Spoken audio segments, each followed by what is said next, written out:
Chapter 1. The Perfect Life System. Dame. Compression band. Bridge bean sack. Chen Bai reclined on the grand bed in his hotel room, his vacant gaze fixated on the ceiling as the muffled sounds of a female agent being tortured drifted in from the neighboring room. A frown of mild annoyance creased his brow.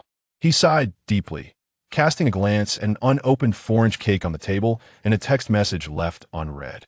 10086 wishes you a happy birthday.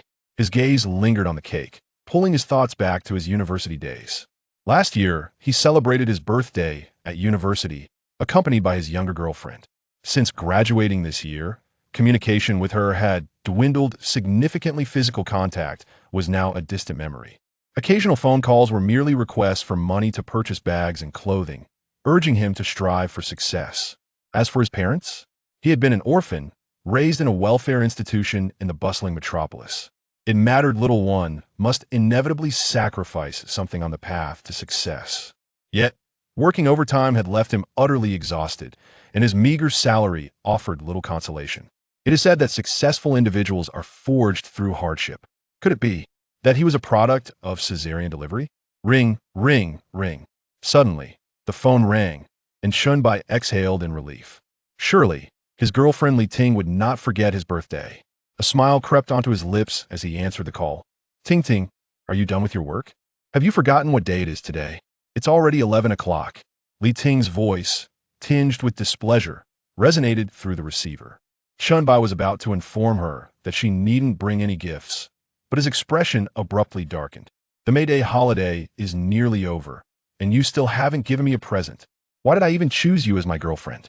To forget such a significant occasion, you must not care about me at all. Let's break up. Beep, beep, beep. The call was suddenly disconnected, leaving Chen Bai momentarily stunned. When he regained his composure, a wry smile escaped him.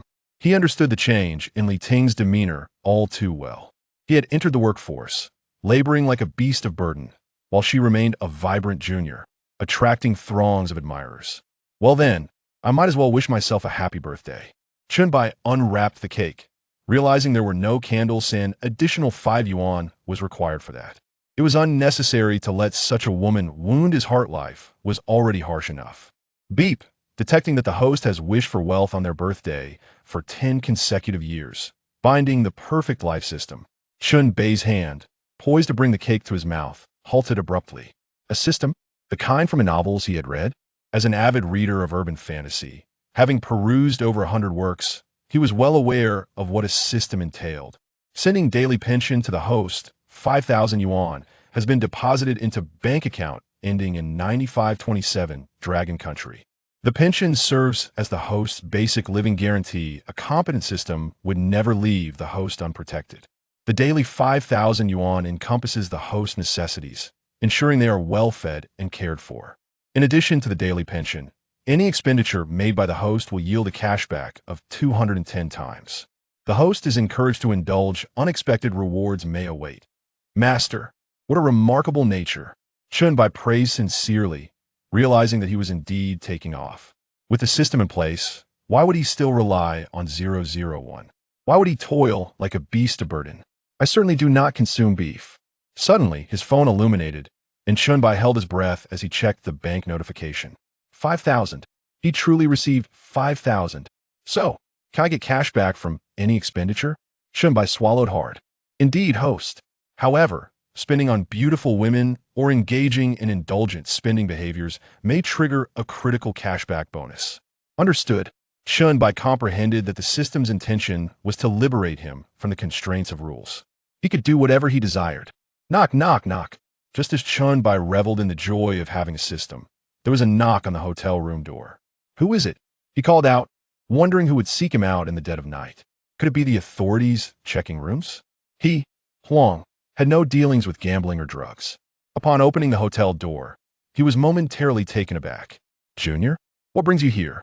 Standing outside the door was a woman, to be precise, an exceptionally beautiful woman. Lin Wanji wore a light gray lace t-shirt, exuding a youthful charm, paired with a short black skirt. Her flawless legs were adorned with over-thinny black stockings. Happy birthday, brother. Without hesitation, the woman stepped into the room, her high heels echoing on the floor, while she held a 9-inch birthday cake in her hands. Chen Bai closed the door and gazed at the junior, his thoughts instantly drifting back to the days of university. Back then, he was quite the catch, arguably a campus heartthrob, and Lin Wanji was a close friend of his girlfriend Oh No, his ex-girlfriend. One resided in dorm 301, and the other in 302. Li Ting pursued him fervently, while Lin Wanji only offered subtle hints of affection. Ultimately, he chose Li Ting. Regrettably, a woman's love is like a tempest swift to arrive and just as swift to depart. I don't recall mentioning that today is my birthday. And how did you know I was at this hotel? Lin Wanji placed the cake on the dining table, bending down to tidy up the small cake that Yifeng had yet to eat, setting it aside. Out of money, she waved her phone, your WeChat moments. It dawned on Chen Bai that the reason he stayed at the hotel was due to a complimentary voucher from the company. If not used, it would expire. One must seize opportunities. Lin Wanji raised her right hand, revealing a plastic bag filled with duck delicacies and beer. Care for a drink? Chen Bai hesitated for a moment, then brought over a stool. Let's drink. After downing 3 bottles of beer, Chen Bai's complexion slightly flushed, and his gaze inadvertently fell upon Lin Wanji, who sat gracefully on the wooden chair, her cheeks adorned with a rosy hue. Her legs, clad in glossy black stockings, were undeniably alluring. It seemed Lin Wanji noticed Chen Bai's gaze and intentionally extended her leg, revealing her stunning black stocking leg that had been hidden beneath the table, inadvertently stepping on Chen Bai's toes. Did you break up with Li Ting? Lin Wanji inquired, a smile gracing her flushed face.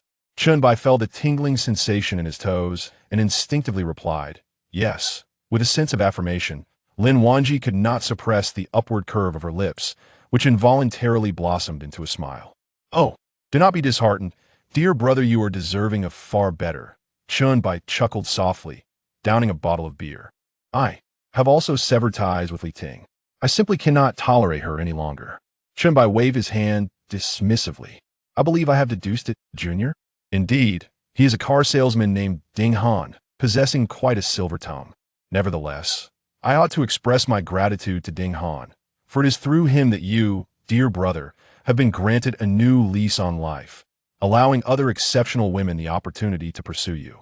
Lin Wanji's eyes curved into delicate crescents as she took another sip of her drink, shedding the short coat draped over her shoulders.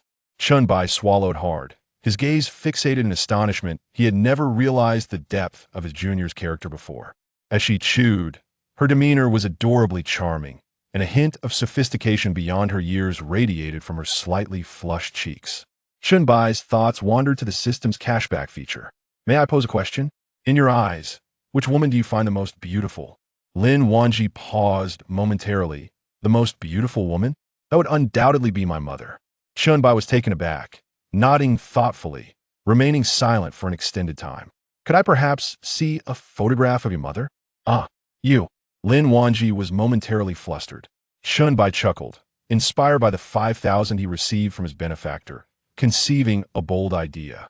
It is getting late, it's past midnight. How about I upgrade our room, and you stay the night? Lin Wanji tossed her hair playfully. I just inquired at the front desk, there are no extra rooms available. Very well. When you plan to leave? It is getting late.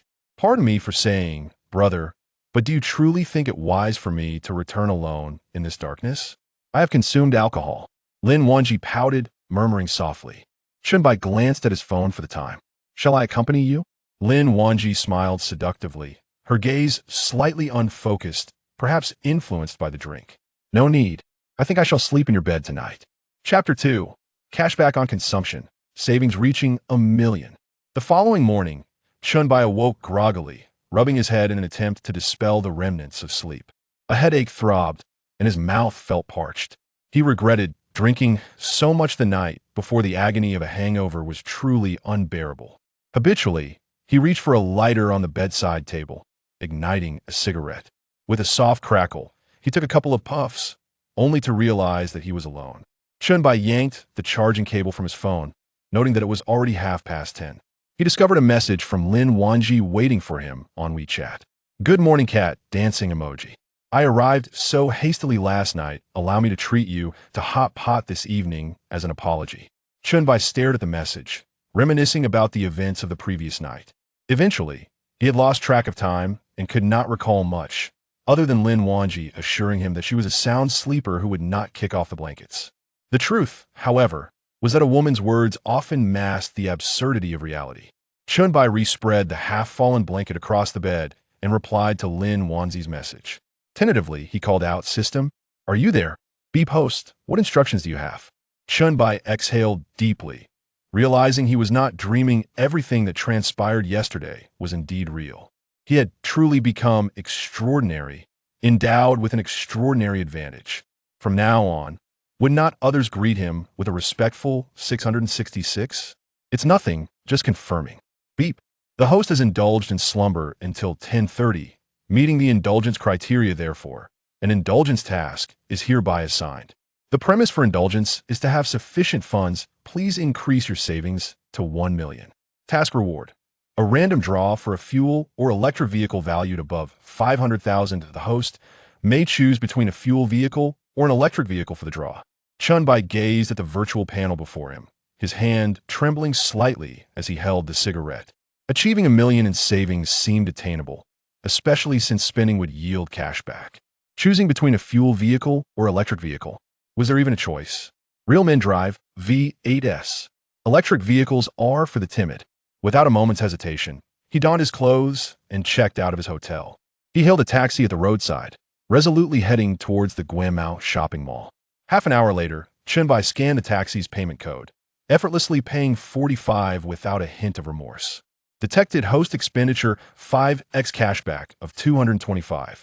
A grin spread across Chen Bai's face. Having recently received his salary, coupled with his savings, he had a total of 10,000, ample enough to make a splash at Guamao.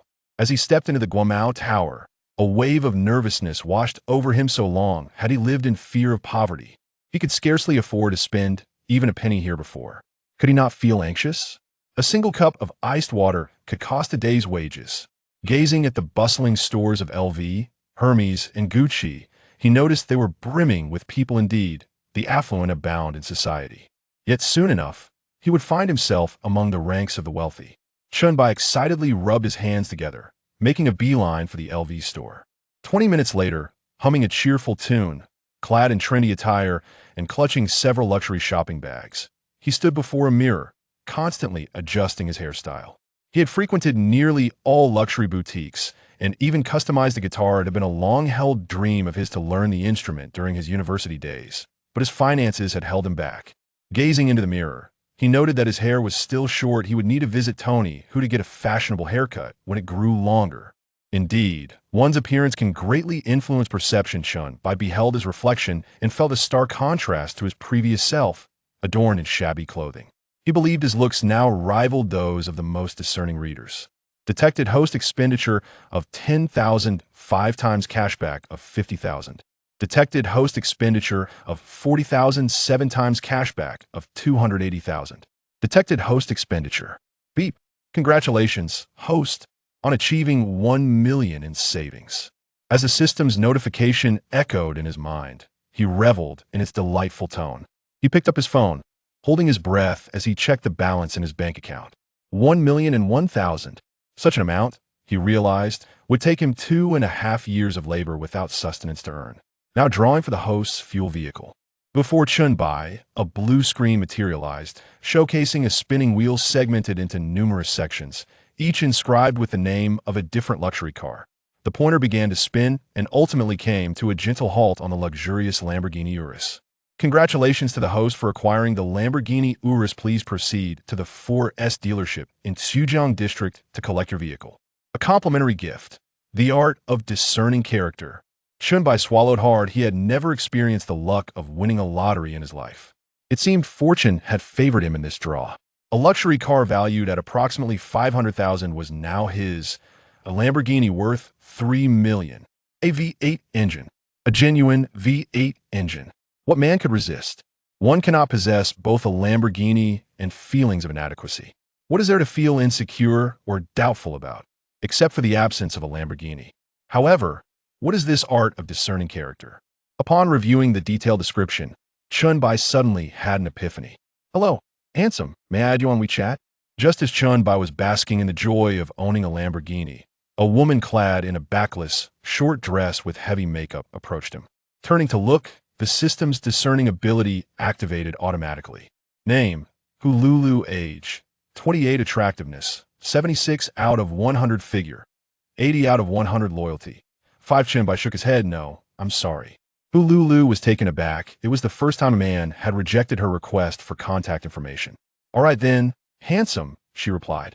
With an awkward smile, she glanced back at Chen Bai's face as she walked away, truly handsome, and lingered a moment longer at the LV shopping bag he held. Once she was gone, Chen Bai could only shake his head in resignation. A score of 75. Perhaps it was best to let it be. What is this loyalty? He had just seen that Hululu's loyalty was 5. Replying to the host, loyalty indicates the likelihood of betrayal against the host, combined with their level of affection, resulting in an overall score. It dawned on Chen Bai a loyalty of 5. It was fortunate he didn't add her. Such a person must not be kept. He chuckled and was about to leave the mall when he suddenly recalled the system's mention of indulgent behavior. Standing before a mirror, he snapped a photo and posted it on his WeChat moments. Since becoming a corporate drone, he hadn't posted anything in quite some time. Ding! Detected indulgent behavior from the host returning home in fine attire, akin to a splendid night walk. Showcasing oneself is indeed indulgent reward. 10,000 in cash. Chen Bai smiled. Who would have thought? Meanwhile, in Dormitory 301 of Magic City University, a room famously dubbed the Spider's Den was widely known throughout the campus. The reason was simple: the 4 women within were all exceptionally beautiful, capable of tempting even the most steadfast of monks. Each of the 4 goddesses possessed unique charms, ensuring that many of the male students at Magic City University were utterly captivated. Lin Wanji lounged by her desk under the bed, her legs crossed, adorned in a pair of brand-new black stockings. Her alluring legs were on full display before her eyes. Her toes playfully teased her slippers, which bore faint traces of moisture. Bored, she scrolled through her moments when suddenly an unusual sound erupted from WeChat. Lin Wanji was momentarily taken aback, quickly exiting her moments to locate Chen Bai's chat window. This was the exclusive notification tone she had set for him, whether he posted on moments, received likes, or engaged in group chats. This sound would always signal his presence. She casually skimmed through the group chat, noting that Chen Bai had not made an appearance thus. Her only recourse was to check his moments. After refreshing her feed twice, she indeed stumbled upon a photograph of Chen Bai as the very first post. Upon her initial glimpse of the image, Lin Wanji's lips curled into a subtle smile, her heartbeat quickening. Is that Louis Vuitton? Hermes? When did he suddenly acquire so much? Moreover, there's a Gucci collaboration belt, costing over 120,000. Adding it all together, it surely amounted to more than 400,000. Lin Wanji sighed deeply, pondering if such extravagant spending was a reaction to his recent breakup. Such impulsive shopping behavior could be deemed understandable under the circumstances. She then allowed herself to smile once more and left a comment on Chen Bai's moments. Chapter 3. Women scoring above 90. Su Yen. Chen Bai glanced at his social media feed, noting the sparse comments. Only Lin Wanji and a former female colleague expressed their admiration. The rest either made sarcastic remarks or suggested he had lost his mind. With a dismissive smile, he swiftly deleted the unkind comments. What kind of nonsense was this? His brother was living life to the fullest, after all. Don't forget to keep your evening appointment. He chuckled, responding with a simple okay. Former colleague, Suyin, Vao. Where are you making your fortune now? You don't even think to bring along your old colleagues. I can't believe I used to. Ahem. As Chen Bai read her comment, memories of his early days at the company flooded back. The thought of Su Yan's appearance brought a smirk to his face. The nickname he had given her was well-deserved. He put away his phone and made his way outside the shopping mall. Upon arriving at the ride-sharing pickup point, he found himself in a quandary, holding a multitude of shopping bags. He had previously resided in company dormitories, and now he had little reason to return. Was he to toil like a beast of burden, even with a system in place? He had no peculiar hobbies, merely a penchant for being driven by the whip of capitalism. Purchasing a property outright felt unrealistic. With a maximum of 1 million in hand, it was barely sufficient to acquire a restroom in this city of exorbitant real estate prices. After much contemplation, he decided to settle into a 5-star hotel for the time being. Once his finances were sufficient, he could consider buying a home. Ding dong. He took out his phone to check a message from Su Yan. Where are you making your fortune now, young man? Have you forgotten the favors your sister once did for you? Are you still at the same company? Chen Bai switched the shopping bags to one hand and pressed the voice message button. I made some money recently through investments and am taking it easy. What about you? Su Yan, where are you working now? Chen Bai held a favorable view of Su Yan. She was beautiful, spoke gently, and was always willing to help. With long legs to boot. She was a bit materialistic, but in this era of rampant consumerism, it was rare to find a woman in university who wasn't. I'm currently the lobby manager at a hotel. It's tiring, but at least the salary is better than before. Hey, would you like to come boost my performance? You could stay in a room for free. Giggles. Upon hearing Su Yan's playful voice filled with jest, a smile crept onto Chen Bai's face. She had always enjoyed teasing him like this during their time at the company, and he had grown accustomed to it. Sure, Su Jia, send me the address, and I'll come help with your performance.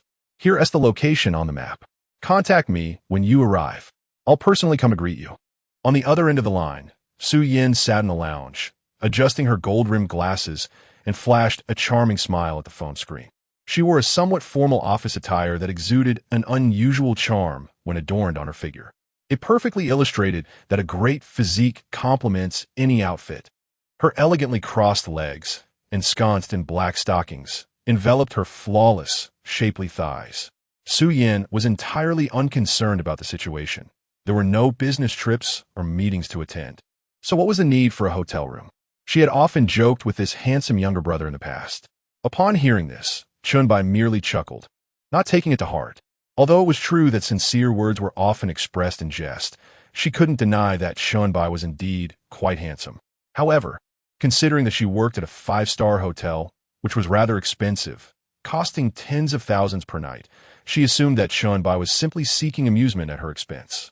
Meanwhile, Chen Bai, holding his phone, glanced at the location and nodded in satisfaction. It was indeed a five-star establishment. He casually summoned a ride, laden with bags, and headed straight for the Hilton five-star hotel.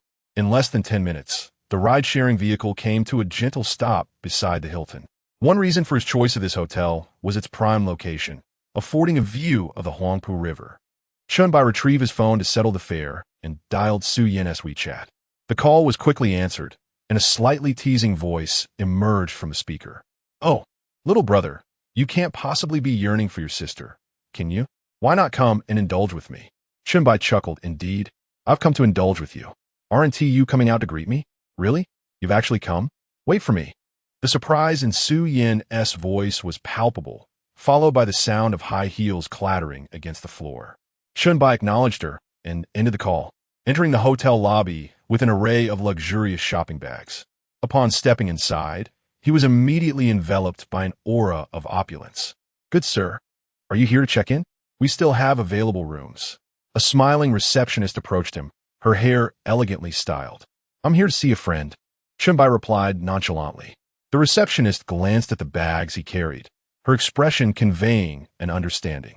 Her gaze involuntarily lingered on Chen Bai's somewhat handsome face, stirring a flutter in her heart. Please wait in your seat. I'll just step away for a moment as the receptionist departed. A hurried female voice reached Chen Bai's ears. Chen Bai, you really came? He turned to see a familiar face, her figure as alluring as ever, and a smile crept onto his lips. Recognition mode activated. Name, Su Yan. Age, 27. Attractiveness, 90. Figure, 93. Loyalty, 10 of course.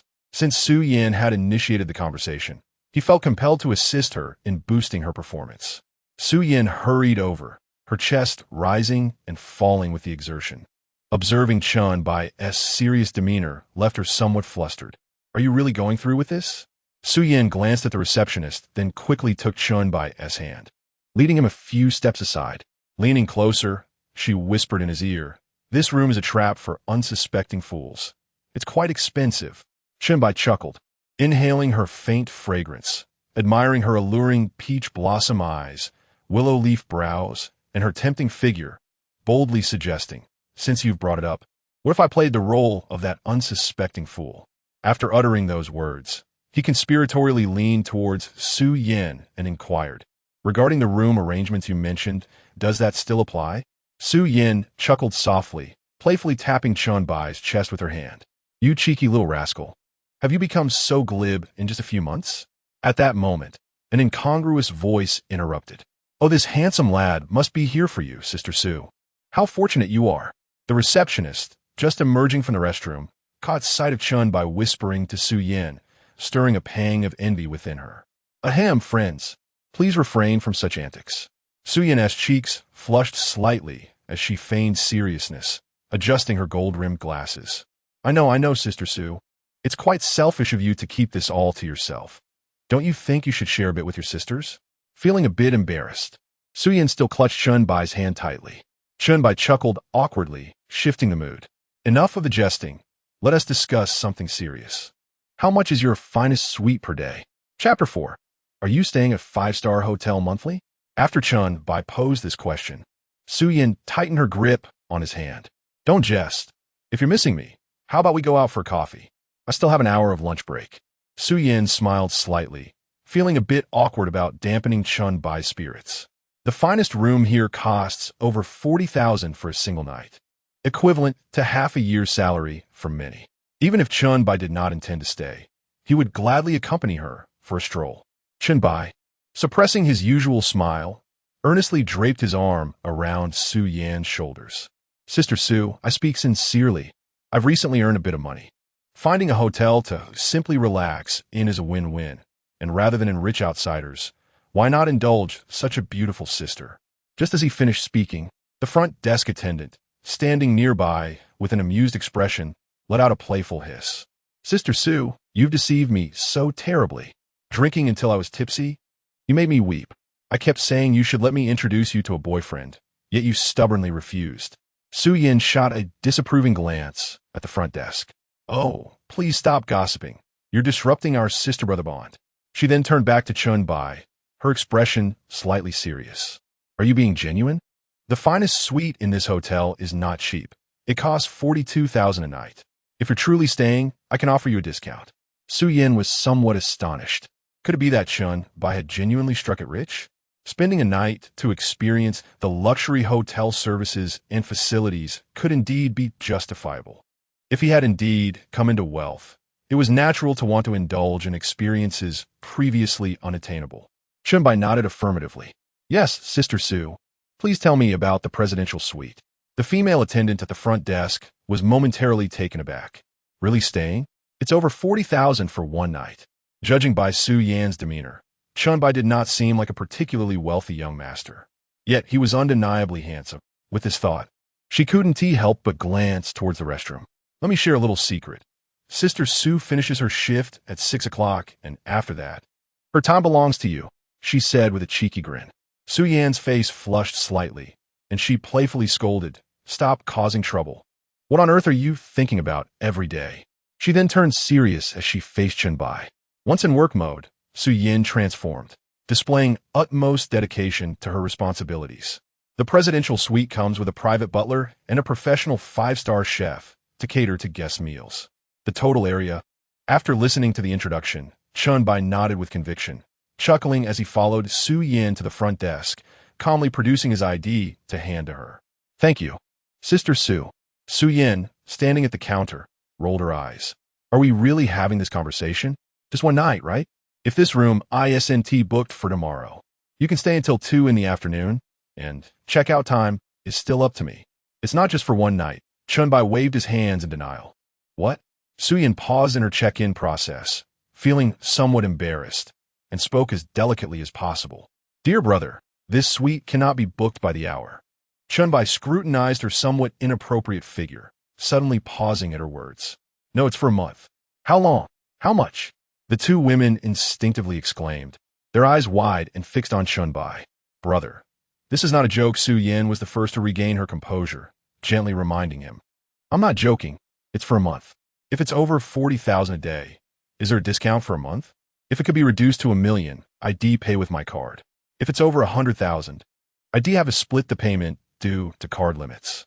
Chen Bai spoke calmly, as he currently had only 1 million in his account. Splitting the payment is no shame. The only embarrassment comes from not being able to produce the funds. For someone like me, casually spending $1 million, even claiming to be broke would not be believed and would rather be perceived as modesty. As long as there's money, even if I pay in 10 installments, the hotel would treat me like a VIP. Su Yin meticulously examined Chen Bai's face, as if re-evaluating this man she had known for quite some time and still found herself somewhat attracted to. Really staying? Truly staying, Sister Su? Just tell me the price. All right.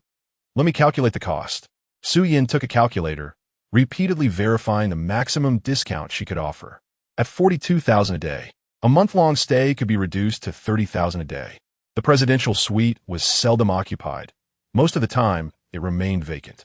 The hotel would be eager to have a wealthy patron for a monthly stay. Brother, I've given you the biggest discount. A total of $900,000 for the month. You are not joking with your sister, right?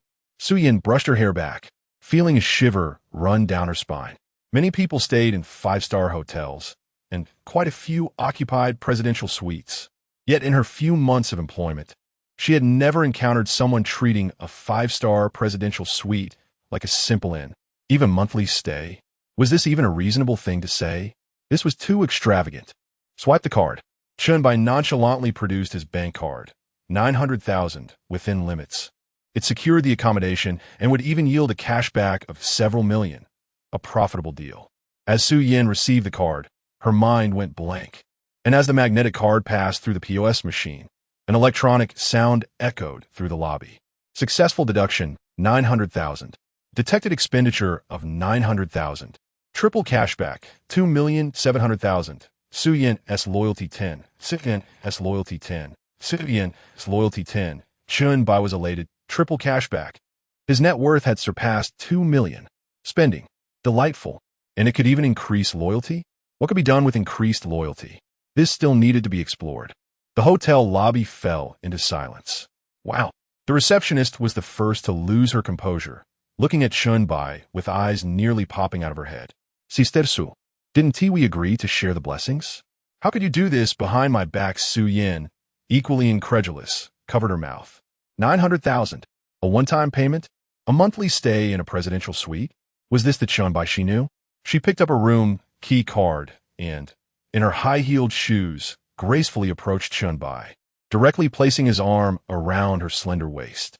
Brother, let us go upstairs, she said. Chen Bai found the journey quite pleasant. Su Yan's waist was indeed remarkably slender, the kind often described as a water bucket waist, perfectly fitting within the embrace of one hand.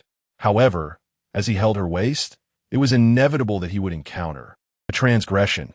The natural undulation of their movements was to be expected. Upon reaching room 888, Su Yin withdrew the key card from her pocket and swiped it against the door lock. The door swung open in response.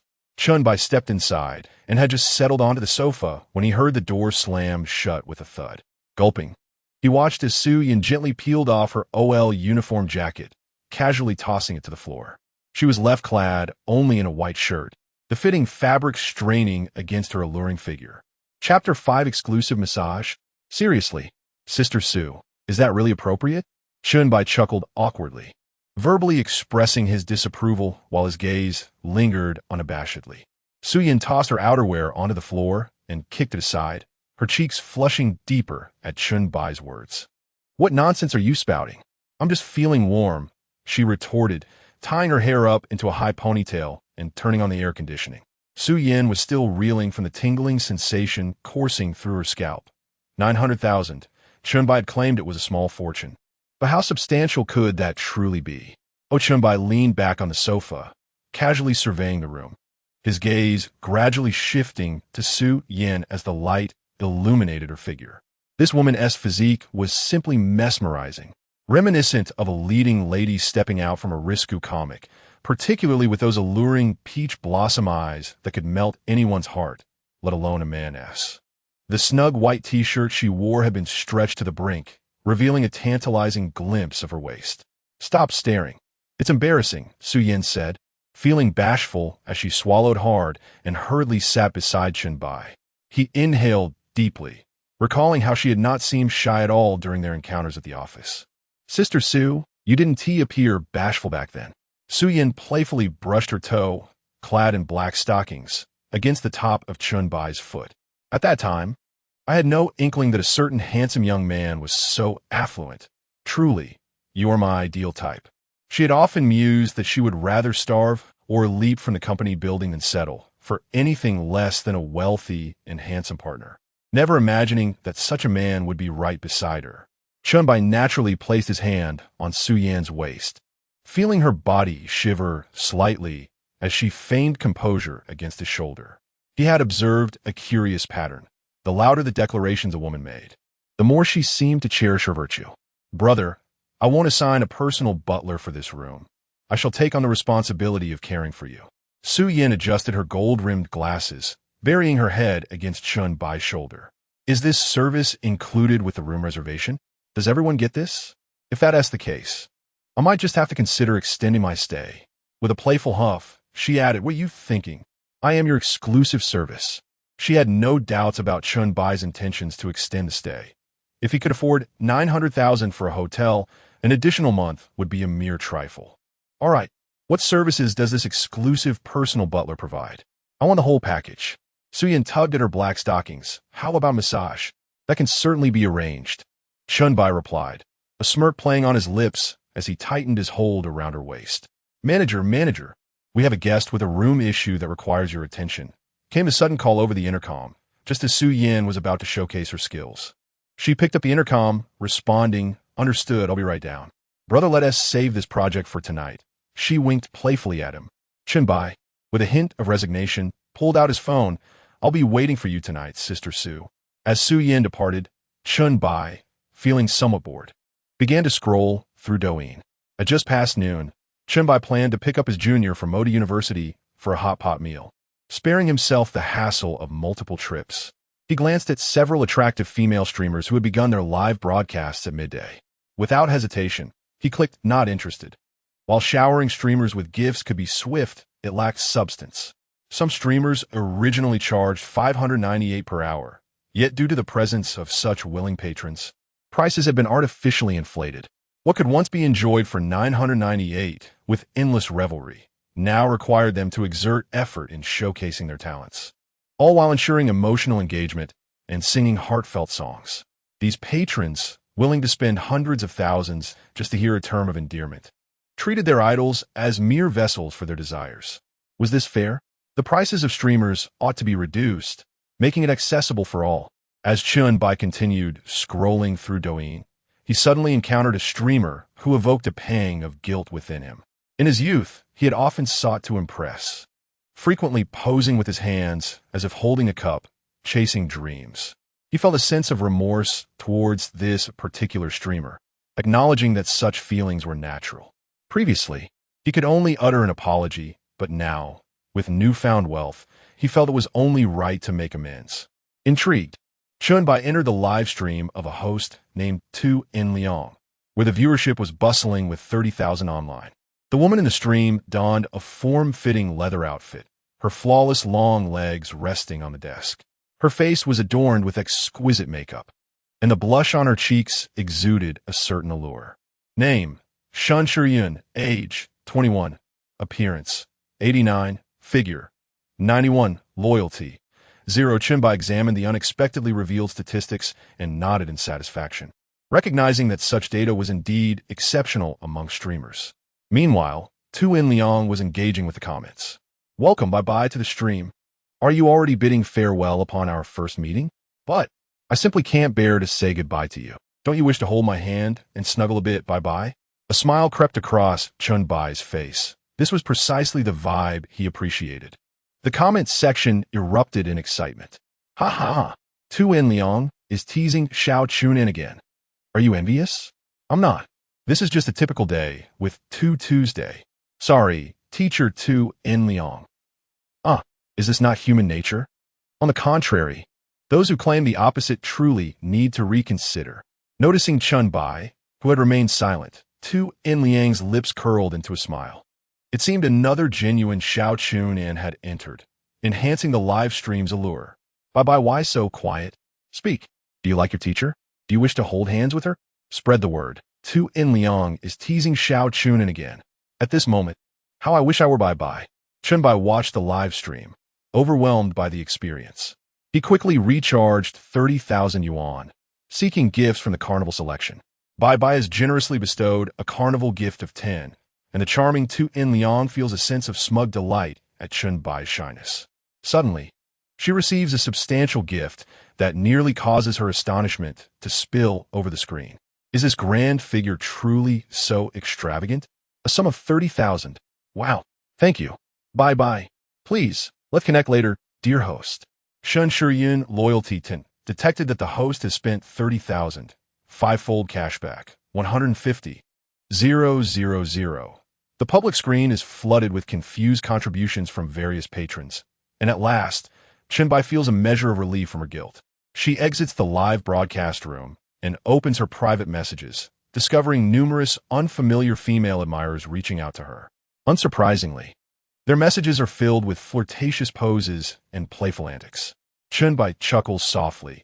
In this society, possessing wealth naturally draws attention. She only opens Tu In Liang's private message, where a string of numbers awaits. She copies and pastes it into WeChat, adds the contact, and then opens the ride-hailing app. Time to pick up the car. Chapter 6 Little Shui. It is imperative to fulfill all of Mr. Chen's requests. Chen Bai tucked the room card into his bag, changed into a new outfit, and descended the stairs clad in designer labels. He felt a newfound confidence in his stride, uncertain whether it was derived from his luxurious attire or the substantial balance of over 2 million yuan in his bank account. As Chen Bai entered the lobby, he spotted Su Yin and the receptionist who had initially attended to him, engaged in hushed conversation behind the front desk. Suya, aren't you going to share such an outstanding man? After all, I am your sister. Shouldn't we share the good fortune? By the way, where did you meet such a remarkable, affluent gentleman? Su Yin cleared her throat softly. Oh, we were former colleagues. You're not being honest. Chen Bai, overhearing their exchange, chuckled softly and discreetly bypassed the two women hiding at the front desk. He exited the hotel and boarded a ride-hailing vehicle. Please fasten your seatbelt. The last digits of my number are 9527, Chen Bai casually remarked as the car gradually pulled away. He opened WeChat and noticed that the friend request from Tu In Liang had been accepted. Wow, what a delightful surprise. Half an hour later, the ride-hailing vehicle came to a gentle stop in front of a Lamborghini dealership. Chen Bai opened the car door and made his way directly to the showroom. He swallowed hard. The Lamborghini dealership was indeed remarkable, with only Lamborghinis gracing the parking lot, though a few Volkswagens and Audis had mistakenly parked there. As he approached the entrance of the showroom, he suddenly recognized a familiar silhouette standing there. His ex-girlfriend, Li Ting? As he gazed at Li Ting, she too noticed him. A pang of anxiety struck her. Was Chen Bai here to cause trouble for Ding Han? Chen Bai, what are you doing here?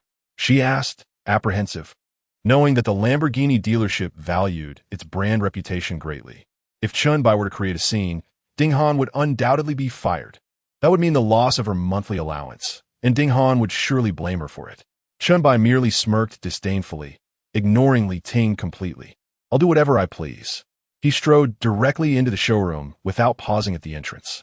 Seeing Chen Bai enter, Li Ting contemplated following him in to inquire, but she recalled Ding Han's stern warning that she should not seek him out during work hours. Anxiously, she dialed Ding Han's number, only to be met with a busy tone. Li Ting paced nervously at the entrance, her anxiety gradually dissipating. Even if Chen Bai caused a ruckus, what could he possibly achieve? Ding Han was the top salesperson. Chen Bai wasn't even a customer, nor a potential one. Surely Lamborghini would make the right choice. As Chen Bai stepped into the showroom, a sharply dressed man with a center-parted hairstyle approached him. Good day, sir. Welcome to Lamborghini. I'm Ding Han, the premier sales associate here. You may call me Xiao Ding. Ding Han, observing the well-dressed young man before him, felt an instinctive sense of caution. This young man appeared to be of similar age, yet was adorned in high-end fashion from head to toe. Chen Bai's lips curled into a faint smile. What is your name? Ding Han displayed a professional smile and slightly bowed. You may call me Xiao Ding. My name is rather inauspicious. Perhaps it will be better for another to assist you. Ding Han's expression darkened momentarily, but he maintained his courteous demeanor. Sir, you certainly have a sense of humor. I am the most capable salesperson in our establishment, he replied. You've been told to change the staff. Do you not comprehend? A woman clad in knee-high black stockings, a black suit, and a white shirt, complemented by a lace miniskirt, approached the two. Chen Bai surveyed the saleswoman from head to toe. Yes, you will do. I have ordered a fully equipped Lamborghini Urus. I trust the vehicle is ready for collection. Wow, what? You are the gentleman who ordered the fully equipped Lamborghini Urus? The saleswoman was momentarily taken aback. She had initially intended to irritate Ding Han, but had unexpectedly encountered a wealthy client. Ding Han's eloquence was remarkable. He consistently topped the monthly sales charts and had to collaborate with the manager to secure his position, knowing that underperformers would be dismissed. Unfortunately, this commission would not count towards her tally, as the manager had specifically instructed that this affluent client be personally attended to. However, leaving a favorable impression on such a distinguished individual was still advantageous. After all, their profession, or rather, their pursuit of luxury, was ultimately aimed at aligning with those of means. Sir, might I kindly request your identification? I must verify this information and notify the manager. Our manager has emphasized that for your vehicle collection, it is imperative that he personally attends to you to demonstrate Lamborghini sincerity. Chen Bai nodded, retrieving his identification from his bag and presenting it to the saleswoman. She bowed slightly, accepting the documents with both hands, her posture adopting a somewhat humble demeanor. What sort of ordinary person could warrant the personal attention of the manager? She took the identification and beckoned to the other enamored saleswomen nearby. Xiao Shui, please escort Mr. Chen to view the vehicle. It is essential, absolutely essential, that we meet all of Mr. Chen's requests. The saleswoman standing by seemed to have been waiting for this cue, her eyes sparkling with excitement as she rushed over eagerly. Certainly, Feng Jie, leave it to me. I will fetch Mr. Chen some water. Ding Han, watching from the side, gritted his teeth in frustration. He had been the one to initiate the reception, yet they had swooped in to take advantage. If he could just secure one major client, he could elevate himself to the managerial position. Chen Ge, follow me. I will introduce you to your vehicle. Chen Bai accompanied Xiao Shui to a display car. He was instantly captivated by the vehicle's design, the sleek lines, and the sheer visual impact reminiscent of a wild beast. The majority of the car's interior was crafted from carbon fiber, and more importantly, it boasted a V8 engine. Xiao Shui adjusted her skirt and gracefully crouched down in front of the left wheel, directly in Chen Bai's line of sight. Chen Ge, look at this caliper. It is from our Lamborghini. Chen Bai intended to focus on the caliper, but as his gaze shifted there, he unexpectedly noticed. No wonder she chose to crouch while introducing it. The display was rather audacious. Chen Bai let out a resigned smile. When one is devoid of funds, how could one behold such sights? Xiao Shui likewise noticed Chen Bai's gaze, biting her lip and stifling a laugh, her cheeks slightly flushed. Brother Chen, would you care to experience the ride? Very well, Chen Bai replied, feeling the awkwardness of the moment. Avert your gaze, avert your gaze. Xiao Shui lifted her skirt slightly, slowly rising to assist Chen Bai by opening the driver's side door, then quickly circled around the front of the car to take her seat in the passenger side. Chen Bai cast a glance towards the passenger seat, swallowing hard. The dress Xiao Shui wore was quite remarkable. While standing, it revealed little, yet once seated. Ahem! Chen Bai adopted a serious demeanor, gripping the steering wheel firmly. Observing this, Xiao Shui bashfully raised her hand, grasping Chen Bai's right hand and pulling it towards the passenger seat. Brother Chen, do give a unique feel of the airplane gear shift a try. Chapter 7. Only the wrong name, not the wrong nickname, taking advantage of the moment. Chen Bai tested the gear lever of the Lamborghini Urus, finding it surprisingly soft. Just as he was about to explore the vehicle's other features, the initial saleswoman returned, accompanied by another elegantly poised woman who seemed to be the manager. Chen Bai decided to refrain from further exploration, casting a glance at the blushing Xiao Shui, and cleared his throat discreetly.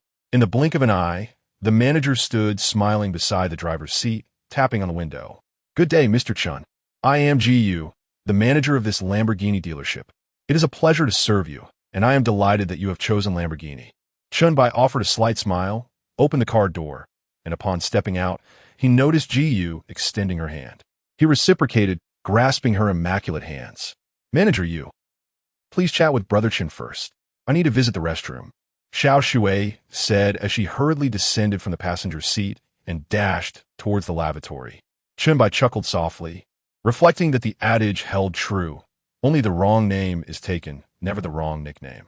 Mr. Chen, are you satisfied with Xiao Shui's service? Ypsilonui inquired, her voice tinged with nervousness. Despite encountering wealthy patrons frequently, she had never felt such trepidation as in this moment. Chen Bai's visit to collect the vehicle had been mandated by the higher-ups at Lamborghini, insisting she personally attend to him.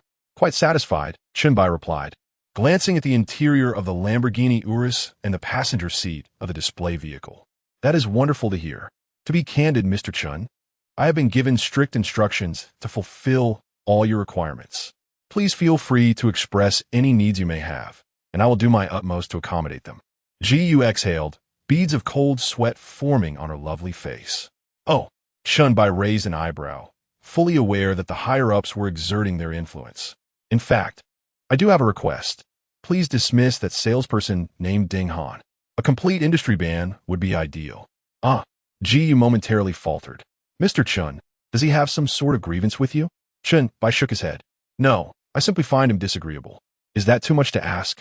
A smile played at the corners of his mouth, his mentality having shifted subtly. Did he truly need to engage in a confrontation over something that could lead to an industry-wide ban? Moreover, he was uncertain whether Ding Han was indeed the same person referenced by Lin Wanji. Yet, he reasoned, it was merely a salesperson.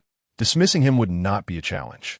Surely, a significant figure should not require justification to terminate a minor employee. Simply finding him disagreeable is sufficient grounds for dismissal.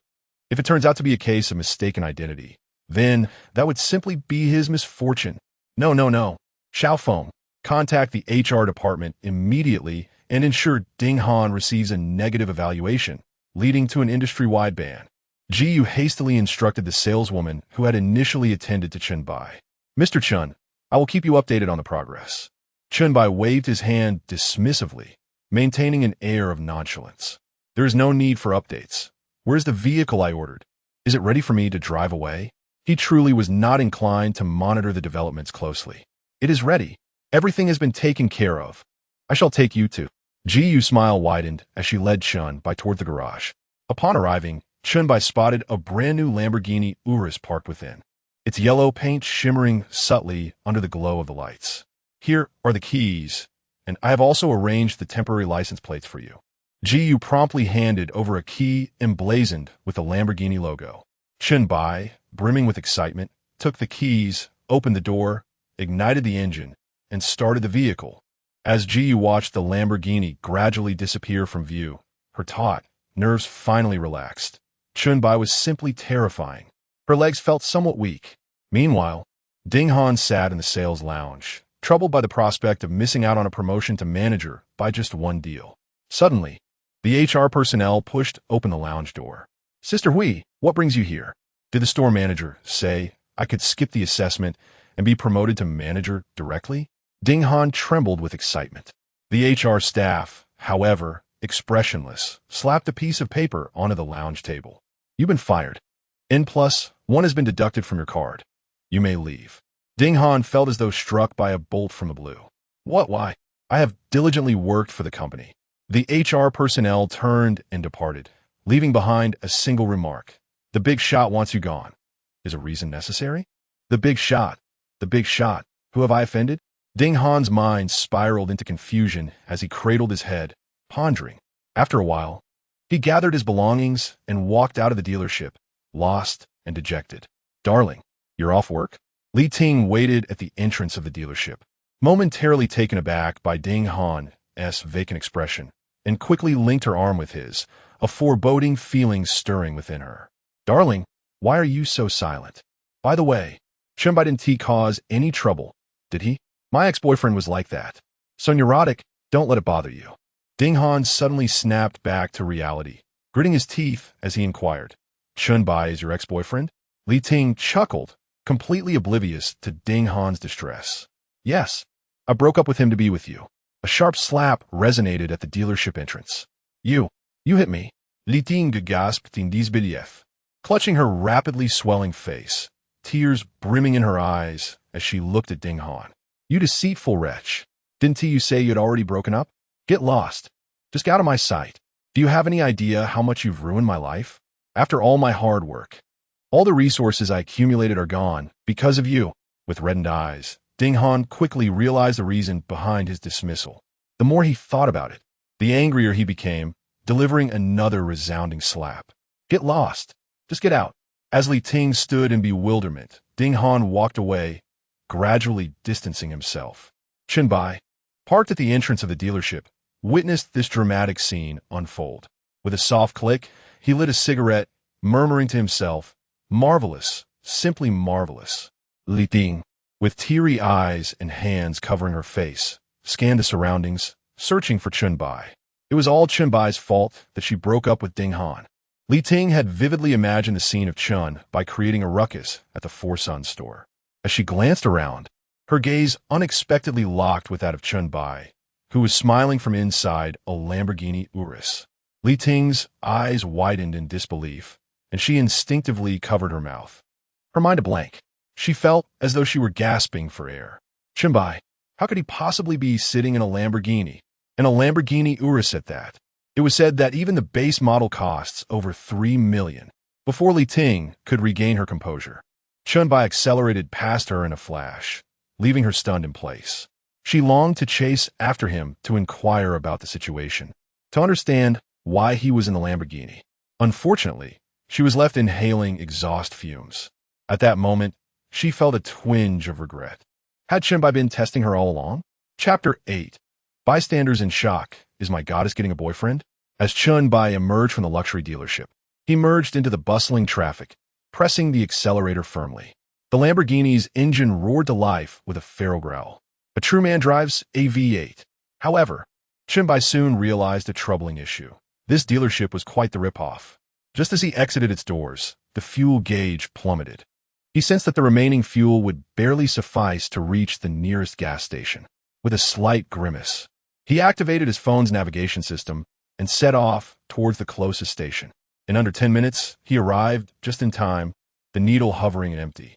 He cautiously lowered the window, filling the tank with 98-octane fuel. As the sky dimmed to a deep indigo, he seized a moment to open WeChat, sending a message to Lin Wanji. "Shall we go for hot pot?" Lin Wanji replied almost instantaneously, "Sure. I'll take you to an incredibly delicious hot pot place. My roommate took me there before. Are you still at that hotel? I can grab a cab to pick you up." Chen Bai typed back, "I'll drive over to get you. Please wait for me at school." "Okay. When did you get a car, brother?" With a faint smile, Chen Bai replied, "Just got it. I'm on my way to pick you up." "Great." Cat peeking emoji. Meanwhile, on the other end of the line, a woman sat at her vanity, meticulously applying her makeup, a hint of confusion in her expression. She placed her phone down, reaching for a brand new pair of stockings from the bed, gracefully extending her leg to slide into them. The snug hosiery enveloped her leg, exuding an alluring charm. As she perused the chat history with Chen Bai, she mused that perhaps he had purchased a modest Civic or Corolla for commuting. However, it mattered little to her what vehicle he drove. Even if he arrived in a humble van, she would be more than happy to sit alongside him in the passenger seat. Noticing that Chen Bai had not sent any further messages, Lin Wanji finally rose, admiring her delicate camisole in the mirror, perfectly complementing the new black stockings. Meanwhile, Chen Bai efficiently settled the bill, a staggering 700 yuan for a full tank. A saying online rang true. Even if someone gifted you a Lamborghini, you might struggle to afford the fuel. Successful transaction of 700 yuan, five-fold cashback of 3,500 yuan. Ding. Detected that the host has received a reward for a small task. Issuing a new task for the host. Achieve a modest goal and possess a companion whose appearance and figure score above 85, with a loyalty rating of 90 or above. Task reward, Villa No. 001 in the prestigious Tang Palace. Chen Bai's hand hesitated just before pressing the ignition. This reward was rather impressive. The Tang Palace Villa, frequently featured in various novels, renowned as one of the most coveted residences in the city, second only to the illustrious Soup Emperor. While achieving a modest goal was not overly challenging, finding a companion with a loyalty rating of 90 was a different matter. Currently, The individual with the highest loyalty rating to him was Su Yin, boasting a mere 40. However, he knew that loyalty would gradually increase. Patience was essential. With these thoughts in mind, Chen Bai started the Lamborghini and accelerated towards the prestigious Magic City University. 20 minutes later, Chen Bai gently parked the Lamborghini Urus at the entrance of Magic City University. Throughout the journey, he felt as though the entire world was imbued with goodwill. Previously, while driving his roommate's second-hand Geely, he often found himself cut off, hastily raising the window whenever another driver rolled theirs down. A pointed finger and a few words would suffice to signal discontent. However, now in the Lamborghini, he noticed that all other vehicles instinctively maintained a distance of over 10 meters. Sitting in the driver's seat, he felt an exhilarating sense of pride, thinking, "Have you ever driven this? This is a Lamborghini Urus." As he came to a stop, he took out his phone and sent a WeChat message to Lin Wanji. "I've arrived, waiting at the school gate. You can come out now." Almost instantaneously, a reply came, "Okay, I'm on my way." Chen Bai chuckled softly and set his phone aside. He pressed the window button to let in some fresh air, only to suddenly realize that a crowd had gathered around his car. Wow, a Lamborghini? Which rich second generation is here to impress the ladies? The car looked stunning. How much does it cost? It seems way more impressive than the Gallardo we have at school. Can someone knowledgeable about cars enlighten us? A few vibrant young women, dressed in short skirts and adorned with light makeup, surrounded the Lamborghini Urus, snapping photos. At that moment, a bespectacled man emerged from the crowd, clearing his throat. "Gallardo? Can an outdated car from over a decade ago even be compared to this Lamborghini Urus? That Gallardo is only worth 3 to 400,000, a mere showpiece. While this Lamborghini is at least 6 million. It's the top-tier model." His words elicited a chorus of awe from the crowd. "Wow, it's that expensive. I really want to add the owner's WeChat. Hey, look, is there a handsome guy sitting inside? Wow, is this the epitome of a wealthy and attractive man? He's incredibly charming. I would gladly sit in the passenger seat or even be his girlfriend." Chen Bai found himself somewhat taken aback by the scene. Oh no, he was surrounded by long-legged beauties. However, after assessing the crowd, he felt little interest. He didn't wish for his offspring to have resided in a haunted house. Just then, his phone rang, and upon answering, he saw it was Lin Wanji calling. "Brother, where are you? I can't find you." Chen Bai lowered the window completely. "Did you see the crowd at the school gate?" "Yes, I see it. Are you in there?" Lin Wanji asked. "You should be able to spot me once you navigate through the crowd." Chen Bai replied with a hint of exasperation. Listening to his directions, Lin Wanji squeezed into the throng, only to discover a Lamborghini surrounded by admirers. "Brother, I can't see you," she exclaimed, puzzled. Chen Bai, noticing her long hair flowing over her shoulders and her youthful, charming outfit, decided to step out of the car. "Here," he called out. Lin Wanji paused for a moment, her beautiful face displaying a look of confusion. How did Brother Chen Bai descend from that Lamborghini? She swiftly approached Chen Bai, naturally linking her arm with his, her expression still tinged with disbelief. The onlookers were utterly captivated by the scene. "Goodness, this is simply too handsome. I wish to bear his children. Why isn't this charming gentleman's girlfriend me?" Several tall girls shrieked in excitement. Similarly, many young men were equally overwhelmed. Gazing at Lin Wanji as she linked her arm with Chen Bai, the gesture unmistakably signaling a romantic connection. Wait, isn't that Lin Wanji, one of the 4 goddesses of the Spider Cave? How could she possibly be acquainted with this affluent, high-spirited man driving a Lamborghini? My goddess, is she really getting a boyfriend? Bro, take me to the hospital. My heart feels rather uneasy. Chapter 9. Triggering Tasks. Just because of a transformative agent as he navigated the road with one hand on the steering wheel, Chen Bai found himself driving aimlessly. Brother, this car of yours must be the top-tier, customized Lamborghini Urus, right? It's quite a rarity, remarked Lin Wanji from the passenger seat, her expression one of intrigue as she scrutinized the car's interior, though she did not appear overly astonished. How do you know? Chen Bai inquired, somewhat taken aback, as he had always heard that girls were not particularly knowledgeable about cars, only recognizing the logos. With a shy smile, Lin Wanji replied, I saw in a video before. By the way, when did you become so wealthy? She continued to assess Chen Bai, her gaze reminiscent of someone observing a stranger. Chen Bai, scratching his nose with one hand still on the wheel, reflected on his recent good fortune in earning a bit of money.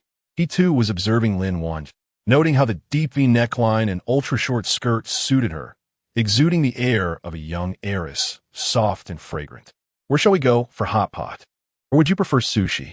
At the mention of food, Lin Wanji's eyes sparkled with excitement.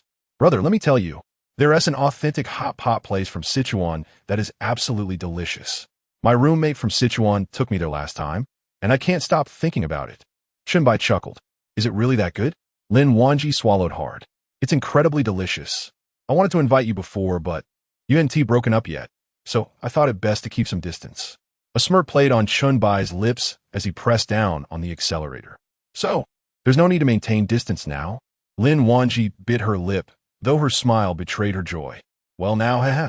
20 minutes later, Chen Bai parked the Lamborghini at a spot by a small alley. He glanced up at the DCOR of the hot pot restaurant, observing that nearly every table was occupied, truly embodying the essence of authentic Sichuan hot pot. The enticing aroma wafted through the air, even reaching the entrance. Smells delightful, Chen Bai commented, swallowing as he remembered that he had only nibbled on a few bites at the hotel restaurant that morning, having gone almost the entire day without a proper meal. His stomach audibly protested at the scent of the hot pot. Haha, isn't it wonderful? The restaurant I recommended is definitely going to be superb. Lin Wanji tilted her head as if seeking praise. Let us hurry and try it, Chen Bai replied, his stomach grumbling with anticipation. He felt ravenous, ready to devour anything. The hot pot restaurant was a few hundred meters from where Chen Bai had parked. Lin Wanji, biting her lip, linked her arm with his. Slow down. The ground is a bit slippery, she casually remarked. As Chen Bai felt the warmth of her arm, he realized he had never noticed how exceptional Lin Wanji was before. Upon entering the hot pot establishment, the aroma enveloped them, making Chen Bai swallow again. I'll go to the restroom first. Brother, you can order. I'm not picky, Lin Wanji said bashfully before following the waitress to the restroom. Chen Bai nodded and followed the waitress to one of the few vacant tables in the bustling restaurant. Sir, please scan the QR code to place your order. If you need anything, feel free to ring the bell. The waiter, with an air of urgency, quickly dashed to the next table.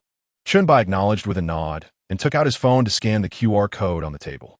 At that moment, his peripheral vision caught sight of a girl with pink hair. Chen Bai lowered his phone and scrutinized the young lady at the adjacent table. Her long, pink hair cascaded elegantly over her shoulders, and she donned a light-colored JK skirt. A pair of headphones adorned her neck, from which music occasionally leaked, a melodic refrain of "Just Because You're Too Beautiful." Seated at the neighboring table, Chen Bai could only admire her profile, which bore a pure, yet subtly alluring beauty. Unable to resist, he discreetly cast a glance of perception. Name, Lu Yu. Age, 19. Appearance, 95. Figure, 90. Loyalty, 0. Chen Bai couldn't help but marvel at her striking beauty, exquisite figure, and fashionable attire. She must be a gentle and understanding girl, with a voice as sweet and soft as honey. He could vividly imagine the delicate charm of this pink-haired beauty. Thoughts of a gentle and playful lady danced in his mind. Suddenly, Lu Yu answered a phone call. Hello, you said Erhua. I'm at Mount Shudao. Chen Bai jolted in surprise, his thoughts racing. Was that the infamous violent dragon from Sichuan and Chongqing? Ding! Detected the host's strong desire to become a dragon tamer. A small bonus task has been issued. Task: add Lu Yu's contact information. Task reward: genetic modifier, master level massage technique. Chen Bai paused momentarily. Genetic modifier? He seemed to grasp the implications. In truth, he had little need for such a modifier. The master level massage technique appeared rather unremarkable. Nevertheless, he chose to accept the mission. After a brief moment of mental preparation, he approached Lu Yu, who was busy cooking hot pot. With a warm smile, he said, Hello, may I add you on WeChat? Lu Yu, slightly annoyed as she was engrossed in her cooking, turned her head, initially thinking he was just another conceited suitor. However, upon catching a glimpse of Chen Bai's somewhat handsome face, her impatience melted away. Her heart raced. How could he be so striking? He resembled a celebrity. Not only did Chen Bai approach her, but she might have even taken the initiative to add him if she had seen his charming visage first. No woman is indifferent to good looks, nor does any woman dislike handsome men. Her voice, unconsciously laced with sweetness, chimed, "Sure, handsome. Will you add me?" Lu Yuyu's loyalty 10, Chen Bai nodded, slightly taken aback by how her once brusque tone had transformed into a soft, sweet melody, which left him a tad disoriented. "Then I shall add you." Ding! As the WeChat notification confirmed the successful addition of a friend, Chen Bai returned to his seat with a smile. The scene elicited a mix of envy and frustration among the diners nearby. How could this man act with such impunity simply because of his good looks? I just attempted to add her on WeChat, and yet I was met with disdain. Is this man merely handsome? Is he only wealthy? Is he just taller? What other merits does he possess? Listening to the murmurs around him, Chen Bai smiled faintly. He browsed through Lu Yuyu's moments, discovering that most of her posts were videos from concerts and shared music links. The background of her profile featured an animated chicken with a basketball, sporting a middle parting. "Congratulations, host, on completing the task. A transformation agent will be issued upon your return to the hotel. Congratulations, host, on completing the task. Master-level massage techniques have been awarded." Chen Bai felt a flicker of anticipation as the system's notification resonated in his mind, instantly flooding him with knowledge about massage, how to perform it, and which acupressure points could induce greater pleasure. The system truly was considerate. However, the mastery of massage techniques seemed somewhat impractical. Surely, he couldn't resort to blindfolding himself to offer blind massages? Just as he was about to scan a code, he noticed Lin Wanji emerging from the restroom. Though she was still some distance away, her graceful stride captured the attention of many diners. Chen Bai pondered briefly before deciding to prepare a dipping sauce, intending to order dishes together with Lin Wanji upon her return. He approached the condiment station, scooping a spoonful of chopped scallions and minced garlic. As he glanced back, he saw Lin Wanji approaching, only to suddenly divert to Lu Yuyu's side, seemingly engaged in a lively conversation. He dismissed it with a shrug. After all, it was quite normal for women to discuss links for a cute dress or a fashionable handbag. Chapter 10. Strolling with you. Have you brought me home? Chen Bai, adhering to the ingredient recommendations on the wall, was busy preparing cilantro while occasionally glancing at Lin Wanji, who was engaged in conversation with Lu Yuyu. A flicker of curiosity crossed his mind. Were they sharing a link to a dress? Meanwhile, Lin Wanji stood beside Lu Yuyu, her expression one of surprise. "You sneaked here for hot pot, didn't you?" "Umph." She let out a playful huff, having spotted a woman with pink hair seated next to Chen Bai upon exiting the restroom. The pristine collar of her blouse was adorned with headphones, leaving no doubt that it was her roommate. Lu Yuyu, chuckled shyly, as if caught in a clandestine act, her beautiful eyes curving into crescent moons. "And what about you? Aren't you also here sneaking some hot pot? Could it be that you came with that little man?" Lin Wanji's cheeks flushed, her bashfulness rendering her momentarily speechless. "Wow, what's going on? Could it be that I've hit the nail on the head?" Lu Yuyu exclaimed with exaggerated surprise. Her curiosity piqued. "When did you start dating without sharing the gossip with your sisters? Afraid I might steal your little man? Oh, stop your nonsense." Lin Wanji shyly swatted at Lu Yuyu's eager hand, which was itching to pry for details. "Which handsome guy has captured your attention, I wonder?" All right, go on and enjoy your date with your charming young man. Hurry back to the dorm so I can gossip a little. Don't worry, I won't steal your man." As Lu Yuyu spoke, she popped a piece of duck intestines, dripping with sesame oil and garlic, in her mouth, savoring it with delight. After finishing that morsel, she contentedly rubbed her belly and stood to settle the bill. Chen Bai, having prepared the dipping sauce, returned to his seat with a bowl in hand. Lin Wanji took a seat directly opposite him, resting her elbows on the table with a radiant smile illuminating her face. "Come on, it's time to order." Chen Bai waved his hand, retrieving his phone to scan the QR code, which unveiled a plethora of dishes on the ordering page. Lin Wanji nodded obediently, rising to join him on his side of the table, settling beside him. As soon as Chen Bai placed his phone on the table, Lin Wanji bit her lip, tucked a few stray strands of hair behind her ear, and gently leaned against his shoulder. "What are you having, brother?" Chen Bai was momentarily taken aback, feeling the warmth of her breath against his ear and the unique fragrance that enveloped her, stirring a mixture of emotions within him. His hunger added a hint of irritation to the situation. "Why don't you order? You must know what is good here, right?" He naturally draped his arm over Lin Wanji's shoulder. Lin Wanji stiffened for a moment, then replied, "Definitely the trio of yellow throat, beef tripe, and duck intestines. And don't forget the duck blood. It's best when cooked in a cold pot. The sliced pork belly is also quite delightful." She deftly navigated Chen Bai's phone, ordering 2 servings of sliced pork belly. "And how about some red-hot pot oysters? Please order a portion for your brother." She slightly lifted her gaze, locking eyes with Chen Bai, the closeness allowing him to acutely perceive her every breath. "All right, let us get a serving." Lin Wanji suddenly realized that their interaction had become somewhat overly intimate, her cheeks flushing slightly as she smiled. She continued to browse the menu, exclaiming, "Wow, this restaurant even serves kidney delicacies. They are absolutely delicious. I must try them. Crispy on the outside and tender within. They are bound to burst with flavor." Lin Wanji swallowed hard, straightforwardly ordering 3 portions. A thought crossed her mind, and despite biting her lip, she could not suppress the smile tugging at the corners of her mouth. After a moment, with her face still flushed, she placed her phone on the table and slowly pushed it towards Chen Bai. "Take a look and see if there's anything else you'd like to eat." Chen Bai marveled at how the girl's blush surpassed even the most romantic of words. How had he never noticed before that the junior was so easily flustered? As he took the phone, he could not help but twitch his lips.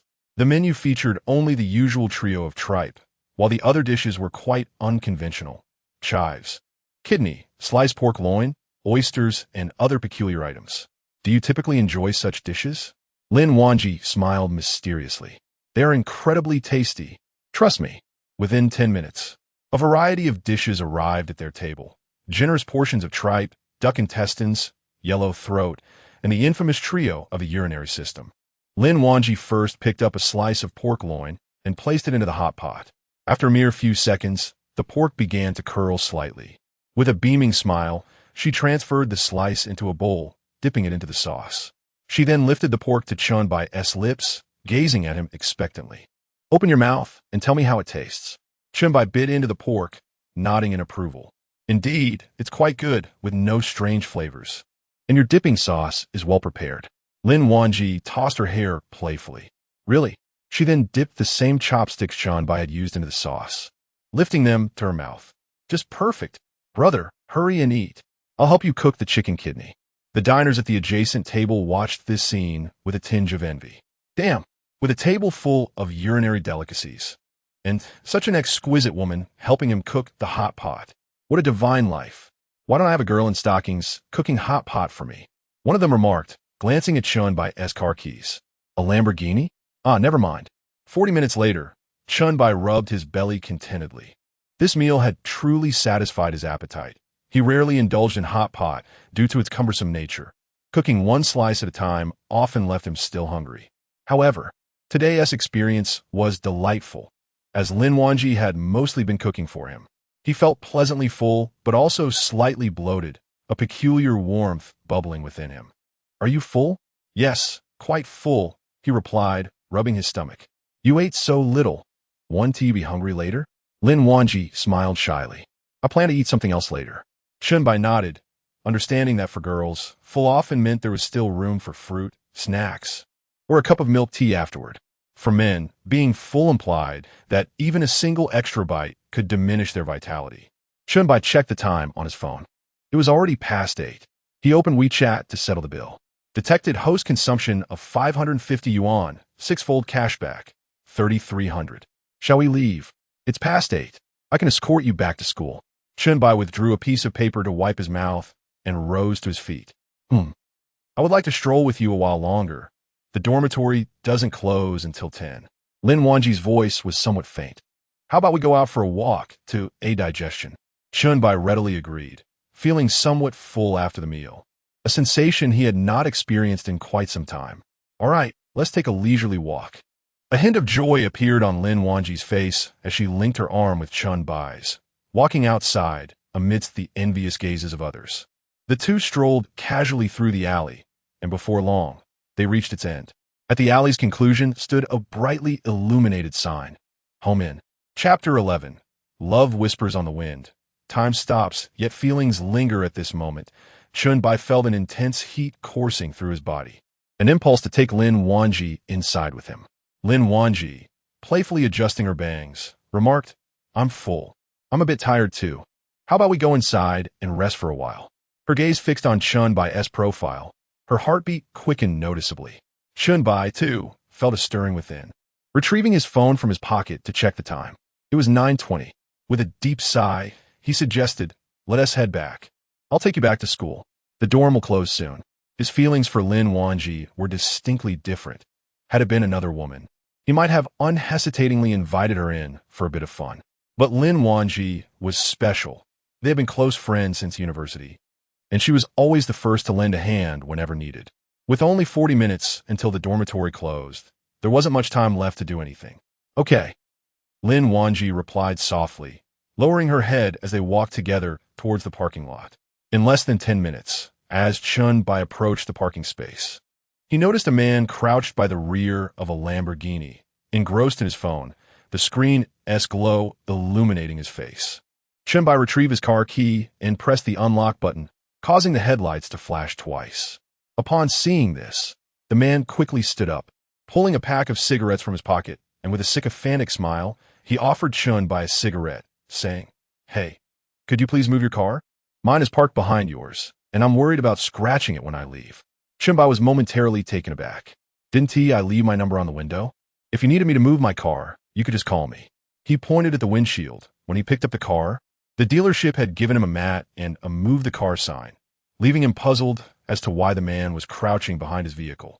"Haha, I was just trying to avoid bothering you. I'm not in a rush. Whenever you come over, just move it then." The man's wrinkled face was adorned with a fawning expression, as if he feared offending Chen Bai. Nodding slightly, Chen Bai got into the car and backed out of the parking space. Being wealthy had its perks. Had he been driving an ordinary vehicle, the man would likely have bombarded him with calls to move it. But he was in a Lamborghini. It was ironic that he, who had blocked another's car, had the other person waiting respectfully beside his. Turning to glance at Lin Wanji in the passenger seat, he noted her lack of surprise. Rather, she appeared to be quite accustomed to such scenes. In less than 20 minutes, the Lamborghini, gleaming with its brilliant headlights, came to a stop beneath the girls' dormitory. Chen Bai reached up to turn on the car's roof light, and Lin Wanji, somewhat reluctant, grasped his hand resting on the steering wheel. "When will we see each other next?" she asked. Chen Bai chuckled lightly. "We can see each other anytime, can't we? Just come find me when you're free." Lin Wanji's eyes sparkled momentarily. "If I come to find you anytime, I run into you with other girls?" Chen Bai was taken aback, falling silent. This is a point he cannot truly guarantee. Love, in the end, is a matter of conscience. It was only a day after he had become the esteemed Brother Tongzi that he noticed an increase in temptations surrounding him. Sometimes, it is not that he wishes to provide a home for so many girls, but rather that these girls yearn for him to offer them a warm sanctuary. When women become fervent, men often find themselves at a loss. Those lacking wealth and charm may remain oblivious to how proactively a girl can pursue her desires. Furthermore, the system's initial task is to ensure the loyalty of a woman scoring above 85 reaches above 85 as well. What, then, will the second task entail? And the third? Lin Wanji's expression momentarily fell into despondency, but she quickly adjusted, smiling as she leaned closer to Chen Bai. "It's all right, I won't mind." Lin Wanji had witnessed far too many men maintaining a steadfast home while frolicking outside. Most wealthy men's wives choose to turn a blind eye, as lamentation proves futile. As a wise woman, her focus should be on how to mediate the relationships among the various women in Chen Bai's entourage once she is with him. At the very least, she wanted to ensure that when Chen Bai returned home after a long day, his harem would not be in disarray. She closed her eyes and planted a kiss on his somewhat handsome face. After pausing for 3 seconds, she quickly pulled open the car door and dashed out like a startled rabbit. Chen Bai raised a hand to touch his face, adjusting the rearview mirror to find a faint lip mark lingering on his skin. He looked up towards the dormitory building, where he saw Lin Wanji just ascending the stairs, only to suddenly turn back and run toward him. Lin Wangji leaned against the driver's window, exclaiming, "I still don't know where you live. It's hard to find you." Chen Bai chuckled softly. The Hilton Hotel in the city center, room 888 on the top floor. "All right, I'll come directly to the hotel to find you next time," Lin Wangji teased, sticking out her little pink tongue. Chen Bai lifted a hand to tuck a strand of hair behind her ear, complimenting her bravery for venturing into the lioness den. Lin Wangji's cheeks flushed as she quietly murmured, "It's not like I've never done it before." What did you say?" Chen Bai smirked. "Nothing." "Good night, brother." Lin Wangji beamed sweetly, waving at Chen Bai as she walked back toward the dormitory. Only after her figure disappeared did Chen Bai raise the window and accelerate toward the hotel. Upon returning to the Hilton in a Lamborghini Urus, he parked the car slowly in the lot. Exiting the vehicle, he locked the door and made his way to the hotel lobby. As he stepped inside, the female receptionist approached him with an amused expression. "Handsome, Sister Sue is still waiting for you in the office. Shall I take you to her?" The receptionist gazed at Chen Bai with admiration, increasingly captivated by his charm. How could someone be so dashing? Alas, he lacked abdominal muscles. Yet, possessing both wealth and good looks fulfills 99 of a woman's aesthetic. Abs are hardly essential. Money speaks for itself. With a light chuckle, Chen Bai dismissed the thought, considering that Su Yin was likely working overtime. How could she possibly wait for him at the hotel solely to offer a massage? It seemed implausible. Yet, he couldn't completely suppress a flicker of anticipation at the idea of Su Yin personally attending to him. Who wouldn't desire the affectionate touch of a tall, attractive woman, possessing both charm and grace? "Very well, let her come upstairs to find me," Chen Bai declared, producing his elevator card and turning to ascend. Upon swiping the room card, he reclined on the expansive bed, exceeding 2 meters in length. Ah, bliss! It was then that he remembered a small detail. He had forgotten to purchase sleepwear during his shopping excursion that day. Thus, he would have to settle for the hotel's Hermes nightwear as a makeshift solution. Ding! System detected that the host has returned to the hotel. Transformation agent has been dispatched to the host. Chapter 12. The technique was commendable, quite refined. Upon hearing the system's voice, Chen Bai excitedly rubbed his hands together. Surely, no man would decline such a reward, right? Of course not. For the esteemed readers, this was merely a slight enhancement. In the next moment, Chen Bai felt a test tube mysteriously appear in his pocket. He reached in, withdrew the tube, and discovered it contained several dozen milliliters of a viscous orange-yellow solution. Oh, great system! How should this be utilized? Responding to the host, simply dilute the reagent in 200 liters of water. Immerse yourself in the solution for 10 minutes. Chen Bai, somewhat bewildered, nodded. 200 liters of water, enough to fill half of the presidential suite's bathtub. Cautiously, he twisted open the cap of the test tube and poured the slightly viscous orange liquid into the bathtub. He turned on the shower head, allowing hot water to cascade into the tub. In mere minutes, the bathtub was filled to nearly half its capacity, the water transforming into a pale yellow hue. Without hesitation, Chen Bai shed his clothing and submerged himself. A peculiar sensation of fullness surged in his abdomen, enveloping him in warmth. With his eyes closed, he soaked for 10 minutes. When Chen Bai opened his eyes again, he found the water had returned to its transparent state. He lowered his gaze, and to his astonishment, his abs, this physique. 18. In disbelief, he rose to inspect himself in the mirror, revealing nearly perfect 8-pack abs. Even the slightest touch felt firm. Goodness, had he transformed into a muscular titan, a veritable embodiment of strength? He admired his reflection when a sudden chill swept through the air, prompting him to don his pajamas. Just as he slipped on his trousers, with the buttons of his shirt yet to be fastened, a knock echoed from the door. "Knock, knock, knock." A sultry voice called from outside. "Little brother, open the door, it's me." Chen Bai paused, taken aback. What new trick was Su Yin, this little enchantress, up to? He slowly approached the door and pressed down the handle. On the other side, Su Yin, initially squinting and smiling at the door, turned beet red upon noticing Chen Bai's unbuttoned shirt revealing his abdomen. Gulp! Su Yin swallowed hard, hastily covering her eyes with her hands. Yet she could not resist the urge to peek. She subtly formed a peace sign with her fingers, exposing her eyes once more. Those abs, so well defined. She had never encountered such sculpted muscles before. She longed to touch them. How had she never realized Chen Bai's physique was so impressive? 8 distinct and chiseled blocks. Su Yan's loyalty 10. Chen Bai was momentarily taken aback. What was this? A peace sign? Observing Su Yan standing outside, he too felt a peculiar sensation. The only flaw in her attire was the tie-style cut. The fitted, cross-patterned, lace long sleeves gave off a bikini-like vibe. The snug outfit accentuated her figure, with a lace section at the chest embroidered with a cross. Below, she wore only a black miniskirt, barely covering the upper thigh, tightly hugging her slightly scandalous form. Beneath the ultra-short skirt, a pair of snug garter stockings enveloped Su Yan's fair and graceful thighs. Sister Su, come in and have a seat. Su Yan Nadif. Taking a seat, her intention merely to settle down for a moment. She had planned to remind Chen Bai to fasten his buttons, yet her gaze seemed to be unlocked, fixated upon him. His abdominal muscles were impressively defined. How could she contain herself? Chen Bai offered a subtle smile and closed the door behind him. You've been waiting for my return. Haven to you, Sister Su. He casually retrieved a bottle of mineral water from the hotel refrigerator and handed it to Su Yan. Well, I promised to give you a massage, didn't I?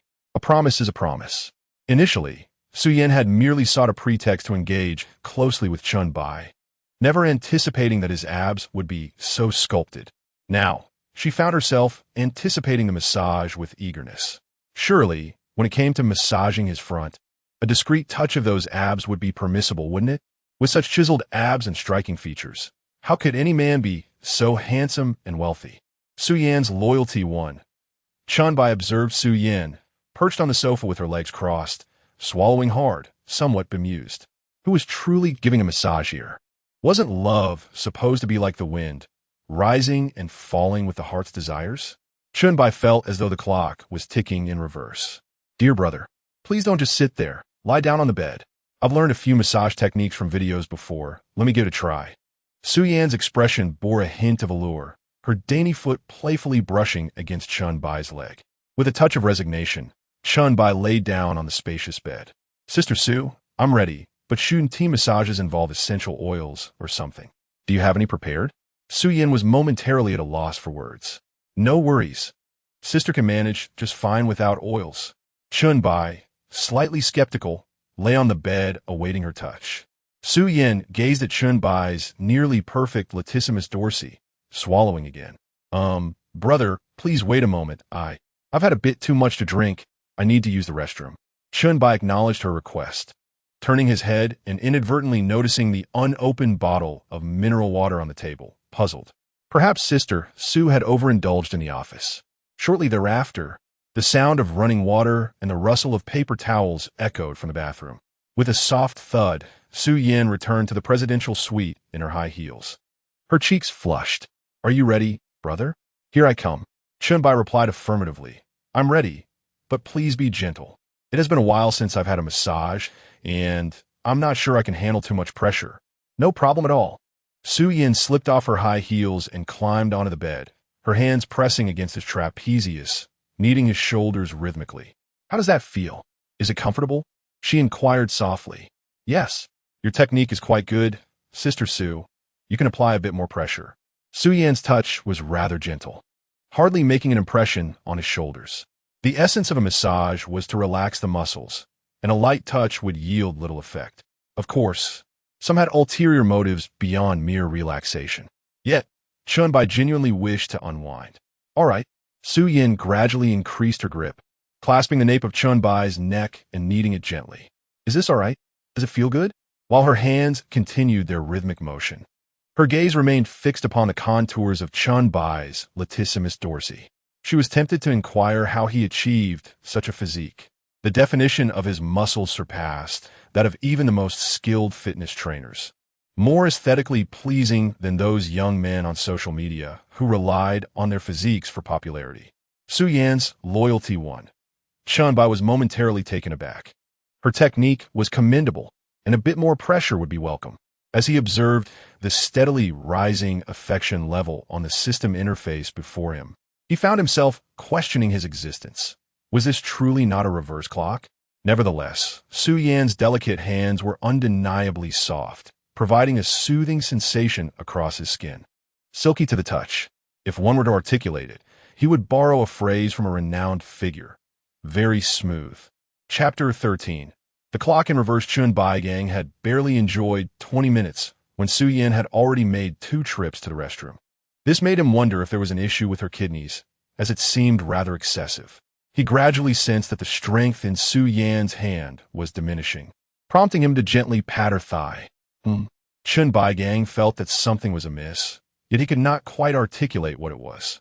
There was an unsettling softness in Su Yan's arms, perhaps a consequence of prolonged pressure. Sister Su, are you tired? Perhaps we should take a break? I'm a bit fatigued. My legs feel sore, and my arms ache slightly, Su Yan replied playfully, feeling utterly drained. She felt as though her entire being had become languid. It was hardly surprising. Who could withstand the allure of Chen Baigong's well-defined abs? Even now, she could sense her heart racing. Is that so? Chen Baigang smiled, suddenly reminded of the masterful massage techniques he had recently acquired. How about a reverse clock massage? Well, this massage is quite exhausting. My arms are beginning to feel sore. Su Yan teased, sticking out her little pink tongue. However, if it meant bringing comfort to her younger brother, a little discomfort in her hands was a small price to pay. Chen Baigang turned over, excitement glimmering in his eyes as he looked at the bashful Su Yan. Sister, since you've been working hard all day, why not allow me to massage your arms? I happen to know a thing or two about massage techniques. What do you think? Su Yan paused momentarily, surprised that such a distinguished young man would possess massage skills. Is that appropriate? Wouldn't it tire you out? Certainly not. I've practiced before, and it wouldn't be fair for you to bear all the burden alone, he assured her. Well, let us give it a try, but don't tire yourself too much, okay? Su Yan swallowed hard, feeling as though it was unreasonable for someone of his stature to do this. Although she suspected Chen Baigong's skills might be lacking. Where else could she find a man with abs, striking looks, and immense wealth to massage her? The mere thought of his sculpted physique left her blushing. Surely he would be strong enough, but she wondered if she could withstand it. Chen Baigang rubbed his hands together and fetched a stool from the living room. Settling at the edge of the bed, his large hands firmly grasped Su Yan's delicate calves like a vice. Take it easy. Su Yan felt a wave of nervousness, instinctively bringing her feet together. Chen Baigang patted his chest reassuringly. Fear not, Sister Su. My technique is absolutely first-rate. With a deep breath, he mentally reviewed various acupressure points, his expression shifting to one of earnest concentration. One hand held Su Yan's calf while the other began to knead her foot. As Su Yan let out a soft moan, she was taken aback by the unexpected sensation of tingling pleasure coursing through her foot. Where did you learn this? It feels wonderful, she exclaimed, her loyalty to him increasing. Chen Baigang chuckled. Just enjoy it. You deserve it. After finishing with her foot, he recalled the next step in his mental repertoire. Sister, please lie down. I will massage your calves now. At this moment, Su Yan's beautiful visage had turned a deep crimson, extending to her fair neck. She shyly nodded and gradually shifted her body to lie on the bed. Brother, your technique is truly remarkable. It doesn't hurt at all, and the pressure is just right. Indeed, Chen Bai replied, a hint of pride in his voice. The rewards from the Lord are certainly not trivial. He grasped her delicate calf, which was tightly encased in black stockings, accentuating its graceful contours. With a slight increase in pressure, he kneaded the taut skin of her calf, his fingers continuously massaging. It feels so sore. Sore? How about this level of pressure? Chen Bai eased his grip. It's still a bit sore, and there is some swelling. You seem to have a weak spleen and stomach. Su Jia, Chen Bai remarked instinctively. Really? Is that true? Su Yan turned back, her expression one of disbelief as she regarded Chen Bai's serious demeanor. Indeed. Is your diet irregular? Do you often alternate between feasting and fasting? And do you frequently diet? Perhaps you enjoy cold foods, like sashimi and ice cream? Chen Bai spoke with a casual tone, yet his insights were remarkable. He could pinpoint which organ was in distress merely by the sensation of pain or soreness in specific acupressure points. It seemed that such masterful massage techniques also came with the ability to diagnose ailments. Wow, that is so accurate. I have been dieting recently and do love sashimi. Since I became the lobby manager at the hotel, my eating habits have been quite irregular, often going half a day without food. Brother, you're truly impressive. How'd you know all this? Su Yin was genuinely astonished, feeling that Chen Bai was exceptionally versatile, adept at everything. Your strong hands must be skilled in other areas as well. Oh, it's just a trivial matter. But Su Jia, amidst your busy life, you must remember to take care of your health. After all, one's body is the most crucial asset. If I don't earn more money soon, I'll be aging and struggling to find a wealthy patron, so I have no choice but to rely on myself. Su Yin joked, how about you support me, brother? I can do anything. All right, Chen Bai smiled, a playful smirk gracing his lips. Honestly, who could resist such a stunning black-stocking beauty on his bed? Who placed this striking long-legged lady in his room? He indeed dared to move an inch. Moreover, Su Yin was the type to boast about wanting to find a wealthy man, yet when a true affluent suitor pursued her, she seemed reluctant. Based on his insights into people and his appraisal techniques, it was evident she was entirely new, without any prior indications. This was undoubtedly a significant advantage. TCH, you're just trying to fool me. I won't fall for your tricks, Su Yin scoffed, bemused. How could such an exceptional man possibly be interested in her? A mere lobby manager? There must be countless girls chasing after him, likely changing partners every month without repetition. To put it nicely, she was a lobby manager. But in reality, she was just an employee at the hotel. Chen Bai had already reached a level of excellence that placed him in a different realm altogether. I have never been deceitful. If Sister Su feels weary, why not simply become my woman? I would divide my heart into several pieces, allowing you to reside within one of them. I do not believe your sweet nothings. Su Yin huffed softly. She truly considered it. Yet she suspected Chen Bai might be jesting. Regardless, if you no longer wish to work, then just lie down. I can still provide for you, Sister Su. Chen Bai sighed helplessly, applying a bit more pressure with his hand on her calf. The occasional muffled sounds of Su Yin and her slight movements troubled him somewhat. He casually patted her thigh. Stay still. Do not fidget. Su Yan's loyalty won. Chapter 14. Oh my, how delightful. Chen Bai was momentarily taken aback. This sudden surge in loyalty was quite perplexing. Was it truly warranted? Why exert such force? Su Yin buried her head, murmuring softly, feeling a tad embarrassed. Chen Bai lightened his touch. After kneading her calves, he turned and climbed onto the bed, preparing to massage her shoulders, cautioning her that it might be slightly painful. All right, I'm ready. Just be gentle, please, she replied, her legs crossed, her cheeks slightly flushed. It was no wonder she let out a couple of soft sounds. Chen Bai's ministrations were exceedingly pleasant. She felt that his techniques surpassed even that of seasoned professionals. The areas he had worked on felt remarkably relaxed and unburdened. Fear not. It will be invigorating, Chen Bai said with a mysterious smile, gently gripping her fair neck, applying slight pressure. This is too much. Release me at once. Suyam protested, trying to push his hand away, intending to tap his shoulder, but inadvertently striking his sculpted abs instead. How impressive. So well-defined. It was utterly delightful. Su Yan's loyalty won. Chen Bai took a step back, concerned. Is everything all right? Does it hurt? Well, yes. But after the initial pain, it feels quite nice. That first press was unbearable, she confessed. Sister Su, it seems you may have some cervical issues. Perhaps you should refrain from looking down at your phone so often. Su Yin shyly nodded, inquiring where else he intended to massage. After a moment of contemplation, Chen Bai replied, How about your arms?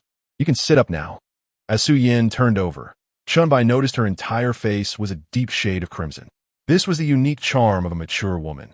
Her blush spoke volumes, her gaze almost sultry. However, he realized her attire was rather peculiar. Initially, he hadn't noticed. Beneath the lace crucifix, something seemed amiss. Chen Bai found himself momentarily entranced until Su Yin coughed lightly, covering the crucifix.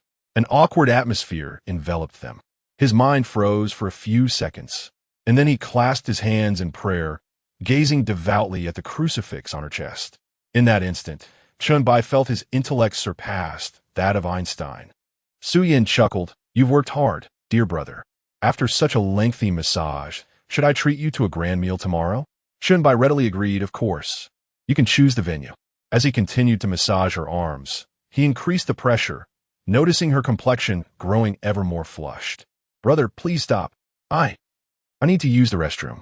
With that, Su Yin hurriedly jumped off the bed, neglecting to put on her slippers. Chen Bai was perplexed. He hadn't sensed any issues during the massage. Why the sudden urgency? He reclined on the spacious bed, the soft mattress enveloping him comfortably. How delightful. The beds in hotels possess a certain enchantment. So plush, even purchasing the same model at home wouldn't compare. Reaching for his phone on the bedside table, Chen Bai opened WeChat to find several unread messages. Lin Wanji, was the hot pot delicious today? Next time, I shall take my brother to another delightful restaurant. Rabbit girl, baby, do you think my bunny girl outfit looks good? Luke Mais. Rabbit girl, image JPG. Chen Bai raised an eyebrow and promptly opened Rabbit Girl's WeChat chat window. In the image, Rabbit Girl's face, which incited a chuckle, was adorned with black-rimmed glasses and a bunny headpiece atop her head. A black and white bow was tied around her snow-white neck. She wore a black leather off-shoulder jacket, exposing her two fair shoulders, which appeared exceptionally smooth. Chen Bai lightly tapped the keyboard. Indeed, it was pleasing to the eye. Exiting the chat with Rabbit Girl, he opened the conversation with Lin Wanji. "Sure, let me know when you're free." Lin Wanji almost instantaneously replied. "All right, I'll be free this weekend since there are no classes. We can go out, and if it gets late, we might not need to return. By the way, brother, I've been craving ice cream these past few days. Could you treat me to one?" Chen Bai's expression turned slightly peculiar. "Sure, no problem." Was this a hint? With such obvious insinuations, would it not be unmanly to shy away from them? Knock, knock, knock. The sound of high heels echoing on the wooden floor approached. Chen Bai looked up towards the bathroom, spotting Su Yin seemingly holding something wrapped in a small bag. "Brother, I have a few things to attend to, so I want to stay. See you tomorrow. Good night, brother." Su Yin blushed as she finished speaking and hurriedly fled the room. Chen Bai smiled faintly, sensing that Su Yin would be the first to reach a loyalty level of 85. Tonight, she had already elevated her loyalty to 55, merely 30 points shy. His mood lifted. He habitually opened Douyin before bed, scrolling through videos.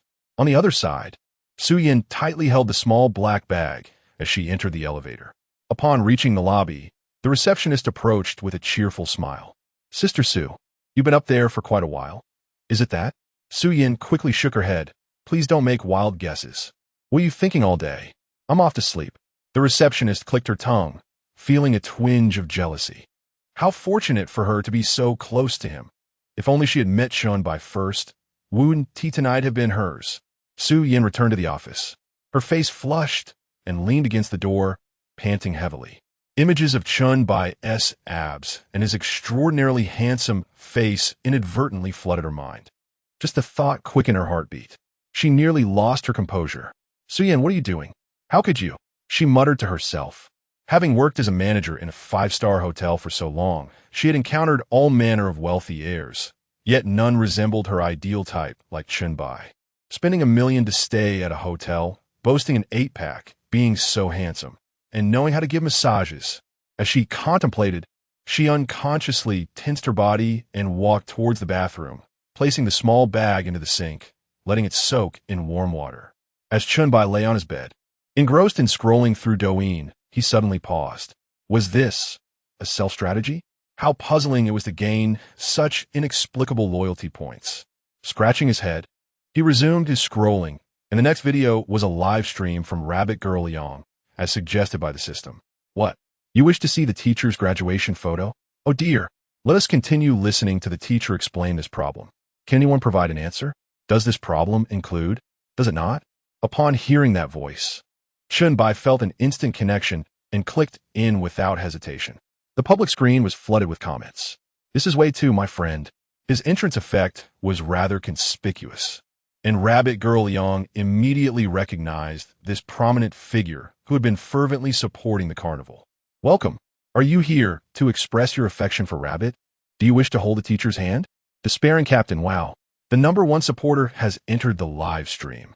Is Rabbit Girl Yang about to tease Xiao Chunin again? Chapter 15. The enigmatic bunny girl Chen Bai entered the live streaming room, observing the incessantly scrolling comments along with the alluring expression of the bunny girl. Her mastery of facial expressions was nothing short of extraordinary.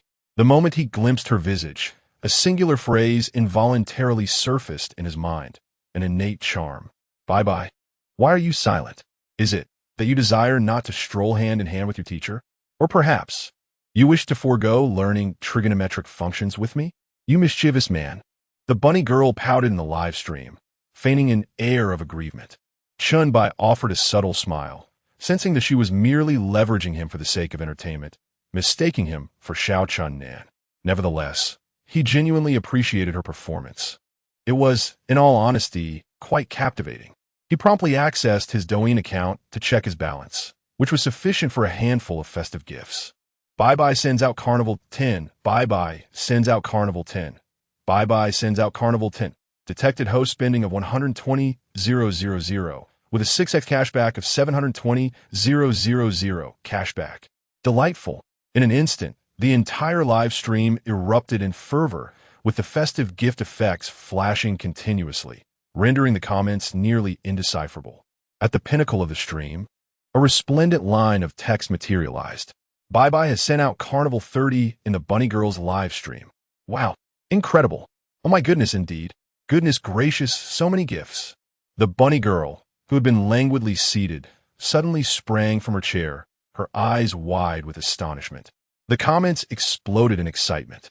The originally modest audience of 10,000 surged to over 100,000 viewers. Wow, what a generous patron. Father, shower me with gifts, and I shall call you Daddy. Quickly, let me grab a front row seat. The Bunny Girl is thriving today, blessed with such a generous benefactor. Who is this magnanimous individual? I must witness the one who can lavish 30,000. Shun Shuyun loyalty 10. Chen Bai felt a subtle thrill within. Previously, he had struggled to comprehend those extravagant patrons who showered gifts without apparent motivation. Watching a live stream for amusement, he believed that mere presence sufficed. There was no need for monetary contributions. In the past, he had never rewarded authors while indulging in novels, relishing the experience without cost. Now, however, his perspective on gifting had evolved somewhat. Ding, ding, ding. Meanwhile, his Douyin account buzzed with numerous private messages. Curious, he clicked to reveal that most were from lesser-known female streamers, some with unremarkable appearances, while others bore the distinctive Fijian motif in their usernames. Care to join my live stream for some fun? As long as your fan club reaches level 13, I'll grant any request. If you're bored, come to my stream. I can host a private show just for you. If the mood is right, I might even grant a wish, any wish you desire. Chen Bai disdainfully dismissed the private messages and returned to the live stream. It seemed that anyone could assume the role of a leading lady, with their intentions laid bare before him. To ascend to the 13th level of a light board, one must at least accumulate over 100,000 points. Otherwise, one merely lingers in the live stream for 2.5 years, offering companionship without substantial engagement. In such a scenario, even daring to indulge in a slice of watermelon at a KTV requires careful consideration. Just moments after returning to the live stream, the user Rabbit Girl abruptly ended her broadcast. Chen Bai was momentarily taken aback. Had she fled the scene? In the next instant, a notification from WeChat flashed on his screen. Rabbit Girl, shall we go out for a meal tomorrow? Perhaps enjoy some leisure time. How about a murder mystery game? Chen Bai smirked, exited Douyin, and opened WeChat. Dining out sounded agreeable, yet a murder mystery game seemed rather uninteresting. Perhaps an escape room would be more enjoyable? That sounds fine. Could you send me your address? Chen Bai was slightly puzzled. Why did she need his address? To go to your place for the escape room. Why waste money going out? Chen Bai scratched his head, convinced he understood correctly. Escape room, not an actual escape. All right, address it is. I shall pick you up tomorrow. He found himself somewhat overwhelmed by Rabbit Teacher's enthusiasm. What man wouldn't desire a partner who comprehends everything, perhaps even more than he does? Someone who is easily communicative and unabashedly open? An escape room, indeed. If Rabbit Girl could escape, then Chen Bai was the key. Rabbit Girl. Map location, Rabbit Girl. Looking forward to seeing my little brother tomorrow. Good night. Chen Bai opened the map to check the location. Next to Magic Capital University? The address Rabbit Girl sent was notably an ordinary neighborhood adjacent to the university, not far from the Hilton. Quite the coincidence. Perhaps when he returned Rabbit Girl home, he could also take a detour to visit Lin Wanji, the junior. Ding. Today's pension has been disbursed.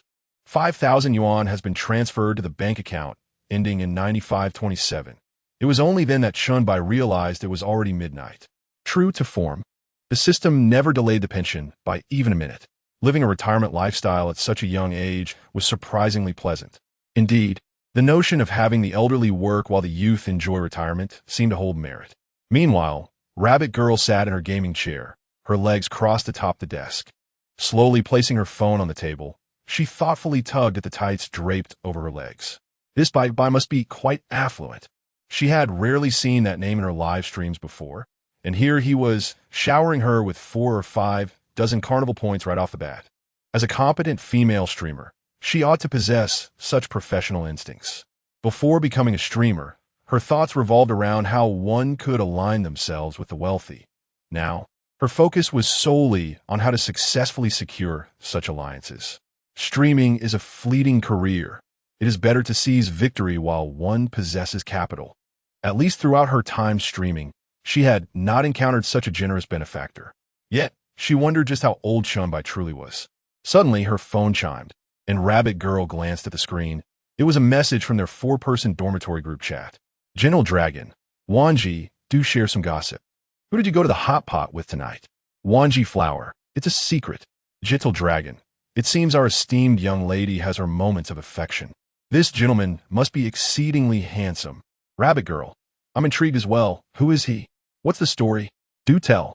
Gentle Dragon, Wanji might be falling in love. I wonder who this man is that has our Miss Lin so discreet. He must be quite remarkable. Wanji Flower, I'm off to sleep. Good night. Rabbit Girl gazed at the messages in the group chat, a charming smile gracing her lovely face. She then opened Chen Bai's chat window. Good night, see you tomorrow. Chapter 16, the first meeting with teacher Tu Chen Bai lay languidly on the verge of slumber, when his phone suddenly chimed twice, accompanied by 2 WeChat notifications. He reached for his phone on the bedside table and opened WeChat. Lin Wanji, good night, brother. Rabbit, love heart. Rabbit Girl Yang, good night, see you tomorrow. A faint smile graced Chen Bai's lips as he replied to the messages in turn. Glancing at the time, he noted it was already half past midnight. It was time to sleep, as he planned to accompany Rabbit Girl Yang for a stroll the next day. He had categorized women into several types, and Rabbit Girl Yang fell into the category easily swayed by monetary gestures, which could bolster loyalty. Increasing loyalty would also conveniently yield some cash back from the expenditure. He hastily completed his first task, for a reward awaited him. With that thought, he set his phone aside, closed his eyes, and prepared to drift into sleep. Chen Bai abruptly sat up. What was Su Yan up to? Within such a brief span, her loyalty had soared to 70. Could it be that she had dreamed of him while asleep? Rising from his bed, he decided to send Su Yan a message instead. Sister Su, are you asleep? Can we chat for a bit? After a full half-minute, Su Yan finally responded with a voice message. What's wrong? I am practicing yoga. From her tone, it indeed sounded as if she was engaged in physical exercise. It was quite normal for a girl to practice yoga in the evening for body sculpting. He dismissed further thoughts and replied with a meme. After a while, as Chen Bai prepared to sleep, Su Yan sent another message. Brother, could you send me a photo? Chen Bai was taken aback. Sister Su, why do you want a photo of me? I don't often take pictures. In truth, he had only taken a few during his university days, mostly scenic shots with peace signs. Men typically lacked the photogenic quality, but if it were landscapes, Chen Bai could effortlessly present several high-quality images. I have a friend who wishes to meet you, but if it's inconvenient, never mind. Contemplating for a moment, Chen Bai picked up his phone, activated the front camera, and snapped a photo to send her. Su Yan Loyalty 1. Well, I'll continue chatting with my friend now. Good night, brother. Chen Bai smiled faintly, replied with a good night, and placed his phone back on the bedside, closing his eyes once more. Su Yan Loyalty 1. The next morning, Chen Bai opened his bleary eyes and reached for a pack of cigarettes on the bedside table. He placed one between his lips and retrieved a lighter from the box. After taking a couple of puffs, he gradually emerged from his dazed state. He unplugged the charging cable from his phone and checked WeChat. Lin Wanji had sent him 2 messages early on. Good morning, brother. I'm off to eat. Photo JPG. Rubbing his eyes, he opened the photo to reveal half a sandwich, a small plate of vegetable salad, and half a glass of milk. What a healthy breakfast. He chuckled softly and replied, "Just got up. Good morning." The young lady exhibits quite an exuberant desire to share. Chen Bai paused for a moment, changed into the LV shirt he had purchased just yesterday, and made a quick trip to the restroom.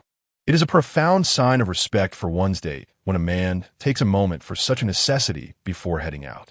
After freshening up, he collected his room card and descended the stairs. Upon reaching the lobby, he spotted Su Yan, her dark circles resembling those of a panda, stretching lazily at the entrance of the hotel. "Good morning, Sister Su," Chen Bai greeted with a raised hand, his gaze inadvertently captivated by Su Yan's attire. She wore a seemingly unremarkable gray crop top that somehow exuded the essence of a gymnastess outfit. Her ordinary casual denim shorts accentuated the elegance of her fair, shapely thighs. Upon noticing Chen Bai, Su Yan's expression turned slightly flustered. "Good morning, little brother," she replied. "Did you not sleep well last night? Your dark circles are quite pronounced. You ought to rest more," Chen Bai casually advised. "Well, I was chatting with friends quite late and didn't sleep well," Su Yan responded, a hint of embarrassment flushing her cheeks as she turned her face away. "Oh, I see," Chen Bai nodded, retrieving the key to his Lamborghini and unlocking the Lamborghini Urus before her. This car is yours," Su Yan exclaimed, her face a mask of disbelief. "Indeed," Chen Bai replied nonchalantly. Su Yan swallowed hard, then turned to consider that if Chen Bai could afford $1 million to stay at a hotel, spending $3 or $4 million on a car was hardly surprising. After all, a vehicle is a tangible asset, whereas a hotel stay is merely money down the drain. "How stunning. Little brother, take me for a ride next time. I've never been in a Lamborghini before," Su Yan said, wrapping her arms around Chen Bai's. A bold move indeed. If a Porsche is considered common, then the Lamborghini Urus undoubtedly ranks among the rarities. Surely, there are but a few in the bustling metropolis. Sharing a photo on social media would undoubtedly attract admiration and envy from her friends. Such is the simplicity of a woman's vanity. "Absolutely," Chen Bai replied with a light smile, agreeing to her request. He then hastily made his way to the driver's seat, pressing the accelerator to leave the hotel parking lot. 15 minutes later, Chen Bai came to a gentle stop beside an older residential complex adjacent to Moda University. The rabbit girl had been waiting downstairs, as she possessed the self-awareness to greet her elder brother promptly. It would be unthinkable for her to keep him waiting while she applied her makeup. At a glance, Chen Bai spotted the rabbit girl, her hair adorned with bunny ears, dressed in a playful skirt and sporting patterned white stockings. Meanwhile, as the Lamborghini approached, the rabbit girl stared in astonishment at the magnificent vehicle. "How stunning is that Lamborghini? It must have cost a fortune. Only the wealthiest can afford such a car," she thought, though ultimately she could only admire it from afar, patiently awaiting Chen Bai's arrival. She is nothing like those unprincipled women who shamelessly attach themselves to wealthy men. In fact, she looks down upon those who readily cling to any affluent individual. Such behavior only serves to diminish the esteem of those truly worthy of one's affections. At that moment, Chen Bai's Lamborghini glided to a halt beside Tu En Liang. He pressed a button to lower the window of the passenger seat. "Get in." "Me?" Tu En Liang hesitated, pointing to herself in confusion. A smile played at the corners of Chen Bai's lips. "Tu Laosher, do you not recognize me? Just yesterday, you wanted to play an escape room with me. How quickly women can change their hearts." "Bye-bye, brother. Are you bye-bye?" Tu En Liang was momentarily stunned, her joy nearly overflowing. Chen Bai smiled lightly. "No seat. Come on in. I'll take you out for a meal. You haven't eaten yet, have you?" He patted the passenger seat, suddenly realizing that it was quite spacious and could indeed accommodate two. Chapter 17. The Collapse of the House. Teacher Rabbit is an innocent young girl. With a look of astonishment, Rabbit Nulian settled into the car, her gaze fixed on Chen Bai's face in surprise. "What are you staring at? So shocked?"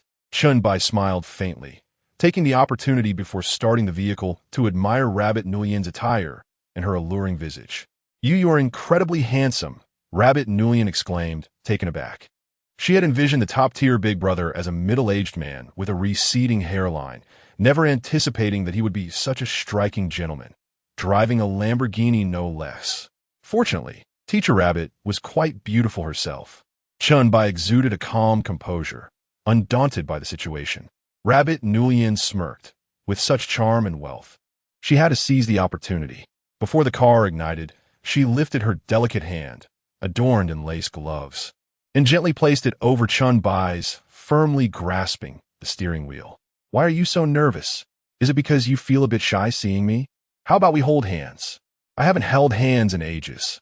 Her voice was laced with seduction and allure. At that moment, Rabbit Nulian resembled a neighborhood seductress, an experienced temptress. She withdrew her gloved hand, palm up, resting it on her fair thigh. Want to hold hands? My hand is right here, why not take it? With a playful grin, she anticipated the sight of Chen by blushing shyly. This was her usual tactic in the streaming room. In reality, no fan dared to take her hand. Chen Bai's lips twitched as he activated his discerning abilities. Detection complete, identified as new. Indeed, she was merely an overconfident tease, one that was inexperienced yet playful. However, with such captivating allure and charm, being classified as new was quite a feat. What? Afraid to take my hand? Rabbit Nulian's smug smile was barely concealed. What is there to be afraid of? Without hesitation, Chen Bai placed his hand on Rabbit Nulian's thigh and curiously flicked the silky fabric, noting its pleasant elasticity. His large hand clasped her delicate one. Well, I've taken it. Your hand is quite soft and smooth, perfect for work. Rabbit Nulian's body stiffened, her mind momentarily blank. Her beautiful face flushed crimson. This was her first intimate contact with a man. He really touched her. Why are you blushing? You look quite spirited, Chen Bai chuckled lightly. Have you watched too many movies? He withdrew his hand, resting it back on the steering wheel. Sit tight, I'm about to drive. As Rabbit Nulian felt his large hand retract, she regained her composure, casting a defiant glance at the smiling Chen Bai. She had always been the one to make others blush, and now she found herself at a loss with him. This wouldn't he do? She was determined to make Chen Bai blush in return. Suddenly, a peculiar sense of competitiveness surged within Rabbit Girl, igniting a warmth within her that she could not comprehend. Why was it that in Chen Bai's presence, she felt utterly powerless? Slow down. You're so naughty. Take it easy. As she mulled over her thoughts, Chen Bai unexpectedly pressed down hard on the accelerator, and the force of inertia caused her to be thrust against the seat. A triumphant smile spread across Chen Bai's face as he smoothly merged the Lamborghini into the flow of traffic. On the road, Chen Bai sensed the scrutinizing gaze from the passenger seat. Is that gear shift comfortable for you? If it's not, would you like to place it on my lap? Rabbit Girl continued to speak in her alluring voice, throwing Chen Bai a flirtatious glance. Chen Bai, unreserved, placed one large hand on her delicate thigh. Well, I won't hold back then. This gear shift does feel rather mediocre. As soon as he uttered those words, he noticed Rabbit Girl's thigh tense slightly. Are you nervous? Chen Bai asked with a teasing smile. No. What? What do I have to be nervous about? Rabbit Girl bit her lip, a hint of self-doubt creeping into her mind. Is Ajahn being serious? Why is he not the least bit bashful? Each time she attempted to provoke him, it was she who ended up feeling shy. Previously, she had reveled in teasing men for her amusement during live streams, and even at conventions. The sight of a grown man lowering his gaze in shyness before her had always thrilled her, especially with her enchanting visage and sultry voice.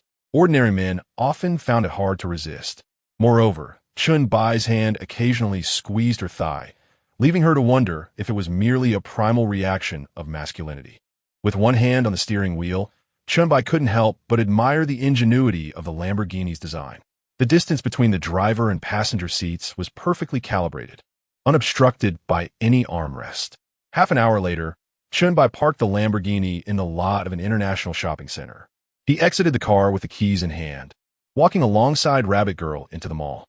She pursed her lips and asked, Doesn't T my brother want to hold my hand while shopping? She extended her far hand toward him. If Chen Bai wished to grasp her outstretched hand, he would have to navigate around her slender waist to take her right hand. Observing the slightly provocative expression on Rabbit Girl's face, he wrapped his arms around her delicate waist from behind. Why would I hold hands? Is it uncomfortable to embrace your waist? You, rabbit girl froze, feeling the strength of Chen Bai's hand. Once ensnared, she found it impossible to break free. A wave of panic washed over her. She had never felt this shy around a man before. What's happening to me? Teacher Rabbit wouldn't be experiencing a man's embrace for the first time, would she? Chen Bai looked at her with a half-smile, feeling her slender waist, devoid of any excess flesh. It was remarkably smooth, even tender to the touch. Absolutely not. I'm just a bit cold, Rabbit Girl retorted, pouting defiantly. She had never anticipated that Chen Bai would play by his own rules. Why was it so challenging to provoke this man into blushing? Yet it was she who, time and again, found herself blushing from embarrassment. How humiliating. After all, she had risen to fame by seducing Xiao Chunan. How could she be so sensitive? Chen Bai had already seen through her facade. To be honest, when this woman pretended, she was entirely different from her alluring persona in the live stream. Is this the essence of contrast? Hockey Rabbit, you rascal. He wrapped his arm around Rabbit Girl and headed straight for the mall. Let's eat first. What do you want? Western cuisine? I'm open to anything. I'm not picky. All right. Chen Bai nodded and guided her into a Western restaurant. Upon entering, Rabbit Girl was taken aback by the exquisite decor of the establishment. Surely, such lavish furnishings must come at a steep price? She discreetly nudged Chen Bai, suggesting, how about we choose another place? This one looks rather expensive. Chapter 18. A wave of warmth enveloped Chen Bai's ear, causing an unexpected itch. Teacher 2, known for her exquisite demeanor, frequently shared delightful snapshots of her culinary adventures on her Douyin account. Such fine establishments seemed to be a staple for her. Curiously, Chen Bai discreetly mimicked her actions, gently pinching the taut abdomen of Tu In Liang. Indeed, she lived up to her title as Douyin's foremost enchantress. Her firm midriff resembled a character plucked straight from a whimsical comic. It was all a fade. Who would truly indulge in such lavish Western cuisine daily? Many of the images were sourced from Zaihongshu, as Tu In Liang candidly admitted. She embraced authenticity, eschewing the petty rivalries that plagued other female streamers online. Chen Bai chuckled softly, appreciating her unpretentious nature. Of course, the allure of Teacher 2 was undeniable. Little money, I'm still hungry, so let us consider this lunch, Chen Bai declared, leading Tu In Liang into the restaurant, where they settled at an exquisite glass table. A well-dressed waiter approached, presenting the menu. Sir, here is the menu. Chen Bai perused it briefly before handing it over to Tu In Liang, saying, You order. I'm not yet familiar with your tastes. Her cheeks flushed, and a mischievous smile danced on her lips as she took the menu from him, her fingers playfully grazing his palm. When Chen Bai looked up, he found her innocent, wide-eyed expression disarming. She was clearly putting on an act. This woman was a delightful combination of playful and naive. Upon examining the menu, Tu In Liang gasped in astonishment. It was no surprise that dining at an international establishment could equate to her earnings from 10 days of streaming. Were it not for Chen Bai treating her, she would never have dared to spend such a sum on a single meal. Goodbye, then, I shall indulge, she exclaimed, her eyes sparkling with delight at the array of delectable offerings. Although she considered herself a materialistic woman, she naturally skipped over the dishes priced in the thousands. Chen Bai waved dismissively, no need for formality. Well, I'll have a creamy cheese pasta, an American grilled steak, and a vegetable salad. Tu In Liang ordered 5 or 6 dishes, then turned to Chen Bai with curiosity, but I still don't know what you enjoy, goodbye, brother. It matters not to me, Chen Bai replied, accepting the menu back. He noted that the selected items were all reasonably priced, none exceeding 500 yuan. He found it peculiar. Was she attempting to save him money? That simply wouldn't he do. He picked up a pen and circled several more dishes on the menu. All right, let's go with this. He handed the menu to the waiter. Goodbye, brother. I still don't know your name. I don't want to say goodbye. That name feels unlucky, Tu In Liang remarked, maintaining her enchanting demeanor once the waiter had retreated. Chen Bai. Chen Bai? You go by your real name online? What a lovely name. How would you like me to address you then? The rabbit girl, with her delicate pink tongue peeking out, seemed almost to shimmer with allure. Chen Bai cleared his throat lightly, expressing a wish for her to address him in a certain manner. What would you like me to call you, dear brother? She inquired. her ebony silk hand reaching out as her figure leaned forward, nearly resting upon the table as she grasped Chen Bai's hand. "Call me BB. Wow, what?" The rabbit girl was momentarily taken aback, disbelief flickering in her eyes as she repeated the request. "Call me BB. I rather like that title," Chen Bai replied, a smile gracing his lips. "Yes, precisely, it means baby. BB? No, I think I shall still call you brother." At that moment, the rabbit girl felt her cheeks flush deeply, a warmth creeping down to her neck.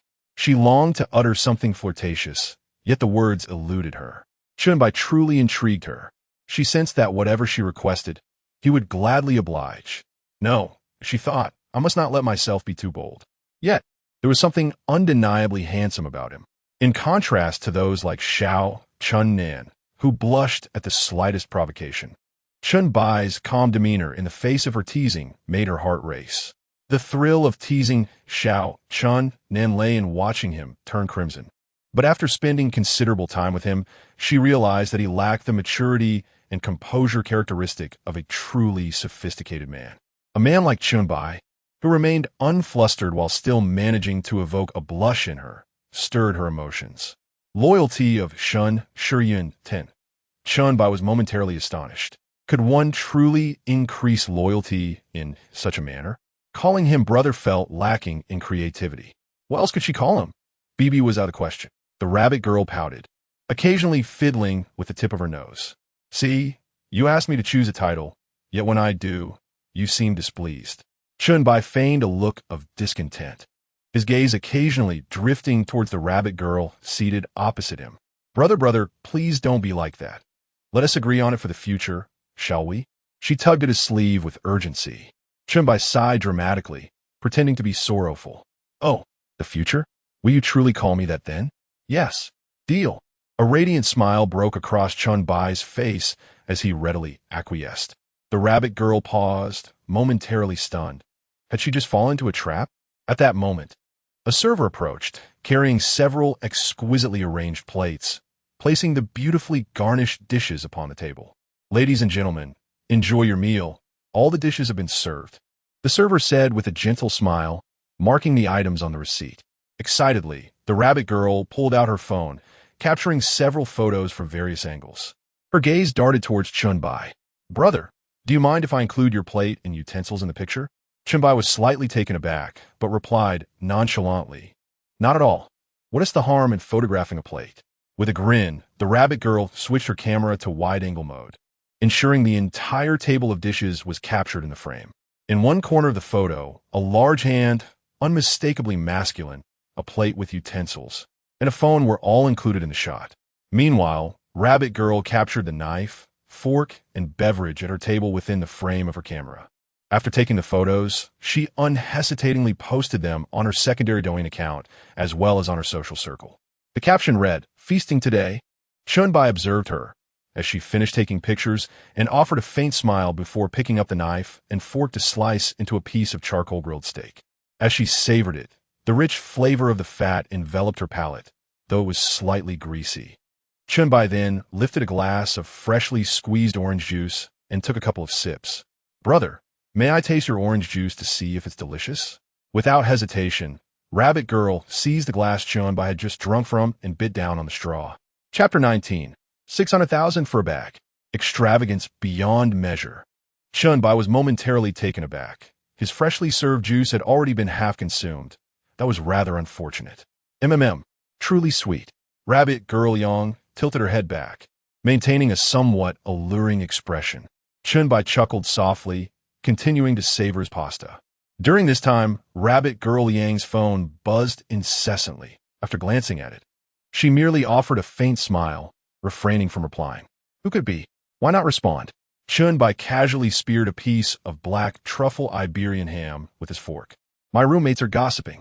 When I accompany my brother for a meal, I must remain focused, not engage in their chatter. Are you still a university student? You wouldn't happen to be from a university in Magic City, would you? Chen Bai expressed his surprise. Such charm, typically exuded by mature women, could genuinely manifest in a university junior. My brother is quite astute. How coincidental. She is indeed my junior. Why not reply to your roommates? It's perfectly fine. I have finished my meal. Chen Bai felt a twinge of nostalgia, genuinely astonished that Rabbit Girl Yang turned out to be his junior. In the past, he had indeed wronged her. All right, Rabbit Girl Yang, unable to suppress her desire to flaunt her circumstances to her roommates, opened WeChat and glanced at the group chat named Spider Cave. Gently dominant Mother Dragon. Rabbit, no way. You and T be in a situation too, would you? Hurry up and clarify. Whose hand is in the picture? With whom are you secretly meeting? Moreover, this restaurant isn't cheap, is it? Just a casual meal must cost several thousand. Gardenia in bloom. Rabbit has a boyfriend? Congratulations. Have you finally found your ideal man? Gently dominant Mother Dragon. Gardenia in bloom, Rabbit. You two seem to be in similar situations, don't you? Next time, let us arrange for your boyfriends to meet and get acquainted. Vegetable not cabbage. I envy Rabbit. Eating so well every day. Is this wealthy man handsome? I hope to meet him someday. Drooling emoji. Rabbit Girl Yang chuckled softly, replying in the group, quite handsome. Unexpectedly so. She was not one to be coy. Her nature had always been quite genuine. The roommates in the dormitory were like sisters, devoid of scheming. The other three were well aware of her dreams. Her aspiration was simply to marry a wealthy man. Gently dominant Mother Dragon. No pictures, no truth. Send a photo for us to see. Rabbit Girl Yang contemplated, waiting until she had secured Chen Bai before making a grand announcement. Wouldn't he be too late? I want to send it now, but I will next time. Out of the corner of her eye, she noticed Chen Bai already wiping his mouth. She took a piece of napkin, tentatively placing it near Chen Bai's lips. Shall I help you with that? Chen Bai, unreserved, nodded. Rabbit Girl Yang, somewhat bashful, assisted him in wiping his mouth and then used the same napkin to dab her own. Shall we go, brother? Where shall we wander? Chen Bai pondered for a moment, suggesting, let us stroll downstairs. I need to buy a few things. Rabbit Girl Yang nodded, standing up and moving closer to Chen Bai, slightly raising her arm to expose her slender waist entirely. Chen Bai smiled, recognizing the implicit understanding. What does self-awareness mean? This is what self-awareness is. He was quite unreserved, directly wrapping his arms around her slender waist. After settling the bill, the couple descended the stairs, heading straight towards the LV store. Along the way, numerous shoppers paused to admire them. Genuine couples who could be described as a match made in heaven were a rarity, and many secretly envied them. Wow, that woman is stunning. I want to see her on Weibo. That man is quite handsome too. Is this what they call a perfect match? I'm so envious. This handsome guy is so charming. He is my husband. My husband. As Chen Bai led her into the LV store, a gracefully attractive sales associate approached them. Good day. Sir, what can I assist you with today? We have just received some new women's handbags and men's items. The sales associate's demeanor was exceptionally cordial, her smile unwavering throughout the interaction. She immediately recognized that Chen Bai's attire was anything but ordinary. His outfit reeked of luxury, worth more than a down payment on a house in the suburbs. They primarily catered to clients like him. If the customer had specific needs, she wouldn't hesitate to play the role of an accommodating matchmaker. Handbags? Let us take a look, Chen Bai suggested, pulling Rabbit Girl towards the handbag display area. Could you introduce some options to me? Chen Bai gazed at the dazzling array of handbags on display, momentarily at a loss. While the cashback was enticing, he knew he had to be prudent with his spending. It wasn't like he could simply wave his hand and say, wrap them all up for me, as if he were a protagonist from a kitsch romance novel. He was a wealthy man, not a spendthrift. Spending had to be gradual. Human nature was invariably greedy. If he gifted her $1 million bag this time, the next $1 million bag would become the baseline. There was no need to buy impulsively like a fool. Don't forget about my share, Rabbit Girl remarked, somewhat surprised as she rarely indulged in luxury items. It wasn't that she didn't like them. She simply couldn't justify the expense. Women's fondness for luxury handbags was akin to men's passion for luxury cars. What girl wouldn't dream of owning a limited edition bag? Carrying one would certainly attract envious glances. Do you see anything you like? Chen Bai asked casually. Rabbit Girl nodded, of course. What girl doesn't like them? She felt no need to conceal her true self in front of Chen Bai. She had come to meet him with the intention of securing a wealthy partner. It was a mutually beneficial arrangement, devoid of pretense. Select a couple of options. The price is up to you, she replied. Chen Bai coolly added, glancing at the sales associate, you can assist her with the selection. I'll browse the men's clothing section. The sales associate flashed a sweet smile. Certainly, sir. Would you like me to accompany you? No need. Chen Bai waved his hand and headed straight for the men's section, picking out a few sets of sleepwear. Having already indulged extravagantly, it would be unreasonable not to treat himself while shopping. A man should take care of himself while enjoying cashback. He also aimed to elevate his own stature. He selected 2 rather understated sleepwear sets and returned to the handbag display, only to find the sales associate still in the midst of her presentation. Chen Bai glanced at the hesitant and conflicted rabbit girl Yang and decisively pointed to the 2 bags displayed at the top of the showcase, priced at 300,000 and 280,000 respectively. These 2, wrap them up. Sir, are you certain? The sales associate was the first to react, realizing that these 2 bags were the prized possessions of their LV store, with a staggering price of 600,000, which deterred many wealthy heirs. Brother, this is far too extravagant, isn't it? Both of these bags are limited editions, and together they are exceedingly expensive. Rabbit girl Yang expressed her astonishment, quickly clinging to Chen Bai's arm. She had anticipated that Chen Bai would buy her a bag, but she never imagined he would so effortlessly choose to purchase bags worth 600,000. How outrageously lavish must one be to act in such a manner? Chapter 20 moments ago, you called me brother, but now, what should I be addressed as? I find these 2 bags quite exquisite. Let us proceed with these. Chen Bai noticed that Tu In Liang frequently cast her gaze upon the 2 bags perched atop the display cabinet. Good sir, you are truly generous to your lady. I can't help but feel a tinge of envy, the sales assistant remarked with a playful smile, before turning to fetch the items from the stockroom. Brother, are you really going to buy me these 2 bags? Tu In Liang exclaimed, tightening her grip on Chen Bai's arm and nuzzling against him. Not fond of them. I adore them. You are so wonderful, brother, Tu In Liang affirmed, her admiration for Chen Bai growing ever stronger, solidifying her belief that he was indeed the man she had chosen.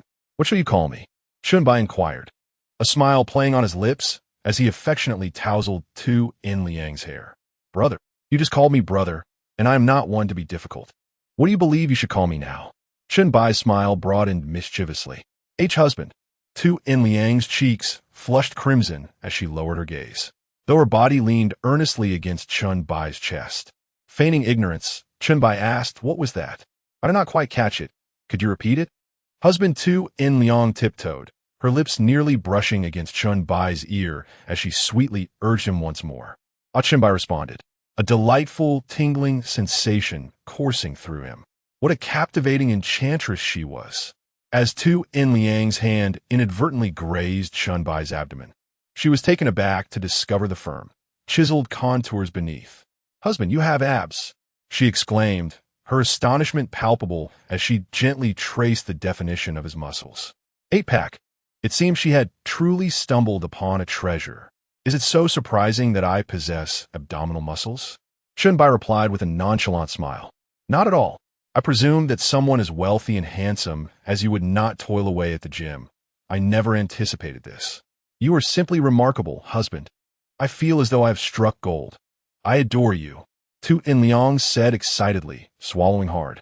These abs were as firm as steel. It must feel incredible. Chen Bai chuckled lightly. Do keep it together. There are others present. Save such indulgence for when we are engaging in our escape room adventure. Sir, your items are ready. You may proceed to the checkout, the sales assistant announced, emerging with 4 shopping bags, her eyes shimmering with admiration for Chen Bai. Had it not been for the beautiful lady by his side, she would have seized the opportunity to add him on WeChat. Following the sales assistant to the counter, Chen Bai presented the QR code for payment. A cold, mechanical voice resonated. Payment successful. 600,000 yuan. Detected expenditure of 600,000 yuan. Fourfold cashback of 400,000 yuan. Chen Bai gazed at his phone, which displayed a balance exceeding 5 million, exhilaration surging within him. The surrounding crowd was drawn by the announcement of the 600,000 yuan transaction. Wait, did I hear that correctly? Someone truly spent hundreds of thousands at a luxury store? Are you serious, buddy? Are you treating cash like it's a game token? Several attractive women cast envious glances at Tu In Liang. How fortunate she is. I genuinely envy her. especially since her partner is quite handsome. As Tu Inliang took her shopping bag from Chen Bai, she felt the intense stares around her, which stirred a delightful thrill within her. She tightened her grip on Chen Bai's arm, exclaiming, "Darling, you are truly wonderful." Rising onto her tiptoes, she left a gentle kiss on Chen Bai's cheek. He wiped his face, acknowledging that Tu Zuisamai possessed an undeniable charm. She indeed had a remarkable knack for pleasing others, coupled with an intelligence that set her apart. Beneath her seemingly fiery exterior, which included teasing Xiao Chunan for amusement, lay a naive innocence, someone who had only witnessed the world but never truly experienced it. As Chen Bai led Tu and Liang out of the mall, they encountered a Huawei store at the entrance. Glancing at his iPhone 11, he decided to explore the shop to see if any new models had arrived. Although he had once wished to support the brand, financial constraints had held him back. He also considered purchasing a Huawei gaming bundle, reminiscing about the days spent playing games with his companions. Tu Inliang, her eyes gleaming with excitement, admired her luxurious bag, a staggering 600,000. It was something she had never dared to dream of owning. She yearned to return to their hotel with Chen Bai to enjoy an escape room adventure, not merely to admire his abs. "I'll browse a bit and pick up something," she said, the moment Chen Bai released his hold on her slender waist. Tu Inliang quickly moved closer, placing his hand back on her waist. "Darling, I'll accompany you." They entered the store together, and without waiting for a sales associate to approach, Chen Bai began exploring as if he were at a zero-cost sale. Tablets, laptops, graphics cards, foldable phones, Bluetooth headphones. He examined nearly every top-tier item available. The staff were bewildered. Was this man truly here for a zero-cost purchase? "Sir, are you sure you want all of these?" The total for the bundle amounts to over 80,000. One employee cautiously reminded him, having never encountered such a lavish customer before. "Could you assist me in delivering these to my car?" Chen Bai replied nonchalantly, having heard that the performance of the leading laptop was extraordinary, especially for playing CS. "Go." "Absolutely. Please follow me to the checkout," the sales associate exclaimed, as if they had encountered a benefactor. Who else could spend over 80,000 on electronics without a second thought? Detected host spending of 80,000, seven-fold cashback of 560,000. Tu Inliang felt increasingly fortunate to have found such a treasure in Chen Bai, the affluent man she wished to marry and remain devoted to. Spending 80,000 casually. Was this even in the realm of reality? Chen Bai calmly tucked away his bank card and led the sales associate towards the parking lot. As they approached his Lamborghini, he produced the car key and pressed the unlock button. "Please place these in the trunk," he requested. Chen Bai uttered a brief remark before turning to enter the vehicle. The female attendant stood in astonishment. Was that a Lamborghini? A Lamborghini Urus, a luxury automobile worth over 3 million. Fearing any inadvertent scratches, she cautiously placed the oversized takeout in the trunk, closed the lid, and waved her hand as she stood there. Chen Bai pressed the accelerator, and the car gradually merged into the flow of traffic. Seated in the passenger seat, the eager rabbit girl could no longer contain her excitement. She carefully opened the LV shopping bag in her hands. Gently lifting the handbag, she scrutinized it from various angles, even taking several photos to share in the dormitory group chat. "So, are we really heading back? Are you truly accompanying me to the hotel?" Chen Bai inquired with a playful curiosity, one hand firmly on the steering wheel. Chapter 21. "Darling, your abs are simply too impressive." With a delicate pair of hands adorned in lace gloves, the enchanting rabbit maiden pressed her palms against Chen Bai's larger hand. Lowering her gaze shyly, she playfully asked, "Darling, does your hotel have a bathtub?" Deep within her heart, she had already resolved that Chen Bai was the man worth taking a leap of faith for. Unlike those mercenary women devoid of principles, she would not indulge herself with a feast only to claim she had to return home. As a considerate girlfriend, how could she suddenly declare an emergency after dining and shopping? Chen Bai smiled lightly, pressing the accelerator as they sped towards the Hilton Hotel. Upon their arrival, he parked the car and called for assistance from the reception desk, needing help to carry the plethora of items they had purchased. The receptionist was momentarily taken aback upon seeing the Lamborghini, a flicker of envy crossing her face as she thought of Su Yan. She didn't mind her own struggles. But the thought of her peer driving a Range Rover was disheartening. Given Chen Bai's close proximity to the stunning rabbit maiden, it was evident they shared more than just a friendship. Imagining herself commuting on her modest electric bike while Su Yin rode in luxury made her wish she could shed tears in a Lamborghini rather than laugh on a small electric scooter. "Darling, let me help you with the bags. It pains me to see you exhausted." Rabbit Maiden touched up her blush in the passenger seat before stepping out of the car, noticing a hotel receptionist assisting with their belongings, flashing a smile in return. "Thank you for your efforts." The receptionist was taken aback, pondering the implications. Did Chen Bai have a girlfriend? And what did that mean for Su Yin? While her mind raced with shock, she maintained a cheerful "Fa-ade," replying, "You are too kind." She felt compelled to inform Su Yin without delay. With his arm wrapped around Rabbit Maiden's waist, Chen Bai entered the hotel and swiftly ascended to his opulent presidential suite. Rabbit Maiden, akin to an innocent child discovering a grand palace, gazed around in awe at the lavish surroundings. "This hotel is extraordinarily luxurious. I can only imagine the cost per night," she mused, her eyes wide in astonishment. As Chen Bai opened the door, he took a stack of shopping bags from the receptionist and piled them in a corner. After shutting the door, a subtle smile graced his lips. "Escape room? But not the kind where one must flee," Rabbit Maiden thought anxiously. Sitting on the edge of the bed, her lips pressed tightly together, revealing her nerves. All her previous allure and confidence felt like mere fades. In truth, she was an innocent girl, unaccustomed to the world. It would be disingenuous to claim she wasn't anxious, yet she didn't wish to display her vulnerability before Chen Bai. What if he preferred the bold version of her? What if he discovered her true, naive self, and it shattered the image she had crafted? Leaning against the door, Chen Bai observed Rabbit Maiden, who was now perched on the bed, biting her lip and clutching her hands tightly. How adorable, he thought.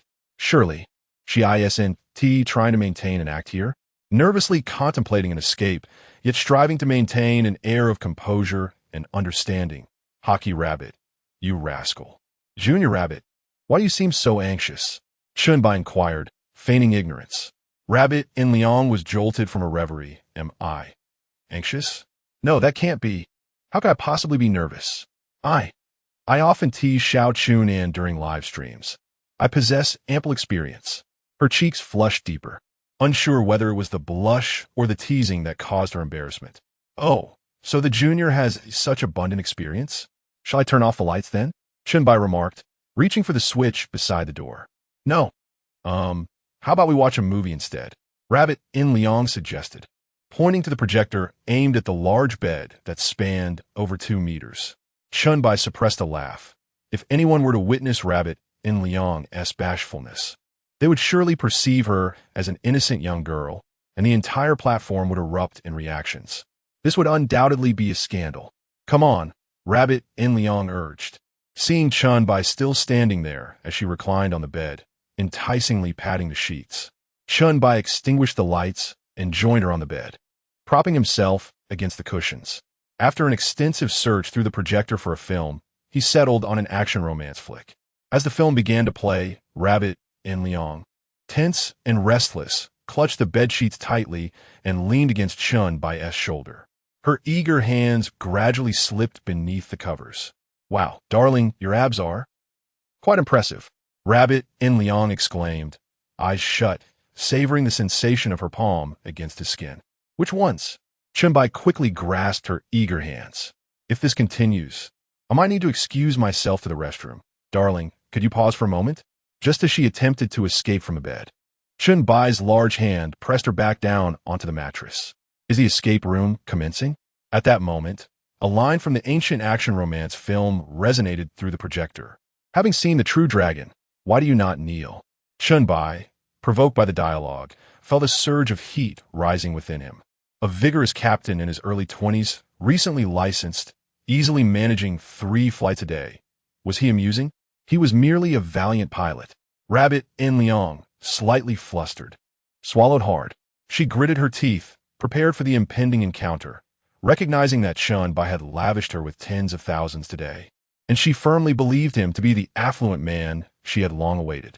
Moreover, Chen Bai's sculpted abs were undeniably alluring. Surely, no woman could resist. Suddenly, a series of knocks echoed on the door. Chen Bai furrowed his brow. Who is it? Who dares disrupt my moment? His irritation flared as he contemplated the interruption of his flight. It's me, little brother, came a somewhat distant female voice from outside. Chen Bai sighed heavily, glancing back at Rabbit and Liang, who had hastily donned the delicate lace back onto her flawless thighs, a surge of unnameable frustration welling up within him. He truly must gain control over Su Yin. He approached the doorway, illuminated the room, and pressed down the doorknob.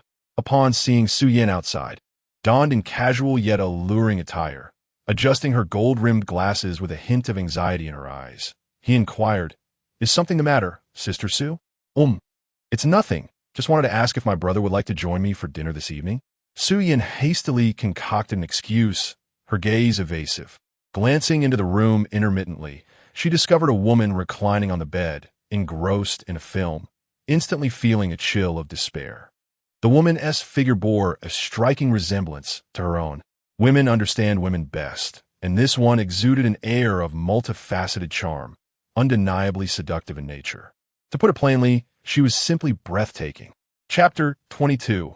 Rewarding Skills. Mastery of all instruments. Chen Bai furrowed his brow in contemplation. He thought he might not be free tonight, but he would arrange to meet her when he was available. Su Yin absent-mindedly nodded, a sense of indescribable disappointment swelling within her. At her age, nearing 30, she was no longer the fresh-faced girl who could easily attract attention. The woman in the room exuded charm and beauty, perhaps even surpassing her own allure. A profound sense of crisis enveloped her heart. Just moments ago, the receptionist had mentioned that Chen Bai had brought an exceptionally attractive girl to his room, urging her to assert her claim. Initially skeptical, Su Yan's doubts faded upon witnessing the scene for herself. Chen Bai was undeniably exceptional, handsome, fit, and notably affluent. The women surrounding him were all stunning. What advantages could she possibly possess? With a melancholic demeanor, she lowered her gaze, only to realize she could not even see her toes. Indeed, who said she had no advantages? Was it not true that many men desired a woman like Chao Zai? While she might not fit that exact mold, she could at least be regarded as an alluring, mature woman. If she were a bit more virtuous, perhaps she could still hold hope. No longer a naive girl, Su Yin understood the harsh realities of life. Changing one's social standing through sheer effort was nearly impossible. It was better to find a reliable support than to remain isolated. As these thoughts swirled in her mind, her furrowed brow suddenly relaxed. "All right, then wait for my brother to join us for dinner," she proclaimed, casting a flirtatious glance at Chen Bai before turning to leave. Chen Bai smiled faintly, closing the door behind him as he returned to his room. To claim he was indifferent to Su Yin would be a falsehood. What man does not aspire for a well-rounded life? There are those who are fiery, those who are innocent, and naturally, there must also be gentle and virtuous companions with distinctive traits. Su Yan's long, fair legs, alongside her other qualities, rendered her a goddess of sorts, someone who could be captivating for an extended period. Perhaps, in the eyes of others, she might be seen as quite unfortunate. He felt a genuine attraction to her, compounded by her unwavering loyalty, which was the highest among his acquaintances, especially given her current proactive demeanor.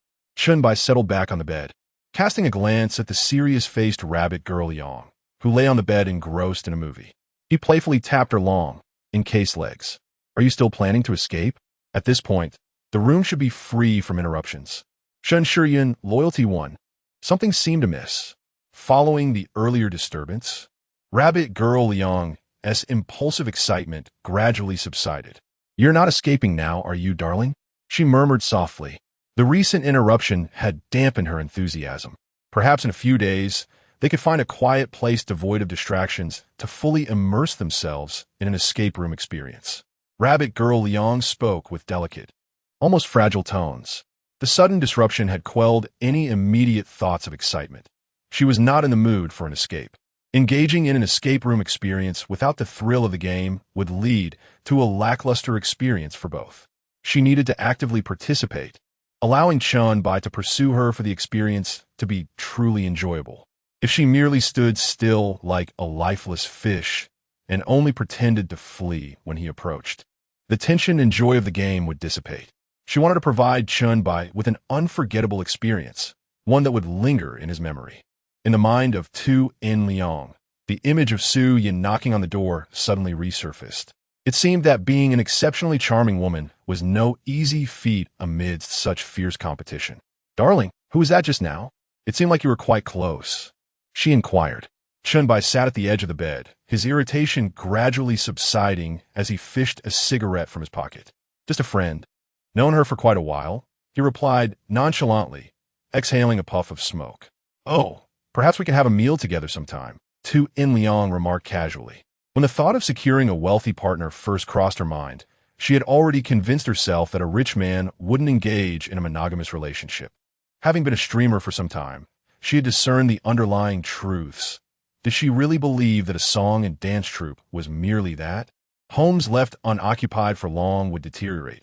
So why would wealthy individuals acquire multiple properties? Only those who lack confidence would obsess over ways to tether someone to themselves. Instead of fretting over such matters, she pondered how to foster good relationships with her future mahjong companions, believing that unity among sisters would yield strength. Chen Bai chuckled. "It's quite reassuring to see you have this awareness." He spoke candidly, wishing to avoid a scenario where two women feigned smiles while harboring resentment, engaging in domestic rivalry. "Of course, as long as my husband holds me dear, I care for nothing else," Tu In Liang said with a hint of pride, softly adding, "After all, they aren't the ones warming my bed." Chen Bai laughed. "Well then, since you're here, why not escape a bit?" He pinched her delicate hand adorned with lace gloves. "Junior, I'm sure you wouldn't want your image as a pure and kind girl to be tarnished, would you? You wouldn't want anyone to know you're a bit of a loudmouth either." Tu In Liang's gaze grew dreamy as she leaned into his arm, her voice taking on a playful lilt. "Senior, please, don't let them know I'm actually a pure girl. Senior, please don't spill it." 2.5 hours later, Chen Bai silently lit another cigarette. "Well done, Junior," he commented. Aside from her insincerity, Tu In Liang was quite likable. He resolved to leverage his connections to investigate her further, to gauge her true depths. Tu In Liang removed the lace gloves and tossed them into the trash. "Remember to keep my secret." Chen Bai nodded. "Rest assured, I'm a man of my word." He finally understood why some referred to certain individuals as naturally alluring. Even those who had never experienced intimacy could possess such charisma. If one were to successfully unlock the mysterious pathways of the body, would that not be? Ding! Detected indulgent behavior from a host. Playing escape room games during the day is indeed quite indulgent, rewarding the host 100,000 yuan in cash, skill, mastery of all musical instruments at an extraordinary level. Chen Bai was taken aback. To receive a skill reward for indulging in behavior? He had thought such rewards were only available through temporary, minor tasks. This reward from the system is rather impressive. Mastery of all musical instruments at an extraordinary level. Does that mean the guitar he had previously customized was not a frivolous purchase? He had always wanted to learn while in university, but was hindered by a lack of time and finances. He had intended for the guitar he bought yesterday to merely serve as a decorative piece, not realizing it would become useful. Chapter 23. Taking out the trash, he was a bit impatient as he sent a WeChat message to the vendor of his custom guitar, inquiring about its progress. An extraordinary musical talent. Truly remarkable. He had been lamenting his lack of time to practice. At university, whenever he took out the guitar, he became an irresistible charm to the girls. Just as Chen Bai was about to pull out his phone, Tu In Liang stood up to straighten her clothes. "Darling, it's getting late. I need to return to my live stream. Next time we meet, let us find a quiet place to play an escape room game." Tu In Liang lowered her head shyly, feeling embarrassed at the thought of watching a movie and then playing an escape room. The impulse she had just felt had dissipated, leaving her unsure of how to face Chen Bai. She must have seemed rather flustered. Chen Bai smiled slightly, recognizing that this younger classmate oscillated between innocence and allure. What man wouldn't he be drawn to such a blend? Once she was in her element, it was truly, well, those who understand, understand. Don't forget to take out the trash bags. After saying this, he glanced at the stark contrast of colors in the black garbage bag. Tu In Liang approached Chen Bai, slightly bending down to tie the garbage bag. "I'm off now, darling." She pressed her lips together, adjusted her black stockings, and gently leaned down to plant a kiss on Chen Bai's cheek. Chen Bai wiped his face, catching a hint of sweetness. Girls truly have an enchanting fragrance. Watching Tu In Liang depart, he opened WeChat and, after some searching, located the vendor's contact. Eagerly, he sent a message. Is the guitar ready? A swift response arrived. You can pick it up this afternoon. Chen Bai felt a surge of excitement, an influx of musical knowledge filling his mind, making his hands itch to play. He stifled his exhilaration and casually scrolled through his moments. In the past, he rarely browsed moments. It seemed to be a realm for the affluent and leisurely. A humble life contrasted with the extravagance displayed in social media. The lives of the wealthy are rich experiences, while those less fortunate merely survive. Simply living is challenging enough. Who has the time to post on social media? Why burden oneself with envy while watching others indulge in pleasures? Only the selfless souls sharing photos out of sheer generosity were worth his attention in moments. After scrolling for a while, one post caught his eye. Gentle Mother Dragon. Oh yeah, the YK group is finally holding a concert. Image JPG. Location: Shanghai International Trade Center. Chen Bai couldn't help but smile. Anyone who enjoys Kuan Gu's music must have refined taste.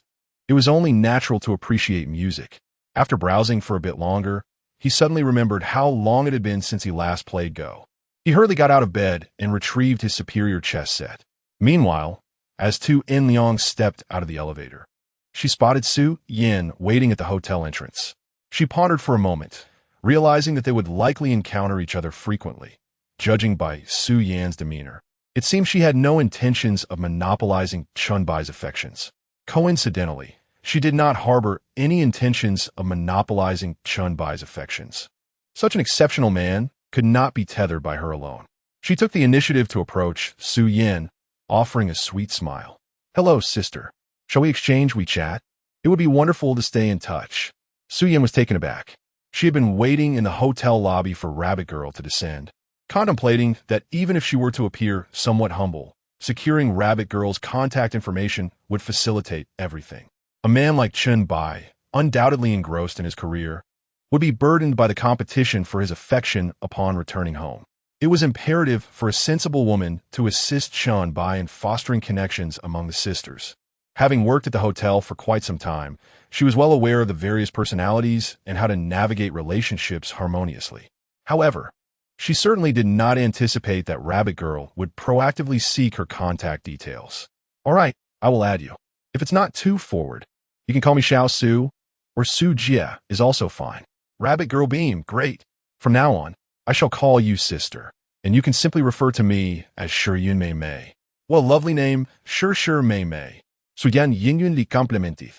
Realizing that Rabbit Girl was also a woman of understanding, making her easy to get along with. I'll take my leave now, Su Jia. Let us keep in touch on WeChat. Absolutely. From now on, we shall be like sisters, haha. Rabbit Girl smiled slightly and walked towards the hotel entrance, effortlessly hailing a taxi on the roadside. Once seated, she eagerly snapped a photo of her shoulder bag and shared it in the dormitory group chat. Gentle Mother Dragon, getting ready to attend a concert. I truly adore this duo. I simply cannot resist a handsome man who can sing. Gentle Mother Dragon, wait, what? Has Rabbit struck it rich? Spending hundreds of thousands on a bag? No way. Did that man from dinner buy this for you? So envious. Wow. Rabbit has hit the jackpot. Don't forget about us. This man must be incredibly wealthy to casually gift such an expensive bag. I'm genuinely envious.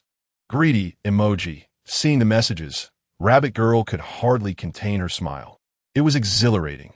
This was far more thrilling than the low-quality boys from university, who would only gift a lipstick worth a few dozen yuan. She was indeed materialistic, yet unlike those who demanded everything without offering anything in return. She adhered to a principle. Receiving did not equate to acceptance. As long as her admiration was directed towards one individual, it could not be deemed mere materialism.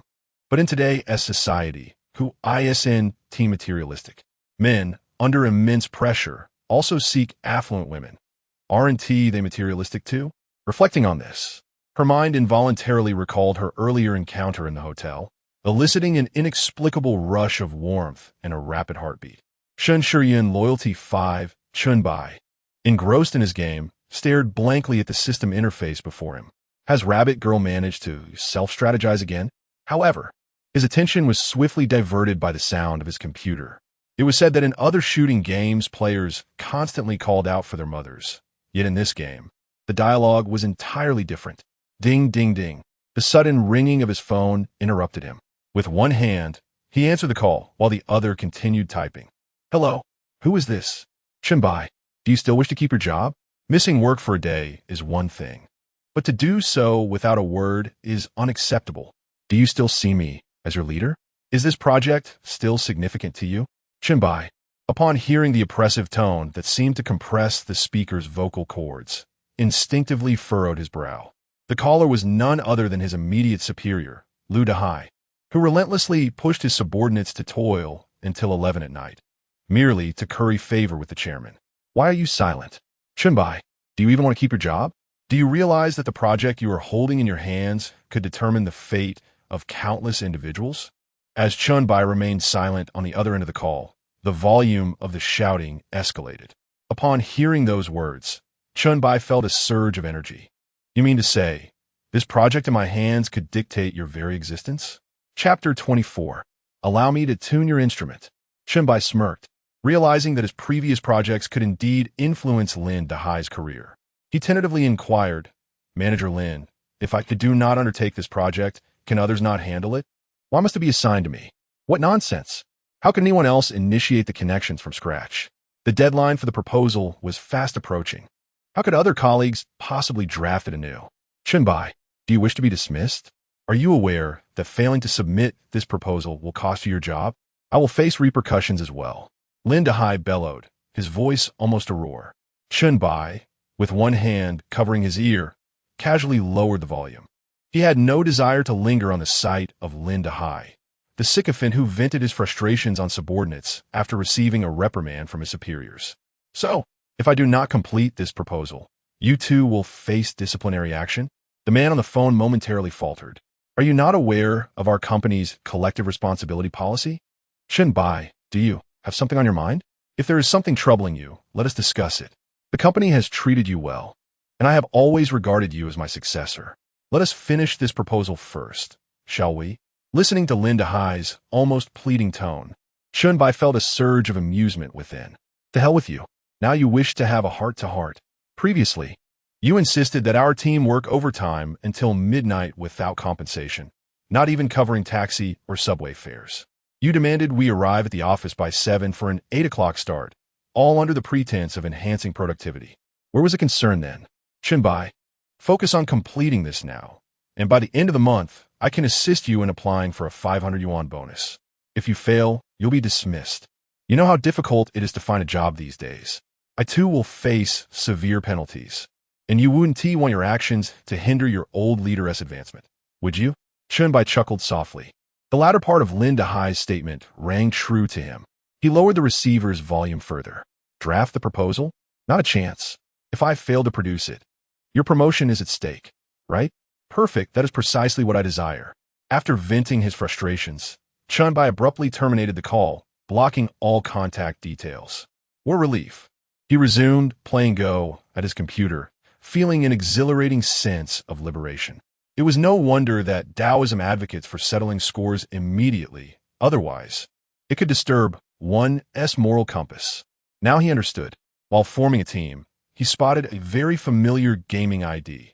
Cabbage Not Cabbage. This was a comrade with whom he had shared many battles. He had defended a while Chen Bai had secured B. However, judging by the last online timestamp, it seemed that this player had not been active for quite some time. He found himself reminiscing about their gaming sessions. This fellow was genuinely skilled, worthy of companionship and play, though he sadly never used a microphone. Perhaps his voice was not very pleasant. After a moment of contemplation, Chen Bai took out his phone and spent some time searching through WeChat, eventually locating the account of Bai Kaibu Kai. Unfortunately, the account's moments were devoid of any updates, leaving him unaware of his recent activities. Glancing at the time, he realized it was already around 4 or 5 o'clock. So he decided to exit the group chat and gather his belongings. He stepped outside to retrieve his guitar. Descending the stairs, Chen Bai climbed into his Lamborghini Urus and pressed the accelerator, speeding towards the Guimao shopping mall. In less than 20 minutes, He smoothly parked his vehicle in the outdoor parking lot of the mall. After locking the car, he raised his eyes and noticed a stage had been erected next to his parking space. A delivery truck was parked at the side of the stage, with several workers busily transporting drums and microphone stands onto it. Chen Bai paused for a moment, realizing that an outdoor concert was about to take place, possibly organized by the mall to attract more visitors. He paid it little mind and walked past the stage. Hey, it's so. The concert starts in half an hour. How long until you arrive? I told you not to drink yesterday, but you didn't listen. Damn, you should be able to make it in half an hour, right? Just make sure you do. No excuses about traffic. This is a major event aimed at increasing our visibility. Don't let us down. Yes, I estimate thousands will attend. Without you on guitar, bass, and electric guitar, the show can't go on. For heaven's sake, don't arrive late. If you do, there will be no one to cover for you. Among the five of us, you're the only one who can play those instruments. As Chen Bai passed by the stage, he inadvertently overheard a man dressed in an outfit covered in sequins and sporting sunglasses atop his head, engaged in a phone conversation. He turned his head slightly, scratching it in confusion. What kind of outfit is that? Is he trying to embrace a retro style? It seems rather forced. His appearance was rather average, far from matching the handsomeness of those who were more charming and affluent, often gifting the author small tokens of appreciation. Chuckling to himself, Chen Bai made his way into the mall. Upon reaching the third floor, he headed straight to a shop adorned with guitars and other instruments. A strikingly attractive female staff member immediately approached him. Upon seeing Chen Bai's face, she instantly recalled that he was the handsome gentleman who had spent over 100,000 customizing a guitar. In just a day, he seemed to have changed, appearing even more stylish and captivating. With a faint smile, Chen Bai said, I ordered a guitar. The store manager mentioned I should come by this afternoon to pick it up. He took a moment to appraise the young woman, who possessed notable charm. Dazzling silver earrings dangled from her slightly sensual earlobes, and her striking blue eyes stood out remarkably. Her long, wine-red hair cascaded over a black and white checkered off-shoulder dress. A prominent dimple appeared on her alluring lips when she smiled, giving her an unmistakable rock-chic aura. Yes, handsome. Would you like me to help you tune the guitar? The saleswoman bit her lip, feeling her heart race at a quicker pace. If it were someone else, she would surely have allowed him to take the guitar and even offered tuning services. Yet, who could resist engaging with such a handsome man? Especially one so charming and affluent? Many professional musicians typically allocate just over 10,000 for a guitar, while Chen Bai extravagantly commissioned a custom piece for a staggering 100,000, truly a display of opulence beyond reason. Chen Bai smiled, expressing, I can tune it myself, but your assistance would be appreciated. He had already mastered the art of extraordinary instruments. Tuning a guitar and testing its sound was hardly a trivial task. Nonetheless, having someone willing to assist with the tuning was a welcome convenience. All right, handsome, please follow me, said the shop assistant, biting her lip, her thoughts drifting to other considerations. Chapter 25. Shall I teach you to play Twinkle, Twinkle Little Star? The salesgirl pressed her lips together, pondering the presence of someone like Chen Bai, wealthy, handsome, with an air of sophistication. Surely, a gentleman of his caliber must be acquiring a guitar merely as an ornament, to enhance the artistic ambience of his home. It is unlikely that he would genuinely seek to master the instrument. To play a simple beginner's piece like Twinkle, Twinkle, Little Star requires over a month of dedication. A scion of wealth would hardly possess such time. Those who struggle through the notes and play haltingly do not count. To fluidly execute complex compositions demands years of rigorous practice. Furthermore, one must develop calluses on their fingers, yet Chen Bai's fingertips appeared pristine. Even somewhat delicate, certainly not the hands of a musician. Individuals who frequently engage with music invariably have some calluses on their fingers. This observation served as her criterion for discerning whether someone intended to play or merely display the instrument. Chen Bai surveyed his surroundings and noted that the guitar shop storage area was surprisingly spacious, exhibiting a touch of professionalism. There was even a dedicated soundproof booth, featuring a single seat with a metal rack before it, adorned with sheets of blank music scores. Please hold on. I will fetch a guitar for you, the salesgirl said with a sweet smile, her heart fluttering as she admired Chen Bai's profile. He was undeniably striking. The thought of teaching this handsome man to play the guitar, of sitting close enough to guide his hand over the strings, made her cheeks flush with warmth. Chen Bai nodded, curiously surveying the store as he walked toward the soundproof booth and settled onto a height-adjustable chair. He lifted the music score in front of him, and what once seemed like an indecipherable script now appeared as simple as arithmetic to him. Even without sheet music, he felt he could replicate a melody after hearing it just once. Truly, his mastery of the instrument was extraordinary, impressive indeed. Suddenly, a rhythmic knocking interrupted his thoughts. He turned to see the salesgirl approaching, cradling a black box shaped like a guitar. "Please try the guitar," she said, unzipping the case and carefully extracting the instrument. This was the most expensive guitar she had ever touched, worth a staggering 100,000 yuan, crafted from Nordic spruce. Purchasing such a top-tier instrument without prior knowledge of playing was unequivocal evidence of his affluent background. As Chen Bai accepted the guitar, a wave of nostalgia washed over him. He tentatively pressed down on the fretboard and strummed a few strings. The sound is off," he mused, instantly recognizing that the guitar needed tuning, an instinct ingrained in his mind. The gentleman probably isn't familiar with how to correct the tuning. "Allow me to assist you," the salesgirl said, her cheeks tinged with a blush as she slowly approached Chen Bai from behind, wrapping her arms around him. A delightful fragrance enveloped him, and he felt a tickling sensation by his ear, as if her hair had brushed against him. With one hand, she adjusted the guitar's tuning pegs while resting her arm on his shoulder. Her heart raced in response to the strength and firmness of his shoulder, and she found herself overwhelmed by a rush of emotions, a hint of masculine allure filling the air. "Well, handsome, I presume you cannot play, right? If that's the case, allow me to offer you a lesson," the shop assistant whispered softly into Chen Bai's ear, her warm breath brushing against his earlobe.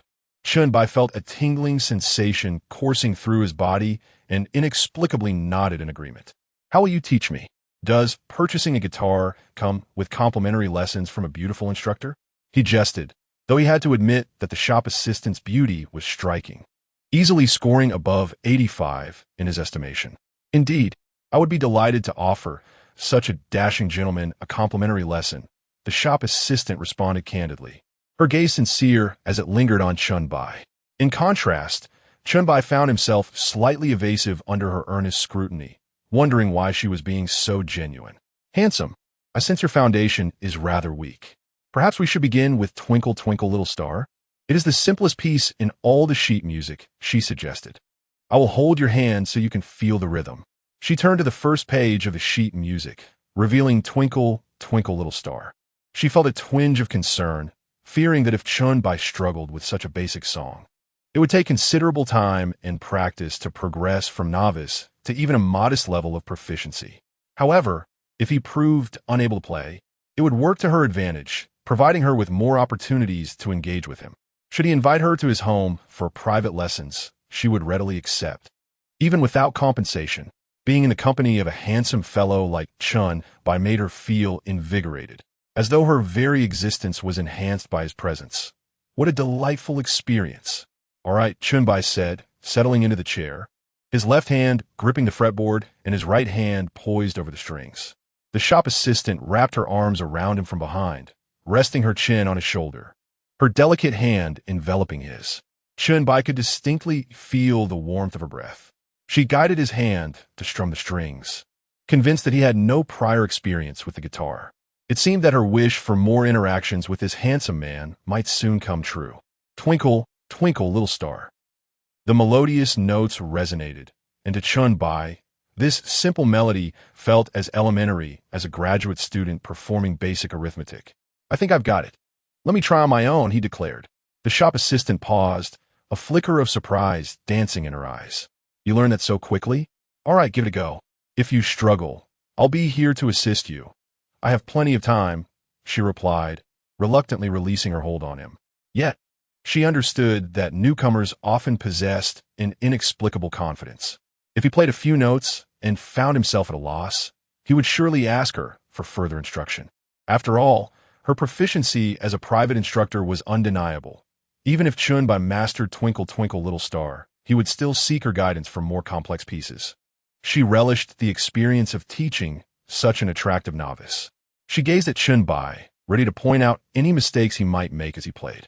Chen Bai contemplated for a moment, sitting upright on the elevating platform. As he flipped through the pages of the sheet music, he discovered that the final page bore the title Rainy Day by the esteemed director Zhou. He secured the sheet music in place and began to move his fingers in eager anticipation. "Are you really starting with the most challenging piece?" the young saleswoman inquired, a smile playing at the corners of her lips. She had practiced this piece for several months before being able to play it smoothly, so how could a complete novice like Chen Bai possibly master it right away? Indeed, Chen Bai replied nonchalantly. Seeing his determination, the saleswoman refrained from further discouragement.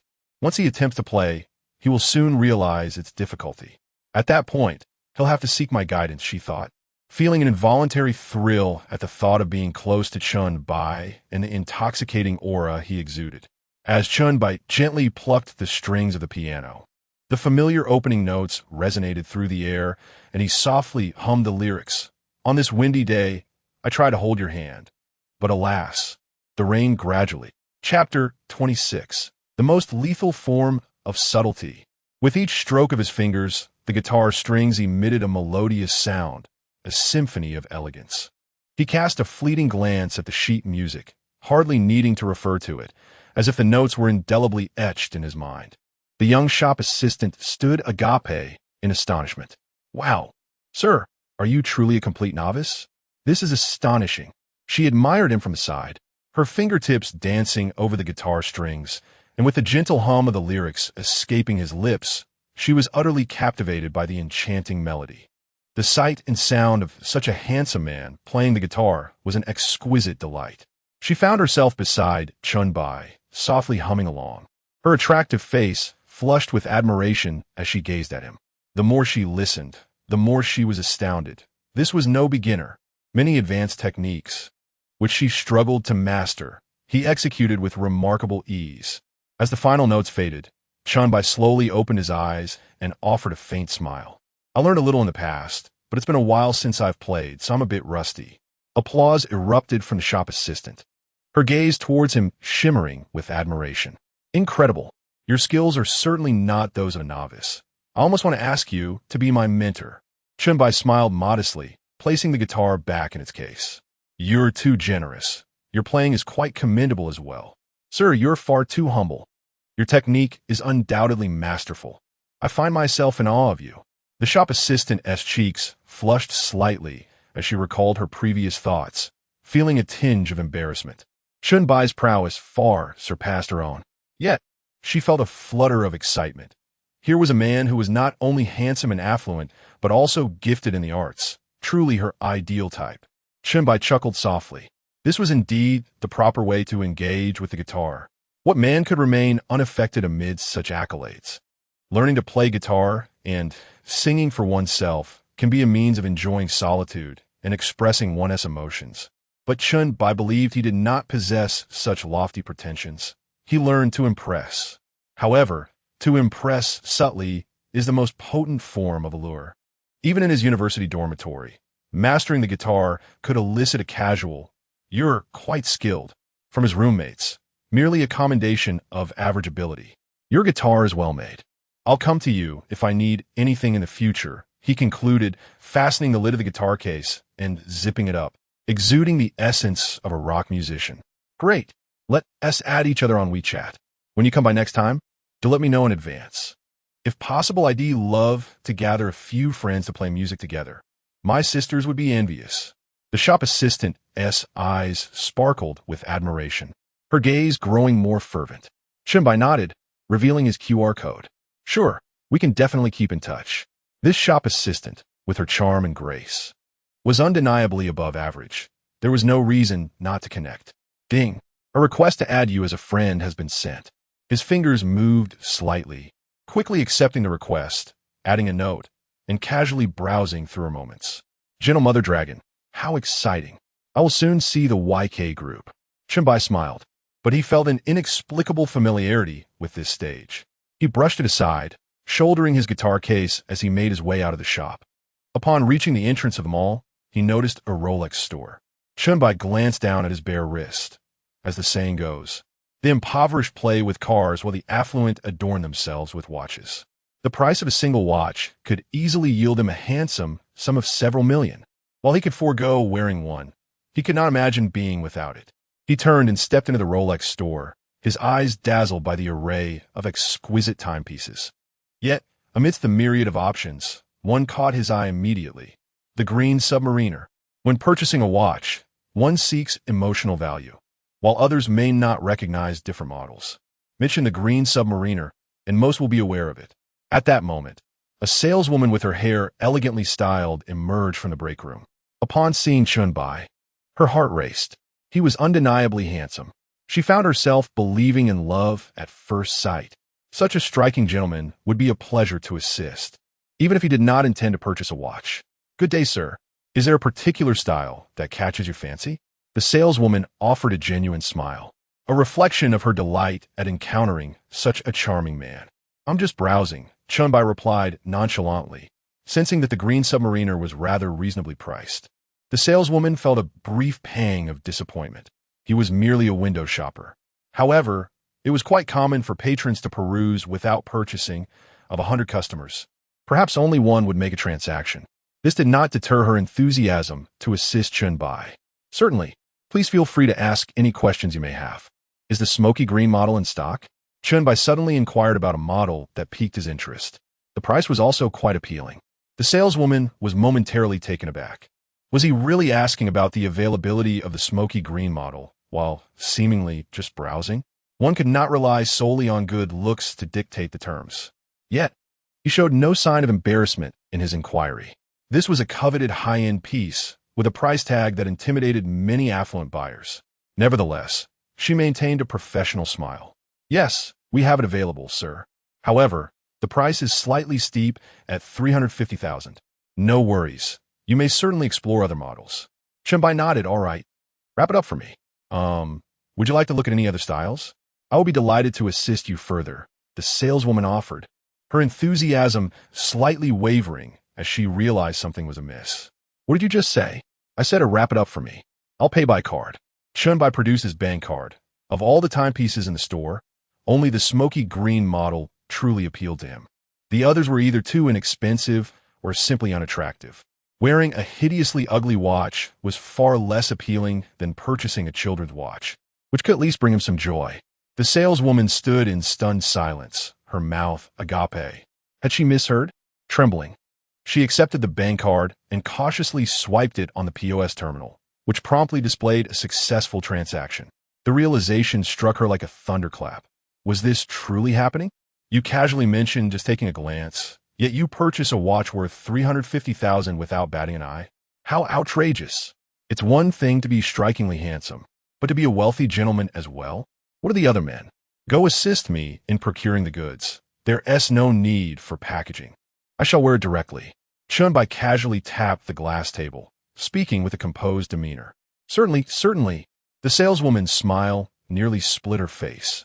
This commission was a fortune. She cast a few lingering glances at Chen Bai, somewhat awkwardly making her way toward the restroom. Detection indicates the host has spent 350,000. An 8-fold cashback of 2,800,000 has been triggered. Detection indicates the host has exhibited indulgent behavior. Indeed, one is adorned by their attire. And spending hundreds of thousands on embellishments is truly lavish. Reward: cash of 100,000 yuan. Host personal details panel. Chen Bai was taken aback. What exactly was this personal details panel? Chapter 27. What a coincidence. I encountered you at the concert. Brother Tongzi, what is this personal details panel? Chen Bai mused internally, realizing that this indulgence not only offers monetary rewards, but also presents a significant probability of item rewards. If that is the case, he should indulge more frequently. Ding. Responding to the host, the personal details panel encompasses various bodily metrics, wealth status, and possess skills. At that moment, Chen Bai grasped the situation, akin to employing a technique for discerning individuals. He located the personal details page on the virtual system panel before him. Name, Chen Bai. Appearance, 93-100. Charm, 87-100. Physique stamina, 85-100. Wealth, 7, 240,000. Lamborghini Urus. Skills, master-level massage techniques, extraordinary proficiency in all musical instruments. Cashback multiplier limit, 10 lottery attempts. 0, maximum loyalty, 60. Lottery attempts? Cashback multiplier limit? Charm? Are these features of the system yet to be developed?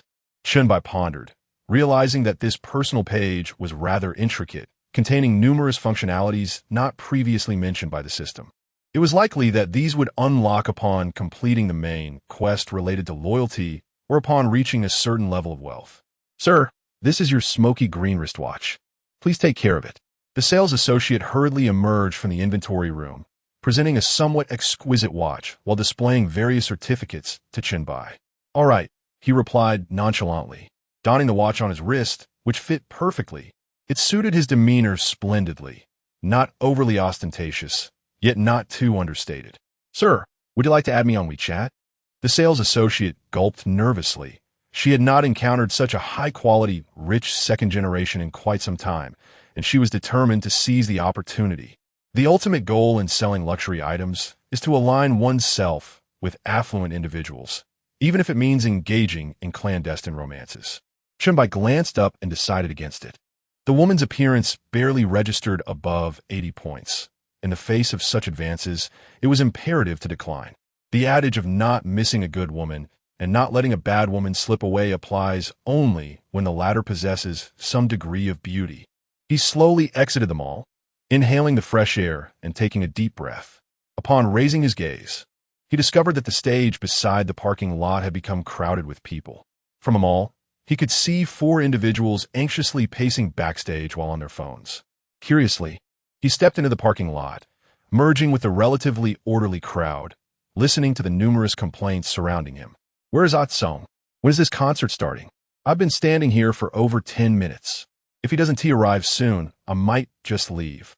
What a diva, holding a concert when no one is here. Standing in the midst of the crowd, Chen Bai initially planned to enjoy the atmosphere before departing, when suddenly he felt a gentle tap on his shoulder. Hey, is it you? A sweet voice suddenly chimed in. Chen Bai turned around, somewhat astonished. What are you doing here? Before him stood Lu Yuyu, the gentle and charming girl he had met previously at the hot pot restaurant. Clad in a striking JK white dress, her pink hair was impossible to overlook, catching the attention of passers-by. Adorning her snow-white neck were her signature headphones. I'm here to watch the concert. What a coincidence to run into you here. Lu Yu bit her lip, a hint of surprise in her voice. She had quite a favorable impression of Chen Bai from their last encounter. Tall and handsome. He was indeed eye-catching. However, she preferred boys who possessed musical talent. Still, who could resist a handsome face? She found him quite pleasant to behold, and engaging in conversation with him felt entirely natural. Yet, encountering Chen Bai here was a bit unexpected. Could it be that he enjoyed music as well?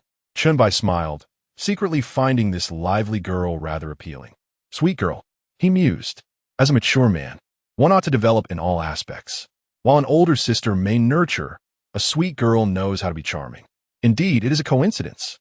I came to the mall to pick something up, and the concert you posted about on your social media is this one, right? Yes. It was supposed to start at 5, but it's nearly 5:30 and still hasn't begun. Lu Yu pouted in mild frustration. The combination of her pink hair and her pout created a delightful contrast that Chen Bai found quite endearing. I just heard that their guitarist is stuck in traffic. The traffic in this city can be rather dreadful, Chen Bai observed, glancing at the several bass guitars casually strewn across the stage. Instantly, he recalled the techniques to play them.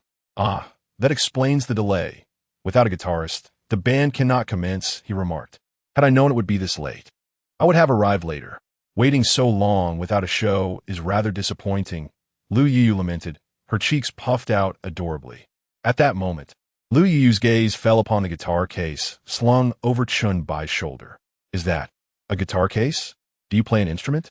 She inquired, a touch of skepticism in her voice. It was rare to find a handsome boy who played an instrument. Among 100 men, one might be lucky to find even one who could play the guitar, which made her particularly appreciative of musically inclined gentlemen. To her, a man with musical talent held an irresistible allure. Although she adored music, she had never been able to learn it, as her family did not support her aspirations. Thus, she channeled her passion into her choice of partner. Yes, it's a guitar case. I learned a little bit before, Chen Bai chuckled, retrieving the heavy case from his side. Unzipping it revealed a brand new spruce guitar. Wow, I would never have guessed. That guitar looks amazing, Lu Yu exclaimed, her eyes sparkling with delight. Lu Yu Loyalty 10. This handsome boy not only played the guitar, but also fit her ideal type perfectly. If only he were a wealthy heir. If he were handsome, wealthy, and musically talented, she would consider marrying him on the spot. Yet, perfection is a rarity. She would not demand that Chen Bai be an all-around ideal man. However, if he claimed to know only a little, then it was likely he was still in the beginner stage. Perhaps he might not even be able to play a song coherently. However, Chen Bai's willingness to purchase a guitar as a novice certainly piqued her interest. The spruce wood, custom-made to my preferences, is indeed quite exquisite. Chen Bai lowered her gaze to admire the guitar in her hands. Brother, will you play a song for me next time? Listening to you play the guitar must be a delight. Lu Yu squinted her eyes into crescent shapes. Absolutely, Chen Bai replied with enthusiasm, cradling the guitar in her arms. Excuse me. I sincerely apologize, everyone. Our guitarist is still en route and is expected to arrive in approximately half an hour. Please remain patient. Without the guitarist, we cannot commence our performance, as none within our team can play the guitar or bass. The guitarist occupies a vital role. Without him, we cannot proceed. My apologies. A man clad in a sequined outfit and sporting sunglasses approached the stage, standing beside the microphone, speaking with evident impatience. Without guitarist, 8 song, our 4 members cannot perform. Finding a temporary guitarist has proven futile. Even if we call a friend who can play, it will take half an hour for them to arrive. Moreover, amidst this vast crowd, it is unlikely we will find someone proficient in both guitar and bass. The prospect of locating a novice to step in is almost impossible. His forehead glistened with beads of sweat, and as he bowed in apology to the audience, his gaze inadvertently fell upon a man cradling a guitar. Chapter 28. Geneva Ticket Refund. What on earth is happening?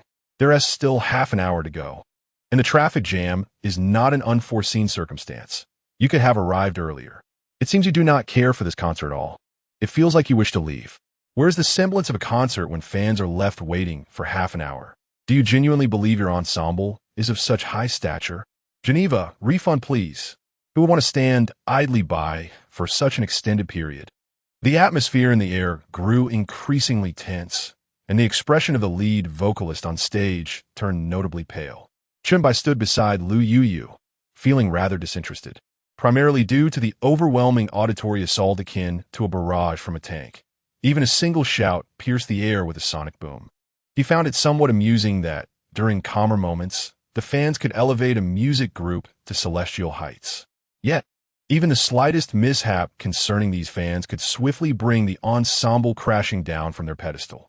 Lu Yu tucked a few strands of pink hair behind her ear, remarking, "You seem quite proficient in several songs. You appear impressive." Chen Bai patted the guitar case, revealing that his expertise was limited and he rarely practiced. He had barely played a few songs since acquiring the guitar. He was not lying. Since receiving the guitar, he had only managed to play one incomplete song. However, his extraordinary musical proficiency allowed him to play a piece flawlessly after merely glancing at the sheet music or listening to the song once. Chen Bai smiled faintly, asserting that prowess is not merely self-proclaimed, but proven through skill. Well, that is still quite impressive. I've always wanted to learn guitar. It seems so cool, Lu Yu said, pursing her lips and pretending to admire him. She had initially considered inviting Chen Bai to be her partner for the upcoming welcoming party at Magic City University in half a month, hoping to bask in the envy of other girls with a handsome guitarist by her side. It would also help dispel some misguided affections from certain admirers.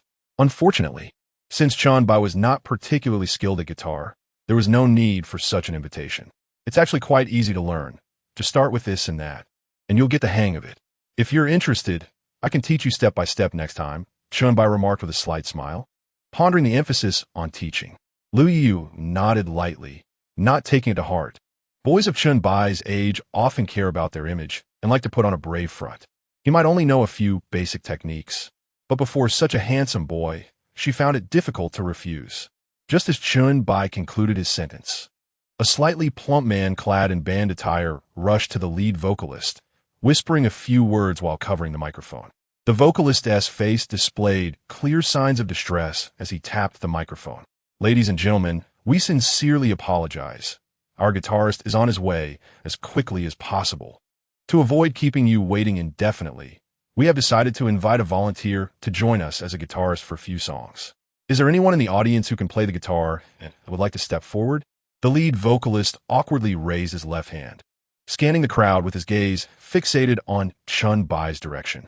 Observe whether the man with the guitar possesses any intention of performing a few songs with them.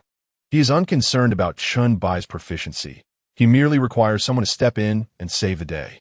The lead singer harbors no hope that Chen Bai will perform exceptionally well, for inviting an amateur on stage invariably leads to mishaps. Those with genuine talent would never be mere amateurs. As the lead singer surveyed the silent audience, he instinctively raised a hand to wipe the beads of sweat from his forehead. "Sir, would you kindly join us?" He called to the handsome gentleman standing beside the pink-haired beauty. With so many individuals present and no one else adept at playing the guitar, he had no choice but to single him out. Chen Bai twitched his lips, scanning the crowd, and noticed that only Lu Yu sported pink hair. Lu Yu felt the collective gaze of the audience converge upon her, causing her to shyly lower her head.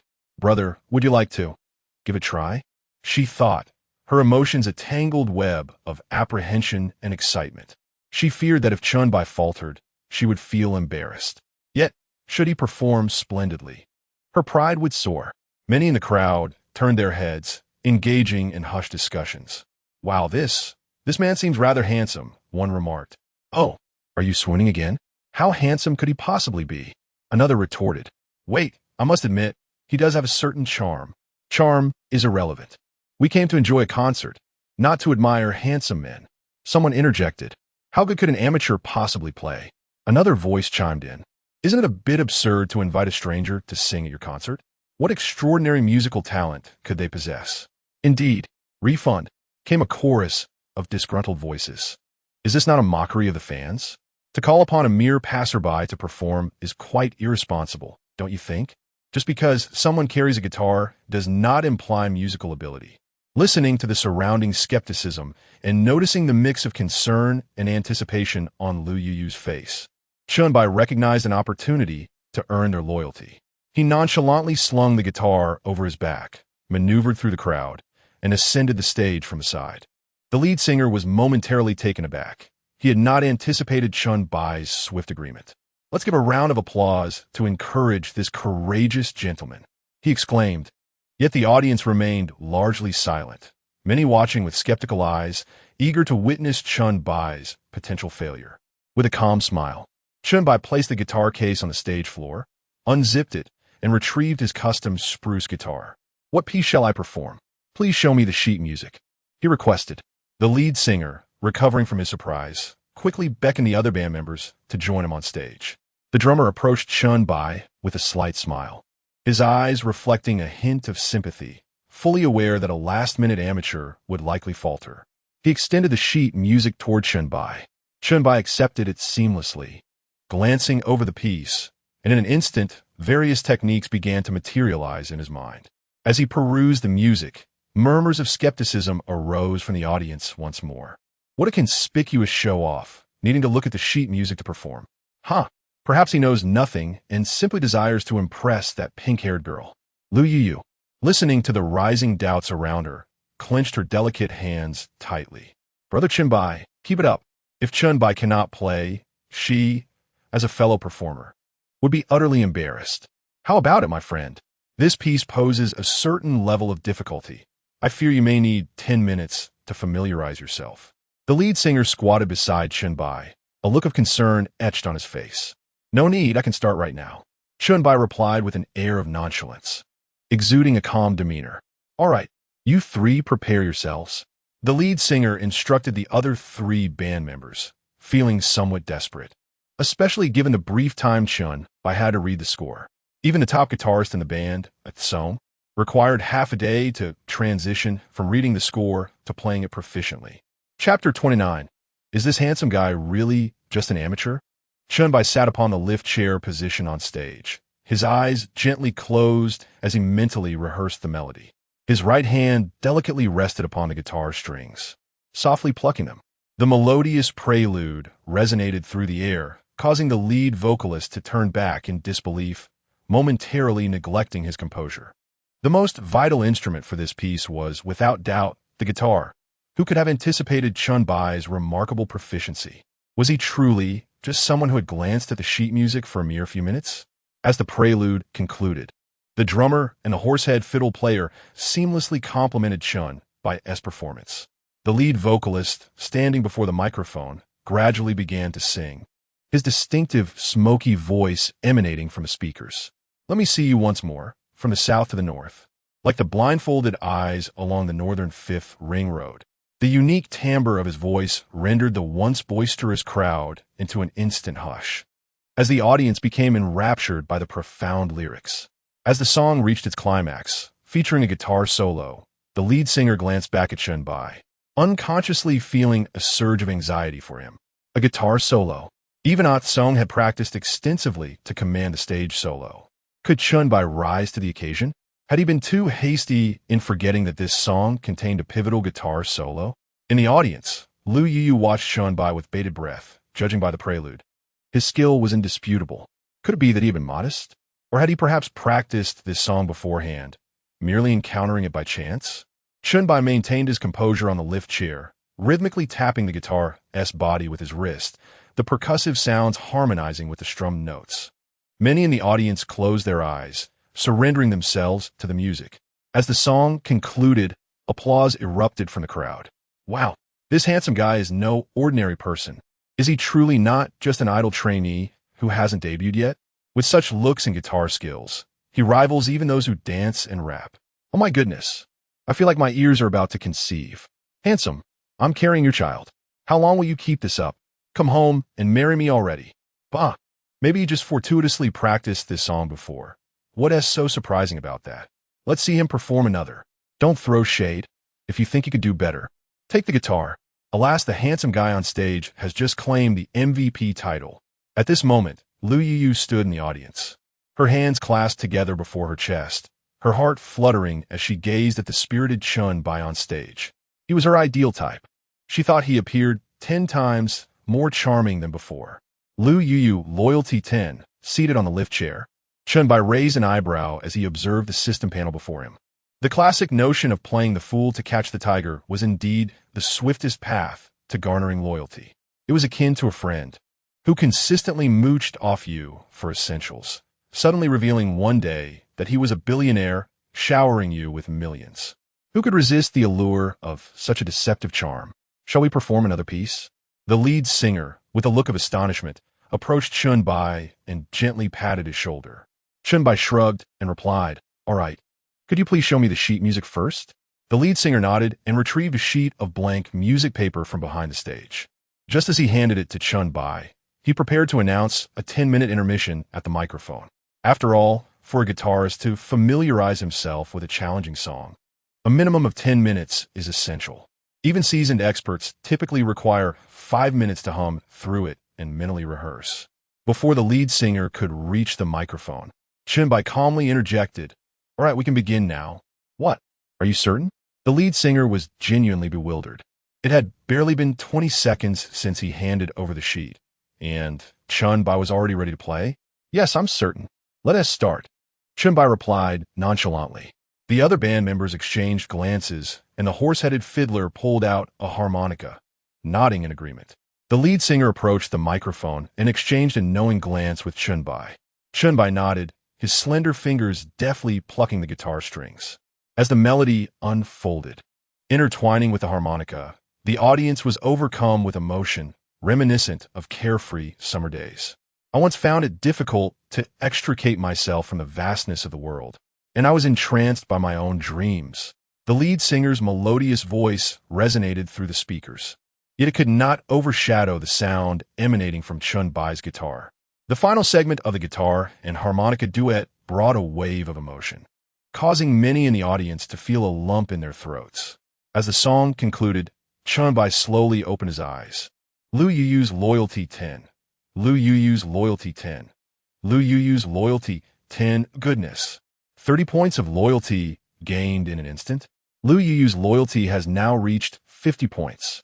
The lead singer cast an incredulous glance at Chen Bai, as if questioning whether he was truly not the lead guitarist of a band. Chen Bai responded with a faint smile, his gaze drifting toward the exhilarated Lu Yuyu in the audience. Their eyes met, weaving a tapestry of connection. Lu Yuyu felt her heart race.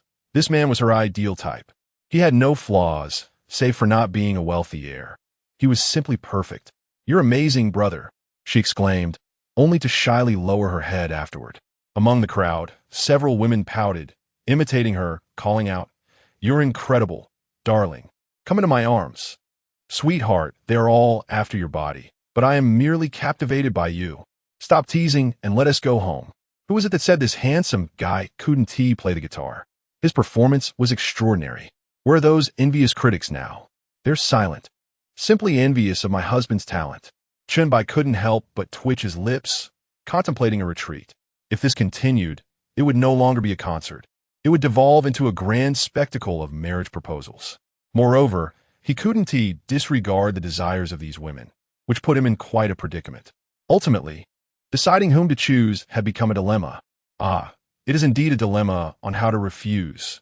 Just as Chen Bai rose to his feet, he was unexpectedly pressed down by the lead singer, who had appeared by his side. "Brother, I beg you, just one more song. Our band members will arrive shortly.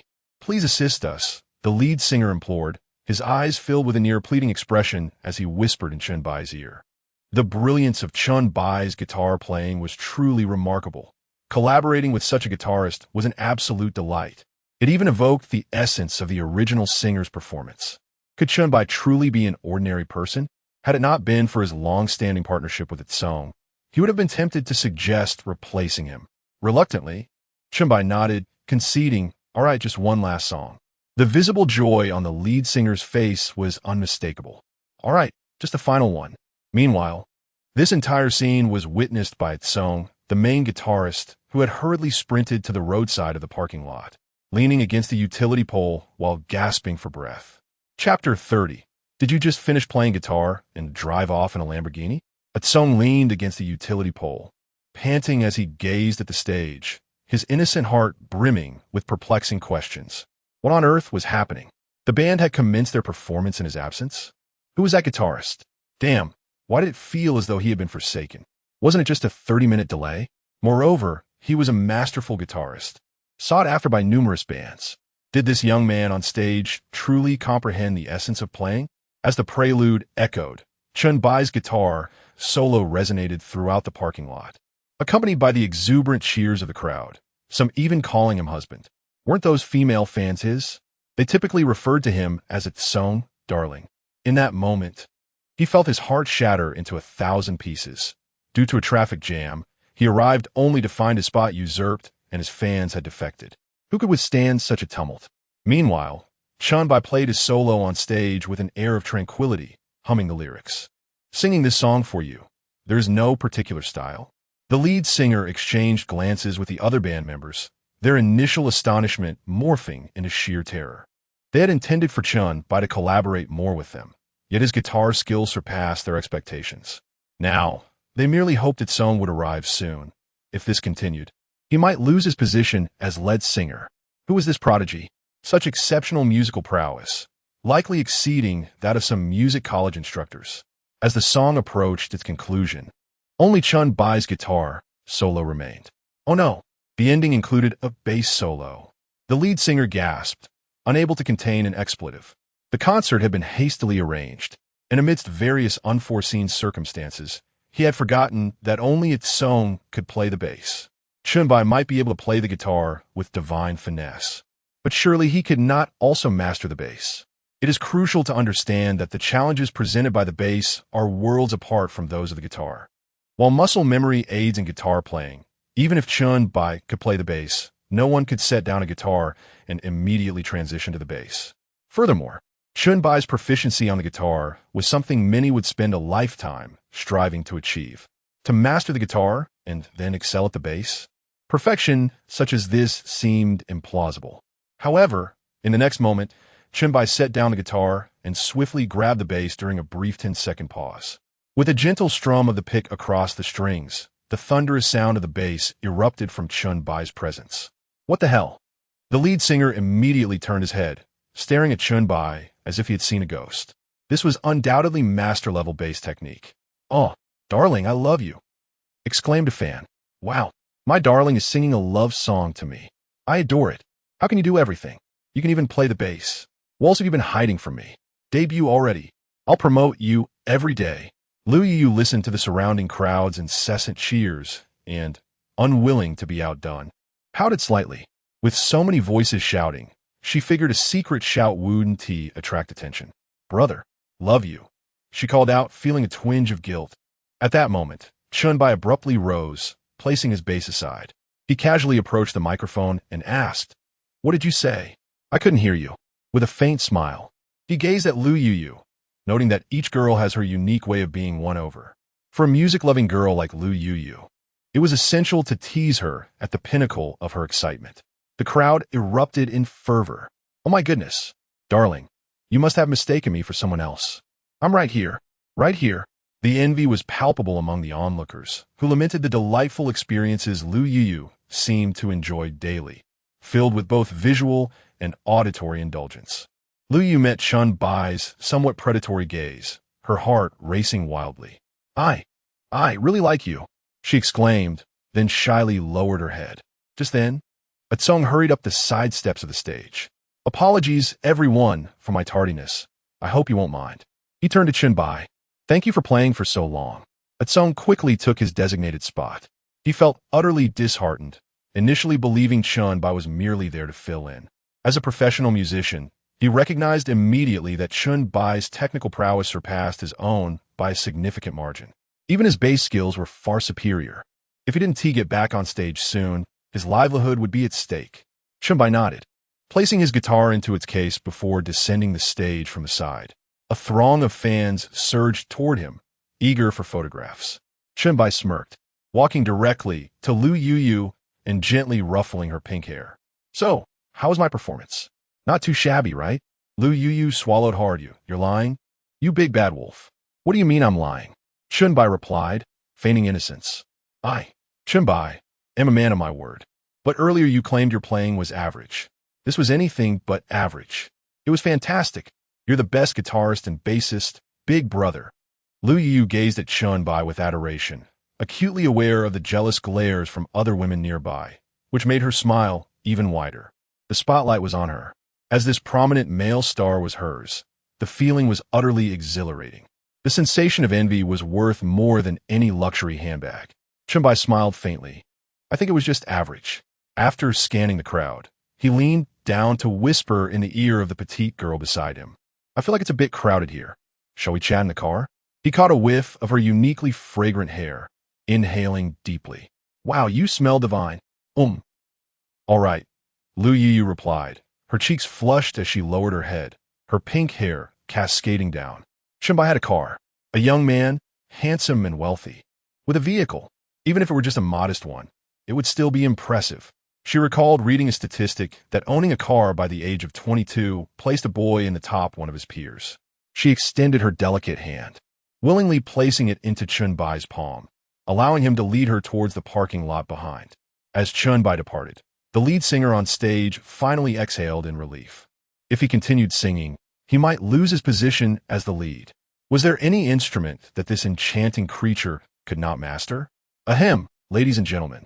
Akon has also arrived, and our concert shall proceed. But before the singer could finish his sentence, he was drowned out by the roar of a V8 engine. The crowd below turned their heads in unison, erupting into excitement. "Wow, a Lamborghini. I'm tempted to ask for a WeChat contact. What should I do? Didn't you just acknowledge that handsome man as your husband? You fickle-hearted woman. Sigh, one must choose between wealth, talent, and beauty, right? I choose wealth. Wait, Do you see the person in that Lamborghini? Is it not the same handsome man from earlier? Chapter 31. We are left with only one tent. Can you two manage? At this moment, Chen Bai was seated in the driver's seat, his right hand resting on the steering wheel, while his left elbow casually leaned against the window. He observed the frenzied crowd outside with a serene demeanor. Among the throng, a female fan was the first to react, exclaiming, "Oh my goodness! The person in the Lamborghini is the same handsome guy who just played the guitar. Wait a minute. You finished your performance and drove off in a Lamborghini? What about me? You forgot to take my heart with you."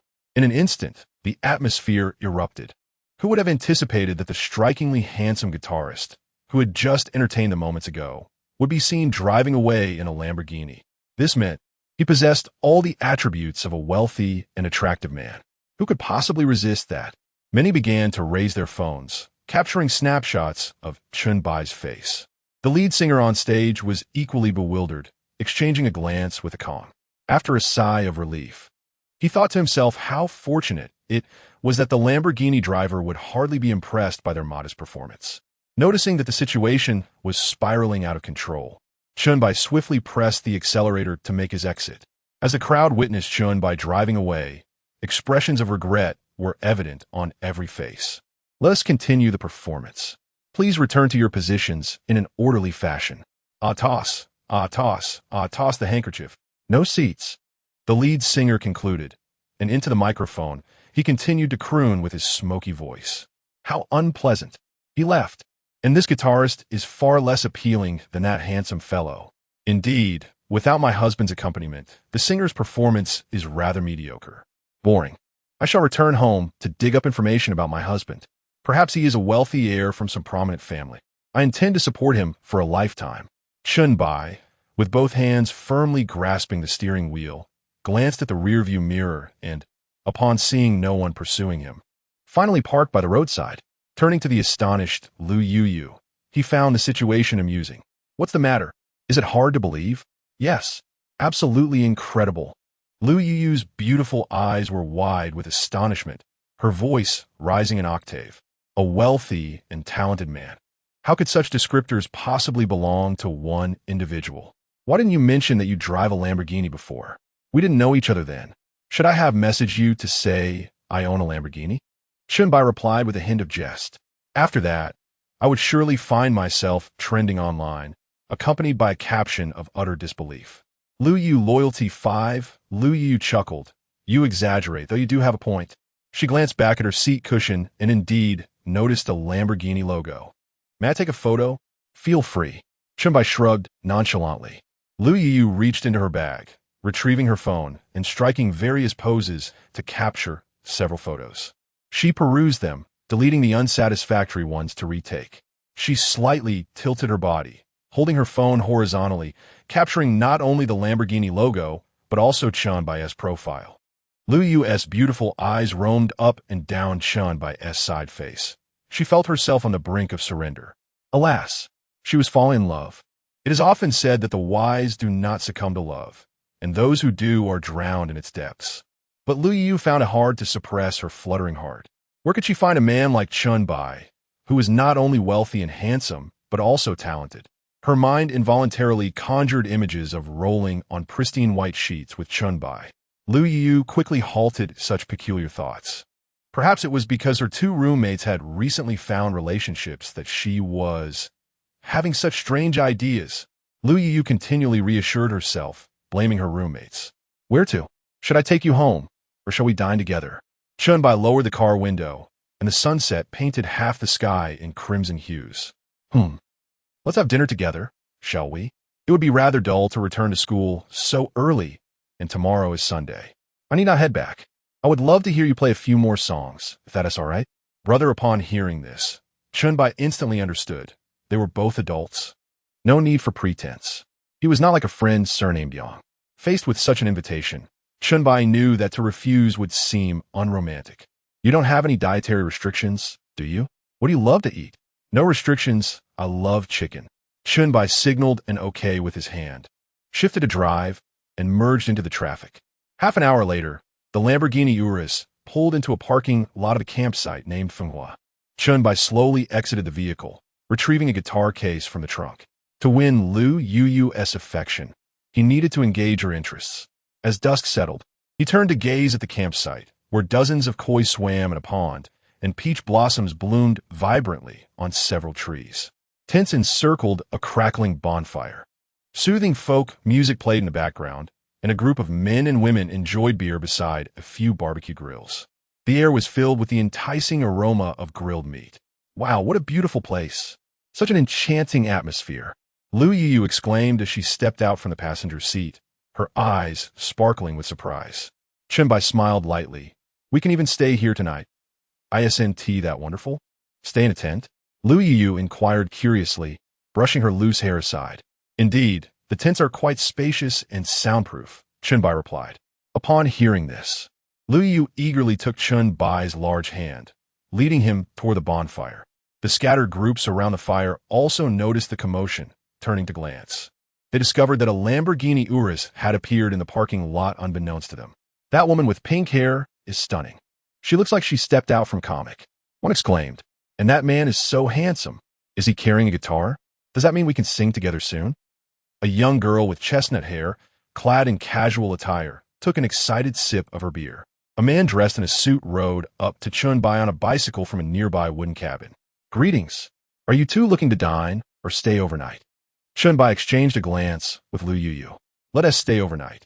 Once we've enjoyed our chilled beers, my brother here shouldn't he drive? They both exclaimed almost in unison. The waiter displayed a somewhat apologetic expression, scratching his head. I sincerely apologize. We have a larger number of guests today, and if you wish to stay, we only have one tent available. Chen Bai hesitated, turning to Lu Yu. Are we staying here? You decide. Chapter 32. Living together without risking lives. Chen Bai's lips curled into a barely perceptible smile. The timing of their arrival was rather fortuitous. Lu Yu subtly adjusted her manicure and remarked, the scenery here is quite lovely. How about we stay here? Upon hearing her suggestion, Chen Bai felt reassured by her words. All right, let us stay here then. The waiter nodded and discreetly gestured an okay towards Chen Bai. In the tent, there is a QR code. Just scan it to place your order. We're currently running a promotion. Couples camping together can enjoy unlimited free ice-cold beer. You two are a couple, right? Before Chen Bai could respond, Lu Yu hesitated momentarily before nodding. Such couple promotions were common, and who would pass up a good deal? Even though Chen Bai was from a wealthy background, it was wise to save whenever possible. True affluence does not resemble the frivolous spending often depicted in dramas. Strangely enough, when the waiter referred to them as a couple, Lu Yu felt a flicker of delight. Yet, would Chen Bai misconstrue her eagerness? The waiter appeared conflicted, as if she had something to say but held back, sneaking a glance at Chen Bai. Oh, it's like this. Our manager has set a requirement for this promotion. You must prove that you are indeed a couple. Upon hearing this stipulation, Chen Bai struggled to suppress a smile. What a clever maneuver. This waiter was undoubtedly intentional in her approach. Such talent was wasted in her current role. He opened his mouth to dismiss the matter, thinking it was just ice-cold beer and wouldn't cost much. Seeing Chen Bai's nonchalant response, the waiter raised an eyebrow in urgency. If that's the case, you two aren't a couple? That doesn't meet our promotion's criteria. Lu Yu's small pink hair bobbed as she vehemently insisted. We are a couple. With that, she stood on her tiptoes and wrapped her delicate arms around his, planting a kiss on Chen Bai's cheek. Does this prove it? Chen Bai was momentarily taken aback, astonished by her boldness. Clearing his throat, he managed, I suppose this should be sufficient proof, right? Indeed. Please, you may proceed. The waiter nodded enthusiastically, watching as the two departed. She then cast a glance back at Chen Bai's Lamborghini, tossing her hair with a flourish. Another day of good deeds accomplished. From a moment Chen Bai exited the car, the waiter had sensed that they were not a couple. Yet there was mutual interest between them. Perhaps all that was needed was a little nudge from her. With that thought, she adjusted her attire and gracefully stepped away, content to remain in the shadows of their budding romance. As they approached the tent, Lu Yu felt her cheeks growing warm. How could she have been so forward? Yet, after kissing Chen Bai, an inexplicable thrill coursed through her. Brother, it's not what you think. I just wanted to participate in this activity. Right, the activity, Lu Yu stammered, her expression flustered. Meanwhile, Chen Bai was busy arranging the tent and, without hesitation, plopped down inside, gesturing for her to join him. Yes, I understand it's an activity. Lu Yu nestled into the tent, seeking warmth beside Chen Bai as they basked in the ambience of the moment. Overwhelmed by the atmosphere, her mind involuntarily conjured up vivid images. It was hardly surprising. During her 2 years at university, she had maintained a pristine reputation, never once straying from her virtuous path. Yet, at the tender age of 20, curiosity and a penchant for exploration flourished within her. Chen Bai draped an arm around her shoulders, gently tilting her head to rest against him. His hand languidly rested upon her shoulder, and she marveled at the softness of his skin, reminiscent of the delicate texture of egg whites. With his other hand, he casually retrieved his phone, scanning the QR code for ordering food. Skewers of beef, lamb, chives, garlic oysters, and other delectable items adorned the menu. After selecting a generous array of dishes, he passed the phone to Lu Yu, inquiring if there was anything else she desired. She gracefully accepted the device, her eyes widening in delight upon discovering that he had ordered all the skewers she had wished for. Quite considerate of him, she thought, suppressing a smile. Are you really going to sleep here tonight? Aren't you afraid of danger? She asked, her voice tinged with concern. With you here, what danger could possibly arise?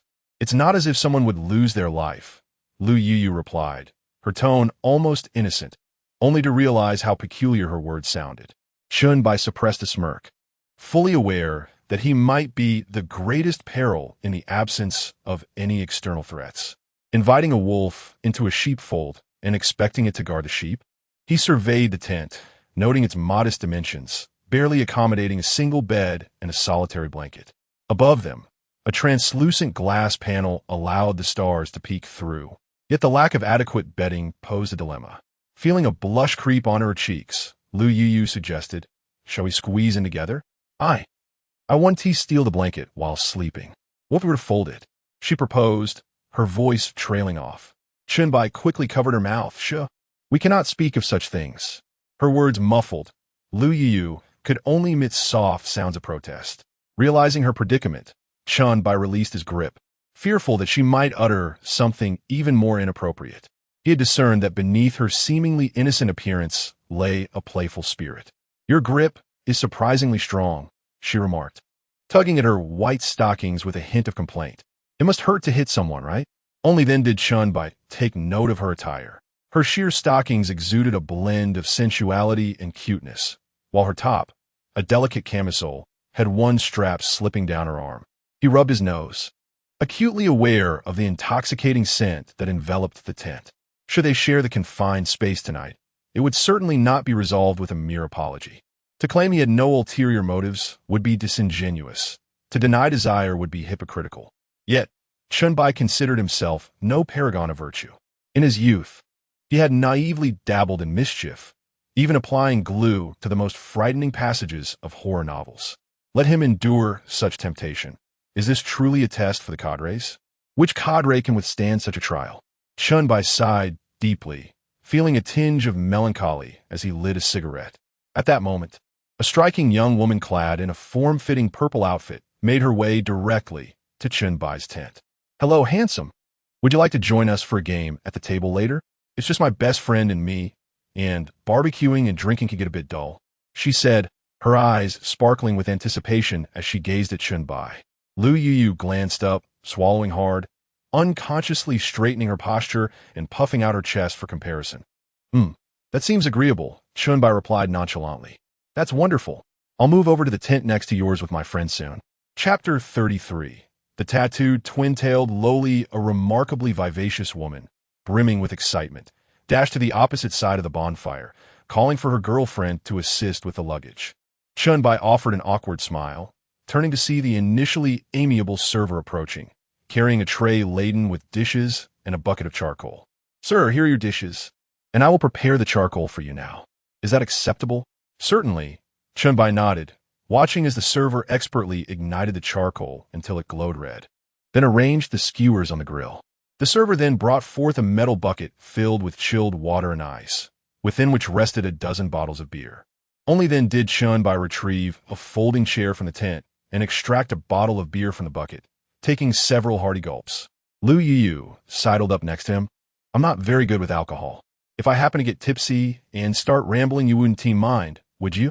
She reminisced about a previous outing with her roommates, where she had drunkenly stumbled into the dorm, discarded her clothing, and collapsed in a bed. Chen Bai smirked, fishing another bottle of beer from the bucket and handing it to Lu Yu. Cheers! Not long after, two rather striking women, laden with luggage, settled themselves at the entrance of the tent adjacent to Chen Bai. Though merely 5 meters apart, the music was sufficiently loud to obscure their whispered conversations. Handsome. This is my best friend. You can call her Fu Fu, and me Xiao Si. The exuberant woman clad in purple, reclining in her folding chair, gazed at him with a beaming smile, her eyes shimmering with admiration. Had it not been for the presence of Lu Yu beside Chen Bai, the sisters would have undoubtedly made their move. Turning his gaze, Chen Bai was taken aback to find that Fu Fu was a twin-tailed lowly, dressed in a delightful pink frock, her delicate legs playfully crossed. Noticing Chen Bai's attention, the twin-tailed lowly flashed a sweet smile and waved, "Hello, big brother." As she waved, Chen Bai caught sight of a lotus tattoo adorning her slender arm. He was momentarily stunned. Tattoos? Lu Yu, somewhat displeased, shifted her chair forward to obstruct Chen Bai's view, leaning against him as if to assert her claim. What woman wouldn't be flustered in such a scenario? Despite her allure, she was no match for the combined charm of the sisters.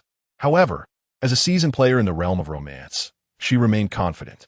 The charcoal on the grill had turned a fiery red, and Chen Bai nonchalantly flipped the skewers. In a camping setting, the ambience is paramount. Faced with the overtures of two alluring women, Chen Bai felt little emotional turbulence. If one were to compare the vivacious Xiao Si to Su Yin, he found Su Yin's figure far more enticing, her beauty eclipsing Xiao Si by a significant margin. The allure of a woman is never solely in her youth or beauty, but rather in her grace and demeanor. Chen Bai could discern the distinction between a charming, neighborly sister and a woman of questionable repute. As for the tattooed, twin-tailed lowly, he could only state that not all tattooed individuals are of ill repute. He understood and respected that. Yet, he had never encountered a virtuous woman adorned with tattoos. Chen Bai picked up a skewer of sizzling, oozing beef from the grill, and handed it to Lu Yu. How does it taste? I've never grilled it myself before. Lu Yu took a hearty bite, exclaiming, "Wow, this is delicious. Brother, you truly are a versatile man. Whoever marries you will undoubtedly be incredibly happy." Chen Bai felt a sense of satisfaction at her enthusiastic praise. "Handsome, neither of us knows how to grill meat. Could you lend us a hand? We can promise to fulfill one of your wishes." Little C pouted, her voice tinged with a charming desperation. "What are you thinking? You want my brother to help you grill meat? If you can't call the waiter, I can assist you," Lu Yu interjected, having just swallowed her last bite, feeling slighted by the unreasonable request. "How we didn't mean it that way, sister. Don't misunderstand," little C replied, momentarily taken aback by the reprimand. Then continued with a pitiful tone. Chen Bai smiled subtly, recognizing that sweet girls do exist in Sichuan and Chongqing. It all depends on the recipient of their sweetness. He continued grilling the meat while enjoying his beer. The night had fully enveloped the sky, and the faces of those gathered around the other tents were flushed from drinking. What a lively atmosphere. "Brother, would you play a few songs?" Lu Yu had only consumed a bottle of Corona, yet her cheeks were flushed, her every movement exuding charm. With each blink, she seemed to emit a signal, her eyes sparkling like spring waters. "You can play the guitar too, with such a delightful ambience. Why not strum a few tunes?" The twin-tailed lowly, Fu Fu, looked at Chen Bai with newfound admiration. Chen Bai retrieved a guitar from its case behind him, and the expressions of those in the surrounding tents shifted to astonishment. "You can do this too, brother? Show us," someone urged. "If you're not confident, you could always learn from Douyin. The tutorials there are quite good. No worries, even if your skills are average, don't be shy. Let's have a bonfire party together." Clearing his throat, Chen Bai aimed to further enhance his loyalty rating. Singing a love song at this moment would undoubtedly be a powerful move. He gently strummed the strings, mentally recalling the melody. "Devoting my youth to that magnificent city behind me," as his somewhat rugged voice resonated. The entire campsite erupted with excitement. Some girls even covered their mouths, turning on their phone flashlights. When Chen Bai reached the climax of his song, he paused, gazing seriously into Lu Yuyu's beautiful eyes. I want to elope with you to the farthest town. Lu Yuyu's loyalty 5. Lu Yuyu's loyalty 5. Current loyalty with Lu Yuyu has reached 70, achieving the title of unwavering fidelity. Chen Bai was taken aback. Within less than a day, his loyalty rating had surged by 60 points. Lu Yuyu, with her flushed face resembling a ripe apple, covered her mouth as she absorbed the envious glances from the surrounding women, feeling an overwhelming sense of delight. As the final notes of a song faded away, the audience erupted in unison, clapping and cheering.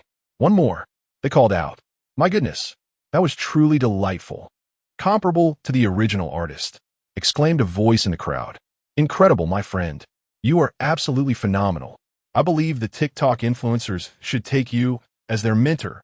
Chen Bai set down his guitar, took a sip of beer to soothe his throat, and began to strum the opening chords once more. 2 hours later, the flaps of the surrounding tents were all drawn shut, and Chen Bai gathered his guitar, slipping into the tent with Lu Yuyu. He secured the zipper tightly and lay back, gazing up at the stars. So beautiful, Lu Yuyu remarked in admiration. Indeed, it is beautiful. Yet I believe that the stars above pale in comparison to your beauty. Affection level with Lu Yuyu 5. Lu Yuyu playfully huffed, but her phone suddenly rang. Upon glancing at the screen, she saw a message notification from her dormitory group chat. Seizing the moment when Chen Bai was distracted, she had just shared a video of him playing guitar in the group, and it was likely causing quite a stir now. She couldn't wait for Lin Wanji and Shun Shiyun, the two who often boasted about their boyfriends, to feel a twinge of envy. Her boyfriend could play the guitar. Chapter 34, How About I Held My Dear Calm Down? Lu Yuyu opened the WeChat group for her dormitory, her eyes narrowing into crescent shapes. The other 3 members of the group were predictably curious about this man. Bai Kai Bu Kai Wow, what's going on with you 3? How is it that in just 2 or 3 days, you all have situations? Bai Kai Bu Kai, what am I? This beautiful girl who has been single since birth and only plays games, supposed to do? Lin Wanji. Yuyu, where did you find him? His guitar skills are amazing, and he looks quite elegant from the waist up. To In Liang. He must be quite handsome given his aura, but he definitely can't be as good-looking as my brother. Lu Yuyu chuckled at the messages in the group. Her fingers danced across the keyboard. I refuse to believe it. My brother must be more handsome than yours. The video she had just shared did not capture Chen Bai's face. She felt a twinge of regret, wishing she had filmed his face to incite envy in Tu In Liang. The main reason for her hesitation was Chen Bai's exceptional qualities. Until their relationship was more defined, it was better to be a little possessive. Tu In Liang. Next time, let your brother meet my brother. Mine is the most handsome. Lu Yu rolled her eyes. Tu In Liang's boyfriend might be wealthy, but Chen Bai was no less impressive. He was affluent and talented. Tu In Liang's boyfriend probably lacked any artistic flair, merely possessing wealth without substance. All right then, let us meet at the welcome party a week from now. I'll invite my brother to be my partner and sing a duet. Tu In Liang. Sounds good. I'll talk to my brother too and have him accompany me to the welcome party. Meanwhile, in the girls' dormitory of Moda University, Lin Wanji lay on her bed wearing thick stockings, accustomed to the warmth they provided at night, finding them much more comfortable than heavy pajamas. She scrolled through the chat history in the dormitory group, magnifying the video Lu Yuyu had posted. The man playing the guitar seemed vaguely familiar to her. Her thoughts were instantly drawn back to the night she shared a bed with Chen Bai at the hotel. In truth, she had not slept at all that night. Captivated by the sound of Chen Bai's calm breathing, stirring her emotions, she had intentionally kicked the blanket aside, just to be a little closer to him. It was said that men retain some memories even in slumber, and she had not dared to. This figure resembled Chen Bai, but it definitely was not him. He seemed not to play the guitar. She had never seen Chen Bai participate in any welcome party performances before. Those with talents had all participated. It probably wasn't him. Chen Bai looked at the woman beside him, sprawled in a seductive pose, and couldn't help but smile. What were they chatting about? She wore a delighted expression, so pleased. He felt comfortable around her, despite their short acquaintance. I'm chatting with my roommates. By the way, brother, next week, our school is hosting a welcome party. Would you be my partner? Lu Yu pouted, tugging at Chen Bai's sleeve. The tent was already quite cramped, and as Lu Yu nudged closer, she found herself almost pressed against Chen Bai. He could easily feel her breath, warm and rapid, mingled with a hint of alcohol in the air. With such beauty, are you not afraid that after I become your male companion, those younger students might mistakenly believe I am your boyfriend? Chen Bai turned slightly, propping his head on one hand, his gaze fixed intently on Lu Yu. Yet, she met his gaze unwaveringly, seemingly unyielding, as if challenging him, her eyes locked onto his. The atmosphere thickened, charged with a palpable tension. Chen Bai, struggling to contain the stirrings within him, was the first to relent, diverting his gaze to the starlit sky beyond the tent. Damn, this little beauty truly embodies the essence of sweetness. I can hardly resist the urge to indulge myself, he mused. What's there to fear? I'd rather the younger students know you are my girlfriend. Lu Yu pouted, asserting her stance. Ever since they attended the concert together and shared a meal that day, though only a few hours had passed, it had undoubtedly become the most unforgettable experience of her 20-something years. In just those fleeting hours, she had fallen deeply for Chen Bai, a sentiment she herself could not comprehend. In the past, she had always been impatient with suitors from her university, often resorting to dismissive behavior that deterred many from pursuing her. The thought of someone intruding in her life had always been bothersome. She had considered herself a slow-burn kind of person, yet unexpectedly, within those few hours, she had succumbed to an overwhelming affection for Chen Bai that left her incredulous. She had believed herself indifferent to the less attractive suitors. Even those who were handsome, wealthy, or talented had failed to stir any feelings within her. But today, she realized that disinterest was simply disinterest, and she had encountered her true soulmate. Oh, when did I become your boyfriend? Chen Bai teased, placing his hand upon her arm, deliberately provoking her. You. Lu Yu hesitated. I haven't confessed either. Wait a moment. With that, she sprang from the tent, retrieving an empty beer can from the pile outside. Quickly returning, she surveyed the interior before zipping up the tent.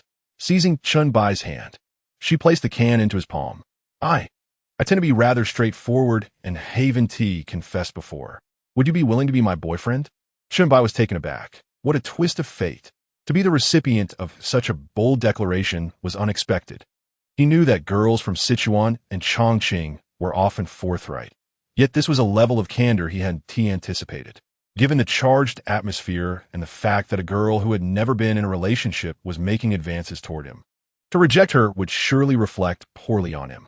Then I accept, he replied. Really? Lu Yu's eyes sparkled with delight as she clenched her delicate hand, shyly leaning towards Chen Bai's ear to exhale warm breath. Darling, she murmured, it is rather late. Don't you think we should retire for the night? The brisk air outside has made the effects of the wine quite pronounced, and I find myself feeling rather dizzy. Chen Bai scratched his head, perplexed. That shouldn't be the case. The wine had a low alcohol content. Yet, he was acutely aware that she was not accustomed to drinking. The warmth of her breath tickled his ear. I find myself rather agitated as well. She continued playfully. What do you propose we do about it? Well, how about I assist my dear in alleviating that discomfort? Lu Yu's charming face lit up with a playful wink, her expression brimming with anticipation. Chapter 35, though it should not be discarded in the trash bin. The following morning, Chen Bai lay in his tent, rubbing his bleary eyes. He slowly reached for his phone and a cigarette, stepping outside the tent to light one. The smoke curled gently as he settled onto a small stool, still savoring the recollections of the previous night. Indeed, the wisdom of our ancestors rings true. Women are indeed made of water. Perhaps it was the several bottles of water consumed the night before that made the tent feel a bit stifling. However, the adage that women are like wolves at 30 and tigers at 40 does not entirely hold. He had vividly experienced the ferocity of a woman at 20, akin to a raging dinosaur. He glanced back at the messy heap of blankets in the tent, silently vowing never to trust women again. They had assured him they would not kick off the covers, yet each one was more unruly than the last. Damn it! Chen Bai took a deep drag from his cigarette, exhaling a monumental cloud of smoke before crushing the butt into the ground. He fished his phone from his pocket and noticed several unread messages. Opening WeChat, he found 3 or 4 unread notifications. Tunny, darling, our school is hosting a welcome party next week. Could you accompany me? My roommates all have partners, but I don't, with a pitiful emoji, Tunny.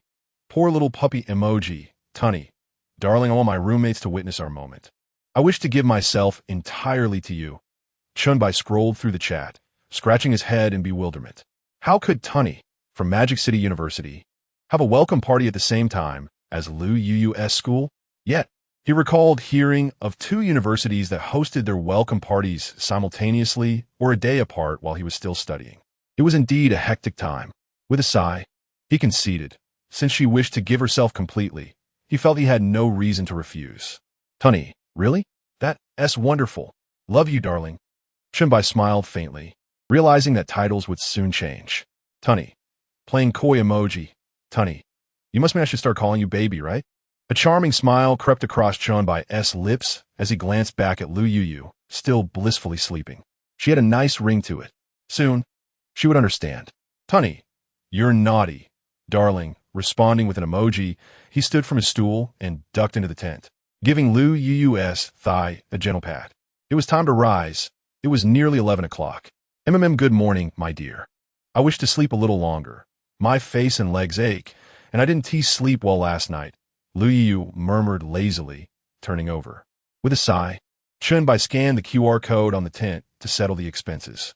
Detected host expenditure of 500 yuan, tenfold cashback of 15,000 yuan. Chen Bai was taken aback. This was his first experience with a tenfold cashback, though the initial amount was a bit small, yielding a profit of 13,000 yuan. He accessed his system panel.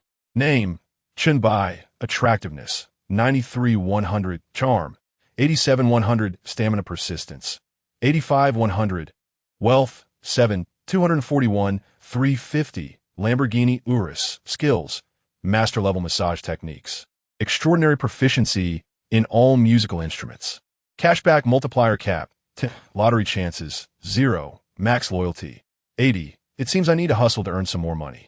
My loyalty is nearly at the threshold. Chen Bai mused quietly, surprised that loyalty would surpass wealth. How can I spend more money? The thought of this dilemma made his head ache. Well, my dear, why are you up so early? Just as Chen Bai was deep in thought, a languid voice came from behind him.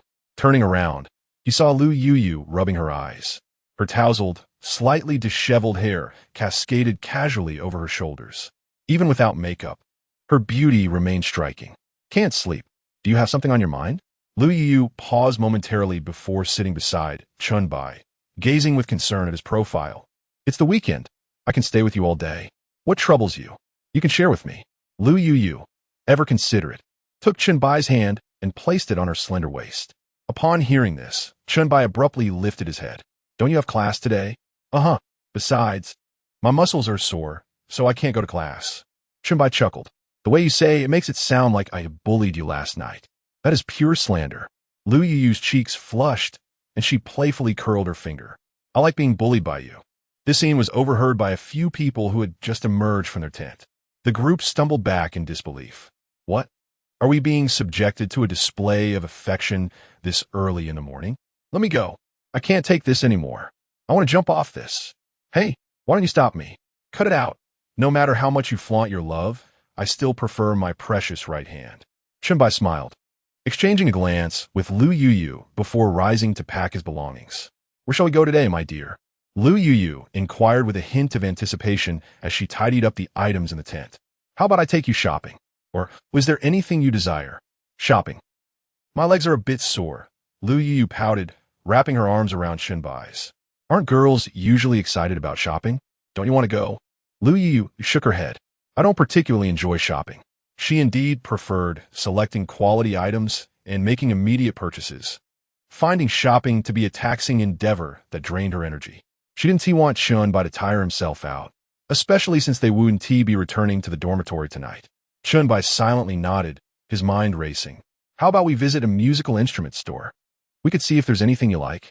Ah, really? Lu Yu set down her high heels, gazing eagerly at Chen Bai. Then, a look of regret crossed her face. But darling, you surely cannot play the violin, can you? It would merely become a decorative piece, wasting your money. Perhaps we should consider a trip to the amusement park instead? Chen Bai smiled mysteriously. Even at this moment, it was evident that he was exceptionally talented. I can play a little violin, and I have some knowledge of other instruments as well. Really? My dear, you are quite remarkable, Lu Yu exclaimed. But that means you will have to spend again. Chen Bai chuckled. A trivial expense. As long as you enjoy it, that's all that matters. You are so wonderful.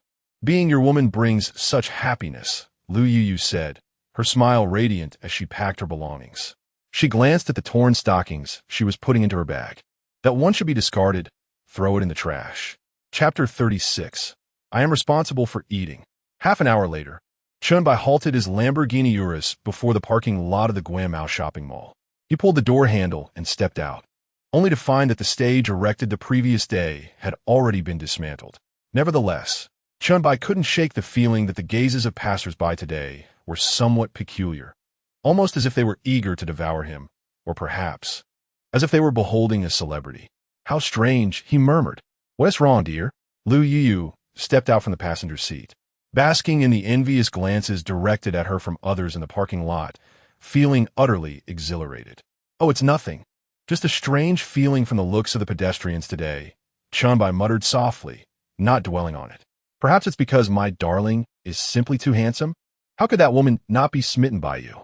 Lu Yu boasted with a hint of pride. So calm. Aren't you afraid I'll be snatched away by those women? Chen Bai joked as he casually wrapped an arm around her slender waist and strolled towards them all. What do I have to fear? I understand that you are so exceptional, facing countless temptations. Lu Yu leaned against Chen Bai's shoulder, her voice softening. As long as you hold me in your heart, that's all that matters. Moreover, I'm not that insecure a woman.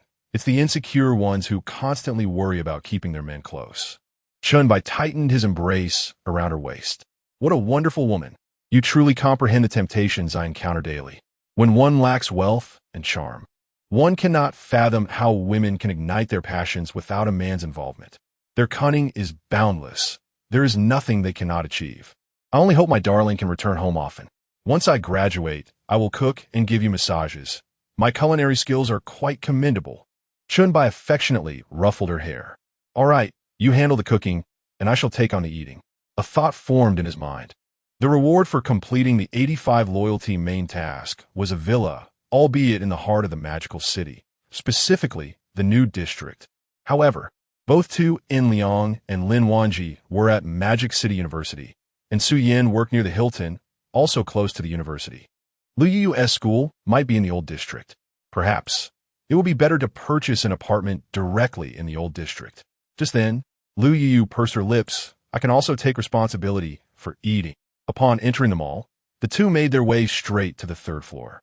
Chen Bai increasingly felt that Lu Yu, this sweet girl, resonated with him in many aspects. Unlike those men who could spend an entire day shopping, he preferred to have a plan, buying only what he had pre-selected. He glanced at Lu Yu's profile, where her pink hair framed a strikingly beautiful face. Arriving at the instrument shop where they had previously customized a guitar, the same attractive salesgirl emerged to greet them. Upon seeing Chen Bai, her eyes sparkled with surprise and admiration. However, the moment she noticed Lu Yu nestled close to him, the light in her gaze swiftly vanished. Still forcing a smile, Mr. Chen, what instruments do you wish to customize this time? Your casual strumming on the guitar last time truly captivated me. Remarkable. Chen Bai chuckled lightly, raising his gaze to survey the instruments adorning the shop's walls. Choose a few that you fancy. I shall cover the expenses. Lu Yu, brimming with excitement, rubbed her hands together. Really? My dear, you are simply wonderful. However, aside from the violin, can you play the saxophone? I adore it as well. I have a basic understanding of various instruments. Lu Yu, in her eagerness, pressed against Chen Bai, exclaiming, You're amazing. A smile tugged at the corners of Chen Bai's mouth. Which aspect are you referring to? Dislike. Lu Yu's face flushed crimson, and she subtly pressed her nails together, quietly tiptoeing to whisper in Chen Bai's ear. You excel in all. I'm off to select instruments now. You are truly wonderful. Observing the little dynamo dashing away, her laughter ringing like silver bells, Chen Bai felt his spirits lift considerably. He retrieved his phone and settled onto a nearby bench. entirely oblivious to the fleeting surprise and admiration that crossed the shop assistant's face. Rather than following Lu Yuyu, the assistant chose to sit beside Chen Bai. Handsome, you play the guitar so well. Do you also play other instruments? In her eyes, admiration gleamed. As a part-time piano and guitar instructor, she understood the difficulty of such a feat. Mastery of all instruments is an exceedingly rare accomplishment. This man is truly extraordinary. Not only does he excel in every instrument, but he is also exceptionally handsome. It's hard not to be enchanted. What a quintessential protagonist of a wish-fulfillment narrative. She felt herself nearly captivated. I only know a little about other instruments, Chen Bai humbly replied, waving his hand. The assistant remarked, "You're being modest. That young lady must be your girlfriend, right? She must be very happy. I envy her." A hint of envy slipped from the assistant's lips. "My dear, I made my selections. 1 violin and 1 saxophone. Is that all right?" Lu Yu joyfully returned after circling the shop, wrapping her arms around Chen Bai's. Chen Bai felt the warmth of her embrace enveloping his arm. "Very well. What requires customization?" he said indulgently, slightly overwhelmed by the sensation. "Handsome, the instruments your girlfriend selected are available as stock items. Moreover, customized versions tend to be rather expensive." The assistant tucked away her admiration. While admiration is one thing, work is another, and earning a living must take precedence. "Then let us proceed with the customization. I want both made from the finest materials. What would the cost be?" Chen Bai replied without a moment's hesitation, eager to spend. "No need for that, dear. As a novice, I don't require the highest-end instruments. What if I damage them?" Lu Yu promptly tugged at the hem of Chen Bai's shirt. It is evident at a glance that these musical instruments are exorbitantly priced. Anything that is a limited edition or custom-made is undoubtedly exceedingly costly. She could never bear to let Chen Bai spend such a fortune on her. "My woman, if she is to buy, she shall acquire nothing but the finest." Without a trace of hesitation, Chen Bai presented the QR code adorned with green bubbles. His urgency in spending was twofold. On one hand, he was eager to lavish his affections, and on the other, Lu Yu was, in the truest sense, the first woman he had after claiming dominion over his territory. "Wow, beauty, I truly envy you for having a boyfriend willing to spend so lavishly on you." The shop assistant chuckled lightly, lifting the scanning device from the counter. Both instruments are the pinnacle of customization, totaling 288,000. "Allow me to scan for you." Lu Yu gasped in astonishment, covering her mouth in disbelief. "How much?" "2 instruments for 300,000. Chapter 37. The golden salesman Xiaolin was taken aback by the price of the violin and saxophone, which approached 300,000. She understood that custom instruments were not inexpensive, but she never anticipated such an exorbitant cost. Chen Bai smiled gently, drawing Lu Yu into his embrace.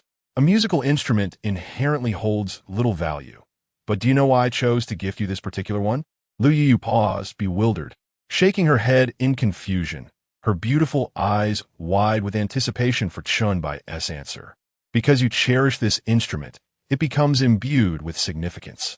Regardless of its cost, be it a fortune, I shall procure it for you."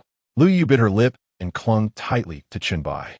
"Darling, you will forever be my husband." Chen Bai chuckled softly, handing his phone to the attendant to scan the code. Detected successful consumption of 288,000 yuan, 10th-fold cashback, totaling to 880,000 yuan. Congratulations, you have reached a deposit of 10 million, granting you 1 lottery opportunity. Chen Bai was momentarily stunned, his heart swelling with joy. It turned out that attaining a net worth of 10 million was the key to unlocking the lottery wheel. He wondered what splendid prizes awaited him. Skills, money, perhaps even treasures? His anticipation grew. In response to the host, the lottery wheel contains everything the host desires, as well as items beyond the hostess' comprehension. What could possibly surpass his understanding? Vang Difa. Mastery of all musical instruments was already beyond his grasp. What other rewards could challenge his perception further? "Mr. Chen, the customization of these instruments will take approximately 10 days. I will notify you via WeChat," the attendant said, her smile somewhat strained. "Understood." Chen Bai nodded, taking Lu Yu by the hand as they made their way to the stairs. "Darling, how about we head home? I'm eager to learn the fundamental techniques of the violin. I've heard that mastering the technique is essential before one can truly excel. Otherwise, it becomes exceedingly difficult. If I can grasp it now, perhaps I could perform alongside you at the banquet in a week. Imagine how envious my roommates will be. Chen Bai couldn't help but smirk. Was there a hint of genuine emotion in her words? With the upcoming welcome banquet, he felt a flicker of anticipation. During his university days, he had seldom attended such events, yet he yearned for the experience. Performing on stage, basking in the admiration of the younger students who would regard him with awe. What man could resist such allure? They say that the unattainable in youth will haunt one's life, and indulging in the applause and admiration that eluded him in the past was not too late. Chen Bai pondered. For now, they wouldn't return just yet. There were still things to purchase. Very well, I shall accompany my beloved on this shopping excursion. Lu Yu didn't inquire about their destination, simply following Chen Bai, content to spend more time with him. The two descended the stairs and drove directly to a sales office in a villa district near Magic City University. As Chen Bai's car came to a halt in front of the sales office, two female sales representatives immediately approached. Upon spotting the striking yellow Lamborghini Urus and glimpsing Chen Bai behind the wheel, their hearts fluttered with excitement. Inside the car, Lu Yu blinked in confusion. Her delicate hands pressed against the window as she gazed outside. A sales office? What could my dear be doing here? When you mentioned casually purchasing something, were you actually considering buying a house? An astonishing possibility crossed Lu Yu's mind. She wasn't naive. Being a sales office could only imply one thing: buying property. Surely, she wouldn't feign ignorance and ask Chen Bai if he was merely inquiring about prices. Would she? Men typically do not favor women lacking in intelligence, with few exceptions. Some men may appreciate a cute, innocent demeanor, but that isn't the same as truly valuing ignorance. Chen Bai parked the car and turned off the engine. Did you not just say that after graduation, you would cook for me and give me massages at home? You wouldn't have changed your mind, would you? Chen Bai asked with a smirk, a playful glint in his eye. How could I possibly change my mind? I would love to cook for you every day. And I can't wait to enjoy that with you. I dream of being by your side daily, giving you massages and soaking in hot springs together. However, my dear, you seem rather hasty. The property prices here are steep. A villa costs several million, even tens of millions.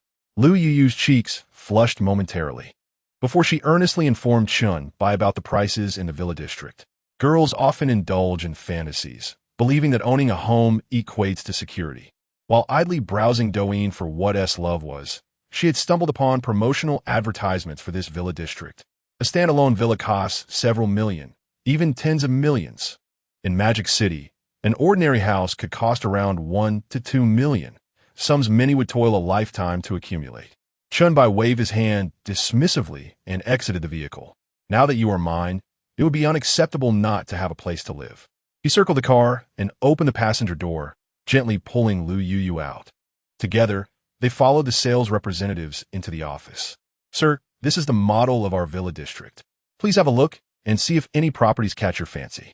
Each standalone villa is designed to be illuminated from all sides and has been crafted by master designers, one of the enchanting sales representatives explained, swaying her alluring hips as she walked. The fitted dress accentuated her curves, and her sultry gait emphasized her long legs clad in black stockings. As she approached Chen Bai, she subtly brushed her manicured nails against his palm. Her crimson lips curled into a slight smile, showcasing her playful demeanor. Observing Chen Bai's profile, she felt a flutter of attraction. Having attended to many affluent clients in her time in the sales office, she had encountered numerous young and successful men. Yet none possessed the striking handsomeness of Chen Bai, who wore a fitted outfit that hinted at well-defined abs. Unconsciously, she pressed her legs together. Chen Bai felt a gentle touch in his palm and turned his gaze slightly towards the enchanting saleswoman whose eyes shimmered like water. Before the grand display of the property, a nameplate read Gold Medal Salesperson, Xiaolin. He couldn't help but click his tongue in admiration. Indeed, she was deserving of that title, exuding an undeniable charm that made her highly competitive. Every smile and frown was imbued with allure, distinctly different from the typical charm of others. Hers was pure magnetism. Feigning indifference, Chen Bai gestured towards the central villa. What is the price of this one? Xiaolin's voice took on a slightly elevated tone as she introduced the property. This standalone villa is our #6 flagship. Our villa district features smaller units, and this particular villa has a total area of just over 200 square meters. However, the usable space can reach up to 500 square meters. The entire villa is divided into 3 levels and is equipped with a swimming pool and a private courtyard. Chapter 38. Who Altered Hockey Yu's Mood? Chen Bai patiently listened to Xia Lin's explanation for 2 minutes, feeling increasingly that this woman was becoming more and more awkward, her body taut with tension. However, the villa was quite to his liking, featuring an outdoor swimming pool and a garden meticulously tended by a gardener. From the photographs, the flora in the yard appeared thriving. With a tea table and a sunshade, it felt as if he were immersed in a dreamlike paradise. The villa spanned over 200 square meters, yet its actual usable area was closer to 500 or 600 square meters, complete with a basement and a small bar, as well as a coffee counter. This compact villa perfectly matched his current expectations, primarily because finances were a bit tight and purchasing a larger property seemed unnecessary. Quite nice. Do you have a floor plan for the villa? I would like to take a look, Chen Bai inquired casually, retrieving his card from his bag. Sir, please wait while I fetch the iPad, Xiao Lin replied, her cheeks flushed as she hurried to the workspace, stopping briefly for a trip to the restroom. Lu Yuyu remained in a state of shock, pondering whether Chen Bai was genuinely serious. Was he truly considering buying a villa because of her mere promise? Even if this villa had no connection to her, she would still welcome it with open arms. To reside in such a splendid villa and be its mistress would be delightful. If Lu Yuyu claimed that her fondness for Chen Bai was devoid of material motives, that would be a falsehood. As adults, regardless of gender or age, there exists a touch of materialism in everyone. She understood well that Chen Bai would not purchase a villa and place it under her name without concern. What if she were indeed a fairy, only to have her name added to the property documents before embarking on a trip to Shaanxi? My dear, do you truly intend to buy the villa? The villas here are quite expensive. Chen Bai's lips curled into a smile. Do you not like it? Like it, what woman does not yearn for a charming villa? Lu Yu replied candidly. Do you remember what I said before? As long as you cherish it, this villa holds its value. Lu Yu's affection level 1. I wish to be your woman not just in this life, but in the next as well, Lu Yu exclaimed, rising on her toes to plant a gentle kiss on him. Without Chen Bai, she might never have the chance to reside in a villa. It felt extravagant to consider purchasing one after merely 2 minutes of conversation. How could such a perfect man, possessing everything, exist in this world? She felt incredibly fortunate. Chen Bai affectionately ruffled her hair. Just then, Xiao Lin emerged from the workspace, having changed into a pair of yoga pants, holding the iPad in her arms. Sir, here is the floor plan for our villa. Please take a look. Xiao Lin bit her lip, inserting an additional image into the layout of Villa #6. Her cheeks flushed.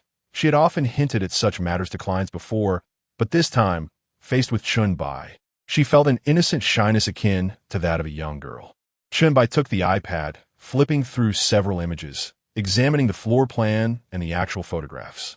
Chen Bai paused, noticing a segment of black text on a blank white paper among the images.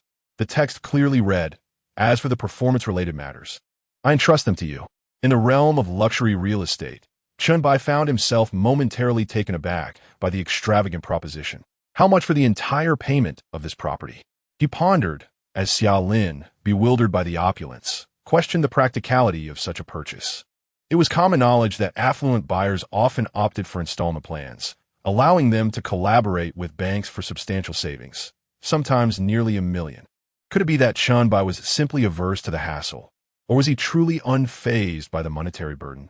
The total cost amounted to $12 million, with an enticing discount of $800,000 already applied. Perhaps you might consider an installment plan? The agent suggested. No, I shall pay in full, Chen Bai replied, fabricating an excuse about his card's limit. His account merely held $10 million.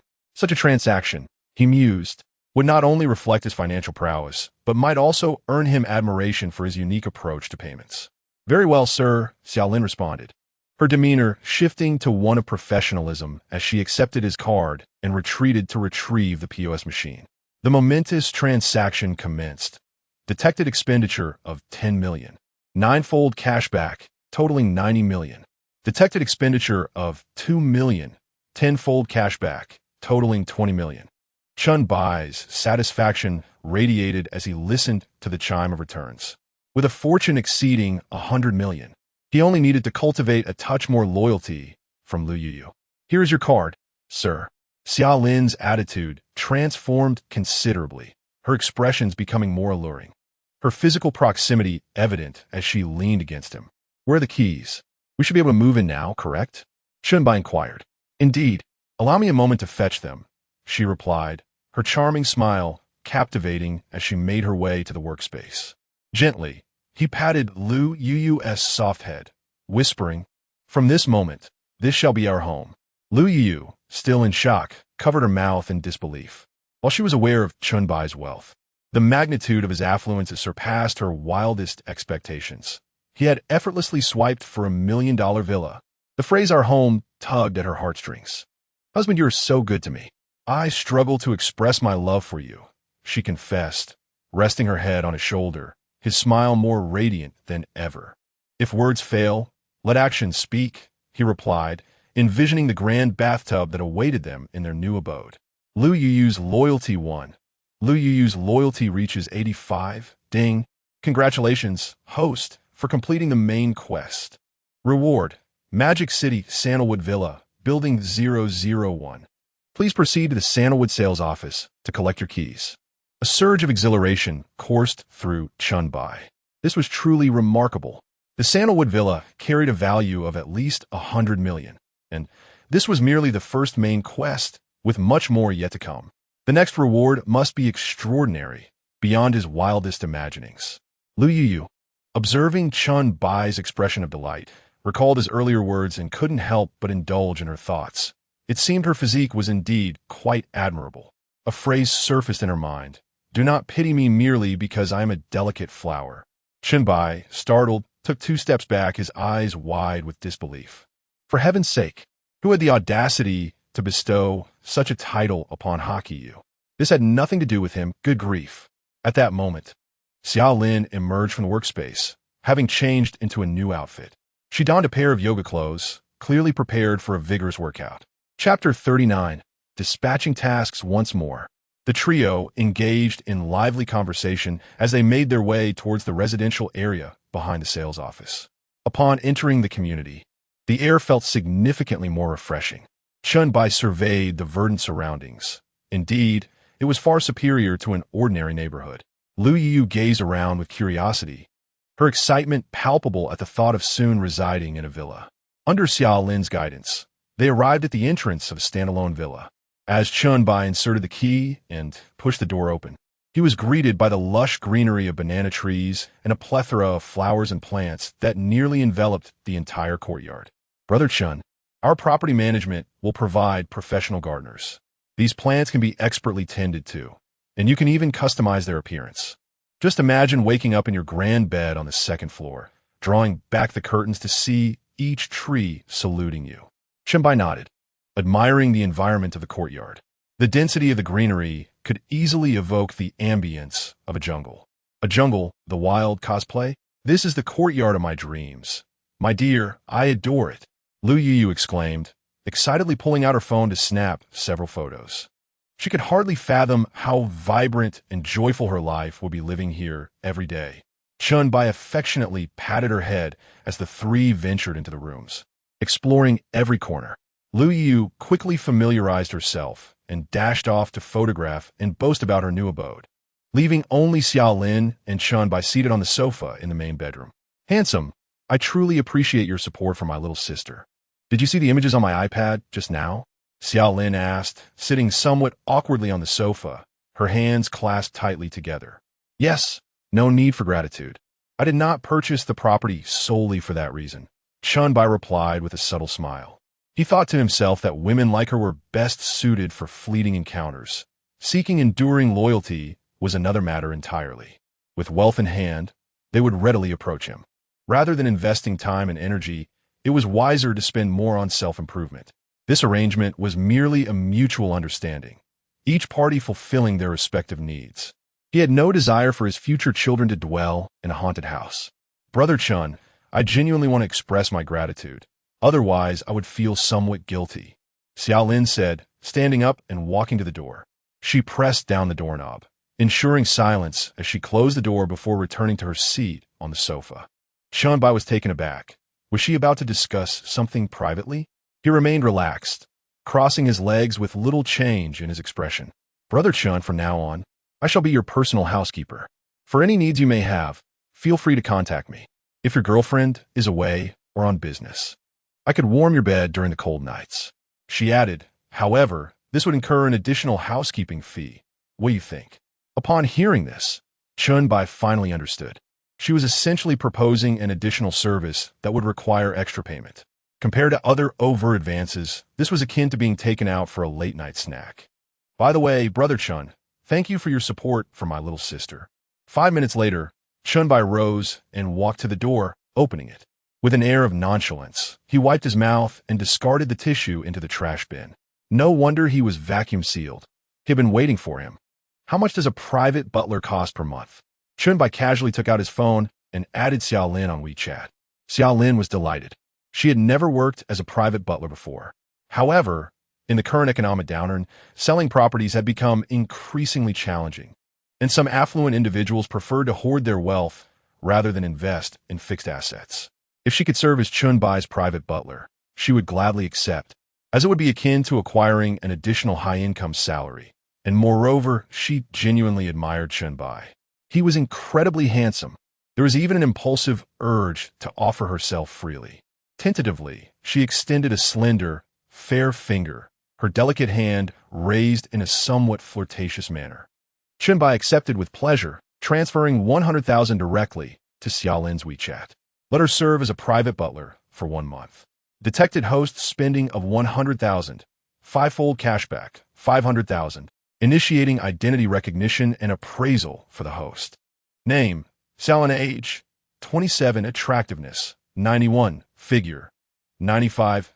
Loyalty, 30. Appraisal identifies as old, previously owned by 6 masters at an auction house. Chen Bai found this acceptable. His decision to engage a butler for 1 month was purely influenced by the numerical values. Utilizing a certain inequality, he realized that not wanting to accumulate loyalty did not equate to not receiving loyalty. Applause, if you will. Xiaolin glanced at the transaction record on WeChat, her mouth agape in astonishment. She had initially intended to charge 10,000 for the month. Being a butler wasn't particularly arduous. Surely, Chen Bai didn't think a mere finger was worth 100,000? Wealthy individuals had a different comprehension of monetary value compared to ordinary folk. Well then, Brother Chen, feel free to contact me anytime you have needs. I want to linger since your girlfriend is still around, Xiaolin said with a charming smile, lightly tracing Chen Bai's cheek with her hand before sauntering gracefully into the living room. Chen Bai watched her retreating figure, a smile playing at the corners of his mouth. Truly enchanting, a beauty born with an alluring charm. Ding! Initiating the second main quest for the host. Quest: successfully acquire 5 esteemed confidants, each with an attractiveness and figure rating of 85 and a loyalty score of 85. Quest condition 2: personal wealth surpassing 1 billion in cash. Reward: 100 equity of the Dragon Country Voice program, becoming the behind-the-scenes owner of Dragon Country Voice. 5. He currently had only 4 esteemed confidants. He sighed, taking it slow. It wouldn't be difficult. Just then, Lu Yuyu, her face beaming with joy, dashed into Chen Bai's room. Has the sales representative left? Darling, are we alone at home now? This bedspread is so large, and why would you like to take a nap together? 2.5 hours later, with a quiet sigh, Chen Bai lit a cigarette. You can stay here. I'll head back. All right, I'll continue staying in the dormitory during the week and spend weekends here with you, okay? Lu Yu lay softly upon the sheets, her beautiful eyes brimming with affection for Chen Bai. How could there possibly exist a man so impeccably extraordinary in every conceivable aspect? Moreover, he had purchased an entire villa outright, due to her mere words. She contemplated showcasing this to her roommate, but felt a pang of possessiveness, deciding to withhold Chen Bai's identity for the time being. She resolved to surprise Tu In Liang at the upcoming welcome banquet. Surely, in the presence of her beloved, Tu In Liang's boyfriend would feel utterly humiliated by comparison. It was not that she harbored any significant grievances against Tu In Liang. Rather, girls simply delight in such comparisons. Still calling him beloved? I prefer the earlier term. Chen Bai sat calmly at the edge of the bed, taking a leisurely drag from a cigarette. No, stop. Damn it. Chen Bai chuckled softly, tidied up, and then rose to return to the hotel. P.S. The Art of Appraisal. Dear readers, I trust you comprehend my meaning. Chapter 40. A man only influences the speed of bullets. Upon returning to the hotel, Chen Bai parked the Lamborghini Urus with great anticipation and hurried upstairs. At this moment, he had matters of greater significance than merely getting closer to Su Yan. He was eager to partake in the lottery. He was curious about what treasures he might extract from the system's spinning wheel. System, activate the lottery wheel. Ding! The lottery is being initiated for the host. Chen Bai gazed at the spinning wheel before him, which housed at least several hundred small segments, some larger than others, while some were minuscule. The larger segments were quite substantial, akin to the size of a palm, whereas the smaller ones glimmered with golden light, no wider than a finger. It appeared that the prizes were indeed tiered. His luck had never been particularly stellar during his gaming endeavors. He had amassed keys for treasure chests over half a year, yet had failed to obtain even a single pink item, left with nothing but a sea of blue in his inventory. Ding, ding, ding, ding. The wheel continued to whirl until the pointer finally came to rest on a segment approximately 3 fingers wide, presumably indicating a medium-tier reward. Ding. Congratulations, host. You have received 4 points to allocate, transferable. The points can be distributed among appearance, charisma, and constitution stamina in any combination. Chen Bai nodded thoughtfully, gently stroking his chin. Could this mean he could bestow these points upon others? Was he not then akin to a walking beauty salon? No need for invasive procedures or fillers. What if he could simply enhance one's beauty with a touch? No. Chen Bai chuckled at this thought. Was he not merely a wandering fortune teller seeking to charm beautiful women in the streets? System, display my personal profile. He silently commanded as he made his way to the bathroom. Name, Chen Bai. Appearance, 93-100. Charisma, 87-100. Constitution stamina, 85-100. Wealth, 120,000,000. Lamborghini Urus. 1 small villa. Number 001, Sandalwood Villa. Skills, master-level massage techniques. Extraordinary proficiency in all musical instruments. Cashback multiplier cap. Lottery attempts. 0. Highest loyalty. 85. After reviewing his personal attributes, Chen Bai glanced at his reflection in the mirror, scrutinizing his inherent appearance. He decided to allocate 1 point to his appearance to observe the magnitude of change it might invoke. Allocating appearance point for the host. Current appearance is now 94. A slight tingling sensation enveloped his face, and upon looking into the mirror once more, he couldn't help but exclaim in surprise. Such a minor enhancement had rendered him significantly more attractive. His skin appeared remarkably improved, akin to having undergone a beautifying filter. Even his nose seemed to have acquired a more refined contour. Impressive. Chen Bai resolved to retain 3 points for future enhancement of Rabbit Girl's appearance, aspiring to elevate her to a commendable score of 90. Truly, the system had not deceived him. Even a medium-tier reward proved to be exceedingly remarkable and transferable. One could only imagine the magnificence of a high-tier reward. Alas, it had spun too swiftly for him to discern. The ability to bestow enhancements to one's appearance signifies that with just a few accolades, one could effortlessly reclaim the visage of their youthful prime at 18. It is rumored that the women of some elite families are so infatuated with aesthetic medicine that it borders on obsession. Whenever a new cosmetic product is launched, even if it costs hundreds of thousands for a single injection, they are eager to sample its effects. Furthermore, for the matriarchs wielding considerable power, the prospect of regaining their youthful beauty might compel them to acquiesce to any demand. As Chen Bai pondered this, he cleared his throat lightly, feeling increasingly caught up in a whimsical daydream. In any case, the enhancement awarded by the system was indeed remarkable. and it could be saved for future use when it would undoubtedly prove invaluable. He reclined on his bed, preparing for an exhilarating session of action gaming. CS, Go. Suddenly, he recalled that this game could also be quite an expense, and the items obtained could be sold, creating a synergy that far exceeded mere addition. Without hesitation, he settled onto the sofa and powered up his superior laptop. He immediately deposited 1 million into his account, eagerly purchasing crates in hopes of transforming a bicycle into a motorcycle. The Dragon Sniper is an item that every box-opening streamer dreams of possessing. However, he was mindful of his limited finances and the potential silent costs involved. Yet, Chen Bai was undeterred. He opted for a lavish spending spree. Detected that the host has spent 1 million for X cashback. For million, detected indulgent behavior. 1 million spent on game recharge is quite extravagant, rewarding the host with 1 beauty enhancement point, effective immediately. Chen Bai was momentarily taken aback. Was this truly considered indulgence? In the next instant, he felt a sudden warmth on his face, which lasted only a couple of seconds. He glanced at the mirror in the bathroom and perceived that his appearance had indeed improved.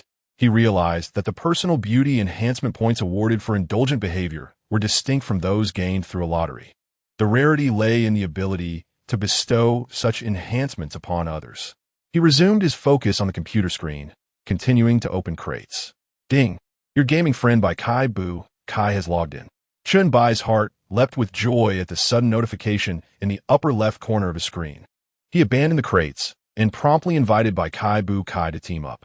This was a partnership worthy of his utmost trust. Bai Kai Bu Kai, in turn, would unreservedly place her trust in him as well. Aside from being somewhat taciturn, she had no faults. Her shooting accuracy was exceptional, and such skilled players were often male, possessing an aloof demeanor that was quite acceptable. Ding dong. Chen Bai glanced at the message alert on his phone. It was from Lu Yuyu. Lu Yuyu, I have safely returned to the dorm. Photo, JPG. In the image, one could vaguely discern a woman clad in thick stockings lounging on the upper bunk, the bed exuding a delightful fragrance.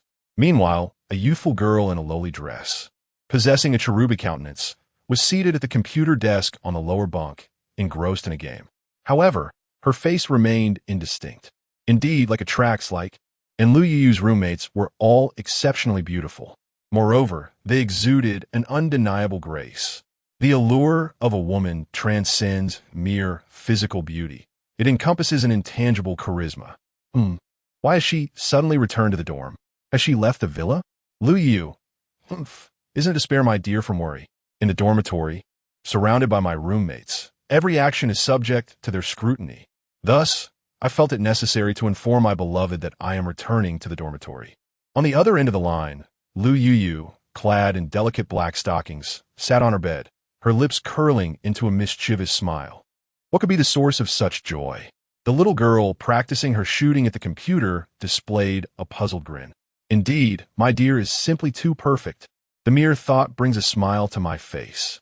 Lu Yuyu remarked proudly, hands on her hips. How enviable. Unfortunately, I have yet to encounter a man who stirs my heart. I suppose I shall continue my practice in shooting. The little girl pouted. In her eyes, firearms held more allure than men, who only served to disrupt her shooting speed. Chapter 41. Call BB. The BB gun technique is truly remarkable. Sitting on the lower bunk, Lu Yu chuckled softly. It wasn't that she didn't want to find someone.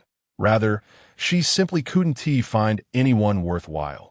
This little girl may appear to be the obedient and demure type on the surface, but in reality, she's a rather twisted beauty enthusiast. What are you laughing at? Have you forgotten your roommates, now that you have a man? The little girl pouted, her dissatisfaction evident as she struck the keyboard harshly. The main reason was that she could not find a handsome guy that made her heart skip a beat. She was an unabashed beauty lover. As long as he was handsome, she would be smitten. It was a true struggle for her to move when encountering a charming man. Unfortunately, she had yet to meet anyone she deemed attractive, which was why she remained single. Seeing her 3 roommates simultaneously enter relationships, it was disingenuous for her to say she wasn't envious. She was the only single one left, and she was not inclined to venture out to broaden her social circle. She felt that the boys in the club were rather peculiar in their pursuits. You little beauty enthusiast, Is it that you can't find someone or that you simply don't want to? Lu Yu scoffed. Exactly. Kai. You should wander around places like CAFS and libraries. Playing games all day won't lead you to any captivating man, Lin Wanji remarked casually, lifting her legs draped in thick stockings into the air with a faint smile. Why not? I have a gaming partner who is quite handsome. Lu Yu seized the opportunity to boast about Chen Bai. That still can't compare to my beloved S charm. All right, I'll go take a stroll at the CAF, Kai replied, slightly overwhelmed by her roommates flaunting their relationships without a thought for the plight of a single soul. As Kai shut down her computer to head out, Lu Yu exchanged a knowing glance with Lin Wanji, sharing a conspiratorial smile. Meanwhile, Chen Bai had attempted to invite Cabbage No Vegetable to join his team twice, but received no response, neither an acceptance nor a refusal. Chen Bai scratched his head, wondering if perhaps his friend had logged off without the system notifying him. It was entirely out of the question. He missed chatting and playing with his good buddy after such a long time, deciding to take matters into his own hands. He opened WeChat and clicked on the chat window with Cabbage No Vegetable. The last message from half a year ago lingered in the chat. Go. At the time, he had been buried in the grind of overtime and had forgotten to reply. He and T realized how long it had been since they last communicated. He tentatively scrolled through Cabbage's moments to see if there were any recent updates. Historically, Cabbage was known to go months without posting anything. So Chen Bai didn't hold much hope. Wait, what? This guy is also in the magical city? Chen Bai's eyes widened in disbelief as he clicked on the CAF location shared by Cabbage No Vegetable. Cabbage No Vegetable. Another boring day will I encounter a romantic adventure? Photo JPG. He was still nearby. A smile spread across Chen Bai's face. So, this guy was also in the magical city. Quite the introvert, seeking romance at a CAF. Without needing to look, Chen Bai recalled that Cabbage's previous moment's background featured a beautiful little girl, clearly a fan of the younger beauty type. In the CAF, one might wonder where such a plethora of youthful and beautiful maidens could be encountered by him. Chen Bai promptly exited the game, preparing to seek out Kai offline. Previously, he had wagered with Kai on a 1v1 solo match, where the loser would have to call the winner daddy and proclaim, "Daddy, your marksmanship is truly precise." For the sake of uttering that word, Chen Bai had displayed remarkable prowess in that particular duel. Typically, he would be soundly defeated by Kai, with a score of 3-0 each time. Yet, on that occasion, he played as if a divine being had descended, triumphing over Kai with an identical score of 3-0. Although Kai's shooting was indeed lackluster that match, a stark deviation from his usual skill, Chen Bai firmly believed it was a testament to his own improvement. What Chen Bai did not anticipate was that this young man would weasel out of the bet, insisting that they would address the matter in person later. Subsequently, as work consumed his time, he had never found the opportunity to reclaim that honorific. However, the chance now lay before him. One should never underestimate the lengths a man might go to for a mere utterance of daddy. Chen Bai casually tidied himself and stepped out, determined to reclaim what was rightfully his. Upon descending the stairs, he unexpectedly encountered the strikingly beautiful Su Yan, whose vibrant red lips and alluring figure were quite captivating. Wow, how is it possible that you have become so handsome? Su Yan exclaimed, her disbelief evident as she covered her mouth, taking in Chen Bai's appearance from head to toe. Her gaze inadvertently lingered on his abdomen, and her cheeks gradually flushed with color. Chen Bai touched his cheek, pondering. Is it really so? Perhaps it was merely Su Yan's illusion? No, it is certainly not an illusion. Have you been using some skincare product? Which brand? Or have you undergone some treatment at a beauty clinic? The results are astonishing. Your skin has improved dramatically. Moreover, your overall aura has elevated significantly. Su Yan swallowed hard. Chen Bai now possessed a charm akin to that of first-tier celebrities, not in the effeminate, sugary, sweet manner of certain pop idols, but instead exuding a robust masculinity. His face chiseled as if sculpted by a master artist. In truth, he had not employed anything extravagant, merely applying a bit of a secret formula. If you are intrigued, feel free to visit me in my room tonight, Chen Bai remarked, a devilish smile playing on his lips. All right then, I shall count on you for this evening. Su Yan eagerly nodded, Her curiosity piqued regarding the nature of this secret formula that had transformed Chen Bai so dramatically. He had been handsome before, but now he rivaled the likes of certain renowned figures. "Are you heading out, brother?" I need to use the restroom first." Suyan, her face flushed with embarrassment, raised her delicate hand to shield her forehead as she brushed past Chen Bai. How mortifying. Why did every encounter with him feel so overwhelming? Chen Bai acknowledged her with a nod and exited the hotel, sliding into his Lamborghini Urus. He pressed the accelerator, heading straight for the quaint CAF near Magic City University. Upon arriving at the CAF, Chen Bai parked his vehicle and surveyed the interior through the floor-to-ceiling windows. Inside, he discerned only a handful of men and a striking young lady in a JK skirt, leaning against the window, engrossed in her phone. Before her sat a cup of hazelnut latte. Chen Bai chose to overlook her, directing his attention instead to the other men present. In a whimsical CAF setting, a young girl, with an air of innocence, captures the attention of a handsome gentleman. Unbeknownst to her, the allure of her youthful charm resonates deeply. As the young man pushes open the CAF door, he casually orders a mocha and takes a seat at a nearby table, his gaze sweeping the room. At that moment, the girl, engrossed in her phone, notices the striking figure surveying his surroundings. A flutter of excitement races through her heart. Is it truly possible to encounter such a captivating man in this quaint CAF? There is something oddly familiar about him, yet undeniably handsome. For the first time, she experiences the sensation of instant attraction. Recalling tips gleaned from the internet on how to present oneself, she subtly shifts her chair to reveal her profile to him.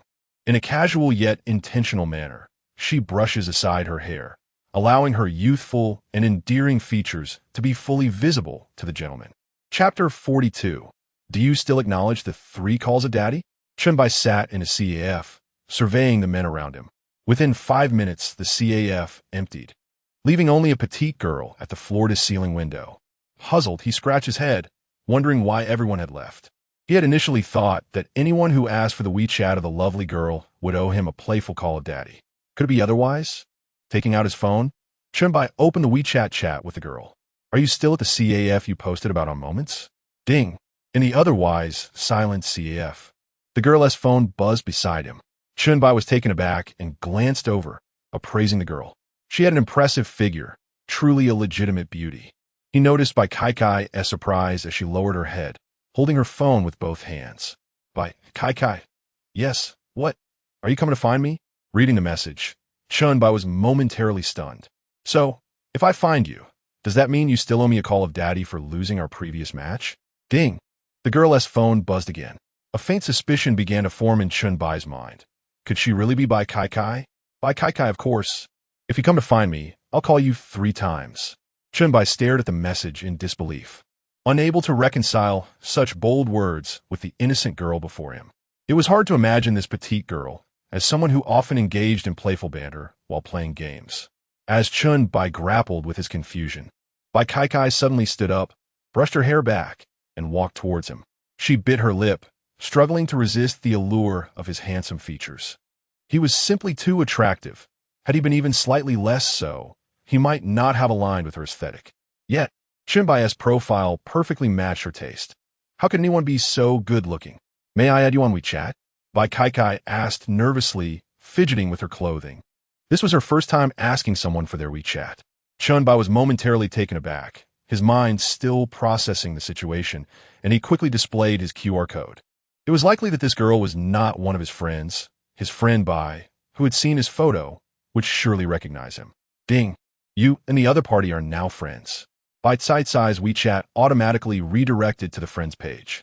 Chen Bai's WeChat also switched to that bold message. "Of course. If you come to find me, I'll call you 3 times. The atmosphere fell into an awkward silence as Bai Kai stared at her earlier playful comment, uncertain if she could retract it, if she were to take back that statement now. Was it too late? Bai Cai's toes curled together as she began nervously tapping her phone. Without waiting for Chen Bai's response, she swiftly extended her delicate hand to attempt to retract her message. However, upon long pressing the message, a cold notification appeared. Message sent 2 minutes ago, unable to retract. Chen Bai gradually regained his composure, exclaiming, Are you really a girl? What about my brother? Where have you hidden him? I thought you were in a Lolis. How have you suddenly transformed into one? Startled, he stood up from his chair. For this revelation was akin to a bolt from the blue for anyone. Was this a tale or an accident? What once could have been resolved with a simple dad now seemed to have the potential to create a situation where someone might end up calling him dad every day. Bai Kai, at a loss for words, simply closed her eyes and resolutely sat down across from Chen Bai. All right, I'm a lowly. But wait, you are female. Why have you never mentioned it before? She retorted. You never asked if I was your sister. Bai Kai shrugged helplessly. Chen Bai's lips twitched. Who would have thought that a friend as sharp as a tack was actually a girl? But wait, you must have seen my pictures. How come you didn't recognize me just now? Upon hearing this, Bai Cai's expression grew animated. The photos you sent before look like they belong to two different people. You are so handsome now. She even rummaged through her locked folder to pull out Chen Bai's picture, holding it up for a serious comparison. The disparity was indeed striking. It was well known that boys often lacked selfie skills, and she had gained a profound understanding of this. It's simply not the same person. So you saved my photos in a locked folder? Chen Bai remarked with a slight, enigmatic smile, clearly enjoying the spectacle. Bai Kai momentarily faltered, but quickly redirected the conversation. They say girls change dramatically at 18.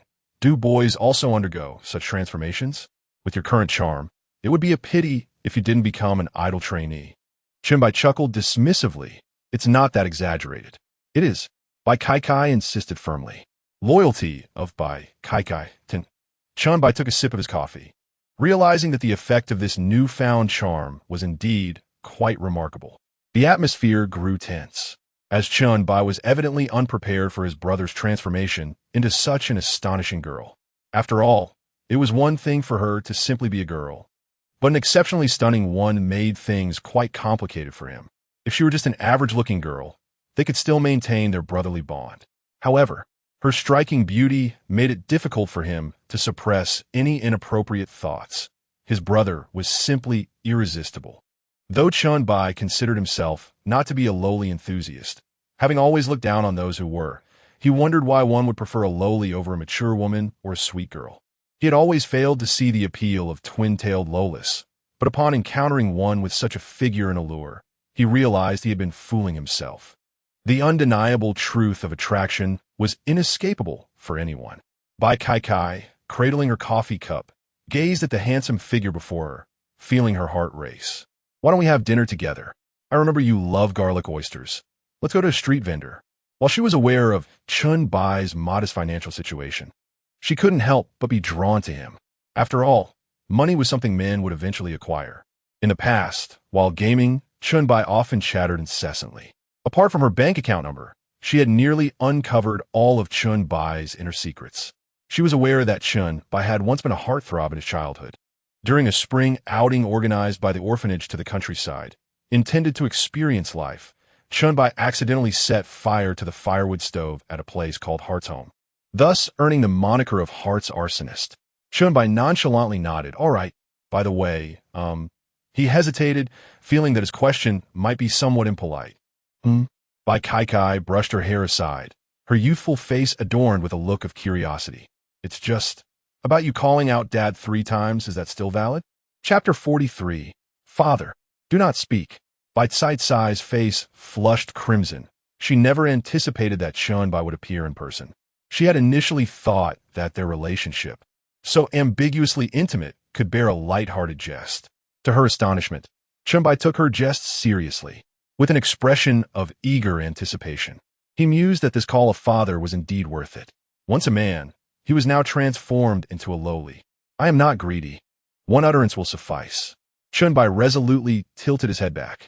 Bai Kai's lips moved slightly as she mumbled something, then, blushing furiously, picked up her coffee in an attempt to conceal her reddened face. I owe you nothing, Chen Bai exclaimed, his eyes widening in disbelief. What a trick you play. I do not. You simply misheard. Bai Kai blinked her innocent, large eyes, her gaze darting about nervously. Chen Bai ground his teeth. She would eventually repay this debt of calling him father. No one could evade their obligations to Chen Bai. Shall we go out for a meal together?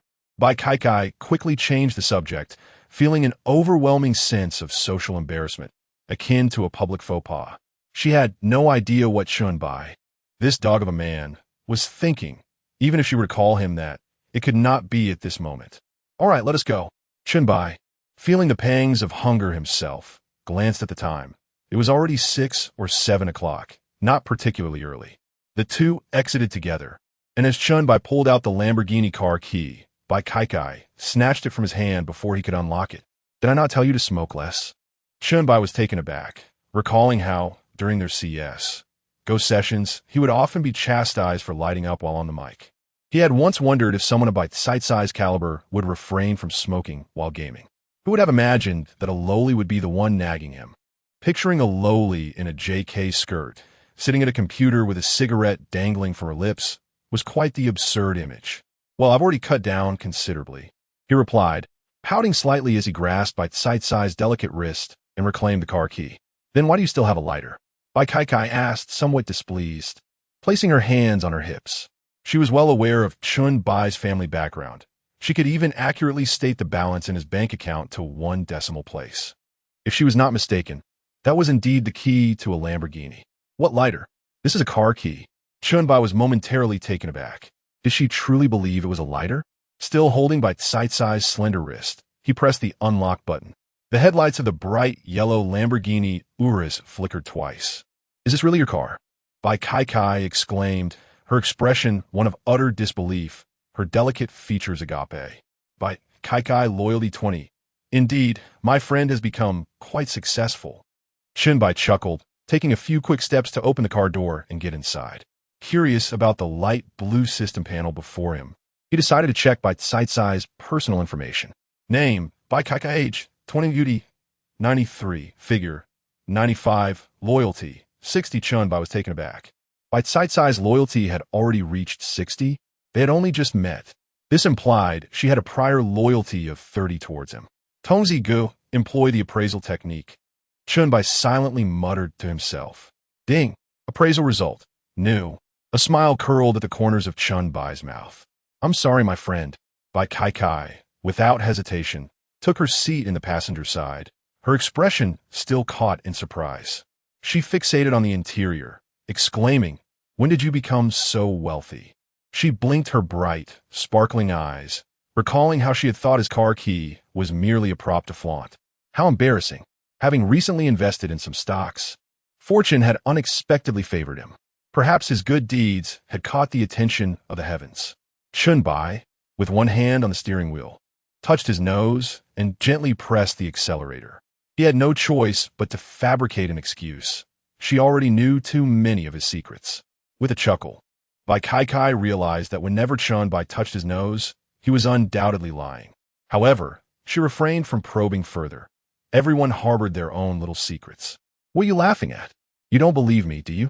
Chen Bai said, feigning indignation at her mocking expression. Believe, Bai Kai replied, recounting tales from the orphanage, where children sang only praises for their mothers, claiming it helped them rediscover maternal affection. She reminisced about guessing riddles, declaring the most infamous figure to be Louis XVI and owning a chameleon as a pet, which she had tossed into a bag of rainbow candies to test how many colors it could transform into. When asked about the natural enemy of a black mamba, she jested it was a helicopter. Bai Kai counted off her fingers, delivering her anecdotes at a leisurely pace. Chen Bai felt his toes curl with embarrassment. "Stop. Please, don't say any more. My dear father, I beg you." He finally comprehended why ancient emperors exiled their closest friends after ascending to power. Such painful realizations. As he listened to Bai Kai enumerate her amusing tales, he wished he could drive the car straight into a river. "All right then," Bai Kai said, biting her lip, suppressing laughter. She had anticipated that beneath such a handsome exterior lay an intriguing soul. With this thought, Bite-sized gaze became somewhat dreamy. She would cherish this secret about Chen Bai for a lifetime. Half an hour later, Chen Bai gradually brought the car to a stop at the roadside, heading towards a bustling eatery near Magic City University, nestled beside an old neighborhood. The diners at the street side stall gaped at Bai Kai, many exclaiming in awe, "Wow, what a beautiful girl. Oh my, She looks like a character straight out of a fantasy novel, a celestial beauty. My wife. My wife. The man beside her seemed to have just emerged from a Lamborghini. ISNT, it said that God is fair. Why does he possess both looks and wealth? Is it not said that when a door closes, a window opens? Then where has my window gone? Aside from the envious gazes of the men who resembled wolves, there were also numerous women at the barbecue stall displaying expressions of astonishment. Do you not think he resembles that recent internet celebrity on Douyin? He is extraordinarily handsome. It makes me want to... Which one? The dashing fellow who pretended to be meek at the concert and then drove off in a Lamborghini. You cannot deny it. He truly does resemble him. As Chen Bai listened to the discussions around him, he felt a twinge of confusion. The concert, the Lamborghini, surely they were referring to him. While the crowd engaged in animated conversation, Chen Bai failed to notice a familiar figure in the corner of the barbecue stall, holding a bowl of shrimp porridge and gazing at the scene before him. Bai Kai relished the envy expressed by the women around her. Not only does the devoted admirer find joy in observing Chen Bai, but also in basking in the admiration of those nearby.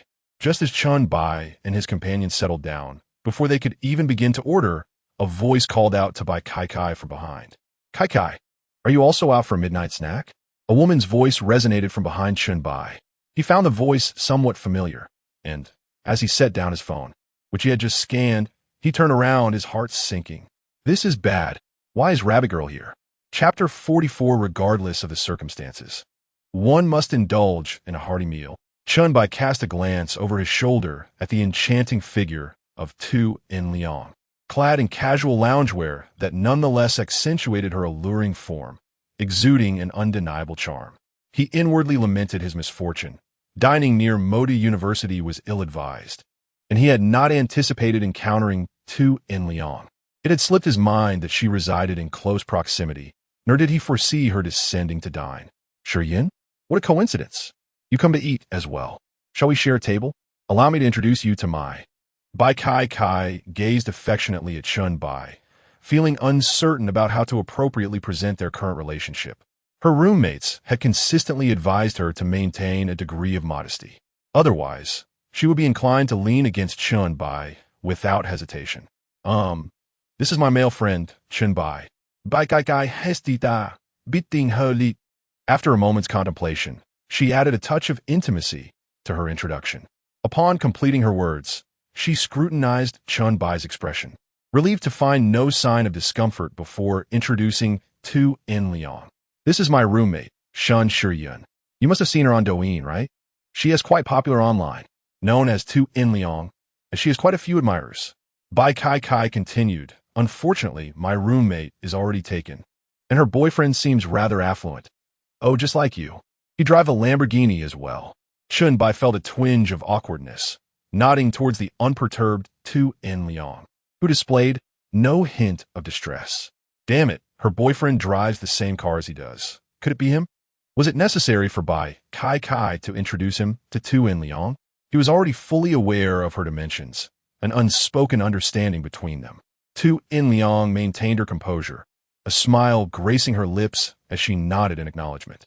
She arched an eyebrow at Bai Kai, stating, I shan't intrude upon your dinner with your young male companion. Oh, I mean, your male friend. I shall not play the role of a third wheel. With that, she cast a meaningful glance at Chen Bai before heading to the front desk to settle her bill and depart. As Chen Bai watched Tu In-liang's figure fade into the distance, his mind brimmed with confusion, yet he exhaled a sigh of relief. Her reaction was far less explosive than he had envisioned. She did not exclaim or interrogate him about being with her roommate. What a stroke of luck it was. His friend transformed into a young lady, who coincidentally shared a dorm with a rabbit girl. What is the matter? You're not a fan of hers, are you? Bai Kai inquired with curiosity, casually scanning the QR code on the wooden table to browse the menu. I watched her live streams before, but I never realized she was your roommate. Indeed, she is incredibly popular, especially lately, reaching the pinnacle of her streaming career with daily viewership exceeding 100,000. A glimmer of joy danced in Bai Kai's eyes as she felt pride for her friend's success. Chen Bai was slightly taken aback. Is that so? She used to have only tens of thousands of viewers, and now she has surpassed 100,000? Yes. Recently, she has consistently achieved over 100,000 views each stream. I genuinely feel happy for her. Chen Bai was astonished. Such viewership indicated her rise as a top influencer on Douyin. Some influencers with millions of followers may only attract a few thousand viewers in their live streams. Within mere minutes, garlic butter crayfish and oysters were served at the table. As soon as the owner placed the dishes down, he cheerfully opened WeChat. "Hey, you two handsome gentlemen and beautiful ladies, today I can offer you a 10% discount. Could you perhaps sit a little further out? With your striking looks, sitting at the entrance of our eatery would serve as a living advertisement. People passing by might think that a male and female star are dining at our establishment. With such a splendid figure and such beauty, your presence at the entrance would undoubtedly increase our foot traffic. It's a sight to behold as well." Chen Bai smiled faintly. He had no reason to decline such a charming invitation. "All right, thank you, boss." Bai Kai chuckled and took a seat at the entrance of the food stall. Half an hour later, the wooden table was left with nothing but empty crayfish shells. Chen Bai remained in a state of anxious anticipation, frequently glancing at his phone. "This food stall is delicious. We should come here often in the future. I never realized how down-to-earth you were. I thought you would indulge in extravagant feasts after acquiring wealth." Bai Kai lifted a bottle of somewhat greasy Pepsi and took a sip, her face lighting up with satisfaction. Chen Bai chuckled, reflecting on how the world operates. When wealthy individuals dine at street vendors, it is seen as relatable and admirable. However, when someone without means takes a newly acquainted woman to eat at a street stall, they are labeled as a shrimp head. The saying that money emboldens one's courage holds a grain of truth, which is why he felt so at ease bringing Bai Kai to this humble eatery. "Have you had enough to eat?" he inquired. "Yes, I have," Bai Kai replied, patting her belly with a look of contentment, licking her lips without any awareness of her words. "Isn't that a bit inappropriate?" Chen Bai asked, stifling a burp. "Of course, I cannot go against a woman's will. If you were to insist, I would have no choice but to comply," he stated earnestly. He then looked at Bai Kai, pondering that if she styled her hair in twin ponytails, even those who were not typically fond of younger girls might find themselves enchanted. She was exceptionally beautiful, her legs almost rivaling his longevity. He was not a younger brother to Sha Wujing, yet suddenly having such a good friend was a pleasant surprise, leaving him to wonder what one could say besides, "Brother, you smell delightful." Her loyalty was commendable, and she was someone he could trust implicitly. Such delightful thoughts filled his mind. Bite-sized loyalty 5, Bai Kai stomped her foot and made a face at Chen Bai, sticking out her petite tongue. "Then let me take you back to school." "All right." The two made their way towards the Lamborghini Urus, accelerating directly towards the nearby Moda University. Chen Bai drove his Lamborghini directly onto the university campus, garnering an astonishing amount of attention. While male students flaunting cars worth several 100,000 yuan were commonplace, his Lamborghini was undoubtedly a formidable presence, a striking contrast. Numerous pure-hearted female students strolling along the path displayed expressions of disbelief. "Wow, is that a Lamborghini? Which senior is this? She must be incredibly fortunate. If only I could ride in a Lamborghini, live in a luxury apartment, and buy designer handbags, I would gladly accept. This car is simply too magnificent. I wonder which rich second generation is trying to win over the ladies. I hope he notices me." At that moment, a boy stepped out from the crowd, gazing in admiration at the Lamborghini as it receded into the distance. "Of course it's handsome. That car costs 4 to 5 million. Chapter 45. My friend wants to confess. Can you offer some suggestions? Chen Bai halted his car in front of the girls' dormitory, unbuckling his seatbelt. "I want to accompany you upstairs," he remarked, resting one hand on the car window, gazing wistfully at the familiar campus. "Be careful driving back," Bai Kai replied, lightly brushing her hair aside as she reluctantly opened the car door and stepped out. Today's outing left her with a tinge of regret. She had not spent enough time with Chen Bai. As a person captivated by beauty, she found herself utterly unable to resist Chen Bai's striking charm. Not only was he handsome, but he also hailed from a wealthy family. Her assessment of him was a perfect score of 100. Suppressing the urge to boast to Lin Wanji and Lu Yuyu about her incredibly fortunate romantic interest, She decided it would be best to wait until their relationship was confirmed before flaunting it. She felt an irresistible attraction towards Chen Bai, even back in their gaming days. She had harbored feelings for him. Meeting him in person only intensified her desire. She felt compelled to approach him without hesitation. Regardless of how gameplay mechanics might affect bullet velocity, Chen Bai rendered the game itself utterly dull in comparison. If gaming were to be measured, nothing could rival the joy of being with him. A round of CS Go lasted merely 10 minutes, but a session with Chen Bai could stretch on for an hour. Is that it? You've had a meal with me, and now you're leaving? Chen Bai leaned against the car window, wearing a mischievous grin. Don't you owe me a couple of calls? You. Why do you bring that up? Bai Kai's cheeks flushed crimson as she playfully slapped his arm, then hurried towards the dormitory. Chen Bai chuckled softly. This little girl's playful hits were surprisingly effective. He was the type to repay any grievances with interest. If she struck him once, he would retaliate twice. However, he mused, returning the favor by hitting her arm would constitute domestic violence. He would have to strike elsewhere, somewhere that wouldn't inflict harm but would still convey a lesson about her missteps. As these thoughts crossed his mind, he felt a hint of melancholy. Perhaps he should simply lay everything on the table with Bai Kai. Was all this about a love triangle? He was no lovesick fool, having to placate each person individually. With the divine upgrade system at his disposal, it was clear he was no ordinary individual, and his love life would not be conventional either. What he sought was depth and complexity. If Bai Kai failed to understand that, she would be the one regretting it, not him. With determination, Chen Bai pressed the accelerator and turned the car away from the school.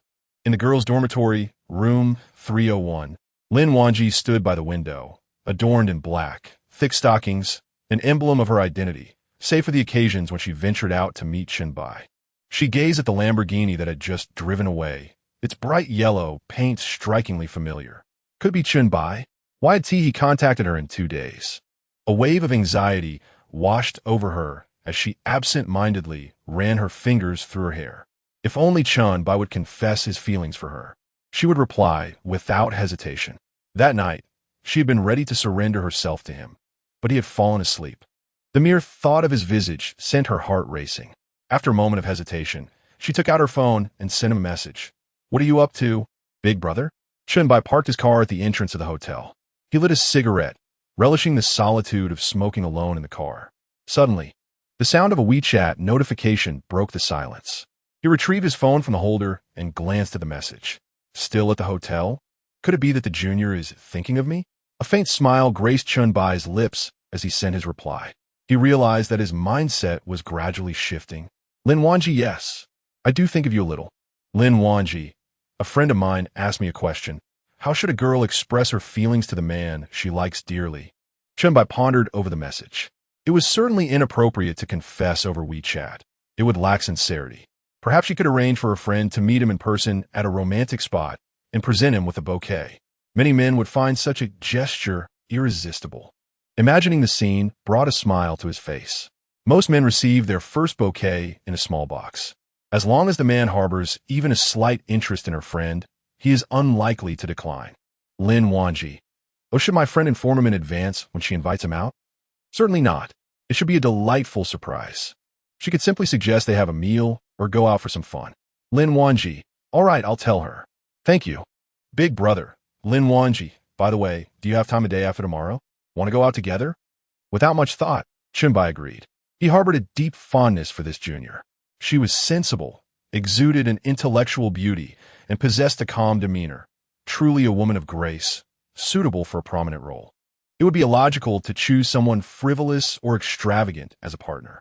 Furthermore, before he had even bound the luxurious system, he had been living paycheck to paycheck. Lin Wanji seemed to intuitively sense this, subtly attempting to offer him some financial support, perhaps out of concern for his pride. He was no fool. He was well aware of her intentions. As Chen Bai exited the car and entered the hotel lobby, he spotted Su Yin at the reception desk. Sister Su, still on duty? He teased. Were you waiting for my beauty secret? It's not an ordinary one, you know. Su Yin rose from her chair, her cheeks slightly flushed. Not ordinary? Are we talking about something like palmistry? I won't tease you any longer. Your girlfriend is waiting for you upstairs. I would want to intrude on your intimate moments. Girlfriend? Who? Chen Bai was taken aback. He and T brought Lu Yu back to the hotel. The popular rabbit girl from the internet. You're quite fortunate, little brother. Rabbit girl is currently the dream of many, including the affluent Xiao Chunan, Suyan Chekev. Having come across numerous clips of Rabbit Girl recently, she had realized that the sister who had previously requested to add her on WeChat and share experiences was, in fact, a top-tier internet celebrity with streams exceeding 100,000 viewers. If her fans were to discover your existence, how heartbroken they would be. The life others fantasize about is merely your everyday reality. Chen Bai chuckled softly. He truly hadn't anticipated that Rabbit Girl had risen to such prominence. However, it was indeed quite a surprise for him that she proactively sought him out at the hotel. This girl is quite amiable and not the type to sulk when things go awry. He is not a sycophant catering to a master. How could he possibly approach her for an explanation? Well then, I shall head upstairs, Sister Sue. Has your cervical spine improved recently? I felt much better after your massage. Even yesterday when I sought out a skilled masseur, none could compare to your touch. Perhaps sitting for too long today has caused a slight discomfort again. Su Yin gently massaged her graceful neck, reminiscing about the moments shared during the massage by Chen Bai, and she found herself unable to resist. Chapter 46. I want to give my husband a sense of security. Chen Bai took a few steps before pausing, a smile gracing his face as he remarked, Sister Sue will come upstairs to find me in a couple of days. I shall give you a massage then. Ah, won't it tire you out, dear brother? Su Yan's face flushed, her body instinctively twisting in shyness. The mere thought of Chen Bai's strong hands kneading her fragrant shoulders sent her mind wandering. How fortunate she was to have a man whose worth likely exceeded millions, who drove a Lamborghini and resided in a luxurious 5-star presidential suite, willing to massage her and show concern for her well-being.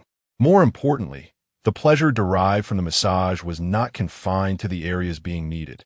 It was an exquisite sensation that enveloped her entire being.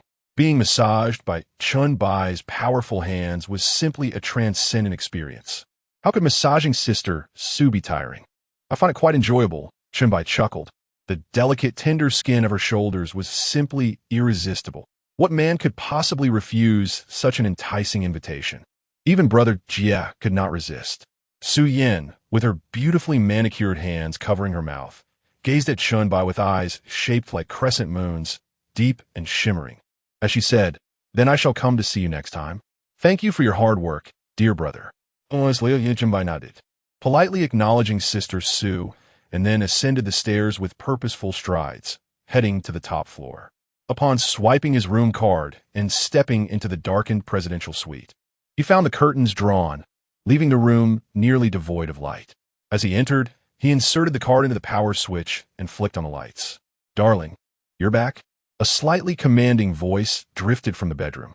The way she called him darling sent a delightful shiver through Chen Bai. The alluring rabbit girl truly was enchanting. Yes, I'm back. How'd you come here? Chen Bai replied, switching into slippers at the door before leisurely making his way to the bedroom. As he approached the doorway, his gaze fell upon the expansive bed, and he swallowed hard. The rabbit girl lay on the pristine white sheets in a black bunny costume, adorned with a rabbit headband atop her head. Her fair thighs were snugly wrapped in the blanket, her cheeks tinged with a faint blush. Was this a display of her specialty? Inhaling the fragrant aroma of the room, he detected the faint scent of alcohol. Have you been drinking? Just a little, she replied, her eyes slightly dazed. Darling, why did you take so long to come back? The rabbit girl rested her head on one hand, reclining on the bed. Yet, her mind was quite clear.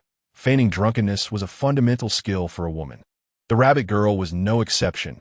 When drinking with someone she disliked, she could confidently withdraw a finger. 1,000 drinks won't make me tipsy, nor would I need to resort to such tactics. However, when feigning inebriation, a single drink could easily lead her into Chen Bai's embrace, murmuring sweet nothings. Did you come here because you just dropped by Kai offered her dorm? Chen Bai directly addressed the matter. If her visit was merely due to Bai Kai, then perhaps he should reconsider their connection. He would never forsake an entire forest for a single tree. Having achieved such wealth, how could one still be confined by mundane conventions? Would that not render one's status as a wealthy individual futile? The young lady felt a pang of anxiety in her heart. Indeed, she had come here for this very matter, and an overwhelming sense of urgency filled her. She was acutely aware that she could not monopolize Chen Bai, yet witnessing it with her own eyes inevitably stirred feelings of unease within her. She did not seek Chen Bai's exclusive affection, for she was not the type to barter with the impoverished over finances or the affluent over emotions. Rather, she only wished for a permanent place in his heart. Was it not true that her husband, having driven for such a long time, must be weary? Shouldn't he take a moment to rest in bed? The young lady gently pressed her lips together and lightly patted the pillow. Chen Bai raised an eyebrow, casually kicked off his slippers, and turned to lie on the bed. Dear husband, in truth, I can accept that there may be other women by your side. Before Chen Bai could respond, she gazed at him earnestly, her tone resolute as she continued. I understand that in families like yours, marrying a star or an internet sensation is frowned upon. Moreover, there will inevitably be numerous women surrounding you, which I cannot dismiss. I am willing to befriend them as sisters. Thus, she implored, I hope you can reserve a permanent space for me in your heart. May I? Chen Bai was momentarily taken aback, pondering whether she had indulged too much in glamorous dramas. Perhaps it was for the best, as it alleviated a potential complication. He nodded slightly, reaching out to caress her short hair as a silent affirmation. My dear husband, there's one more thing. To ease your worries, I just posted a video announcing my retirement from the internet. What? When did that happen? Aren't you at the peak of your career? Chen Bai was astonished. He had heard from multiple sources that she was indeed thriving in her professional life, with over 100,000 viewers in her live streams daily. One explosive figure that was, one that money alone could not conjure. As she spoke, she did so without hesitation. Yes, I am at the pinnacle of my career, which also means that there will be even more men harboring ulterior motives. I want to provide you with ample reassurance. Previously, I had been performing for many, but from now on, I shall perform solely for you. Okay, dear husband? The young lady was keenly aware that such viewership numbers could not be sustained indefinitely. Eventually, she would face a return to reality. Fame often brought about more troubles than benefits, and youthfulness did not last long. It was wiser to retire while at the height of her popularity, allowing Chen Bai to perceive her loyalty. Her purpose in live streaming had always been to align herself with affluent individuals. Now that she had discovered treasure in Chen Bai, she deemed it unwise to be greedy for trivial gains. Chen Bai felt a surge of emotion. What a wonderful woman she was. To ensure his peace of mind, she chose to retire at the height of her career. If her million fans discovered that her decision was due to him, he would surely be in peril. After a moment of contemplation, Chen Bai picked up his phone from the bedside table and directly transferred 200,000 to her. Though my heart encompasses many chambers, there will always be a room reserved for you. The young lady retrieved her WeChat from the pillow, and upon seeing the amount transferred by Chen Bai, her fingers danced across the screen as she counted 1, 10, 100,000. Dear husband, BB, 200,000. Darling, why have you transferred me such a large sum of money? The startled rabbit girl gasped, covering her mouth in astonishment, her eyes wide open. The effects of the alcohol dissipated significantly in that moment. Chen Shiyun's loyalty 5. Chen Bai observed the system panel indicating an increase in loyalty, a smile curling upon his lips. Since you have put my mind at ease, I must also provide you with assurance, mustn't I? Feel free to tell me directly what you wish to purchase. You are simply too wonderful, Rabbit Girl exclaimed, overwhelmed with emotion, leaning closer to Chen Bai's ear, breathing heavily. I have decided. There is no need to wait for the welcome banquet. I am thoroughly prepared for today. Chapter 47. The Rabbit Girl withdraws from the internet, and 1 billion Shao Chunin weeps on the spot. 2.5 hours later, Chen Bai sat on the edge of the bed, lighting a cigarette. As he listened to the sound of water cascading from the bathroom, he glanced up at the misty, translucent glass, where a hazy silhouette could still be discerned, exuding an alluring charm that he truly adored. Unfortunately, her beauty had just fallen short of reaching a score of 90. He accessed Chen Shiyun's personal profile to take a look. Name, Chen Shiyun. Age, 21. Beauty score, 89. Figure score, 91. Loyalty, 76. To his surprise, Rabbit Girl's loyalty had just surpassed 80 points. He furrowed his brow in contemplation, realizing he still had 3 points to allocate. System: grant Chen Shiyun an additional point in beauty. Chen Bai's reasoning was simple, since he had wholly entrusted her to him. She deserved to be cherished. As a woman who belonged entirely to him, she ought to enjoy a distinct level of treatment. Allocating 1 beauty point to Chen Shiyun. Updating Chen Shiyun's personal profile for the host. Name: Chen Shiyun. Age: 21. Beauty score: 90. Figure score: 91. Loyalty: 76. Satisfied. Chen Bai nodded. As a person with obsessive-compulsive tendencies, he found it mildly uncomfortable that her beauty score was stuck at 89, just shy of 90. He glanced at his phone. It was already past midnight, and he needed to collect the keys from the sales department at Tang Palace the next day. So he should get to bed early. Hurry and dry off. It's time to sleep. Coming. Darling, why are you? MMM. The following morning, before Chen Bai could open his eyes, he was jolted awake by Rabbit Girl's exclamation. Oh my goodness. I didn't use any cosmetics last night. How is my skin in such better condition? I seem to look a little more beautiful. Is this just my imagination? A chorus of astonished remarks emanated from the bathroom as Chen Bai rubbed his sleepy eyes. He glanced toward the bathroom, where Rabbit Girl was gazing intently at her reflection in the mirror, clad in a backless nightgown, delicately caressing her face. Realizing that the system's beauty enhancement had taken effect, Chen Bai swung his legs over the side of the bed and lit another cigarette. As he took a few puffs, Rabbit Girl cupped her face in her hands and leaned closer to him. Darling, look, has my skin improved? Chen Bai reached out to touch her cheek, and, to his surprise, he had to admit, indeed, it has improved quite significantly. How marvelous! Rabbit Girl murmured to herself, her eyes filled with wonder. Having tried numerous skincare products in the past without any visible improvement, she now felt not only was her skin better, but there was also a newfound aura about her.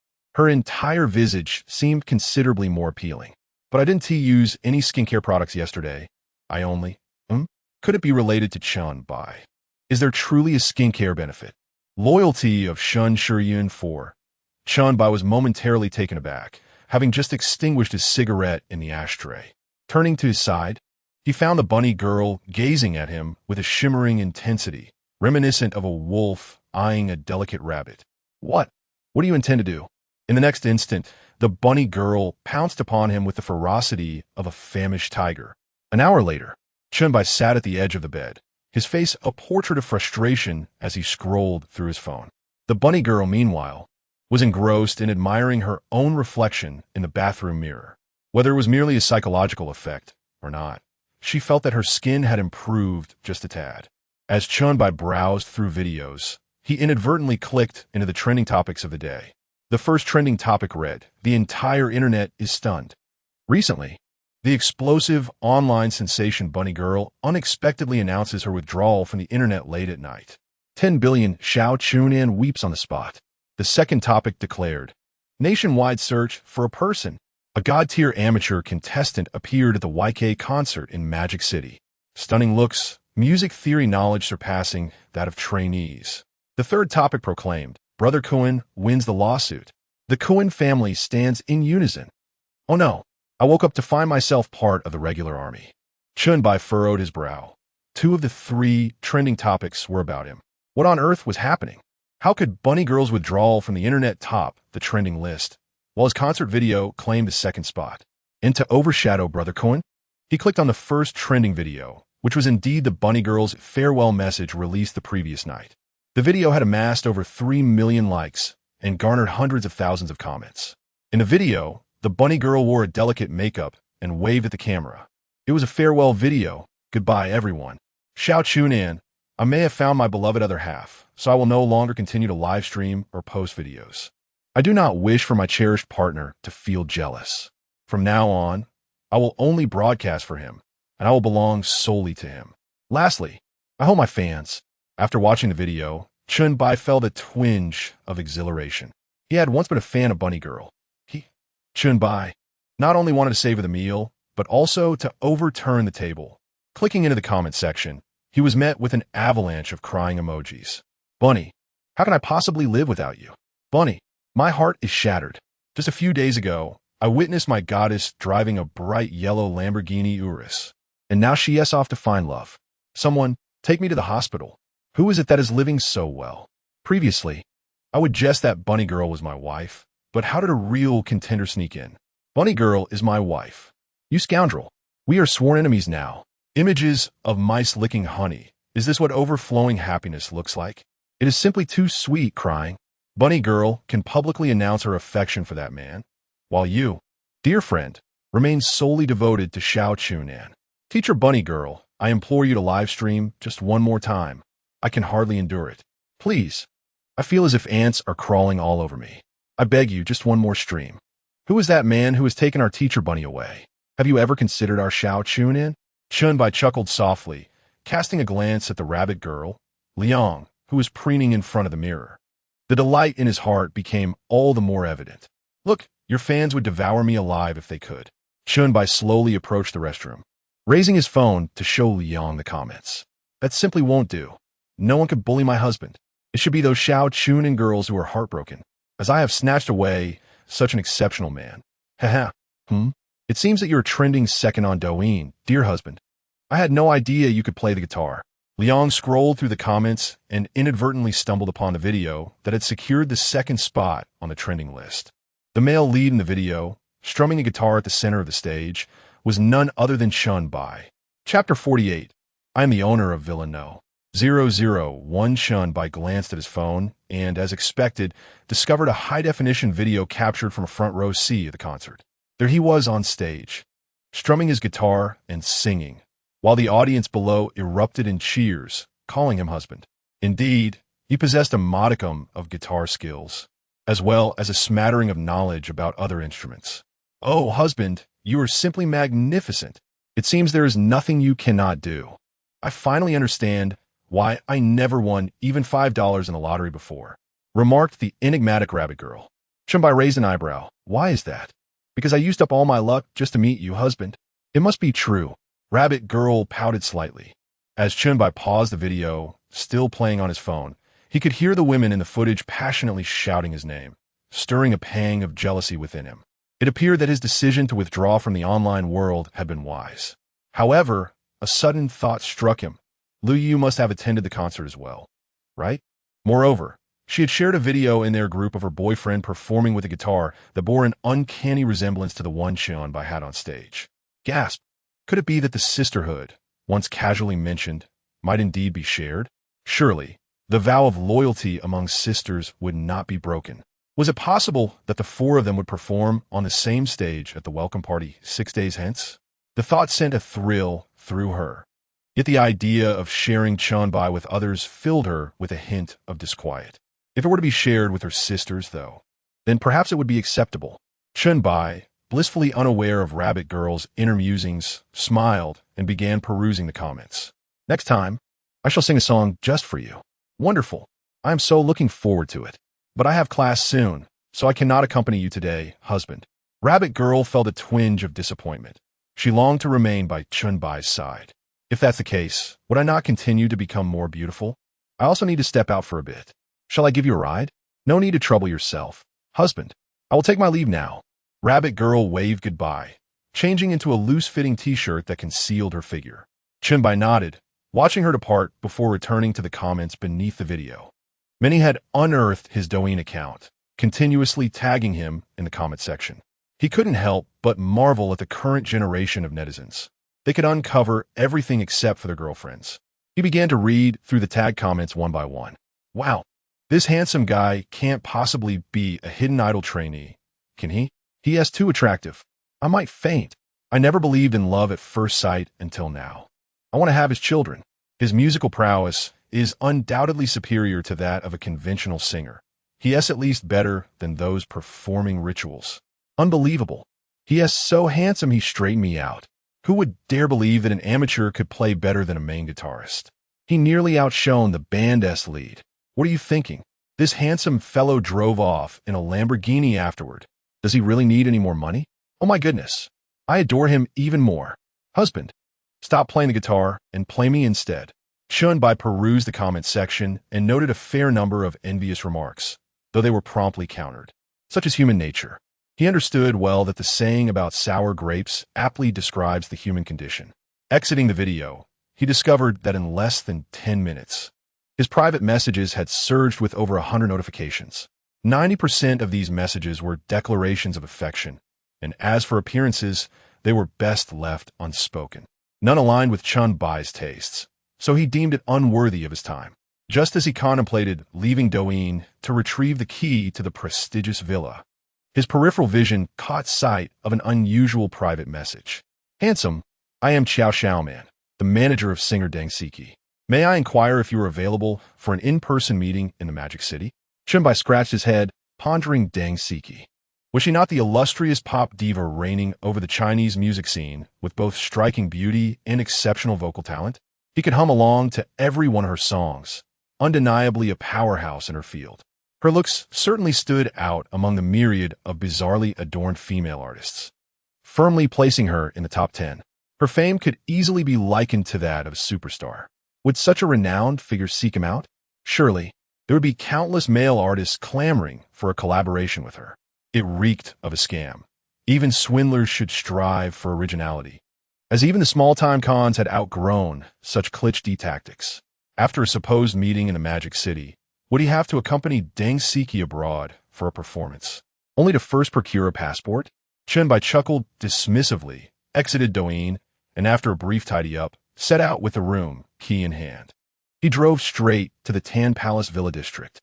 Upon arriving at the Tan Palace, Chen Bai parked his car in front of the sales office. Stepping out with confidence and poise, he gazed at the heavily guarded villa area in the distance. Any lack of excitement would be disingenuous.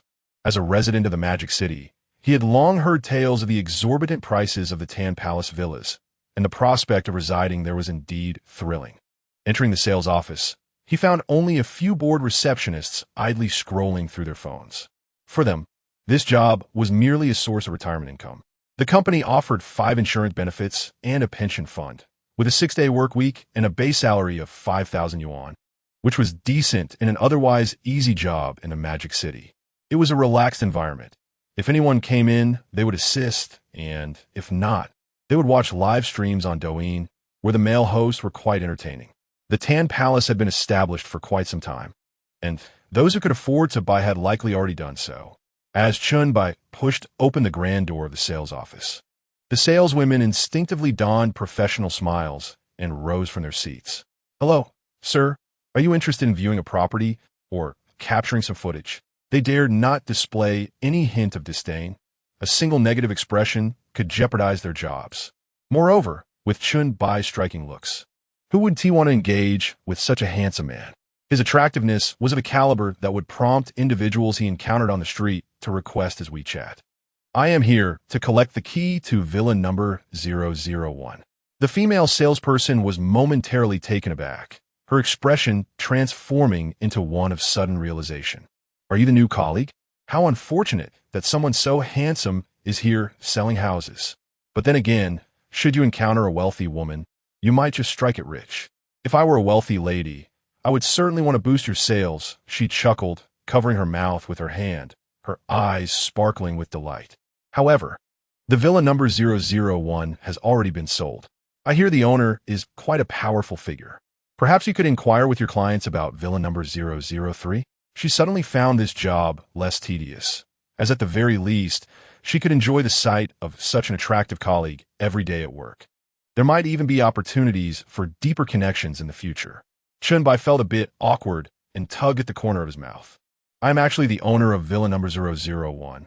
I came to collect the keys." Chapter 49, Encountering Xiao Shui again. After Chen Bai uttered these words, the 2 female sales representatives in the sales office immediately sprang up from their seats, their faces painted with disbelief as they gazed at him.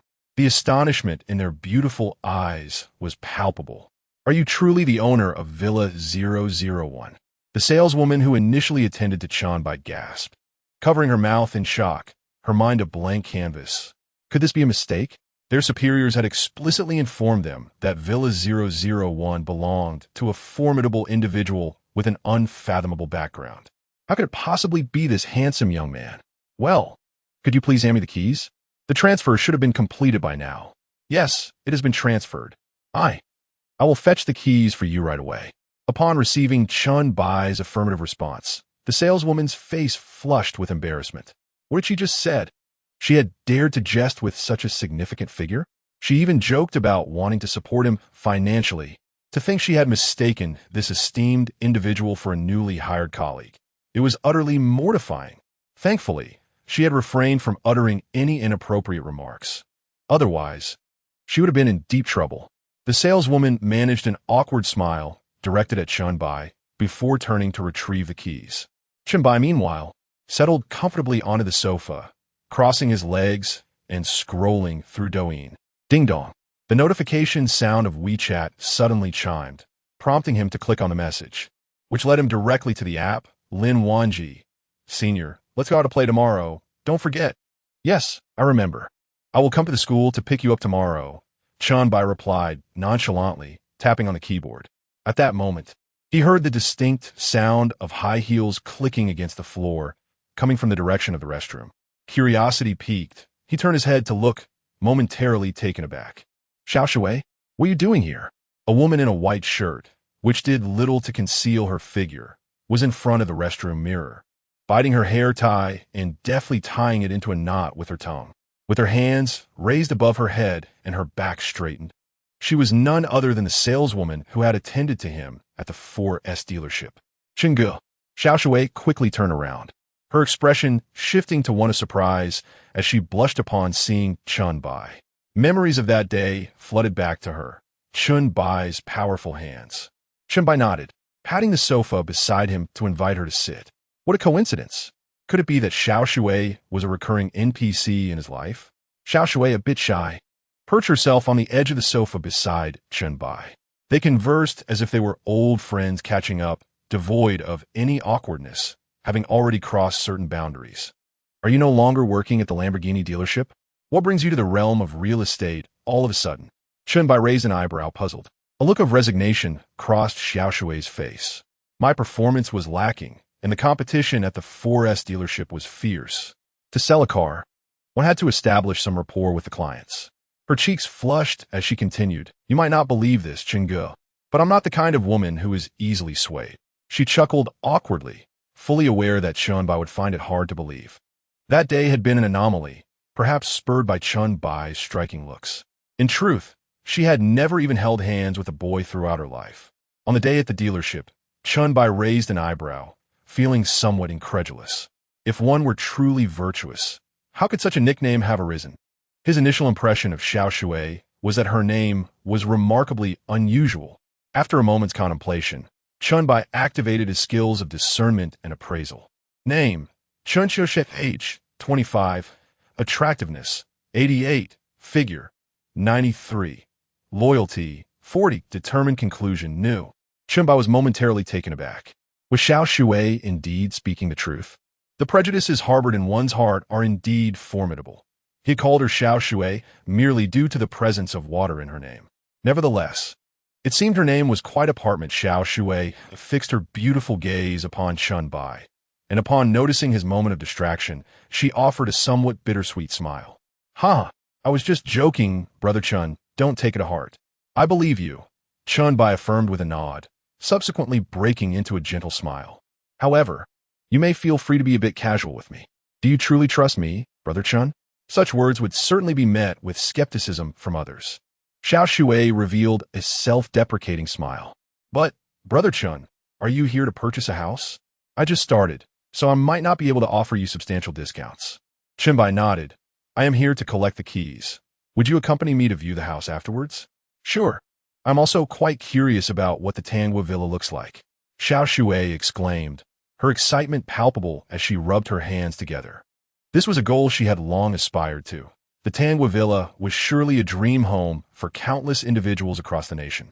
At that moment, the initial saleswoman who had attended to Chen Bai emerged from a room, holding a set of keys. Sir, shall I accompany you to view the villa? I can also introduce you to villa number 001. Xiao Shui, get up quickly. This gentleman is the owner of villa number 001. Sir, I apologize. Xiao Shui has yet to undergo training and is unaware that she is required to provide full standing service. Xiao Shui was momentarily stunned, quickly rising from the sofa. Her expression one of astonishment as she gazed at Chen Bai, her eyes sparkling with the innocence of a university student. "Brother Chen, when did you purchase villa number 001? You are the owner of the penthouse?" Chen Bai smiled lightly. "Please hand me the keys. Xiao Shui can take me to view the house." The saleswoman hesitated slightly, pondering when Xiao Shui had become acquainted with such a prominent figure. Had she merely been working for 2 days before befriending a wealthy individual? What did that make of her own lengthy tenure without such fortune? "Sir, perhaps I should accompany you. I am quite familiar with the amenities of this villa." Chen Bai shook his head, waving his hand. "I will familiarize myself with the amenities at my own pace. There is not much to elaborate on." Very well, but villa number 001 does not come with a housekeeper. Would you like us to arrange for one?" "No need," Chen Bai replied, taking the keys and grasping Xiao Shui's bewildered hand as they exited the sales office. Only upon stepping outside did Xiao Shui suddenly come to her senses. "Oh my goodness, Brother Chen, you really came just to collect the keys. I had thought you were taking the key to view the property." Xiao Shui dramatically clung to Chen Bai's arm, exclaiming that this was indeed the leg to hold onto tightly. She assumed Chen Bai was going to inspect the house before deciding on a purchase. The number 001 villa. Its worth could easily be in the hundreds of millions, being the pinnacle of luxury. It seems that the price of the king of buildings in the Tang Palace Villa District has never been publicly disclosed. It is likely to exceed several hundred million. Just how much wealth does Chen Bai possess? It is truly astonishing. What is your salary here? Chen Bai harbored a small notion. A woman proficient in both treasure appraisal and discerning character, her primary advantages were indeed evident. Since this villa lacked a steward, why not invite Xiao Shui to assume that role? Chapter 50. Are you the Xiao Xiao man who contacted me on Douyin? Chen Bai strolled through the Tanghua Villa District, gazing at the rows of exquisite standalone villas. A surge of excitement bubbling within him. Xiao Shui counted on her fingers, noting that her starting salary was 3,500, which, while less than what she earned at the C. Ertzi store, was still quite manageable. Her earnings at the C. Ertzi store, amounting to 6,000 a month, were not particularly high either. Others leveraged their advantages to sell cars, reaping substantial commissions, whereas relying solely on a basic salary hardly yielded any significant income. However, she had never expected to encounter Chen Bai while working as a sales representative in the Tanghua Villa. The mere mention of a Lamborghini indicated immense wealth, and to learn that he was the owner of the villa's penthouse was nothing short of astonishing. It would not be an exaggeration to describe it as terrifying. Upon hearing this, Chen Bai chuckled, retrieving his keys and standing before the villa's entrance. Unlocking the door, he revealed an expansive courtyard, complete with a hot spring and a seating area for afternoon tea. "Wow, so this is the penthouse," Xiao Shui exclaimed, her face alight with astonishment. Even having viewed the floor plan before, she was still taken aback by the actual space. The realization that such a handsome and affluent man, complete with abs, owned this villa made her heart race uncontrollably. Oh no, it's that fluttering feeling. Chen Xiaoshui loyalty 10, Chen Bai was momentarily stunned. Was the loyalty gauge already in play? He surveyed the courtyard, which spanned over 100 square meters, nodding in satisfaction. Producing a cigarette from his pocket, he lit it and pushed open the grand entrance of the villa, stepping inside. The villa, with 3 stories above and 2 below, was impeccably furnished, with materials of the highest quality adorning both the soft and hard furnishings. It was equipped with all the necessary amenities, including a maid's room and a butler's quarters. Truly, it lived up to its reputation as the penthouse, with a configuration that would be hard to criticize anywhere in the metropolis. "Wow, this room is enormous," Xiao Shui remarked. "Wouldn't it feel lonely for you to live here alone? In such a vast space, you might feel scared at night." Her eyes widened in disbelief as she took in the grandeur of the room, feeling a twinge of embarrassment as she contemplated taking photos. "Now that you mention it, it does feel a bit empty," Chen Bai replied, glancing at Xiao Shui with a mischievous smile. "How about you move in and keep me company?" Xiao Shui gasped, covering her mouth in disbelief. "Are you joking, Chenga? Can I really move in?" Faced with an expansive villa, the dream home of countless individuals, It seemed unreasonable to decline Chen Bai's invitation. Just the thought of sharing a few photos on social media would spark envy among many. Living in a house that countless people longed for would be an exhilarating experience. Moreover, moving here would mean being neighbors with the dashing and affluent Chen Bai, allowing her to see his handsome face every day, extending her lifespan in sheer delight. Chen Bai nodded in agreement, his expression warm with encouragement. You might as well resign from your position at the sales office, for this house is in need of a steward. You shall attend to the daily cleaning, and perhaps learn to cook, particularly noodles, which I would be eager to taste. Indeed, that steward's room will be your future abode, and your monthly salary shall be a generous 100,000. What do you think? Chen Bai raised an eyebrow, gesturing toward the steward's quarters. The space was quite substantial, measuring around 40 to 50 square meters, comparable to some small apartments. Wah! What? Xiao Shui, caught in a whirlwind of excitement, momentarily lost her composure. Upon hearing the salary, her voice escalated by several octaves. A monthly sum of 100,000, rather than merely serving as a steward, she could easily consider herself a maid. I am willing. Chengge, you are too kind. Chen Xiaoshui loyalty 10. Chen Bai chuckled softly, crossing his arms. It was reasonable for you to call me Chengge before, but now that you are to be the steward, what should you call me?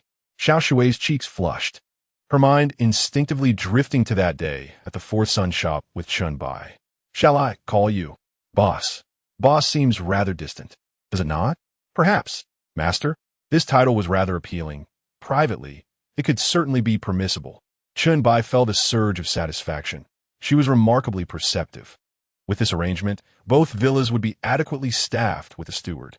The villa he had purchased for several million boasted 5 or 6 rooms, sufficient for Rabbit Girl, Lu Yu, and others to reside comfortably. Conveniently, Rabbit Girl and Bai Kai Kai were already roommates, and it would be delightful for the three of them to become acquainted. Perhaps they could indulge in a game of mahjong together. He had no intention of allowing a chaotic scenario to unfold. They could live together and become familiar with one another.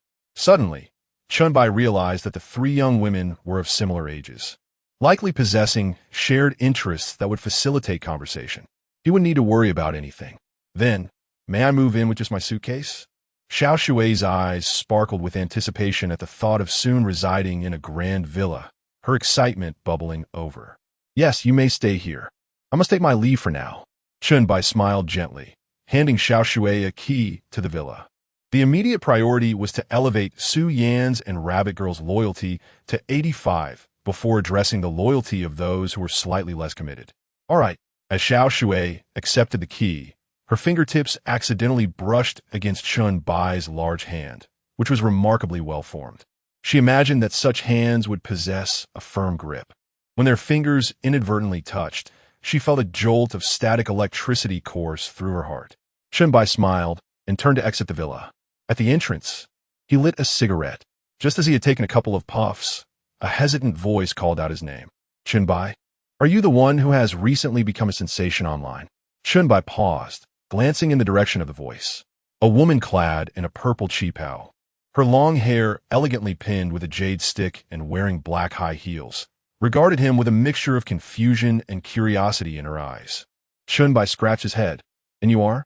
He certainly did not recognize this woman, though her exquisitely refined features exuded a classical beauty.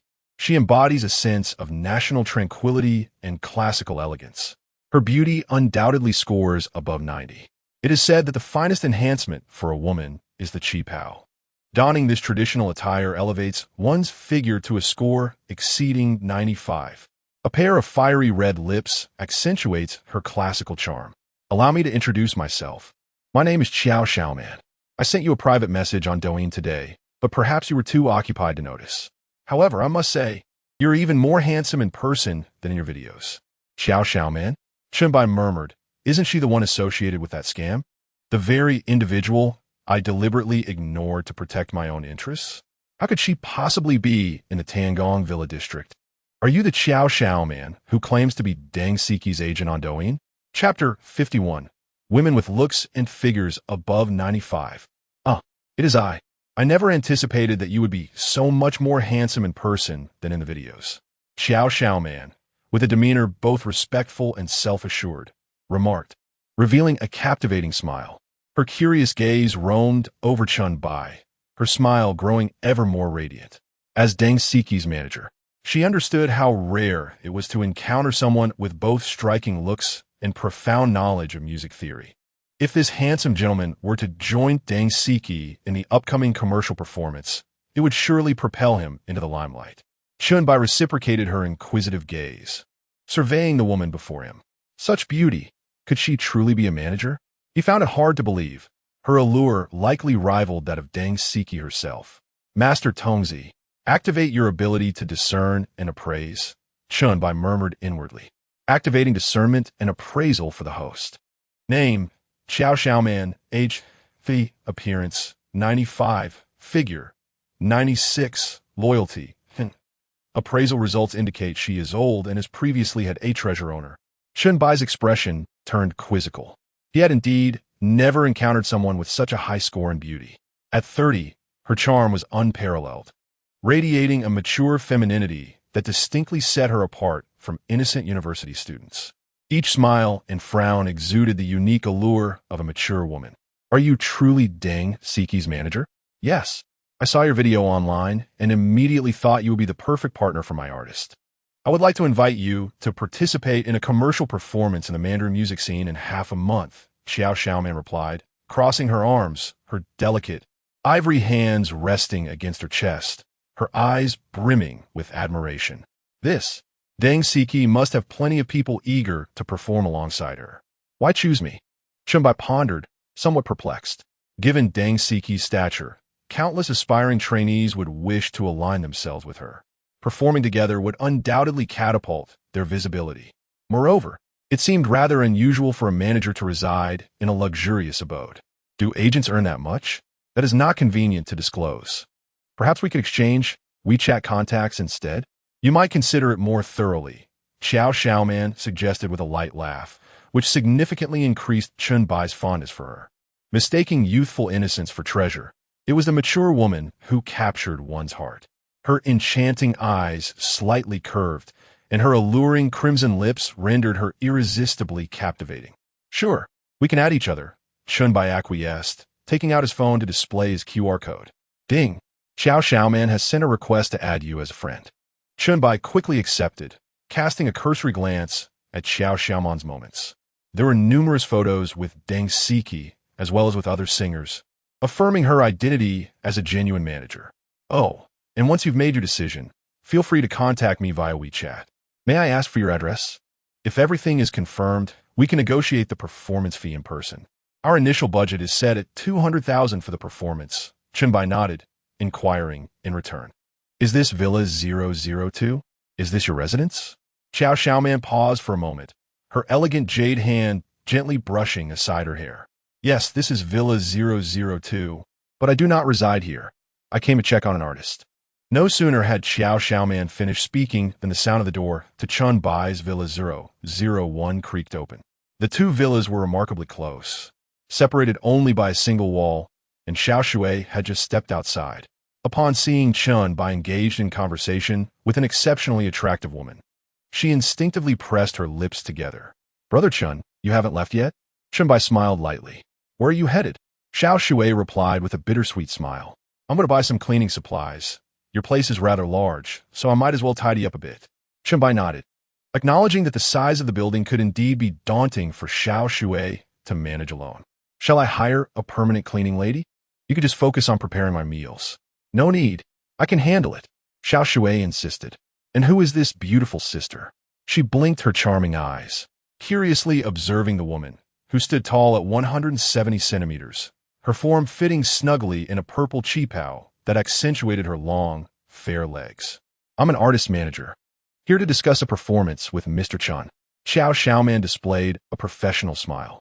Mr. Chen's musical skills are truly remarkable. I wish to discuss a potential collaboration. She spontaneously provided this explanation. What?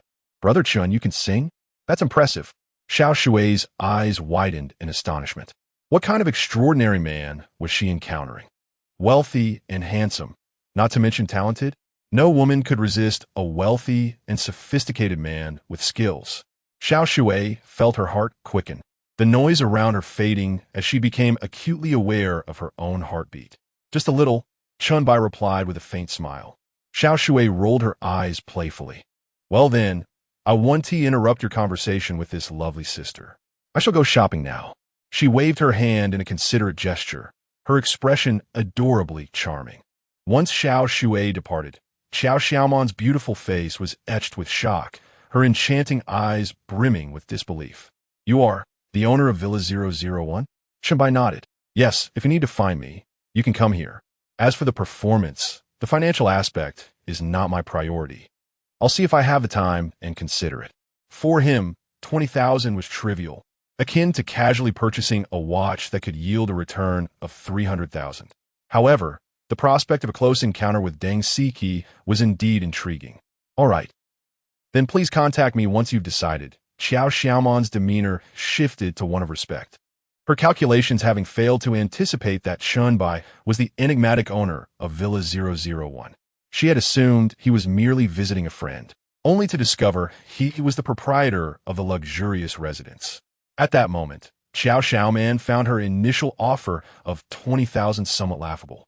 How could a mysterious and affluent man who owned Villa 001 possibly lack for that sum? Deng Siki possesses a fortune exceeding 100 million. Yet she has only purchased Villa number 002, which could be considered modest. It is rumored that Villa No. 001 is a super luxurious residence whose price has never been disclosed. She cannot even begin to fathom the extent of Chen Bai's wealth. Nevertheless, for the sake of Deng Siki's popularity, she has resolved to make another effort. Where are you headed? Shall I accompany you? Chen Bai inquired. His curiosity piqued as he scrutinized the woman before him. Upon discovering that he was the owner of this villa, Xiao Xiaoman felt a surge of astonishment. Yet she maintained a demeanor that was neither obsequious nor arrogant, which intrigued Chen Bai further. Is that appropriate? I'm returning to the old city. Does that coincide with your out? Xiao Xiaoman did not outright refuse, as the journey could provide her with an opportunity to gain deeper insights into Chen Bai, while also discussing matters related to her performance. Chapter 52. Has no one ever told you how beautiful you are? Chen Bai retrieved the car keys from his pocket, clasping them in his hand. It was indeed true that this woman was the agent for Deng Siki. Yet he found himself curious as to why she had specifically sought him out for a performance. It's on my way. I currently reside in the old town. Allow me to give you a ride, Chen Bai said nonchalantly. Really? I'm immensely grateful.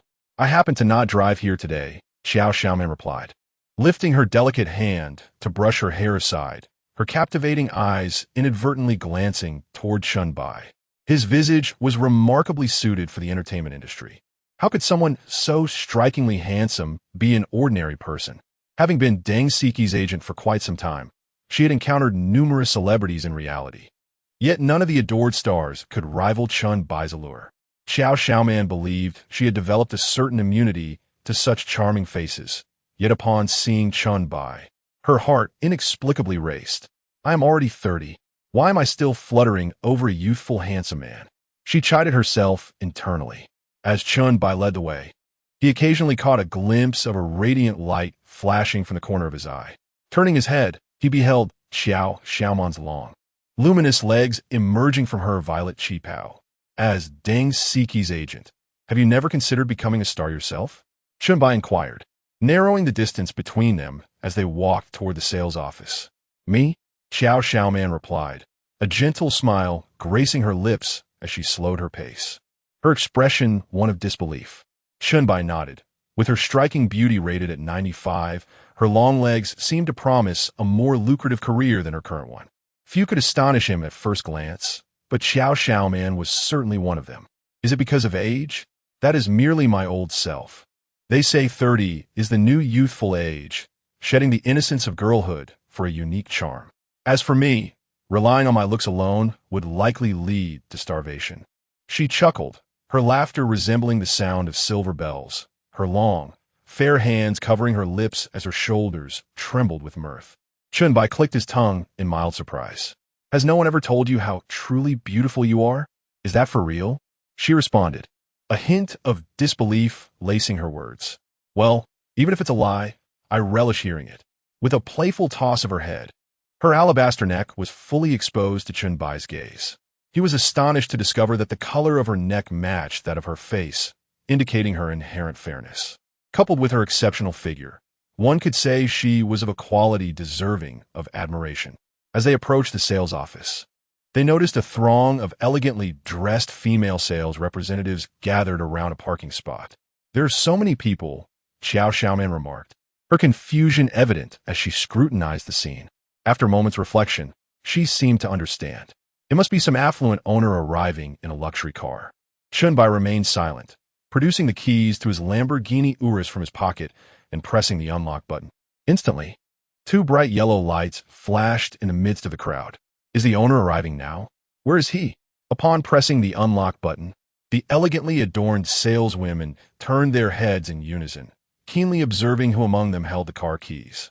When they spotted Chen Bai, the bearer of the keys, their throats ran dry, and their eyes sparkled with an intensity previously unknown to them. Goodness, this handsome gentleman must be the esteemed 001 homeowner that Xiao Kai spoke of, right? It must be so. She had claimed that the homeowner was so attractive she had nearly lost herself, and I had questioned just how handsome he could be. Yet, upon seeing him in person, I realized she was absolutely correct. I too felt myself captivated. Alas, you can widen those surgically enhanced eyes all you like, but take a good look at the woman beside this handsome man, Sai. My hopes are dashed. At this remark, all eyes turned to Xiaoman, and the women couldn't help but twitch their lips. Such beauty, such figure. How could they even compare? There is indeed a saying that one should never doubt the discerning eye of the affluent. The woman beside Chen Bai left them feeling somewhat inadequate. Am I truly a woman? How can the disparity between individuals be so vast? Yet, upon reflection, if one were comparable, they would not have fallen to the level of a salesperson. They would have long since taken a plunge into the sea. The crowd gradually dispersed, revealing the brilliant yellow Lamborghini Urus that had been concealed. Xiaoman displayed a hint of surprise. Is this your car? Chen Bai nodded, approaching the vehicle to open the door and seated himself in the driver's seat. What a stunning car, just as striking as you are, Xiaoman chuckled, covering her mouth in amusement. After opening the door, she turned her back to the seat, bending down to adjust the strap of her high heels. Seated sideways in the Lamborghini's cockpit, her hair cascaded naturally outside the car. The graceful curve of her back was fully exposed beside Chen Bai, especially in her Cheongsam. Her poised demeanor stirred something within Chen Bai. Look behind you. But who taught her to enter the car in such a manner? The Cheongsam is inherently elegant, and with such graceful movements, is she not risking it all? Once Xiaoman straightened up and fastened her seatbelt, Chen Bai reluctantly shifted his gaze away. At such a young age, to maintain such an exquisite figure is indeed remarkable. Her perfect S-shaped silhouette, coupled with her height of 1.7 meters, would surely make her a goddess in the hearts of countless men if she were to debut. Chen Bai pressed the ignition button and gently pressed the accelerator, the car darting through the traffic like an arrow. The speed was exhilarating, creating a strong push against their backs, prompting an involuntary scream from Xiaoman. You should slow down. A smile graced Chen Bai's lips as he reduced the speed. Once the velocity decreased, Xiaoman relaxed considerably, her tense legs finally unfurling. By the way, how should I address you? I'm slightly older, so may I call you Chendidi? Xiaoman pursed her lips, maintaining a composed demeanor in Chen Bai's presence, yet feeling a twinge of insecurity. Is it truly appropriate to refer to such a super wealthy heir as little brother? In the eyes of these affluent individuals, am I already considered an older woman? Very well, then I shall call you Xiao Jia. Your name is truly melodious. With Chen Baiping's amiable demeanor, the conversation between the two was soon set in motion. Chen, your performance at the previous concert was truly remarkable. Don't you wish to seize the opportunity for fame? She had heard whispers that many affluent individuals would lavish money to produce a play or sponsor a few million, merely to bask in the limelight and indulge their theatrical ambitions. It depends on the circumstances, he replied with a wry smile, a hint of resignation evident in his tone. Last time, I was reluctantly thrust into the spotlight when their band guitarist was absent, and I was pulled from the audience to perform a segment. Chapter 53, Old Classmates. What have you been busy with recently?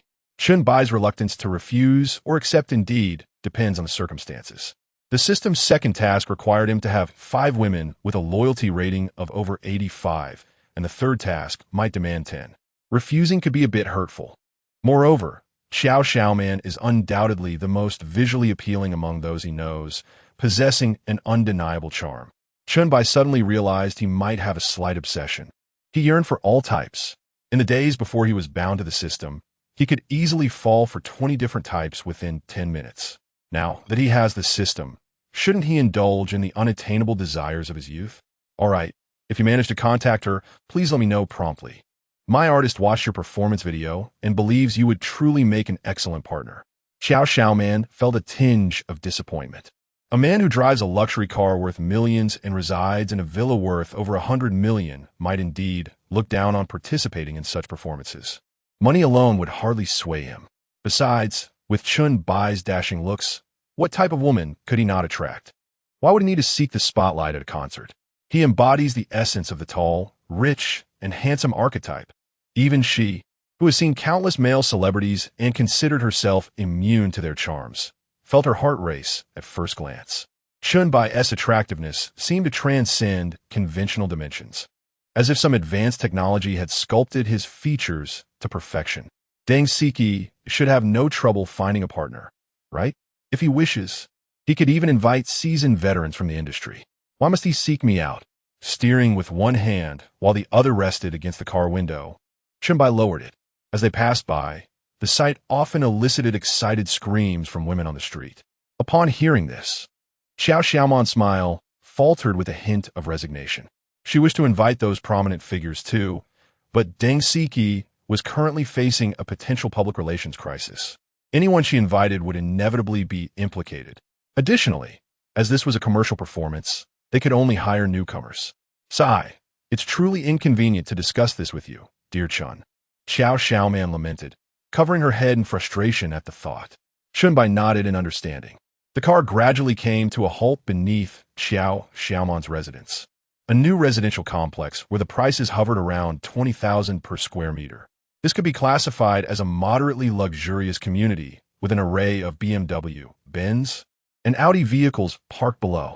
In Shanghai, these brands hardly qualify as luxury cars, yet they surpass the means of 98% of the population, many of whom struggle merely to make ends meet. In this city, money is earned and spent, with little left to take home. If one were to incur losses, it would be akin to paying to work. Thus, owning a vehicle of such caliber suggests a net worth in the hundreds of thousands. However, in comparison to Chen Bai's Lamborghini Urus, the cars in the parking lot appeared to pale in significance. Chen Bai parked in front of a BMW 525, casually leaving it there, as he wouldn't be gone long. Blocking it for a brief moment shouldn't pose a problem, especially given the lack of available spaces. He turned to her, a smile radiating warmth. Care to join me for a cup of tea upstairs? Xiaoman paused, her heart racing once again at the unexpected invitation. She nodded vacantly. Is that all right? Then, shall we sit together? My goodness, is this the long-lost feeling of love?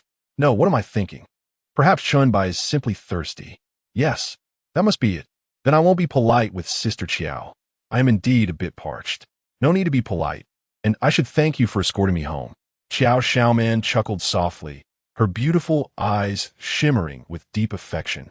Chen Bai calmly unfastened his seatbelt, stepped out of the car, and followed Xiaoman straight to the elevator. Residing on the second floor, she pressed the elevator button and engaged in cheerful banter with Chen Bai as they awaited its arrival. Suddenly, the heavy door of the stairwell creaked open. A man, dressed casually and holding a bouquet of roses, leaned against the large iron door with his eyes shut. Oh, darling, did you expect to find me waiting for you here? Chen Bai's lips twitched at the greasy London accent. It must take several British people to achieve such a tone. Yet, he couldn't shake the feeling that this oily man looked familiar. Perhaps it was merely an illusion, but he felt as though they had crossed paths before. The man leaning against the door did not open his eyes, instead lowering his head to inhale deeply from the bouquet he held. He let out a lengthy exhale, biting down on one of the rose petals, extracting it from the bouquet to hold in his hand. I even brought a bouquet of your favorite damask roses, specially air-freighted by a friend from England. During my time studying there, I made quite a few connections. Oh, I forgot, darling. You dislike it when I mention my days in England. Don't blame me for having two local girlfriends there. Those women were simply too forward. But, I only love you as long as you are with me, sitting in the passenger seat of my sleek black BMW 525Li, enjoying the ride and adventures together. We shall be blissfully happy for a lifetime. Chen Bai turned to glance at Xiao Man, only to find her covering her forehead with a look of resignation. He bit his lip, struggling to suppress an impending laugh. Who is this man beside you? You're Chen Bai? How did you end up next to man? Lin Fan, could you please stop pestering me? I truly do not like you. Why are you loitering downstairs every day? Xiao Man sighed in exasperation, lamenting the timing of his arrival, particularly when she had just invited Chen Bai to her home. What was going on between you two? Lin Fan's eyes widened in disbelief. How could this poor fellow be involved with his goddess? After weeks of futile pursuit, he had yet to receive even a smile from Xiao Man. Not to mention entering her home, witnessing them now, it seemed like they were headed upstairs for tea. But wait, he and Chen Bai were high school classmates. Lin Fan had gone abroad to attend university and was well aware of Chen Bai's family circumstances. The man driving a dark-colored BMW 525Li with a sports package and turbo calipers has failed to win over Xiao Man.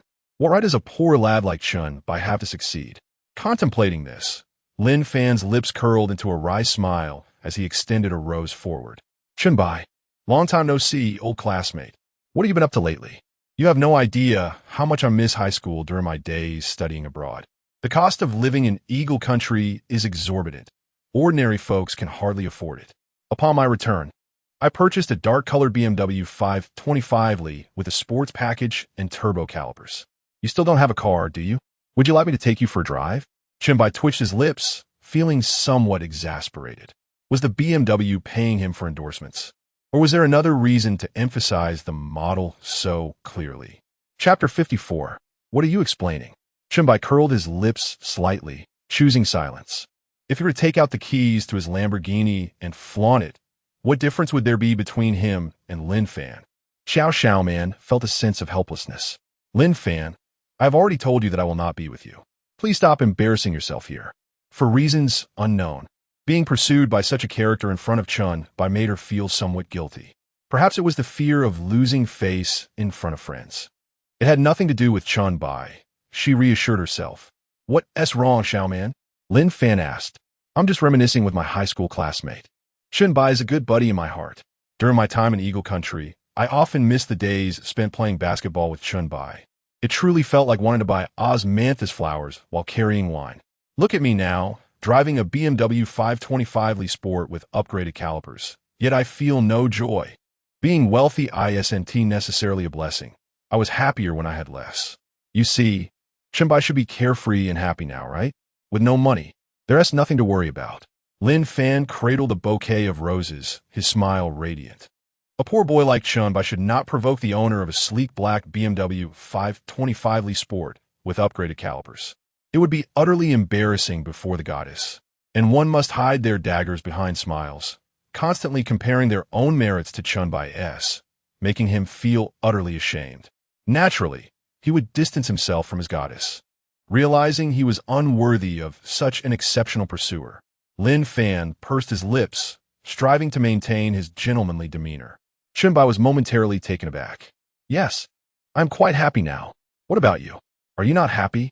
It was puzzling how, back in high school, he and Lin Fan had exchanged barely 2 words. Yet now, they were considered close friends. Xiao Man looked at Chen Bai with confusion. Are you friends with him? That can't be right. How could Chen Bai possibly be friends with such a greasy man? We're not close, Chen Bai replied nonchalantly, his expression indifferent. Upon hearing Chen Bai's words, Lin Fan's expression faltered, and he shot Chen Bai a glare before retorting, Fine, Chen Bai, don't come to me for a car again.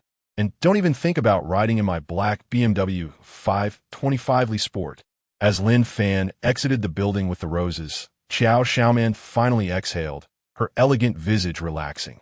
I have nothing to do with him. He has been pursuing me, and I have rejected him multiple times. Suddenly, she looked at Chen Bai, sincerely explaining. You don't need to explain, Sister Qiao. It's only natural for someone as beautiful as you to have suitors. Chen Bai raised an eyebrow, pondering why she felt the need to clarify. Why did she inexplicably feel a twinge of guilt? She hadn't even inquired about the matter, yet felt compelled to justify herself. Xiaoman scratched her head, realizing, oh, what am I even explaining? What was this tension she felt in Chen Bai's presence? With a hint of guilt, she pressed the elevator button. Originally, she had no intention to explain, but now it felt rather odd to do so. Ding, ding, ding. Suddenly, Chen Bai's phone rang. He glanced at the screen to see an unfamiliar number and casually answered the call. I will accompany you outside for a moment. The signal inside the building is rather poor. All right. Chen Bai nodded in agreement, finding amusement in the sight of the woman before him, who was gazing down at her toes. Could it be that she has fallen head over heels in love? After walking just a few steps and exiting the building, Chen Bai finally answered the call. A respectful voice quickly resonated from the other end. Brother, are you the owner of the bright yellow Lamborghini Urus with the last digits 888? I apologize for the disturbance, but could you kindly come downstairs to move your car? No, Rus. You can come down once you finish your tasks. Your vehicle is blocking my little old car. I appreciate your assistance. Both Chen Bai and Xiaoman were momentarily taken aback, as the voice on the phone was unmistakably that of Lin Fan, who had just been wearing a disingenuous smile. Chen Bai suddenly felt two long fingers poke him in the waist. He hung up the phone and glanced in the direction indicated by Xiaoman's finger. He discovered Lin Fan pacing in front of the Lamborghini, still on the phone, nodding and bowing with a smile on his face, embodying a most obsequious demeanor. It was as if the word lickspittle was written all over him. I much prefer to see him in his defiant guise. Chen Bai remarked with a faint smile towards Xiaoman. You're quite wicked, she giggled, covering her mouth with a delicate hand, unable to contain her laughter. Previously, she had not enjoyed engaging in disputes, but today she realized just how exhilarating it felt to show off. The thought of witnessing Lin Fan's mortified expression brought her immense delight. The two of them proceeded to step out of the building and stood in front of the car. Lin Fan, who had been bowing and grinning, suddenly adopted a serious demeanor. He shoved his hands into his pockets and cleared his throat. Chen Bai, do not presume that I will allow you to sit in my dark BMW 525 Li sports package with turbo calipers merely because we are old classmates. Chen Bai replied nonchalantly, retrieving the car keys from his pocket and pressing the unlock button for the Lamborghini. The bright yellow Lamborghini blinked its headlights twice, emitting a sound signifying its prestigious unlock. I'm just moving my car. Someone mentioned they weren't in a hurry, and I didn't want to impede their affairs. Chen Bai said calmly as he entered his Lamborghini, moving it forward by 3 meters to create enough space for the black BMW to exit the parking spot. He then switched off the engine and casually walked over to Xiaoman. What the hell? This Lamborghini is yours. Lin Fan's face turned ashen. As though he had consumed something utterly distasteful, the words stuck in his throat. He extended a trembling finger towards Chen Bai. How could Chen Bai possibly be the owner of this Lamborghini? Wasn't he just a poor boy? How did he suddenly transform into a wealthy individual? This Lamborghini, worth millions, could he truly afford it? Did that mean Chen Bai had been fully aware of his obsequious demeanor the entire time?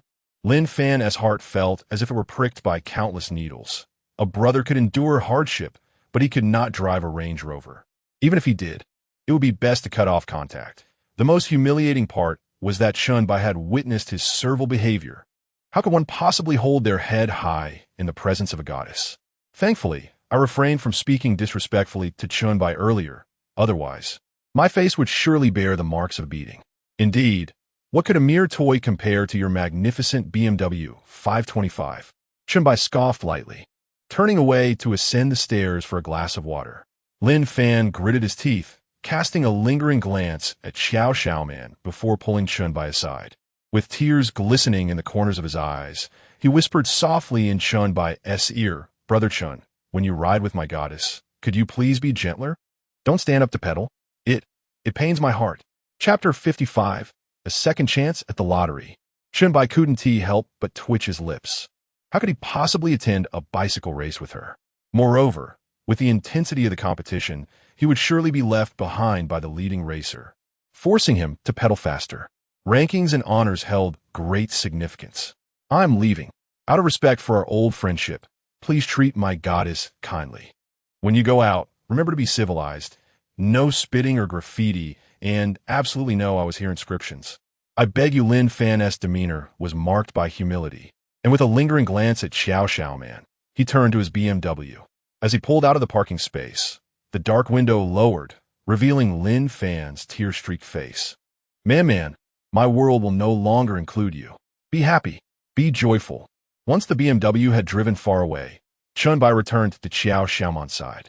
He felt a smirk creeping onto his face. Was this not at least a scene worthy of a war film? Why was it turning into a tale of youthful heartbreak? This retreat of mine is for a lifetime. Xiaoman stood awkwardly, feeling as if her toes might puncture her shoes. Just a little interlude. How about we go upstairs for some tea? Chen Bai nodded. A 1TB polite, Sister Xiao. I am indeed a bit parched. The car was devoid of water, stocked only with Red Bull. It would be wonderful to sit in her home. After all, there was little they could do at the hotel at this hour. The two ascended to her apartment, where Xiaoman fumbled in her bag for the keys at the entrance. Her heart raced, even at 30, having faced many tempests in life. Why did inviting a handsome man for tea make her feel so giddy? Her cheeks warmed. What was the matter with her? Chen Bai, wishing to share tea with her, surely had no ulterior motives. Why would such a wealthy heir be interested in her? Perhaps it was she who had inappropriate thoughts? She shook her head to dispel the notion. Chen Bai observed the woman before him, engrossed in her search for the keys, and finally understood the allure of Chao Wei as elegance. No wonder Chao cherished that distinctive charm. Who wouldn't he be captivated? Unlike the styles of Rabbit Girl and Lu Yu, her allure lay in a unique grace. With a creak, the door swung open, revealing a somewhat spacious room. My home is a bit cluttered. Please don't mind it. Xiaoman hurriedly entered, clearing away 2 garments draped over a dining chair. It seems the internet was right. Beautiful women's homes always carry a delightful fragrance. Chen Bai surveyed the room, decorated in a typical European minimalist style, simple yet warm. Beside the television cabinet stood a tall wardrobe, housing various cameras, including models from Sony and Nikon. Clearly, she had a keen interest in photography. I didn't notice any particular fragrance. Xiaoman chuckled softly, covering her mouth, and collected the garments left on the dining chair, retreating to her room with a playful giggle. Perhaps it's simply because you smell delightful that I didn't notice, Chen Bai remarked with utmost seriousness as he unceremoniously settled onto the sofa. Xiaoman raised her arm to sniff her delicate wrist, reassured, it's not too fragrant. Please, take a seat. I shall fetch you a bottle of water. She tossed her hair back and made her way to the kitchen. Ding dong. Just as Chen Bai surveyed his surroundings, his phone, nestled in his pocket, suddenly chimed. He retrieved it and, upon glancing at the screen, saw a WeChat notification. Rabbit Girl, darling, are you free? Would you like to go out and have some fun? I might need you to come pick me up. After a moment's contemplation, Chen Bai acknowledged that Rabbit Girl had contributed significantly to him. Retiring from the limelight at her peak, a monthly sum of 100,000 was indeed rather meager. Lacking a car and a home, she certainly needed more security. He was never stingy with his beloved. With a flick of his fingers, he transferred 500,000 directly.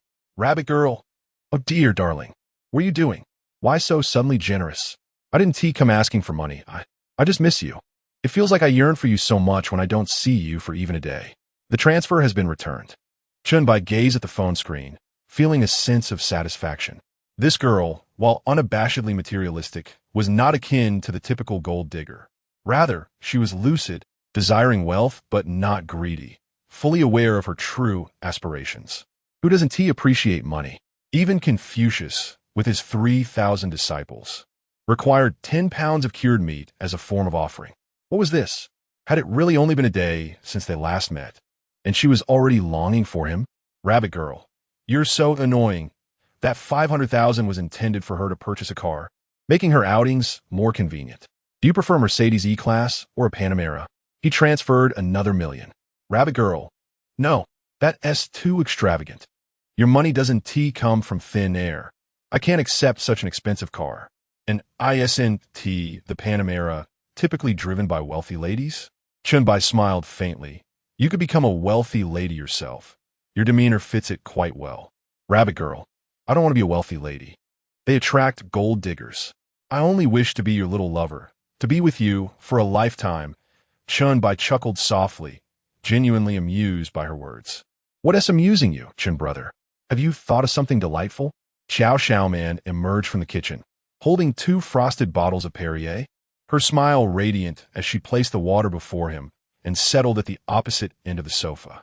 Indeed, I was reminded of something joyful, Chen Bai replied lightly, observing the fund's rabbit girl had returned once more and transferred another 500,000. Let us get you a BMW 5 Series. It suits you well. Please don't return it. As my woman, you must have a car. Rabbit girl. All right then. Thank you, darling. Next time, I'll make sure we have a different kind of fun together.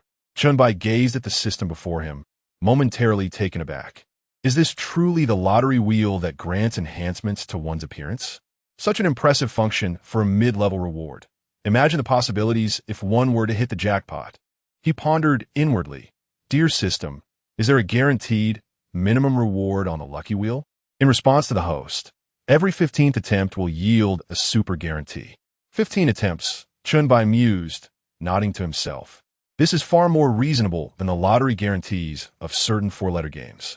However, achieving the requisite 15 instances might pose a challenge, should fortune not favor him.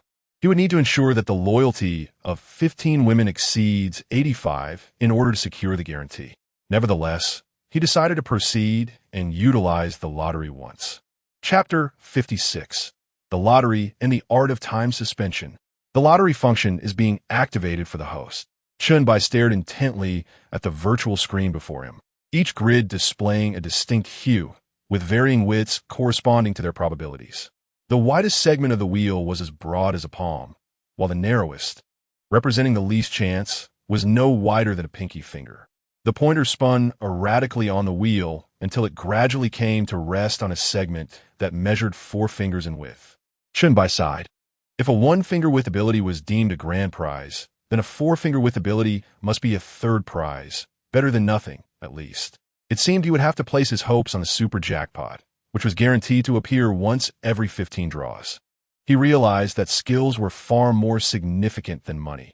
In the future, he would undoubtedly never lack for currency, only spending more as time went on, rendering money merely a concept in his eyes. Mr. Mai's claim of disinterest in wealth could very well be sincere. However, the skills obtained through the lottery were tangible enhancements to oneself. Moreover, the fact that they could be gifted indicated their potential for trade. Should he draw an exceptional skill, it could pave the way for his ascent. Congratulations, host. You have acquired the divine technique, time suspension. Chen Bai was utterly astonished. Was this ability truly only a third prize? How many men yearned for such a superpower? Countless individuals, after watching action films filmed in Japanese subways, had fantasized about the ability to pause time. With such a power, one could rob a bank or randomly select a fortunate individual from the street to him. Chen Bai cleared his throat, dismissing his rather absurd thoughts. Upon scrutinizing the concept of the time suspension technique, he pondered its extraordinary nature. Surely, it could not be utilized at any moment. Could it? However, after carefully reading the description of the time suspension technique, his initially excited expression transformed into one of disillusionment. Who had named this skill? It was utterly misleading. Time suspension technique, also known as top-tier photography skill. Time suspension is indeed a divine skill. And the top-tier photography skill allows the host to glimpse the abilities of the divine. All beauty will eventually fade, yet the significance of a photograph will endure. Chen Bai twitched his lips. Although the explanation held some merit, it left him feeling deflated after such excitement. Just as he was finally stirred, he felt utterly defeated by this trickery. Host, do not be disheartened. Among the super guaranteed skills, there exists a divine technique akin to time suspension. To compensate for the host's momentary disappointment, we grant you the skill, one divine culinary art. Chen Bai was momentarily taken aback, but his previously disheartened spirits were rekindled. The fact that one had to draw 15 times for a single opportunity was somewhat disheartening. To clarify for the host, lottery rewards can be earned through indulgent actions, tasks with a loyalty rating of 85, and other minor tasks. Accumulating 10 opportunities can be directly exchanged for a guaranteed reward. What? Why not mention this sooner? Had he wasted a chance at the lottery? Nevertheless, he had now acquired 2 new skills. Chen Bai felt as though his intellect had expanded, enriching his mind with knowledge of photography techniques and culinary arts. Beside him, Xiao Xiaoman gazed curiously at Chen Bai, who was lost in thought on the sofa, completely oblivious to her presence. This man seemed to possess a certain charm. Even in his stupor, he exuded an undeniable handsomeness. Are you hungry? Would you like to go out for a meal together? Chen Bai finally snapped back to reality. Noticing Xiao Xiaoman perched on the sofa with her fair legs crossed, her bunny slippers adding an endearing touch to her sophisticated demeanor. He smiled faintly, suggesting, "How about we eat at home?" But I'm not very good at cooking," Xiao Xiaoman replied, her cheeks flushing. She recalled a time when her own cooking had nearly landed her in the ICU, after which her kitchen had become merely decorative. Chen Bai's gaze flickered thoughtfully. "Are there any ingredients at home? I can manage a little." I have some beef and vegetables." "Chen, you can cook? That's impressive," Xiao Xiaoman exclaimed, her surprise evident. She had never anticipated that such a wealthy individual would possess culinary skills. It was rare to find a man who was both affluent and handsome, yet humble enough to learn to cook. She had encountered many celebrities, and quite a few who flaunted their culinary prowess in public rarely cooked for themselves. "Would you care to sample my culinary skills, Sister Qiao?" Chen Bai proposed, rising from his seat and heading toward the kitchen.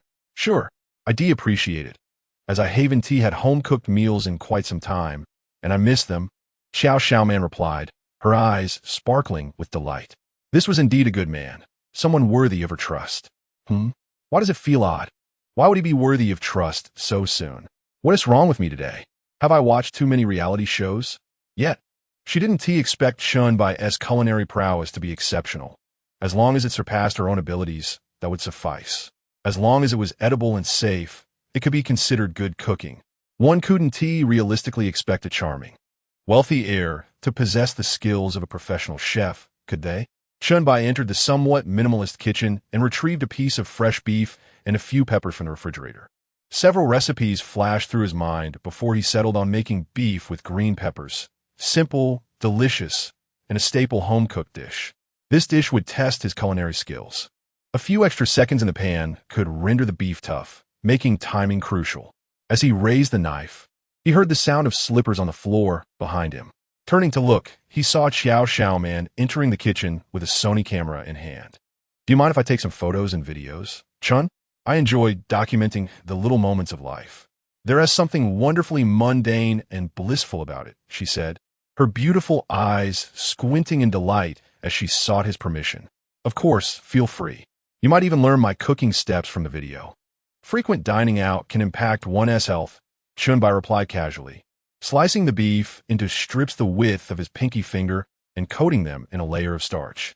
Xiao Xiaoman followed Chen Bai closely, capturing every step of the cooking process, her keen eyes focused intently on the camera. "What piqued your interest in filming? Did you take lessons?" Chen Bai inquired, one hand still coating the beef. "Before becoming a talent agent, I had the opportunity to work on film sets, and I believe one should possess at least a modicum of knowledge in this area. Additionally, I have a keen interest in photography. I feel that some moments of beauty occur only in an instant, and a camera is perfectly capable of capturing such fleeting instances. I truly admire those who possess the skill of photography. As a result, I have taught myself a bit, although I'm still not very adept at finding angles or mastering techniques. Nevertheless, I enjoy documenting my life and am gradually learning, albeit hesitant to trouble seasoned photographers for guidance, as I do not know any of them." While Xiao Xiaoman speaks with an air of lightheartedness, it is evident that Chen Bai can discern her passion for photography. It appears that such top-notch photographic skills are not without merit. They indeed serve a purpose. Chapter 57, The Assassin. Hurry and eat. Chen Bai meticulously sliced the green peppers into fine strips before setting the kitchen knife aside and washing his hands under the tap. "Your culinary skills are truly remarkable, and your knife techniques are so impressive. Have you really never undergone any systematic training?" Xiao Xiaoman exclaimed, holding a camera, her face etched with astonishment. Chen Bai's knife skills resembled those of a renowned Cantonese chef. Could he truly possess the ability to cook? Is there truly such a perfect man? Xiao Xiaoman Loyalty 1. Raising an eyebrow, Chen Bai turned and approached Xiao Xiaoman from behind, wrapping his arms around her shoulders and grasping her delicate hands that held the camera. I have a bit of knowledge about photography as well. For daily vlogs, you should switch to this mode and find this angle. Whenever he touched a camera, a plethora of techniques for capturing various materials flooded his mind. At that moment, Xiao Xiaoman's breath hitched. When Chen Bai embraced her from behind, she felt her heart race. Her hands, still clutching the camera, felt slightly weak. You see, for daily shoots, you shouldn't use this recording ratio. Chen Bai remained oblivious to Xiao Xiaoman's unusual reaction, his focus entirely on the camera. The system's skills were truly astonishing. One moment he was merely an enthusiast, the next he transformed into a professional master. As Chen Bai tightened his grip on Xiao Xiaoman's delicate hand, he guided the camera smoothly. Initially overwhelmed with fluttering emotions, Xiao Xiaoman gradually redirected her attention to the camera screen, realizing just how sophisticated Chen Bai's techniques were. Wow, your zoom lens. This composition exudes such sophistication. Xiao Xiaoman gasped, her eyes glued to the lens. The more she observed the camera's lens, the more astonished she became. Chen Bai had transformed an otherwise mundane video into a masterpiece of high aesthetic appeal. Despite similar compositions, why did Chen Bai's results differ so vastly from her own? Have you studied photography? It seems that the work of professional photographers pales in comparison to yours. How impressive! Xiao Xiaoman exclaimed, her eyes brimming with disbelief. Chen Bai responded, inhaling the fragrance wafting from her hair, feeling slightly intoxicated. I learned a little in the past. If you're passionate about photography, I can teach you some techniques during my spare time, so you won't have to enroll in those courses. After finishing, he smiled lightly, releasing her delicate hand. Flushing slightly, Xiao Xiaoman focused on reviewing the small video Chen Bai had just filmed while holding her hand. The more she watched, the more amazed she became.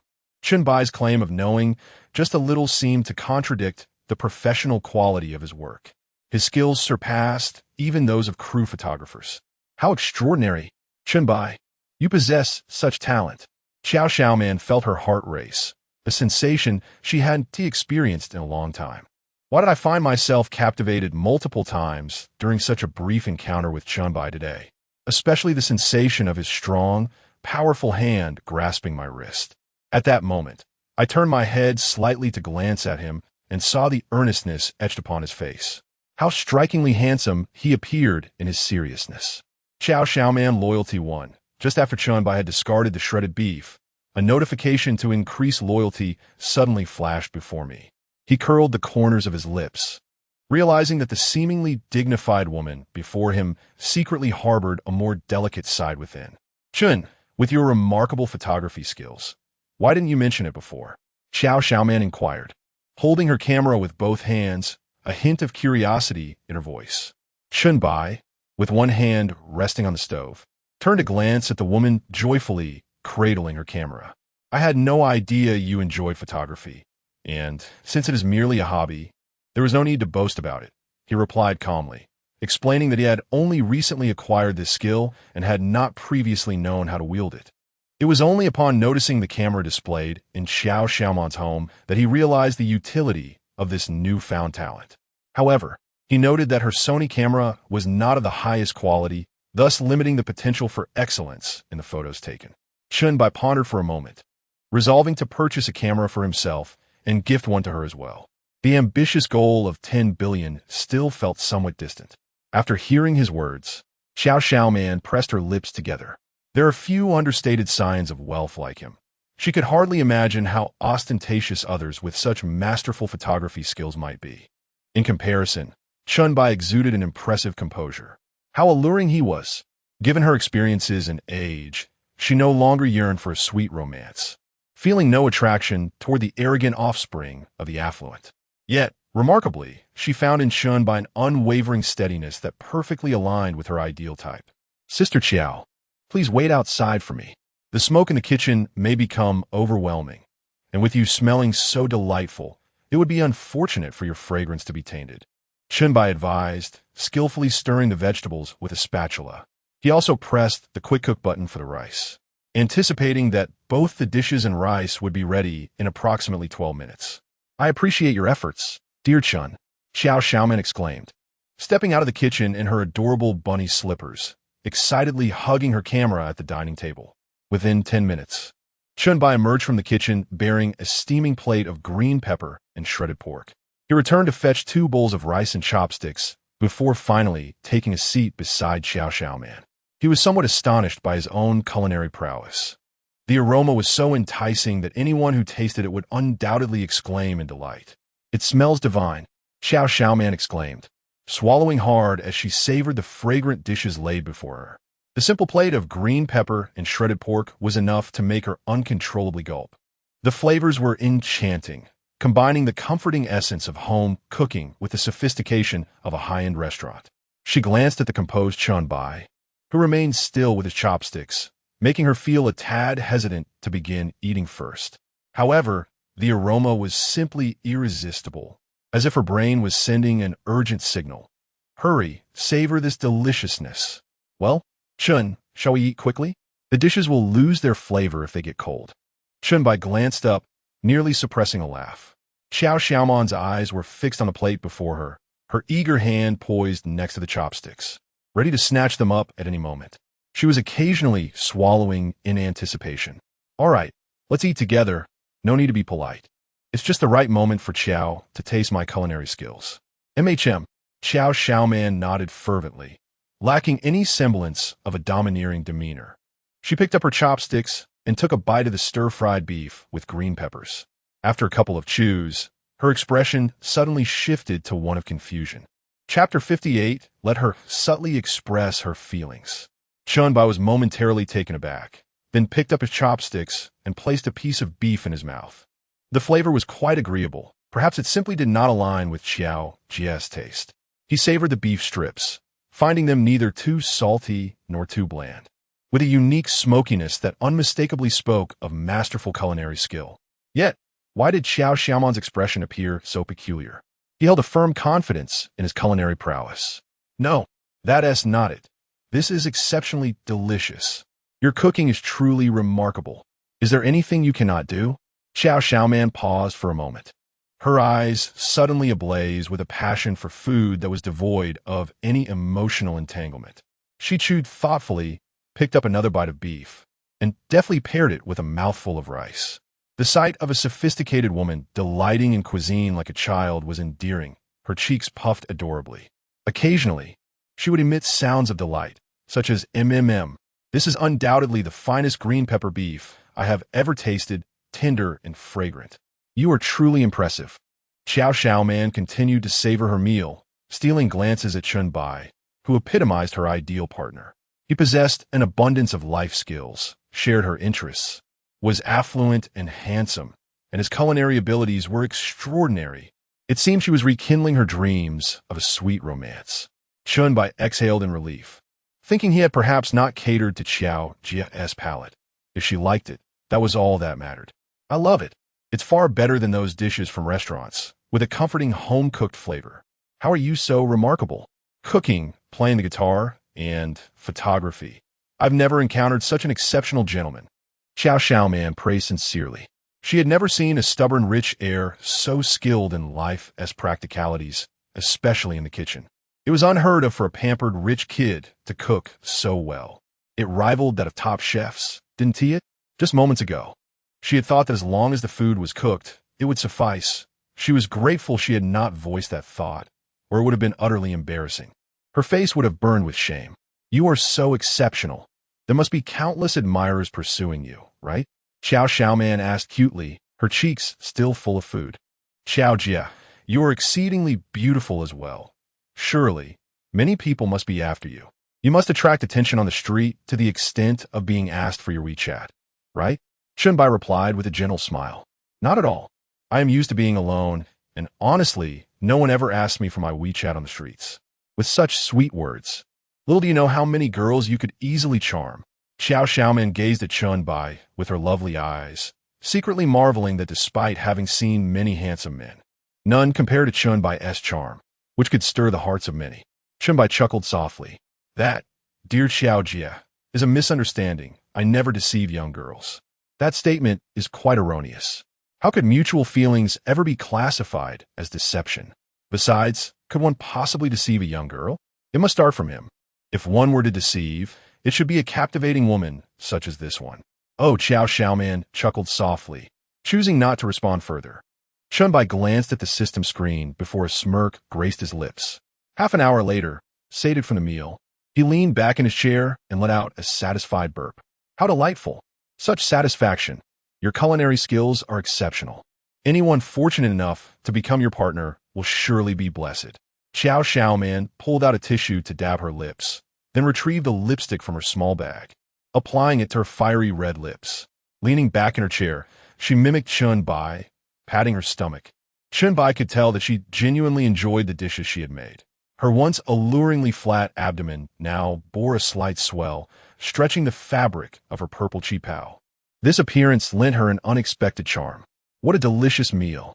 What would happen if I could no longer savor such delightful home-cooked dishes?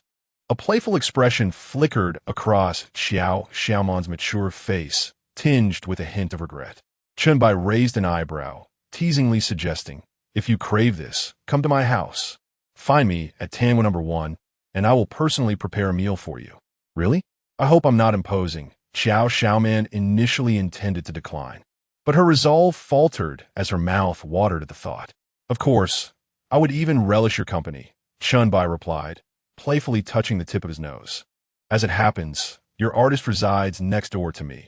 Every time you visit, you can conveniently stop by for a meal. Chen Bai harbored a bold idea. Xiaoman and Lu Yuyu were unlikely to become close, and it was improbable they would ever live together. Given the multitude of residences in Tanwa Villa, it might be better to live separately. Oh, if you say so, then I shall not hold back. I might just find myself at your place every few days. Xiaoman swallowed hard, contemplating how incredible it would sound if she shared this with anyone. The notion of dining at the home of the owner of Tanwa 001, especially with the owner himself cooking for her, seemed too outrageous to believe, even for her friend Deng Siki. No problem. It's merely cooking, after all. If you enjoy it, you can stay at my place. Chen Bai joked lightly, then stood to collect the dishes for the dishwasher. Don't move. Let me take care of it. I'm so full I need to stretch a bit, Xiaoman said, patting her belly and rising with a look of contentment. It had been ages since she felt so stuffed to the point of wanting to lie down and do nothing. The thought of dining at Chen Bai's home brought a smile to her lips. As Xiaoman began to clear the table, Chen Bai unapologetically settled onto the sofa, crossing his legs and idly scrolling through his phone. His toes inadvertently caught on the cabinet handle beneath the coffee table, slightly ajar, revealing its contents. His expression shifted to one of amusement as he silently closed the cabinet and resumed replying to Lin Wanji's WeChat message. Within the confines of his mobile phone, Lin Wanji had sent 2 WeChat messages half an hour prior. Once again, she was inquiring on behalf of a friend about the matter of confession. Chen Bai, ever willing to play the role of a benevolent figure, found no objection to acting as a matchmaker. More importantly, he hoped to bridge a gap between himself and Lin Wanji. He had yet to employ his discerning skills on this junior and remained uncertain about her loyalty towards him. However, judging by her appearance, it was evident that her beauty was not to be underestimated. With her light makeup accentuating her features, it was clear that she possessed an exceptionally good foundation. Lin Wanji, Senior, my friend, still finds it difficult to muster the courage to confess. What should he do? Chen Bai furrowed his brow in contemplation. Perhaps he should suggest that he subtly indicate his feelings to the object of his affection. Chapter 59. Credit card or cash? Chen Bai continued to respond to messages, unfazed by any sense of awkwardness. As long as I remain unembarrassed, the discomfort rests with others. As long as I avoid social demise, it is others who will face such a fate. Lin Wanji, but oh dear. My friend is uncertain whether that particularly outstanding man has any feelings for her. What should she do? If she rashly confesses and is rejected, she might lose her friend altogether, right? Brother, please help me come up with a way to subtly inquire. Chen Bai furrowed his brow. This situation was indeed a bit challenging. I believe you might encourage your friend to be brave. If she loses, she could always resort to a game of truth or dare, perhaps confessing to the person she has the best relationship with. Otherwise, her unrequited love could pose a problem. How does your friend look? Compared to you, what percentage of attractiveness does she possess? In truth, a woman confessing her feelings to a man, provided she does not possess an unusually distinctive facial structure, is likely to succeed. Lin Wanji, compared to me, she actually resembles me quite a bit. She could achieve about 90 of my looks.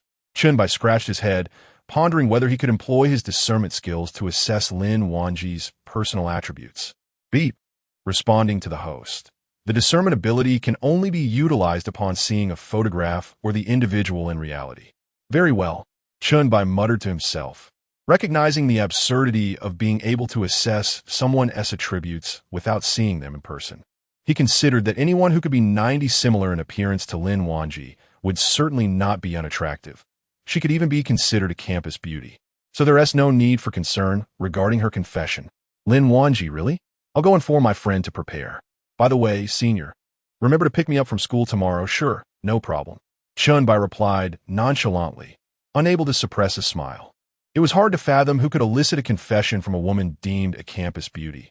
The male students at school would surely be in a frenzy. Having graduated from the prestigious Magic City University, he was all too familiar with the emotional turmoil of these younger students. Each one harbored feelings yet lacked the courage to voice them, spending their days in dormitories, covertly observing their goddess on social media.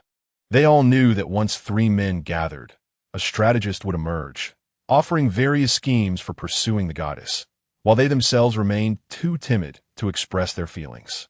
Ultimately, when the campus beauty was won over, they would drown their sorrows in alcohol, lamenting as if they had experienced heartbreak.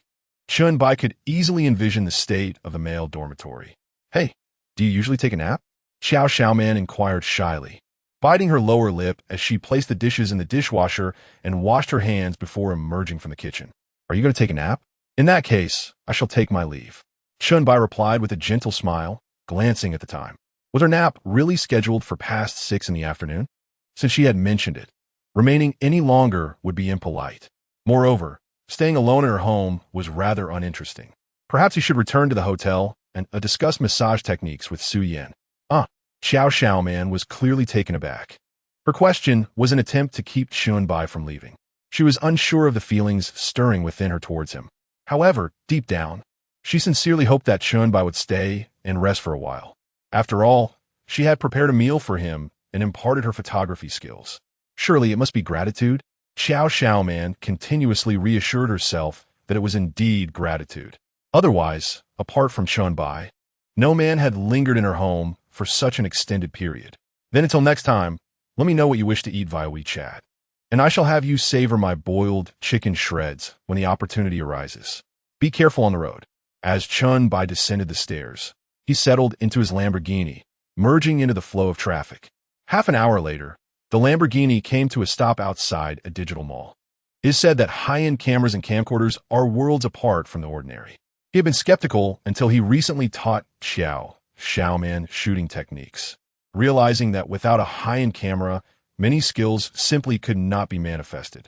Since he had acquired master-level photography skills, he might as well purchase one to keep at home. What man does not adore black silk? What woman does not enjoy photography? Having a camera in the car would likely prove useful. Perhaps he would even need it for the upcoming welcome party in 10 days. He was also keenly eager to spend money to reach his goal of 1 billion cash. With that thought, Chen Bai confidently entered the digital mall, making a beeline for the Sony camera store. Upon entering the store, he noticed a man with a naive and clear gaze standing at the counter, inquiring about something from the owner while holding up his phone. That naive and clear gaze unmistakably marked him as a university student. Chen Bai smiled faintly and positioned himself behind him. Excuse me, I'm here to purchase equipment for our school's welcome banquet. Do you have any cameras around 5,000? And what about camcorders? The budget for the camcorder is 10,000. Do you have any, sir? The university student with a buzz cut asked, exhibiting signs of social anxiety. The owner of the counter examined the images on the student's phone and replied, we do have cameras. This is a Sony camera specialty store. For camcorders, You'll need to head next door. With your 5,000 budget, I'll need to search for you slowly. What about you, handsome? What are you looking to purchase? Please, I'm in no rush. You may assist this gentleman first.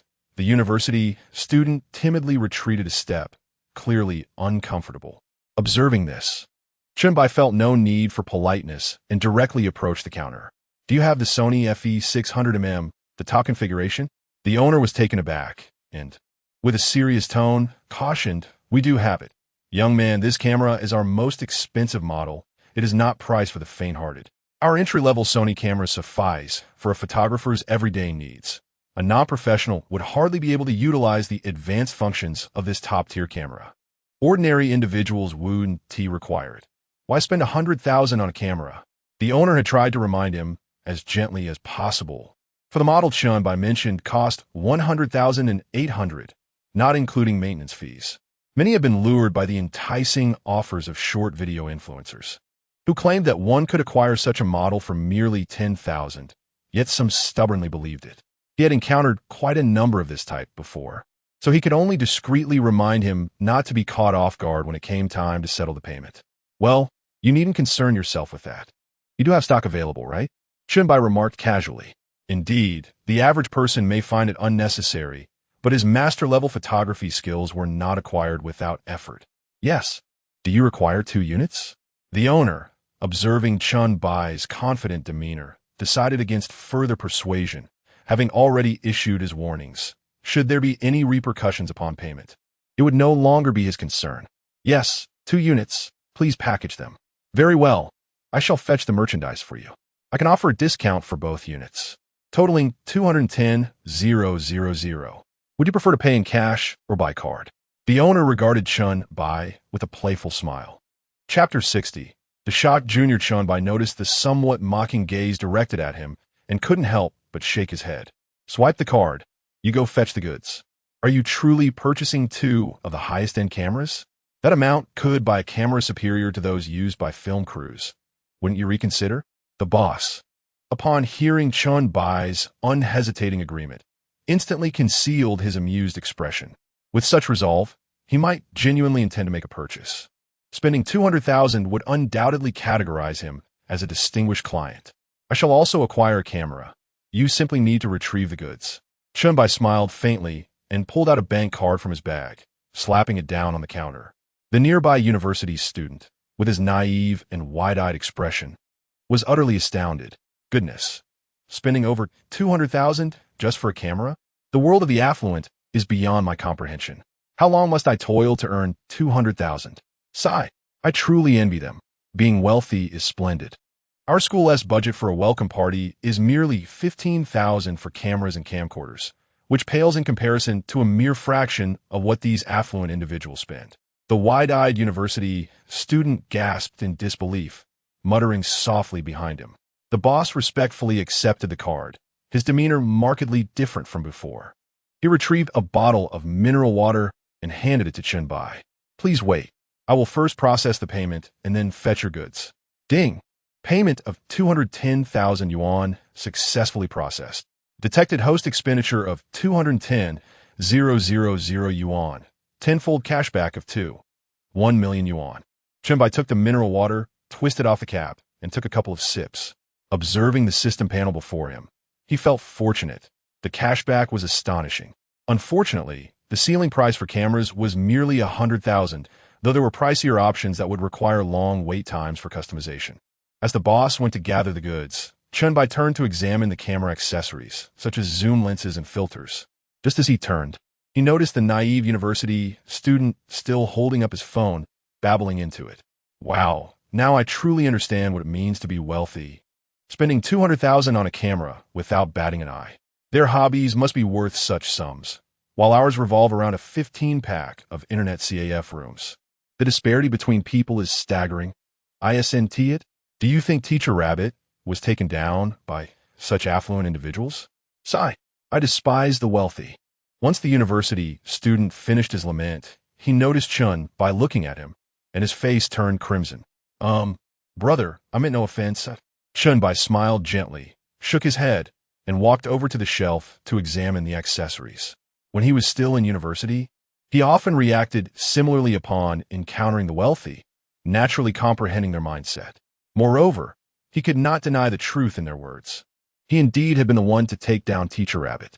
If he were among those like Xiao Chunan, he would consider himself fortunate not to have uttered any curses. Upon reflecting on this, Chen Bai suppressed a smile, realizing the viral story of the billionaire Xiao Chunan shedding tears on the spot was, in fact, true. He scanned the shelves adorned with camera accessories, his professional knowledge informing him that these parts paled in comparison to the original Sony FE lenses. Deciding against the accessories, he returned to the counter, just as the proprietor approached with 2 exquisitely packaged boxes and a beaming smile. "Here you go, sir. Should you encounter any issues with the camera, it comes with a complimentary 6-month warranty." Chen Bai nodded, accepting the bags from his hands. Passing by a bright-eyed university student, out of the corner of his eye, he inadvertently caught a glimpse of the student's phone and was astonished to discover that this student was indeed from Modi University. The prefix of their dormitory group chat was unmistakably Modi University. He even vaguely recalled seeing a picture of Lin Wanji in the group messages. It appeared that he was indeed a junior of his, thus affirming his decision to purchase the camera. With a smile, Chen Bai exited the shop, carrying his Sony camera, and made his way to the adjacent Sony camcorder specialty store. Upon entering the camcorder store, he found the casually dressed manager seated at the counter, engrossed in his phone, occasionally murmuring to himself. As Chen Bai approached, he could finally discern the manager's mumbled words, which took on a peculiar tone. Who would have thought? With Rabbit Girl suddenly withdrawing from the internet, my morale at work has plummeted by half. Sigh. Welcome to the Sony camcorder specialty store. What can I assist you with? The manager's eyes lit up upon noticing the Sony packaging in Chen Bai's hands, instantly invigorated. This was one of the highest-end models, the Sony FE, a significant client indeed. Chen Bai suppressed a smile, despite the manager's claim that the withdrawal of Rabbit Girl had little impact. He just stepped outside to find men on the street cursing him for it. He had unwittingly become a pariah overnight. Clearing his throat, he inquired, "Which is your most advanced camcorder?" "I prefer something compact." The manager, momentarily taken aback, swallowed hard. His eyes sparkled not with greed, but with admiration. Who was this affluent heir, ready to splurge so generously? Purchasing 2 Sony FE cameras for over 200,000 was hardly enough. Now he was seeking a top-tier camcorder? Had he touched the golden toad for luck before leaving home, or had last night's fortune bestowed upon him some serendipity? Without delay, the manager sprang to his feet. "We have a compact high-end camcorder, the Sony Cinalta Venice, though it is significantly pricier than the cameras, 26,000, but it comes with over 10,000 in gifts." Chen Bai nodded slightly. The price of 26,000 was precisely what he was looking for. "Please bring it out for me to see. I do like to assess its size. After all, I am no professional, and carrying it around for shooting while installing a track isn't practical. Otherwise, it would be akin to performing at Chiyoya's wedding." Of course. Please hold on." The manager wasted not a moment and hurried to the back. Just then, a flurry of footsteps reached Chen Bai's ears. Turning around, he was surprised to see the earlier naive junior entering, clutching a Sony camera. He was visibly taken aback upon seeing Chen Bai, instinctively retreating to stand behind him in line, casting a timid glance at Chen Bai. Within less than a minute, the boss, clad in a jacket, emerged holding a small camera. "Do you think this size is suitable, sir? Would you like me to elaborate on the specifications?" Without a word, Chen Bai placed his card on the table and proceeded to swipe it. The boss was momentarily stunned by such audacity, tentatively testing the card on the machine. The transaction was successful, amounting to 260,000 yuan. Ding! Host expenditure of 260,000 detected. 6-fold cashback of 1,560,000. What on earth? A second wind. Chapter 61. Sister Sue, wait for me in the room. Upon hearing the voice, Chen Bai turned around and noticed the naive college student behind him gasping in astonishment. "Boss, let me wrap that up for you just a moment." The store manager, clad in a jacket, wore a smile that radiated joy. 200,000. A year without business, but opening day would make up for it. Chen Bai received the same treatment as a beloved father. He nodded, glancing curiously at the younger student behind him. At that moment, the student's face was a portrait of shock, his mouth agape as he took 2 steps back. Wow, how wealthy are you, brother? You spent 200,000 on a camera and 26,000 on a camcorder? Goodness. In less than 10 minutes, Chen Bai had astonished him twice. It was overwhelming. In that brief span, Chen Bai had spent nearly 500,000, an amount exceeding the balance in the student S savings account by a digit. Even his clear, naive eyes brimmed with disbelief. He could not fathom how anyone could spend 500,000 without so much as blinking. And to top it off, Chen Bai was quite handsome. Thankfully, he wasn't from the prestigious Magic City University. Were he a student there, with such looks and wealth, he would undoubtedly sweep the 4 goddesses of the girls' dormitory off their feet. Perhaps even his own goddess, Lin Wanji, would become one of Chen Bai's admirers. Fortunately, Chen Bai was not at Magic City University, which allowed this socially anxious student to have a chance to interact with his goddess. Otherwise, not just Lin Wanji, but also Lu Yuyu by Kai Kai and Shun Shiyun, the 4 illustrious goddesses, might have all fallen for Chen Bai. As it stood, only Shun Shiyun had withdrawn from the online scene to publicly declare her relationship. Though he had lost 1 goddess, 3 others remained unattached. Their single status meant he still had a shot. With this thought, the college student exhaled deeply, his eyes filled with relief. Chen Bai chuckled softly and initiated a conversation. What's your name? Huh? Me? Are you from Magic City University? What year are you in? I'm a sophomore. Indeed. He was a younger student. Was he out shopping for the school as procurement department? Li Zuozua, feeling socially awkward, responded minimally, answering only what was asked. Are you also from Magic City University? A wave of dread washed over him. This could spell trouble for his goddess. If even he felt Chen Bai was a magnet for girls, how would his goddesses perceive him? Chen Bai smiled, finding the younger student quite entertaining. Well, I graduated, so I'm your senior now. Oh, Li Zuozua sighed in relief. As long as Chen Bai was no longer a student there, he wouldn't have to worry about him mingling with his goddesses. Otherwise, with Chen Bai's charm, it was plausible that his top goddess, Lin Wanji, might be captivated by him. However, it was said that Lin Wanji had long harbored a crush on someone else, which explained why no one dared to pursue her. Even if Chen Bai actively pursued the goddess Lin Wanji, he would likely find it futile. So, senior, will you attend our welcome dinner? Li Zuozua felt a bead of sweat trickle down. He felt a twinge of inferiority in Chen Bai's presence. I suppose I will. A junior invited me, and since I've already accepted, it would be impolite not to go. Chen Bai cleared his throat. Aware that Lu Yuyu was from Magic City University and that after attending their event, he would have to head to the welcome party at Rabbit Maiden School. His schedule for the day was already packed. Oh, that's splendid. Li Zuozua sighed in relief once more. What do you mean by that splendid? Chen Bai raised an eyebrow. Perplexed. It's nothing. Li Zuozua wiped the cold sweat from his forehead. The fact that a junior invited Chen Bai was reassuring, despite his high status and charm. It was unlikely that the goddess from their dorm would pursue him for his WeChat. Even if one of the dorm's goddesses did invite him, they still had 2 more goddesses left to pursue after Rabbit Maiden. Chen Bai twitched his mouth, feeling that this junior was rather odd. He was merely attending the welcome dinner and had no intention of competing for the affection of any goddess.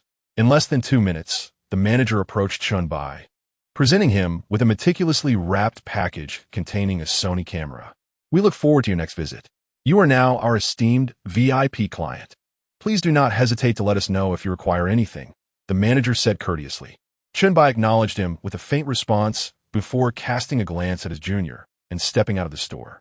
Carrying 3 Sony bags, he reached the entrance of the digital electronics mall and paused to pull a cigarette from his pocket, placing it between his lips. Today's haul has been quite satisfactory, he mused, exhaling a puff of smoke. He had won a draw, acquiring 2 skills, culinary mastery and photography prowess. Although not particularly useful, they nonetheless served to enhance his abilities, which was better than nothing. Additionally, he had purchased 3 camera devices, received a cashback of 400,000, and after transferring 500,000 to Rabbit Maiden, he had earned a total of 600,000 today. He also achieved a second loyalty level of 85. Very good. As Chen Bai contemplated this, the cigarette in his hand was nearly spent. He flicked it into the ashtray by the trash can and walked toward the parking lot.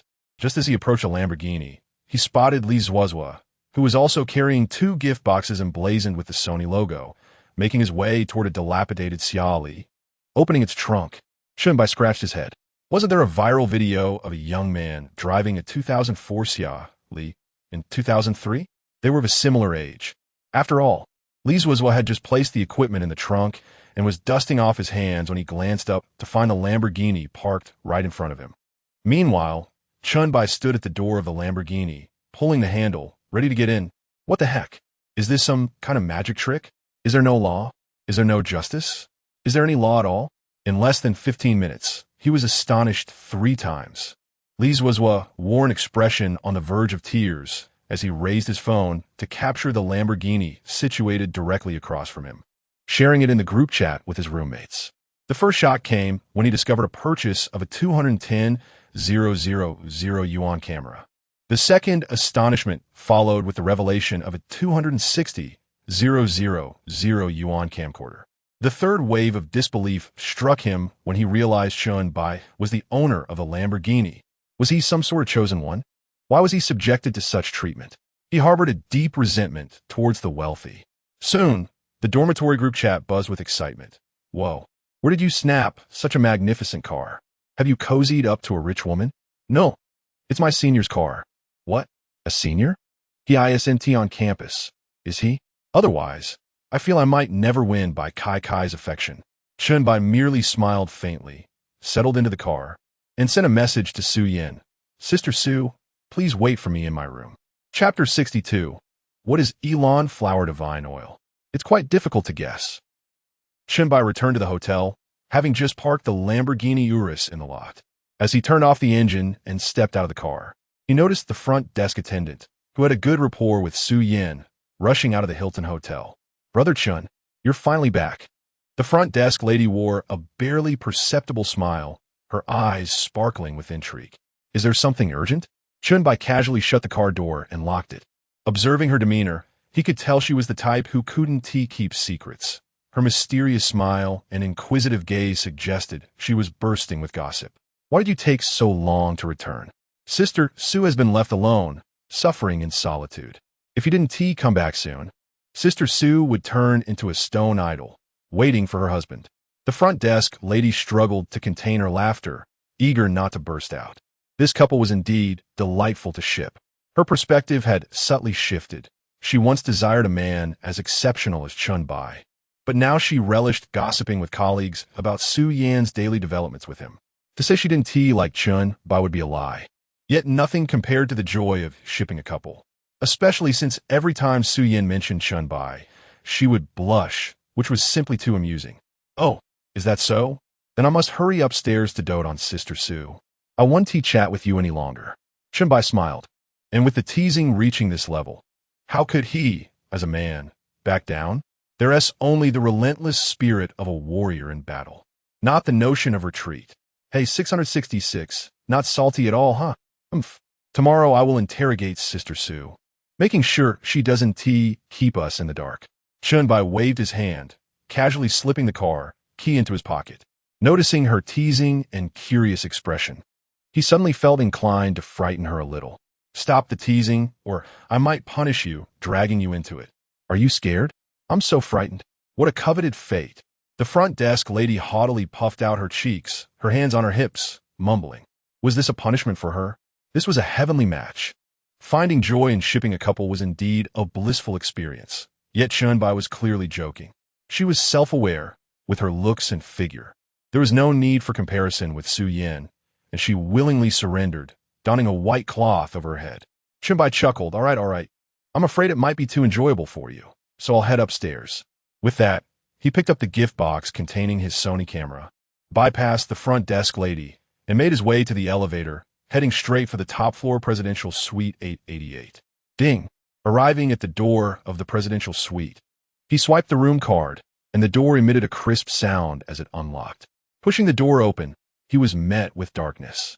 The curtains had been drawn tightly, blocking out even the moonlight from outside. Sister Su? Chen Bai called tentatively, uncertain whether Su Yan was in the room. He distinctly remembered leaving the curtains open when he departed. Might it be that we are to create a touch of romantic ambience? A delicate whisper, as fine as a gossamer thread, yet imbued with allure, drifted into Chen Bai's ears, sending a tingling sensation across his skin. The sound emanated from the direction of the bedroom. Could this young lady truly be orchestrating a romantic setting? Chen Bai gently placed the camera box at the door and murmured softly to himself. He inserted the room card into the power switch at the entrance, and the lights flickered to life, revealing the state of the room. A petite, creamy white dining table was adorned with 2 candles and a bottle of red wine. On the floor, what is this? Chen Bai scratched his head, observing the transparent glass bottle on the ground, filled with a viscous, orange-yellow substance. The label on the bottle bore the image of an Indian figure. What could this oil be? It is quite a mystery, and the body lotion beside the glass bottle must have been brought by Su Yin as well. What is its purpose? Another conundrum. A smirk played on Chen Bai's lips as he strode confidently into the master bedroom, only to discover Su Yin reclining on the bed. Her breathing was heavy, suggesting a tinge of shyness and nervousness. Her flawless back was turned towards him, adorned in a black, ultra-short backless dress, with only 2 slender black straps connecting at her shoulders. "Suya, care for a drink?" All right," came her soft reply, a stark contrast to her usual forthrightness. As she sat up, Chen Bai noticed her face was flushed, her fair neck resembling a ripe apple. "Your face seems a bit red, Sujia. You aren't coming down with something, are you? If you have a fever, you should take medicine or get an injection." "I'm not ill. Let us enjoy a bit of red wine first. You helped me achieve my targets earlier, and I just received my salary today, a considerable bonus of several $100,000. I owe you my gratitude, dear brother. Without your support, I might have faced termination for not meeting my goals this month." Su Yin stood at the edge of the bed, taking the initiative to clasp Chen Bai's large hand, her gaze almost shimmering with affection. They say that alcohol emboldens the timid. Perhaps it is only after indulging in some wine that she— "Oh, why thank me? You've also lent me your assistance during our time at the company." Chen Bai offered a gentle smile. Moreover, Su Yin was the first friend he made after graduating from university, and they shared a close bond, not to mention her alluring figure. "Let us drink to celebrate our long-standing acquaintance. Encountering you has indeed been a stroke of fortune." Su Yin's gentle, watery gaze remained fixed on Chen Bai as she intertwined her arm with his, leading him into the living room. Chen Bai, still smiling, pointed to the glass bottle adorned with the Indian figure and the body lotion on the floor, puzzled. "Su Jia, what are these 2 items? Surely they aren't some kind of Indian oil?" With a playful smile, Su Yin shyly retrieved the glass bottle from the floor. "You're quite clever, dear brother. You guessed correctly. Weren't you the one who mentioned giving me a massage last time? Yesterday, I experienced some discomfort in my neck, prompting me to make a special visit to a massage parlor today. The therapist mentioned that this particular oil could invigorate blood flow and facilitate the expansion of blood vessels. When combined with massage, it seemingly possesses warming effects." Su Yin spoke with a degree of seriousness as she unscrewed the bottle cap and poured a few drops in her palm. Upon rubbing her hands together, a delicate floral fragrance wafted through the air. It smells so delightful. The scent of ylang ylang is truly enchanting." Chen Bai blinked in surprise, quickly fluttering his eyelids. As long as you like it. But is the massage parlor you visited reputable?" Su Yin capped the bottle and replied earnestly, "Absolutely. It is certainly a legitimate establishment. I believe it is called Jinxiang, and I often see the local residents frequenting it." Chapter 63. I'm not a god of beauty. Chen Bai twitched his lips. The name seemed rather informal. As for the guests, the first thing they inquired upon entering was whether the foot massage was legitimate. If it were not, he would certainly not partake. And what of the body lotion? Was it also procured from the massage parlor? Chen Bai pointed to the palm-sized green body lotion resting on the floor. Su Yan's already flushed face deepened in color as she stammered. "This isn't. I thought since my brother's massage techniques are so exceptional and comfortable, I thought I might as well apply some body lotion. It just so happens there are areas I cannot reach. I was hoping my brother could assist." Her voice dwindled to a near whisper, and by the end, she seemed ready to bury her head beneath the table. Were it not for her 2 inherent advantages, he would have suspected Su Yin could perform a folding screen act. "Brother, you wouldn't mind, would you?" Chen Bai smiled lightly, uncorked the bottle of red wine, and casually righted the overturned wine glasses on the table, pouring 2 glasses. Sister Sue, you're too polite. This is but a trivial matter. Then I shall not be courteous with my brother. Su Yin retracted her neck slightly, her delicate chin gliding over her fair neck, exuding an enchanting allure that left Chen Bai with the impression of being intoxicated even before the wine touched his lips.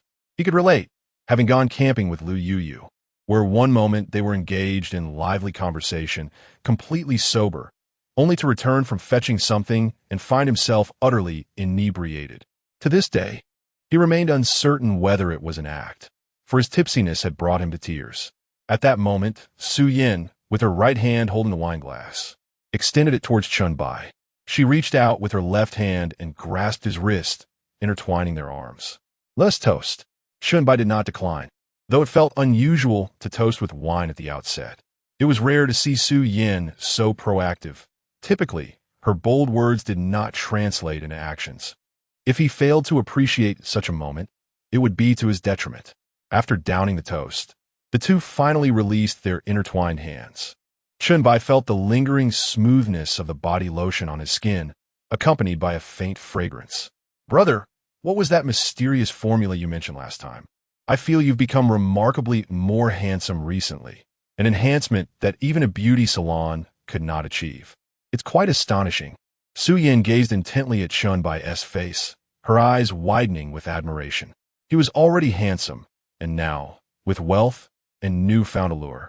What woman wouldn't he desire a boyfriend who epitomized the ideal of a tall, rich, and handsome gentleman, especially after Chen Bai had employed that exclusive formula.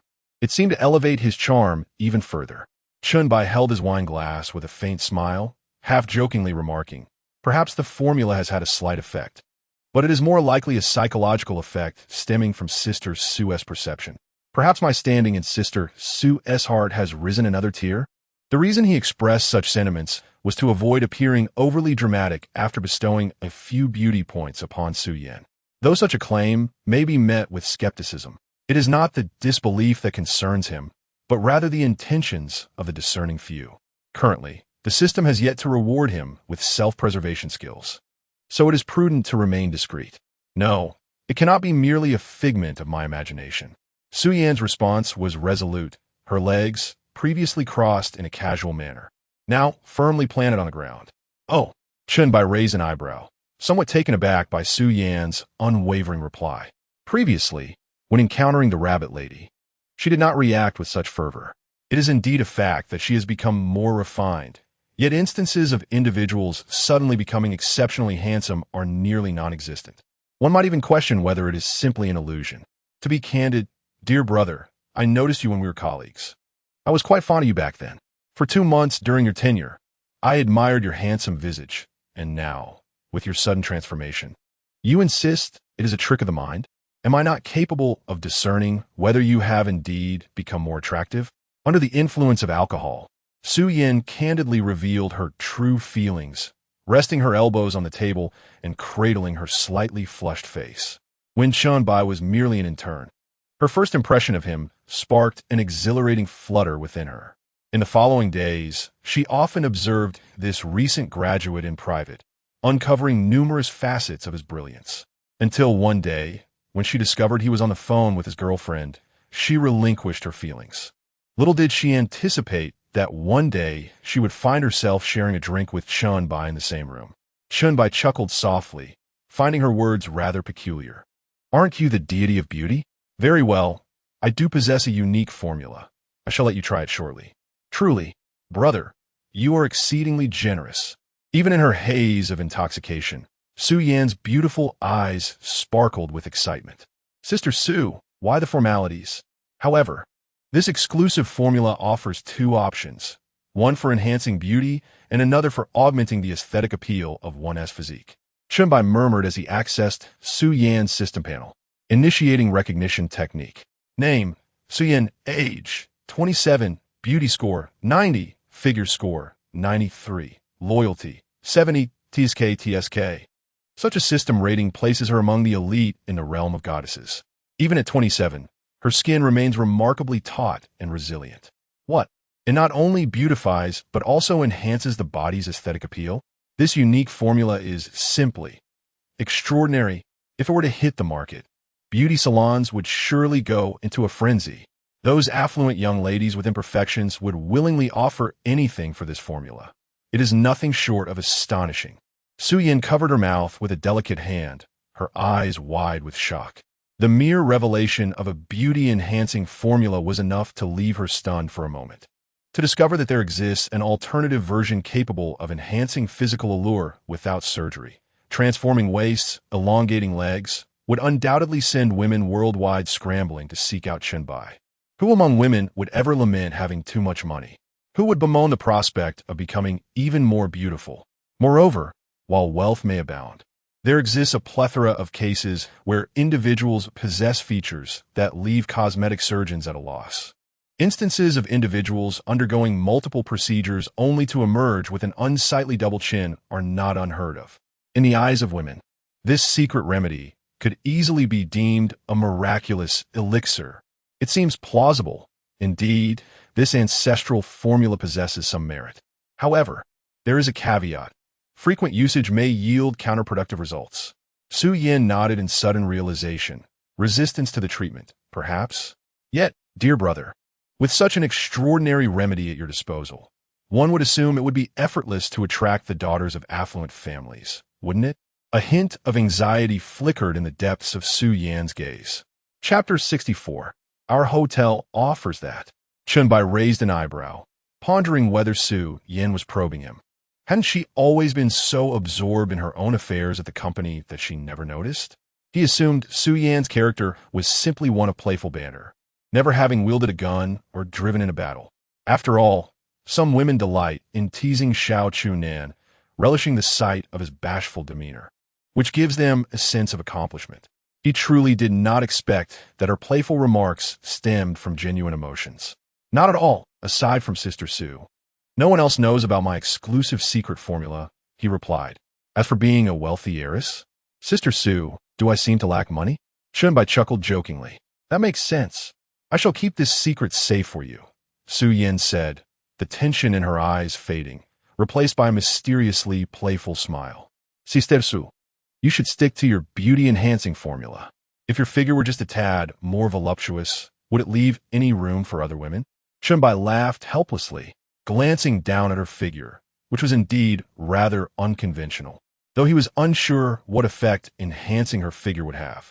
It would undoubtedly make her already striking form even more so.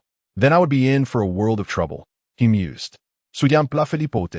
Casting a shy glance at her own figure. You speak so well, dear brother.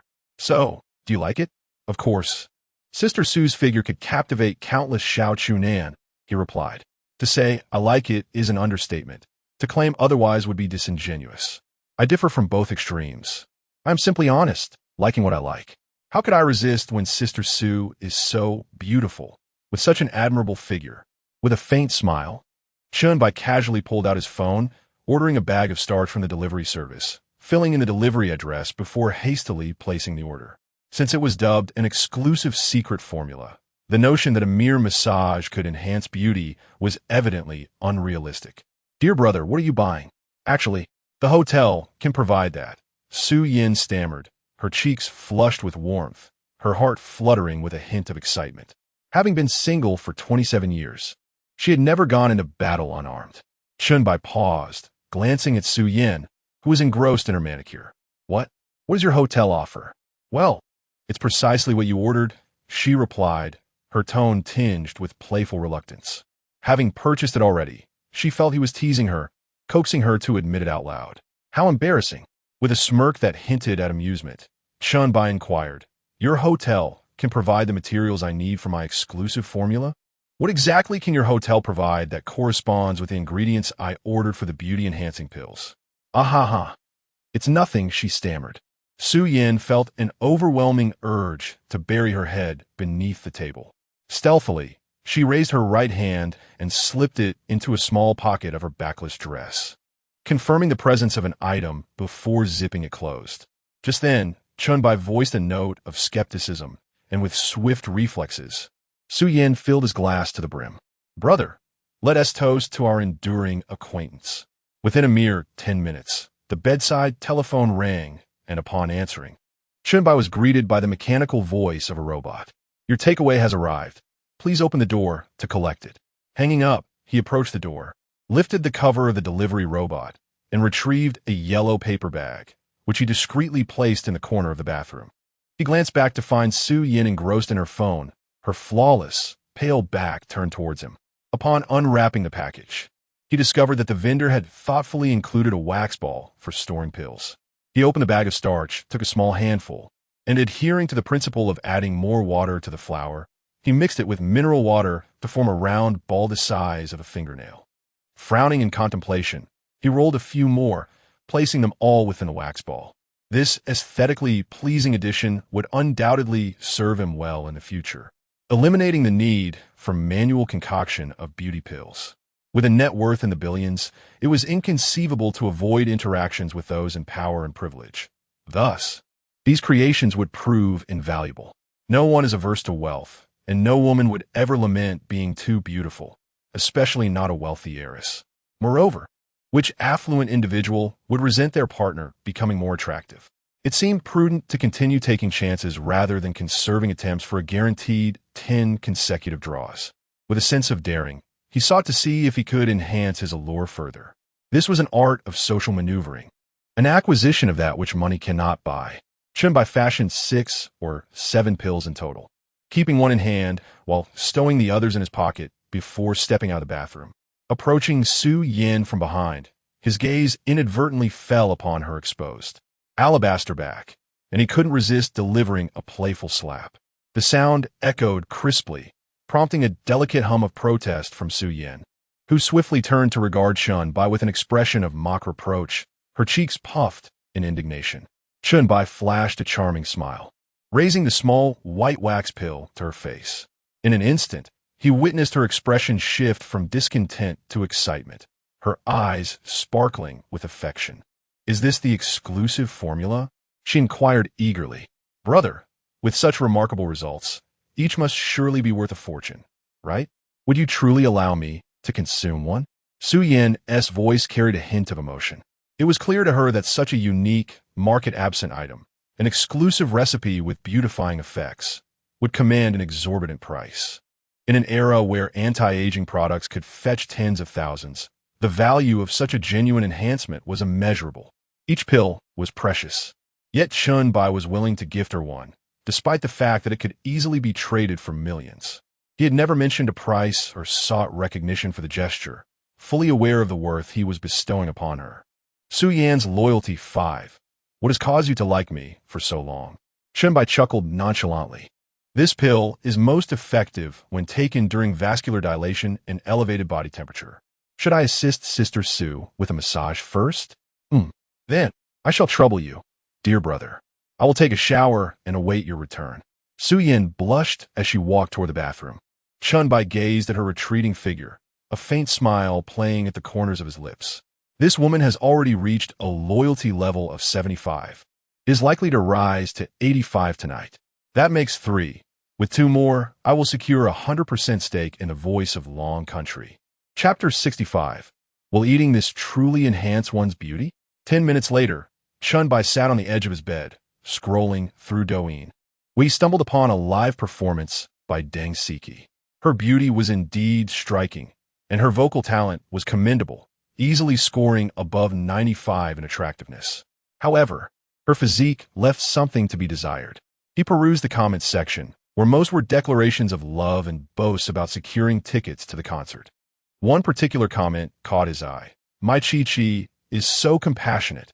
She took a day off from her concert tour to participate in a charity event. I heard Chi-Chi is even donating the proceeds from this concert to auction antiques, aiding children in mountainous regions." Absolutely. How incredibly kind. Chen Bai was momentarily taken aback. This must be the charity gala that Xiao Man had mentioned, where the earnings from the concert would be donated to charity. No wonder her remuneration was only 200,000. It was essentially self-funded. Deng Siki had a good reputation on short video platforms for her charitable deeds, and it seemed well-deserved. Curious, Chen Bai searched for information regarding the charity auction. Generally, reputable auctions release announcements in advance to generate interest. A quick search on Douyin confirmed that there was indeed news about an auction scheduled for half a month later, featuring mostly jewelry and a few antiques. An auction? Suddenly, a brilliant idea struck Chen Bai. This could be an excellent opportunity for a discreet return on investment, allowing him to gain both fame and fortune without drawing attention. Given this, he decided to participate in the auction privately. Sharing the stage with Deng Siki would be a bit too ostentatious. Knock, knock, knock. The sound of high heels clicking on the floor echoed from the bathroom to the bedroom, growing closer. Su Yin, clad in a rather revealing nightgown, settled by the bedside, her luxurious Valentino heels starkly contrasting her attire. "Brother, can we start the massage now?" "I'm counting on you," Su Yin sweetly said, placing the body lotion and an exotic oil on the bedside before sitting at the foot of the bed. The last time Chen Bai had given her a massage, it had been so pleasurable that her very soul felt joyful. Not only was her body relaxed, but the sight of his handsome face also uplifted her spirits. The shoulder pain she had experienced before had transformed into a delightful, tingling sensation under Chen Bai's strong hands. Chen Bai set his phone aside, nonchalantly placing the exotic oil on the nightstand. With hands as firm as iron pincers, he grasped Su Yan's ankle. "Hee, that tickles. Are you ready, Sister Su?" "I'm about to begin." Chen Bai rubbed his hands together, pouring a bit of the exotic oil into his palms, releasing a captivating floral fragrance that filled the room. Su Yan's complexion flushed slightly. The scent elevated her temperature a bit. As the massage commenced, Chen Bai's strong hands glided over every inch of her skin, and he could feel the tautness of her calves, remarkably firm and supple. Her skin was impeccably maintained, devoid of any excess. "All done. Now, let us turn over to address your shoulders and arms." Chen Bai gently clapped his hands, evenly distributing the remaining essential oil, and then leapt onto the bed to sit behind Su Yan. Gazing at her flawless, porcelain-like back, devoid of any excess flesh, he could not help but swallow hard. It would be a pity not to administer a session of gua sha and cupping on such a pristine canvas. As Chen Bai's large hand made contact with the nape of her neck, Su Yin let out a soft, playful whimper. "Right there, it hurts a little." At that moment, Chen Bai suddenly withdrew his hand and handed Su Yin a pill from the bedside. Once she had finished applying the treatment, it would be the perfect moment to take the pill, as her blood vessels would be dilated and her body warmed. "Thank you, dear brother. This exclusive formula must be quite pricey, right?" Su Yin lowered her head, accepting the starchy sphere from Chen Bai and examining it closely. It appeared white and somewhat coarse, lacking the distinctive scent of traditional herbal medicine. Tentatively, she extended her small pink tongue to taste it, but found it flavorless. Brother, will eating this make me beautiful?" Su Yin looked at Chen Bai with a somewhat naive expression, her large eyes blinking innocently. "Of course. Eating it will surely enhance your beauty. Just swallow it whole." Chen Bai replied with a smirk. The reason he suggested she swallow it without chewing was that if she bit into it, the secret would be revealed. After all, it was merely a starchy ball devoid of any flavor, and chewing would only result in a mouthful of powder. With a look of innocent understanding, Su Yin placed the white starchy ball into her mouth and swallowed it. As she did, Chen Bai was not in a rush to grant her any beauty points. Even a miraculous elixir could not yield immediate results upon consumption. Chen Bai then accessed his system panel. Name, Chen Bai. Appearance, 95-100. Charisma, 87-100. Physique stamina, 85-100. Wealth, 128,000,000. Lamborghini Urus, villa number 001. Standalone villa. Skills, master-level massage techniques, extraordinary proficiency in all musical instruments, top-tier photography skills, exceptional culinary abilities. Beauty charisma points x2 can be gifted. Cashback multiplier limit. 10. Lottery chances, 0. Max loyalty, 85. 2 points were available to be bestowed. He decided to reserve 1 for unforeseen events. "It's so hot." Su Yin felt a surge of warmth coursing through her body. "Brother, I know this exclusive secret formula must be quite expensive, and I have no way to repay you." In the next moment, Su Yan's loyalty 5 an hour and a half later. With a soft thud, Chen Bai stood before the floor-to-ceiling window, surveying the breathtaking skyline of the metropolis a burning cigarette poised between his fingers. He glanced back at Su Yin, who had already fallen into a deep slumber on the bed. System, grant Su Yin some beauty points, he silently wished. Usage successful. Congratulations. The host has successfully gained a third loyal companion whose loyalty has surpassed 85, earning 1 lottery chance. Notification. The host will receive a daily pension of 5,000 yuan. Chen Bai gazed at the system interface before him and let out a deep sigh. He had completed half of the mainline tasks, and the remaining 2 were rather manageable. However, the goal of 1 billion was still somewhat daunting. He needed to devise a strategy to generate a substantial amount of cash. Relying solely on the auction was not feasible, especially since there were still 13 days until the event. Checking the time, he noted it was nearly 1 in the morning. It was getting late, and he had to honor Lin Wanji's invitation to go out tomorrow. He muttered to himself, turned over in bed, and nudged Su Yin to one side. The next morning, as Chen Bai was lost in a deep slumber, he was abruptly awakened by a woman's exclamation. Holy smokes! My face! Chapter 66. Whatever, as long as my goddess comes to fetch me. Chen Bai abruptly sprang up from the bed, his expression one of utter bewilderment as he gazed at Su Yin, who was admiring herself in the bathroom mirror. Had there been a system malfunction? That shouldn't be the case. The last time he had enhanced Bunny Girl with a touch, everything had gone smoothly. He hurriedly slipped on his slippers and made his way to stand behind Su Yin. What's wrong? What happened to your face? Chen Bai's gaze locked on Su Yin's reflection in the mirror, momentarily stunned. She looked extraordinarily beautiful. Her beauty had elevated beyond measure. Her skin appeared remarkably improved, and her nose was strikingly refined, as if she had just stepped out of a makeup session. Her overall aura had ascended significantly, her complexion now a radiant, cool white. This, your exclusive formula, is astonishingly effective. I look far more beautiful without makeup than I ever did with it. Su Yin exclaimed, her skin in a condition better than it had been during her university days. She delicately caressed her face with her slender hand, marveling at the result, which was infinitely superior to the effects of a visit to a beauty salon. What kind of miraculous potion was this? She was increasingly convinced that the value of this pill must not be less than several million, perhaps even tens of millions, with people clamoring to acquire it. Chen Bai had unreservedly given her one without a second thought. While some would boast about even a minor expense, Chen Bai had not uttered a single word about it, as if it were an inconsequential matter. Feeling a surge of emotion, she pressed herself against Chen Bai's chest, enveloping him in an embrace. You're truly wonderful. Chen Bai gently patted her alabaster shoulder. Su Jia, you're far too modest. I have never scrimped on my woman. He added, however, this exclusive formula shouldn't be consumed too frequently, and besides, you're already stunning my eyes. There's no need for further enhancement. Su Yin flashed a flirtatious smile, her fingertips teasingly tracing his back. Really? Am I so beautiful in my brother's eyes? How do I compare to Bunny Girl? Chen Bai raised an eyebrow, not shying away from the question. Acknowledging Bunny Girl's existence and being at ease with his relationship with her meant he was prepared to share both joy and fortune. Her inquiry indicated she was aware of the connection between him and Bunny Girl. I believe you both possess your unique charms. I admire you both equally. Based on the system's metrics and his own perception, they were indeed comparable.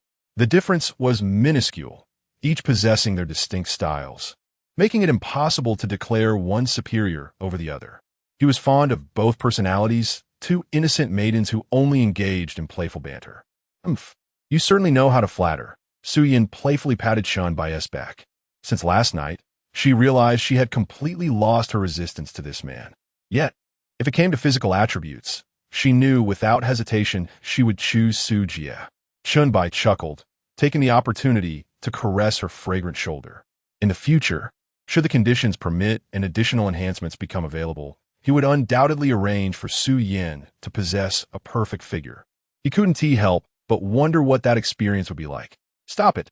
Su Yin feigned annoyance.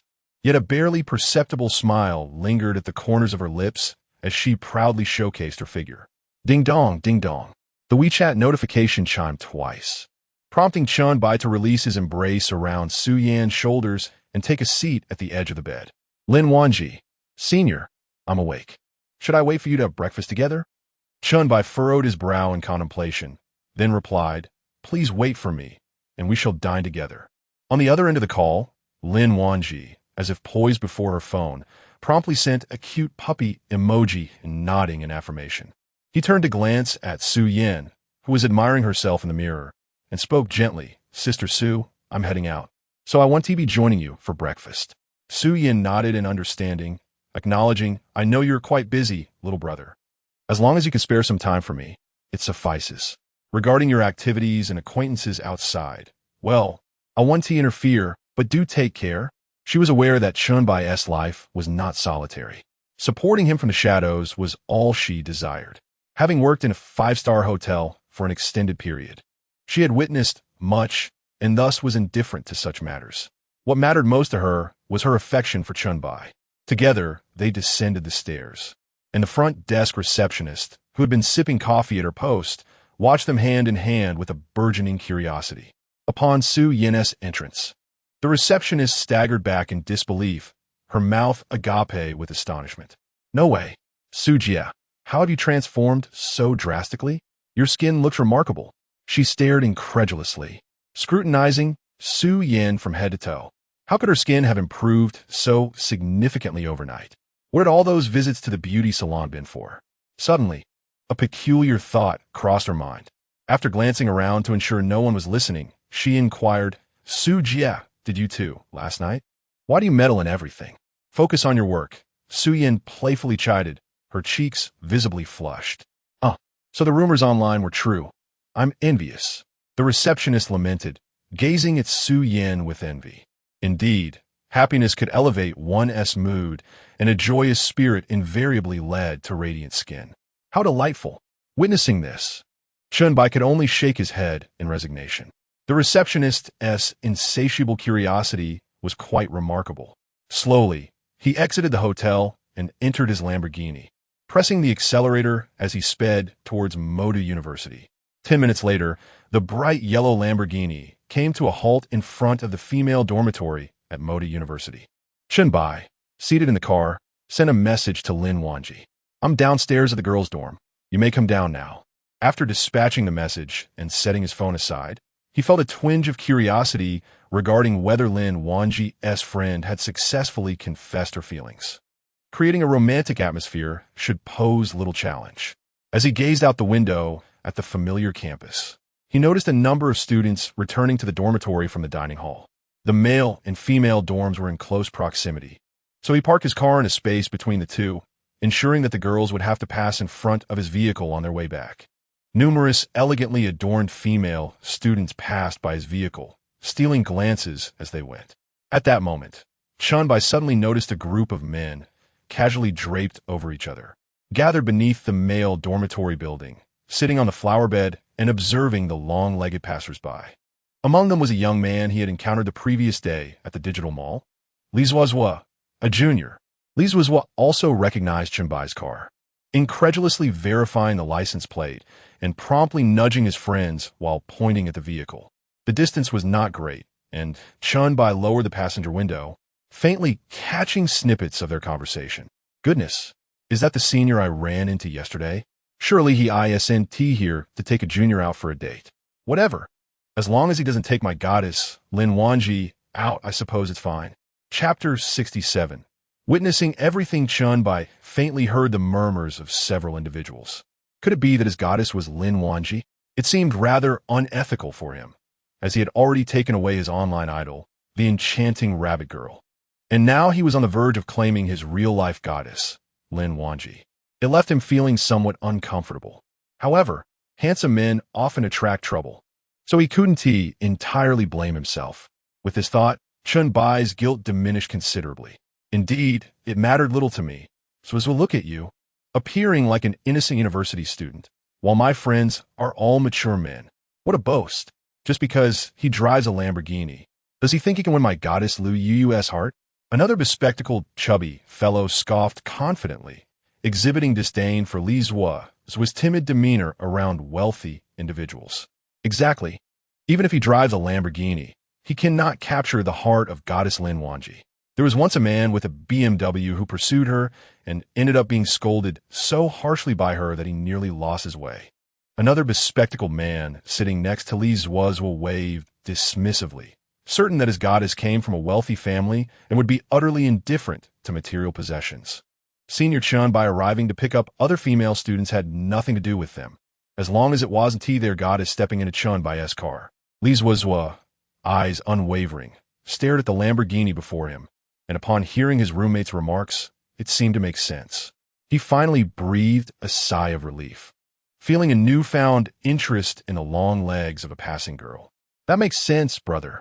By your reasoning, it's certainly isn't my goddess Lin Wanji. None of the other female students could be our goddess either. If she gets into his car, so be it.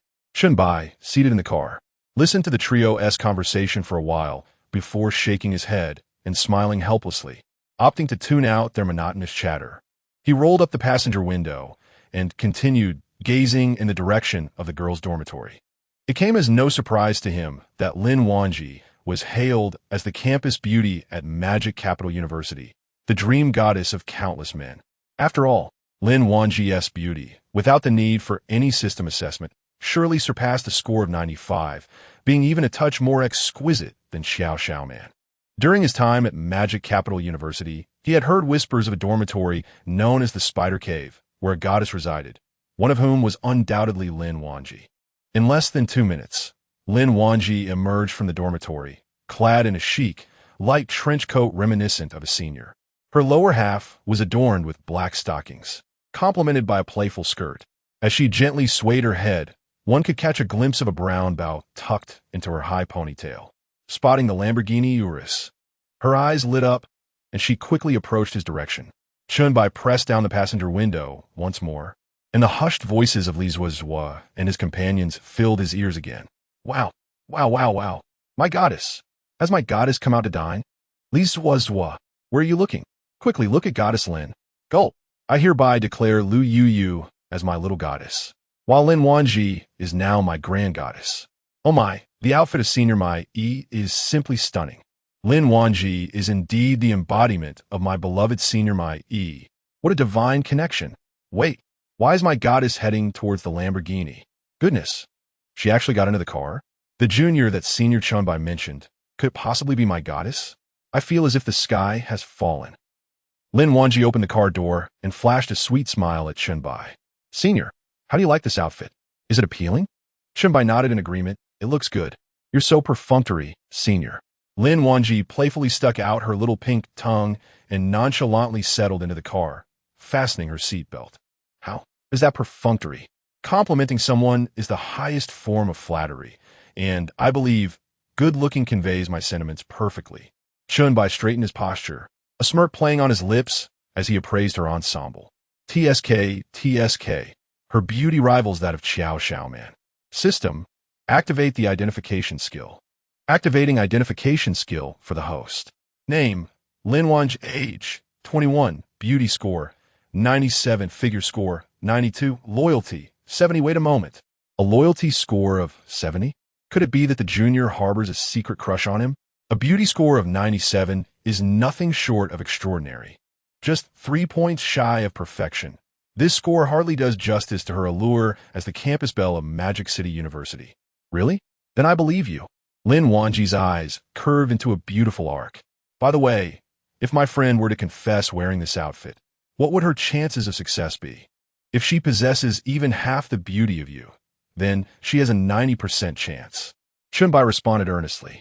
If her looks are comparable to yours, then she would easily score 85 or above. While not exactly a campus belle, she would undoubtedly be a stunning beauty among ordinary people. Is that so? What if her looks are similar to mine? Lin Wanji blinked her large eyes, filled with admiration for Chen Bai, devoid of any ulterior motives. In that case, no need to worry about your friend. If she resembles you by 3 points, she has no reason to feel inferior. Chen Bai smiled lightly, entirely oblivious to the woman in the distance observing their every move. Then I can rest assured. Lin Wanji beamed sweetly, her previously anxious demeanor gradually relaxing. What are you so relieved about? Chen Bai scratched his head, a hint of confusion in his voice. Nothing. Just happy for my friend. She has been single for so long, all for the sake of pursuing that one man. It took a lot of encouragement for her to muster the courage to confess. Chen Bai nodded, somewhat understanding. You seem to have a good relationship with your friend. Indeed, my bond with her is, well, exceptionally strong. We share all our secrets, Lin Wanji said mysteriously. Now let us go. I'll take you out for breakfast. As Chen Bai spoke, he pressed the accelerator, and the Lamborghini shot out of the campus like an arrow released from a bow. Only Li Zuozua and the other two remained frozen in place. Oh my goddess. It seems she is about to have a boyfriend. What the heck? The friend Lin Wanji mentioned appears to be herself? Goodness. My goddess, who usually exudes an aura of aloofness, is actually going to confess to Senior Chen Bai. My friend, I feel as if I might perish. Please take me to the cardiology department. Look at your lack of ambition. I hereby declare that Lin Wanji is no longer my goddess. Liu is now my goddess. Meanwhile, standing at a distance, Liu Yu witnessed the entire scene of Lin Wanji getting into Chen Bai's car, chatting and laughing with him. She bit her lip, tucked a strand of pink hair behind her ear, and slowly made her way back to the dormitory, her expression a complex tapestry of emotions. Chapter 68 Miss. Why didn't you give me a heads up before you arrived? Liu Yu returned to her dormitory, feeling somewhat disoriented as she sat on the edge of her bed. Could it be that the senior Lin Wanji mentioned was none other than Chen Bai? Although she had mentally prepared herself for the idea that Chen Bai might not be devoted to only one woman, the reality struck her with a pang of discomfort. Crouched by the bedside, she felt a wave of sorrow wash over her.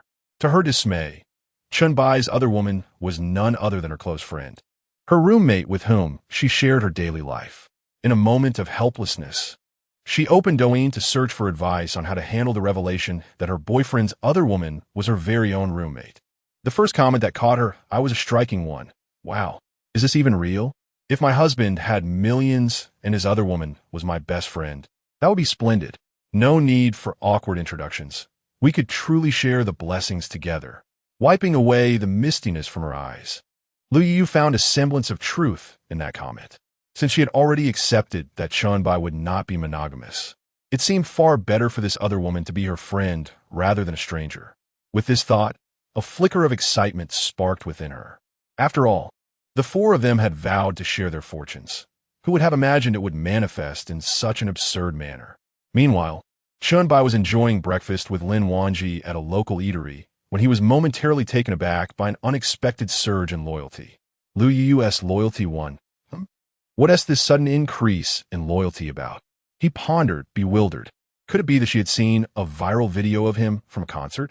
It seemed unlikely that there would be another reason for such a sudden increase. He scratched his head, confused. Oh, I'm full, Lin Wanji exclaimed, patting her alluring abdomen as she relaxed into her chair. Shall I go settle the bill? Where should we go next? Chen Bai scanned the table for the QR code and paid for their breakfast. Detected host expenditure of 108 yuan, tenfold cashback of 1,080 yuan. Can I drive later? Lin Wanji licked her lips as if contemplating something. Eating with Chen Bai had certainly increased her appetite. Typically, she would only have a simple breakfast of an egg and some bread, but today she had indulged herself. Of course you could drive. I'll take the passenger seat and rest a bit, Chen Bai replied, somewhat surprised that Lin Wanji could drive. Since she had offered, he felt it would be unkind to refuse her. As they exited the breakfast shop, Chen Bai casually settled into the passenger seat. Starting a Lamborghini was quite different from an ordinary vehicle. It felt as if one would need to relearn how to operate a car altogether. Should he start the car himself before letting Lin Wanji in? Otherwise, if she needed to ask him how to start it, it might put her in an awkward position. Just as this thought crossed his mind, he noticed Lin Wanji in the driver's seat, adjusting her position, fastening her seatbelt with ease, and starting the Lamborghini with practiced proficiency. Even the placement of the seat ventilation and air conditioning was crystal clear. As the car gradually set off, Lin Wanji's adept driving skills imparted to Chen Bai an illusion that she was more proficient than himself. Could it be that this girl had previously learned to drive a Lamborghini? Half an hour later, the vehicle came to a gentle stop before a quaint little garden. Senior, we have arrived, Lin Wanji said, reaching out to nudge the already slumbering Chen Bai. Observing his peaceful side profile, she lingered a moment longer. Chen Bai rubbed his drowsy eyes and nodded faintly. Her driving was remarkably smooth, akin to that of seasoned driver. Upon catching sight of the rose garden ahead, he hesitated, contemplating whether to bring his camera inside. After all, wouldn't such exquisite photography skills be best showcased in a setting like this?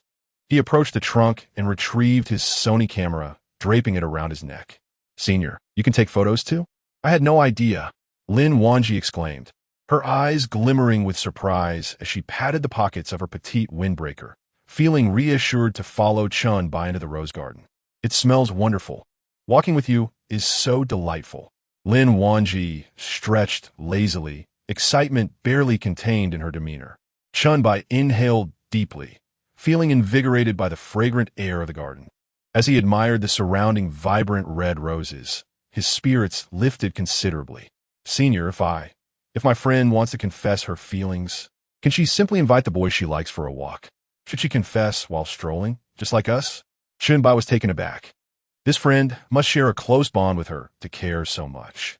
He cleared his throat and replied earnestly, "Of course, I quite enjoy this rose garden. You could suggest your friend come here to confess. A grand bouquet of roses would surely enhance her chances." Lin Wanji nodded enthusiastically, her focus unwavering. Soon after, they reached a fork in the path. To the left lay a camping area, while to the right sprawled a vast sea of blooming roses. A tent adorned with elegant color balloons and roses stood at the camping site. "Shall we take a look?" Lin Wanji pointed, her fingers nervously clasping together. "We could also snap some photos of you. What do you think?" Chen Bai raised his camera, pondering that there wasn't a girl who didn't adore being photographed, especially those in university who often compared their boyfriend's financial capabilities. He realized that exceptional photography skills were a powerful tool for garnering loyalty. "All right," Lin Wanji said with a hint of nervousness, gripping her clothing tightly. The pair strolled towards the rose field, where Chen Bai expertly lifted his camera and adjusted its settings. "Senior, aren't you going to take photos with me?" Lin Wanji asked, gazing at the serious Chen Bai with curiosity. "I think I'll pass.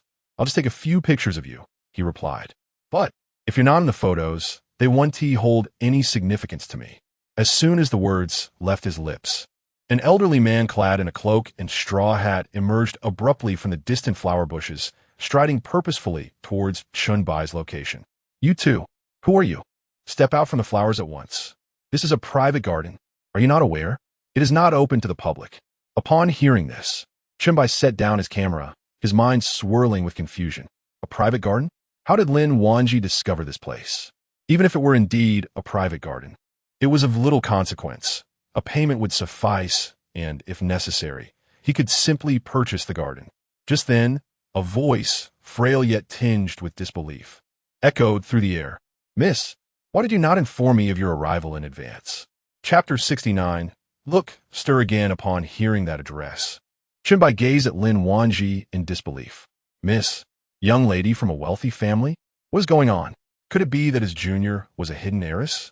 A myriad of past details flashed through his mind.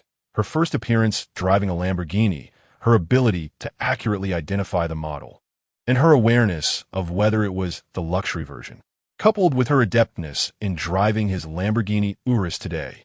All signs pointed to the fact that Lin Wanji was indeed a wealthy heiress.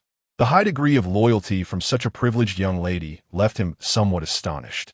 As Lin Wanji posed for a photograph, she caught sight of the elderly man in a raincoat approaching from a distance, and with a gentle smile, she said, "Chen Bo, you may go about your business." Upon hearing this, the old man promptly removed his hat and saluted. "Very well. Young lady, enjoy yourself. I shall stand guard at the entrance."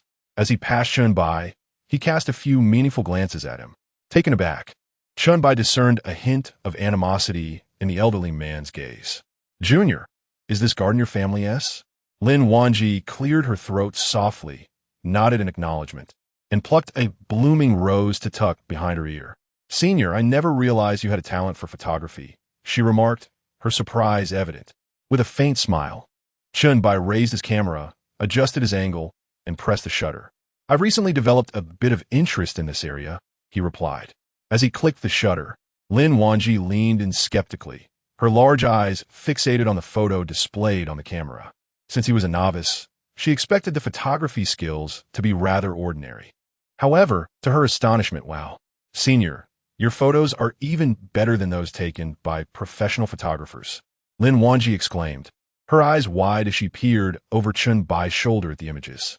The quality of the photographs far exceeded that of 99 of women's pictures, especially those that have been edited.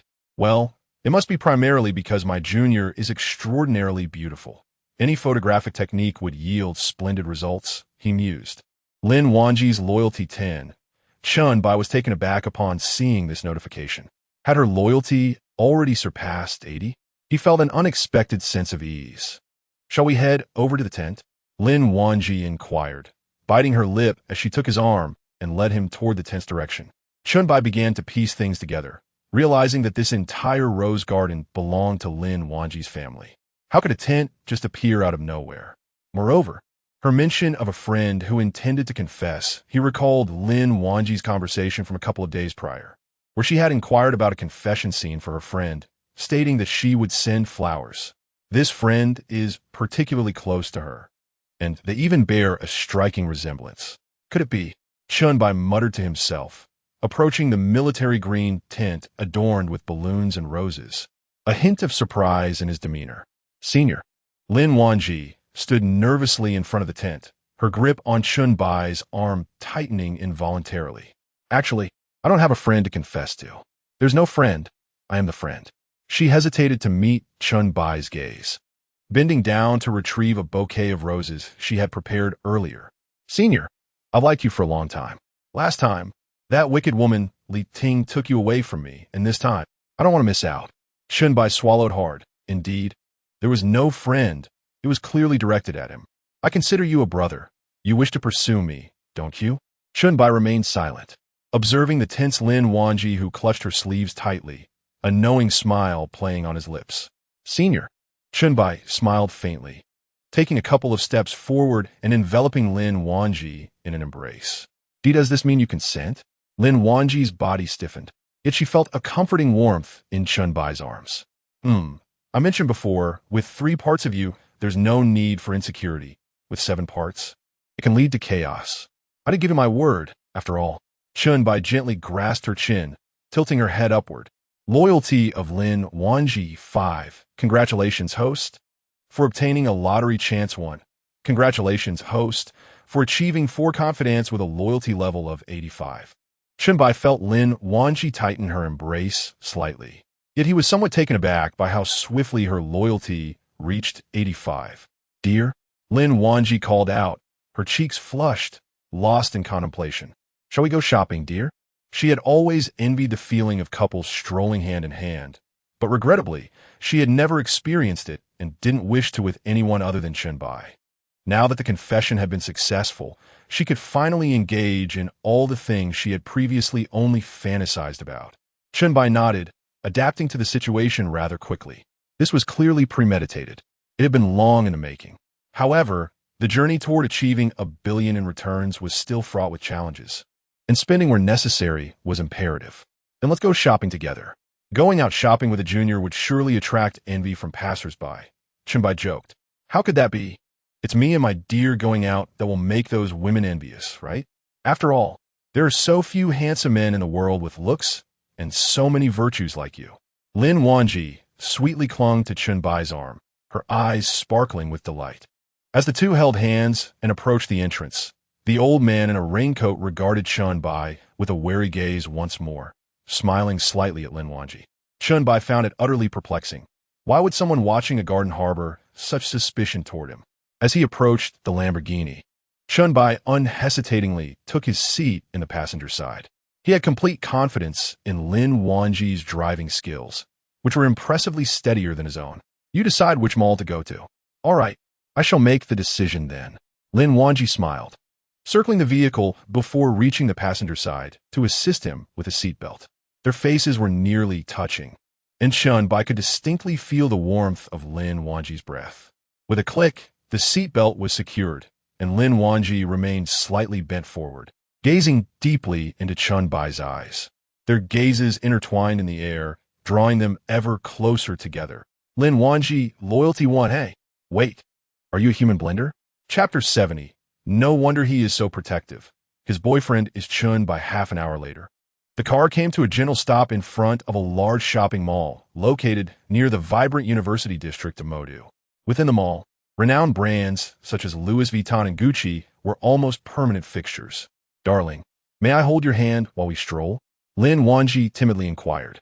She often envied those young couples holding hands at the playground or shopping mall, and even stealing a kiss when no one was around, relishing the thrill of such moments. Having been sheltered throughout her life, she had always maintained the image of a well-behaved girl, yet she harbored a yearning for such excitement, especially with Chen Bai. Besides your hand, one could hold other places as well. Chen Bai smirked, directly taking hold of the tender little hand of his junior. He had previously activated his treasure appraisal technique, and seeing his innocent junior being so proactive, he felt he should not merely indulge in the moment. The time for his passiveness would come. This was not it. Other places? Like the arm? Lin Wanji scratched her head in confusion, her eyes reflecting surprise. She could hardly fathom where else one could hold while shopping, finding the idea of holding an arm rather peculiar. Well, I suppose it is an arm, but let us not dwell on such details. Chen Bai cleared his throat, feeling a moral dilemma brewing within him, wrestling with the notion of corrupting a well-mannered young lady. All right then, Lin Wanji said, taking Chen Bai's hand, her heart racing with every beat. She could feel the envious and jealous gazes of passers-by upon them, unable to suppress a smile that tugged at her lips. A few women standing nearby stared at the couple in astonishment, occasionally gasping in disbelief. Whoa! ISNT that the handsome stranger who almost stole the lead guitarist's spotlight at the concert, and he has a woman with him? They're holding hands? Could she be his girlfriend? My heart is shattering. Is it too late to object to this union? Look at her. The beauty beside that wealthy and handsome man is truly stunning, leaving me envious beyond measure. She is even more beautiful than my filtered selfies. Sigh. Competing seems hopeless.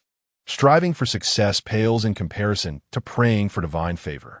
I think I'll light 2 incense sticks for the matchmaker later, hoping for a wealthy and handsome man just like him. Come on, girl. That is even more absurd than tossing $5 into a donation box for a wish to become a millionaire. You think 2 incense sticks will grant you a fortune with a handsome man worth millions? Why not? As Chen Bai listened to the chatter around him, he instinctively quickened his pace. He anticipated being recognized as the guitarist from that concert. While being identified was not a major issue, he feared someone might comment on why the woman beside him was not Lu Yuyu, the one who had left with him after the concert. Lin Wanji, after all, was different from other women. She sought nothing but cherished genuine affection. She would likely find it challenging to accept a non-traditional view of romance. Slowly and imperceptibly, she influenced her thoughts. My dear, they mentioned a concert. It wouldn't be the one you attended with Yuyu, would it? Lin Wanji inquired curiously, twirling a strand of hair around her finger. Chen Bai was taken aback. She was aware of Lu Yuyu's existence. Could it be that Lin Wanji had seen the video of her driving away in a Lamborghini on Douyin? If she knew about Lu Yuyu, why would she still confess her feelings? You must have gone to the concert with Yuyu, right? You even camped together and sang songs.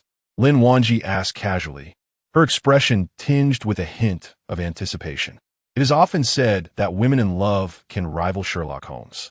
From the scant clues, Lin Wanji had already deduced the general events. Certainly, Lu Yuyu must have coincidentally encountered Chen Bai at the concert. Moreover, unlike other fans, Lu Yuyu was an absolute music enthusiast. Seeing Chen Bai play the guitar so beautifully would undoubtedly make her heart race. It was only natural that they spent the night together. Reflecting on this, she felt no emotions, but rather a sense of gossip. Chen Bai was simply too exceptional. As a fellow woman, Lin Wanji understood well that such remarkable individuals are hard to resist. Being admired by many only served to validate her discerning taste. She had chosen someone truly outstanding. If someone were to benefit from this admiration, it might as well be her close friend. She was not a woman lacking in confidence. My dear, what stage have you and Yuyu reached? Chen Bai's mind was flooded with questions. Was she testing him? Moreover, how did she come to know about Lu Yuyu? Although they attended the same university, it seemed rather coincidental that they would know each other. Do you know Lu Yuyu? Of course. She is my best friend. and we share a close bond. Chen Bai stroked his chin. While beautiful women are often surrounded by other beauties, this felt too coincidental. He wasn't particularly concerned about whether Lu Yuyu would accept his having another woman. Despite being a fierce personality, she seemed as sweet as candy in his presence. He was, however, a bit worried whether Lin Wanji, the daughter of a wealthy family, would be able to accept this. Yet, keeping a secret wasn't an option. He had no desire to create a complicated situation later on. I have essentially done everything with Lu Yuyu, he stated casually, observing Lin Wanji's expression. To his surprise, upon hearing this, Lin Wanji displayed a look of intrigue. So she. Chen Bai was taken aback by this audacious remark. He quickly covered her mouth, urging her to stop speaking. I have personally measured it, and there is no discrepancy. Lin Wanji replied, looking down at herself, a hint of envy evident in her demeanor. Chen Bai wiped the sweat from his brow. This girl dared to ask anything. Yet, it seemed she didn't mind at all. In fact, she appeared somewhat eager for a future together. Truly, she was my best friend and had an eye for such matters, giggling softly. Lin Wanji suddenly recalled Lu Yuyu boasting about Chen Bai in the dormitory. It is no wonder that she is eager to showcase her boyfriend, yet she consistently refrains from revealing Chen Bai's face in her videos, never uttering a single word about him in their presence. She conceals him with an air of mystery, as if she is guarding her treasure. She even questioned why she is so cautious, as if fearing that her roommate might steal her man. At that moment, Lin Wanji muttered that her own man must surely be more outstanding. In retrospect, it seems that Lu Yuyu's protectiveness is rather justified, considering she too has been quite secretive, unwilling to divulge any details about Chen Bai within the confines of their dormitory. Such an exceptional man. Who could possibly resist his charm? The two sisters certainly share a remarkably similar taste. Chapter 71. Do not call me Wanji. I have a name. Chen Bai chuckled helplessly. This girl had quite the audacity, and perhaps that was for the best. The so-called battlefields of love were non-existent. It was no wonder that his system emphasized loyalty rather than mere affection. The distinction was quite apparent. If that were the case, I shall accompany you both to the upcoming welcome party at Indulgent University in a few days, effectively becoming your male companions. Suddenly, Chen Bai recalled the welcome banquet scheduled for 4 days hence. He must maintain equilibrium.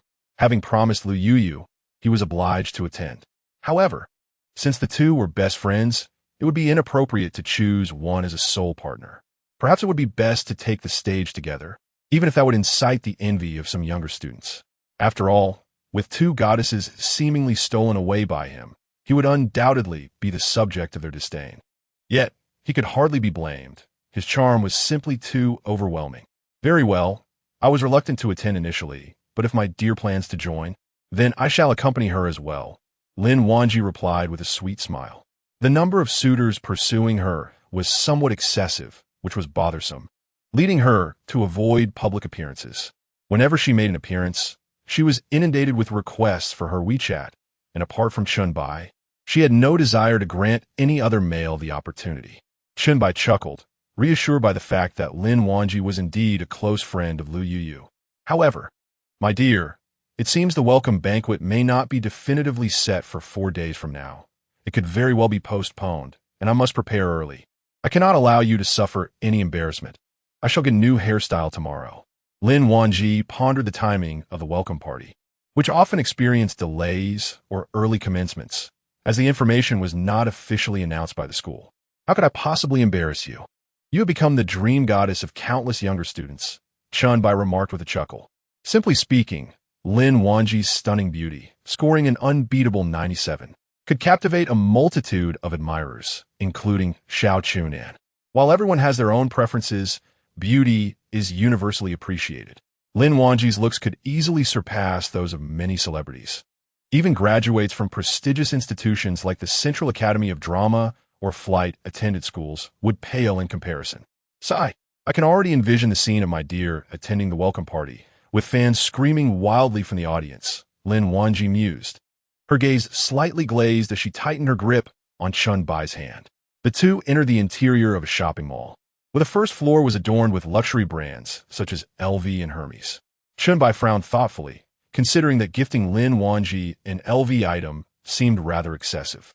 Many affluent individuals purchased such high-end brands merely as a hobby, drawn to the rarity of limited editions.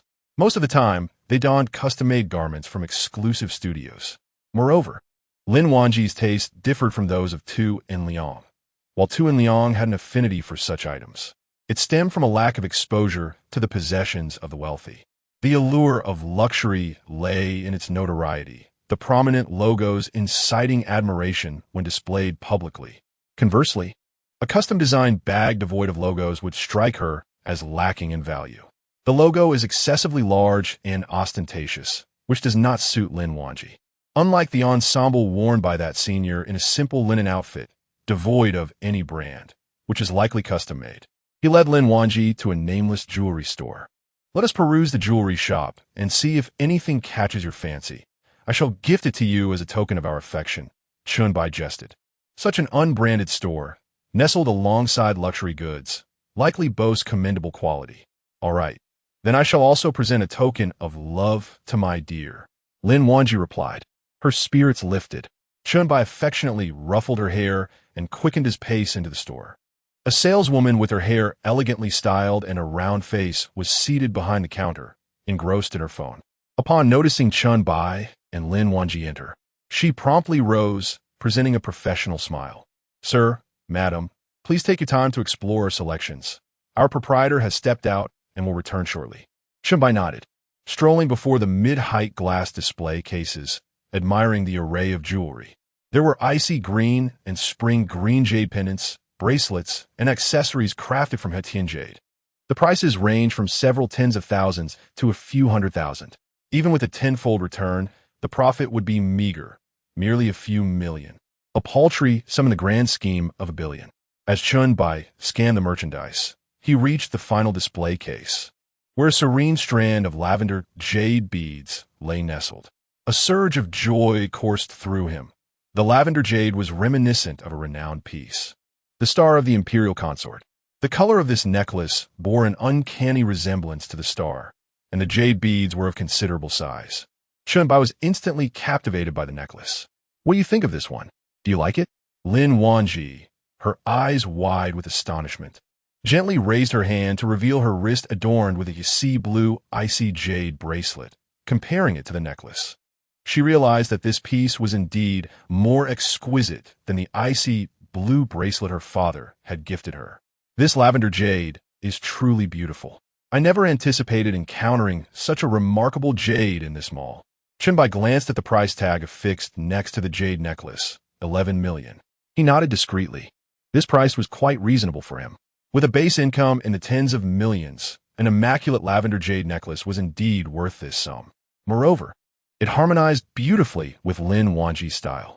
Darling, what do you think of this imperial green jade ring? Lin Wanji inquired, pointing at the ring beside the lavender piece. Chen Bai took a look and noted that the imperial green jade ring was devoid of any impurities. The pure, distinctive green of the imperial jade stood out sharply from other jade colors, instantly exuding an air of sophistication. It's quite lovely, he remarked casually, glancing at the price tag, which boldly displayed 7 million. He was utterly astonished that an imperial green ring could command such a hefty price. As the two gazed at the jade displayed on the stand, a voice suddenly resonated from afar. Wanji, what brings you to my shop? The man continued. I had intended to gift you some jade, but you previously declined. And who might this individual beside you be? Chen Bai turned to look, spotting a man clad in a tailored suit, adorned with a pendant of icy jade that dangled conspicuously from his neck, deliberately worn over his attire. Chen Bai couldn't help but grimace. Was he attempting to use jade as a tie, or merely seeking to flaunt his ostentation? Lin Wanji turned around, and upon recognizing the speaker, her brows knitted in displeasure. Please do not address me as Wanji. I possess a name. Thank you. Chapter 72. My tenderness is reserved for you, Chen Bai raised an eyebrow, observing Lin Wanji's demeanor. Had this man once pursued her? It did not come as a surprise. Many sought to win Lin Wanji's affection, forming an endless queue. Yet, among them, he alone had the audacity to make an advance. Ah, Wanji, do not harbor such animosity towards me. With your admirable qualities, it is inevitable that you shall marry one day. Rather than settling for a less than desirable suitor, why not consider a partnership between us? You are well aware of my family's standing. We are indeed a perfect match." The man smiled faintly, gesturing towards the exquisite jewelry displayed in various cabinets. "All of these, and those over there, belong to me. Surely, this is a more advantageous choice than a mere gigolo. Wouldn't you agree?" As he spoke, he cast a disdainful glance at Chen Bai, regarding him as nothing but a pretty face. His handsomeness could very well be the result of cosmetic enhancements, crafted solely to ensnare wealthy women. He felt it beneath him to engage in conversation with someone like Chen Bai, as doing so would diminish his stature as a jewelry magnate. Why should he compete for a woman with a mere pretty boy? Engaging in a quarrel with such a man would only tarnish his reputation. "Mind your words. Who are you calling a pretty boy?" Lin Wanji retorted, her brow furrowing in displeasure, her fists clenching slightly. "If you dare refer to my beloved in such a manner again, I shall inform my father and sever all ties with your family." No one was permitted to speak of her beloved in such a way, not even herself. Upon hearing her declaration, the man's eyes widened in disbelief. Such words were not to be taken lightly. The long-standing business relationship between their families could very well be jeopardized by this statement. During his relentless pursuit of Lin Wanji, he had never encountered such a resolute stance from her. It was evident that she was serious. It seemed this pretty boy had indeed managed to influence her thoughts. Something must be done to redirect Wanji's attention back to him, to make her recognize his merits and realize that this pretty boy was merely after wealth, possessing nothing beyond his looks. Simultaneously, he intended to make the pretty boy feel inferior, aware of the economic disparity between them. "Wanji, this is no joking matter. I did not imply that your male companion is a gigolo. You misunderstood. My name is Lin Hai. Let's be acquainted," he offered, flashing a smile at Chen Bai while extending his hand. Chen Bai glanced at the outstretched hand, maintaining an expressionless demeanor. He had no intention of extending kindness to Lin Hai. Although he refrained from openly disparaging him, the disdainful mockery that had preceded it left him feeling quite irked. Lin Hai awkwardly retracted his hand, feeling a tinge of irritation, yet refraining from expressing it openly under Lin Wanji's imposing presence. "It has been quite a while since we last met. Why not take a look at the jewelry in the shop? Choose any piece you fancy. It is my gift to you," he suggested with a grin. "We are among the city's premier jewelers, so do not hesitate. Also, please send my regards to your uncle. I have been exceedingly busy lately and have not had the chance to visit him. My father is perfectly well. He does not require your concern," Lin Wanji replied, rolling her eyes with a palpable indifference. Upon observing the situation, Chen Bai realized that someone was attempting to flaunt their wealth. He had encountered many who sought their own demise, but this was his first encounter with someone so brazenly courting danger. He almost wished to display his own opulence by brandishing his golden chain and inquiring what the other could possibly offer in comparison. Wealth? He was practically thriving, watching his funds multiply with each expenditure. As for comparing with oneself, that would be absurd. However, Lin Wanji's demeanor, reminiscent of an icy beauty, explained why few dared to pursue her. Just as he contemplated gifting her a piece of jewelry as a token of affection, Lin Wanji unexpectedly spoke up, asking if he would truly gift her any jewelry she chose from the store. Lin Hai was momentarily taken aback, but quickly nodded, recognizing that this was the first time Lin Wanji had shown willingness to accept a gift from him, thereby allowing him to subtly showcase his financial prowess while undermining Chen Bai. A mere few $100,000 as a gift was well within his means. After all, it represented just 10 days of net profit. Indeed, feel free to select 2 pieces. It seems your friend lacks adornments. She must be quite frugal. Since she is your friend, I shall gift her 1 piece without charge. Lin Wanji's icy facade cracked for the first time, revealing a smile. She discreetly tugged at Chen Bai's hand, signaling him to remain silent as he momentarily hesitated, sensing that Lin Wanji was up to something significant. "Are you certain? You truly intend to gift me?" she teased. "I hope you won't retract your offer after I make my selection, for that would be rather embarrassing." Lin Wanji chuckled lightly, teasing him further. Lin Hai, with a twitch of his lips, retorted, "Choose freely. They are merely 2 pieces of jewelry. What I have to lose? He recalled how she had previously declined a jade pendant worth nearly $1 million. Perhaps he would finally have a chance today. Chen Bai followed closely behind Lin Wanji as she headed towards the back, passing the display cases featuring the violet jade and imperial green rings they had initially admired. I want these too.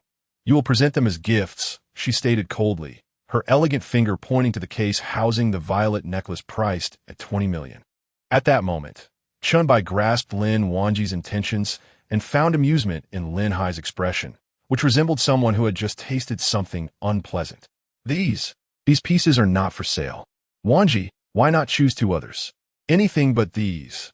Lin Hai's forehead glistened with beads of cold sweat as he realized he had forgotten that these 2 items were the store's prized possessions.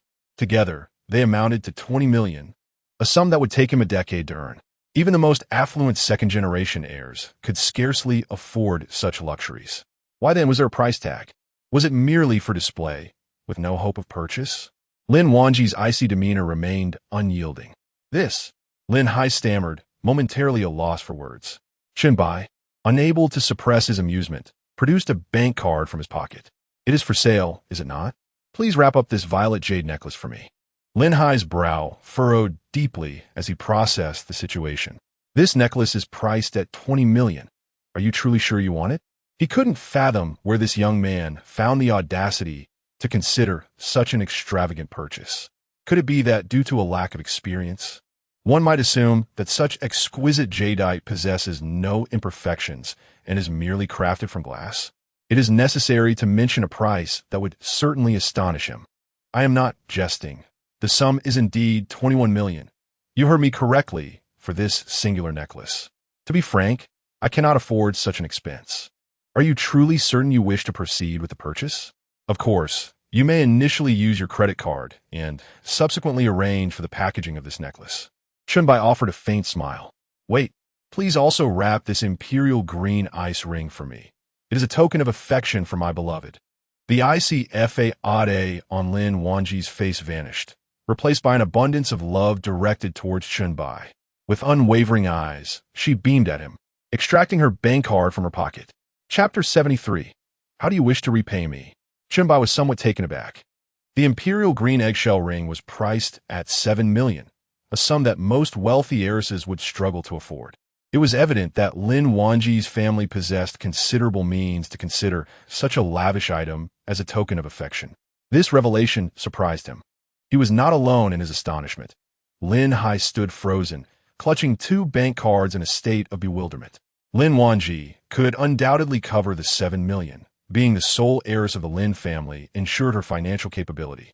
However, Chen Bai was perplexed by the audacity of this pretty boy, who made a bold claim of spending $12 million. Should I really proceed with the transaction? Go ahead. Stop hesitating, Chen Bai remarked nonchalantly. Ding. Detected that the host has spent $12 million, with an 8-fold cashback, $96 million.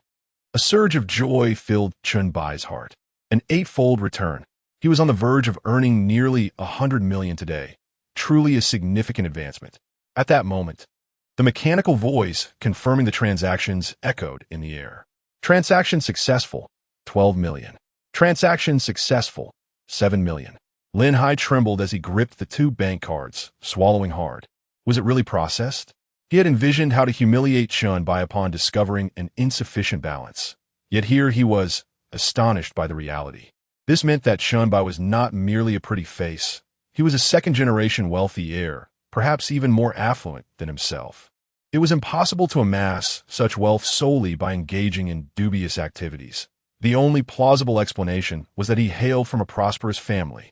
To effortlessly spend over $12 million indicated that his bank account must hold several billion as a foundation. In an instant, Lin Hai felt his heart shatter. His once prized family fortune seemed utterly insignificant in the presence of Chen Bai. He had just boasted about being able to choose any item. Yet when it came to the selection, he found himself unable to afford it. More importantly, the very item he believed to be unattainable had been purchased without a second thought by Chen Bai, whom he had dismissed as merely a pretty boy.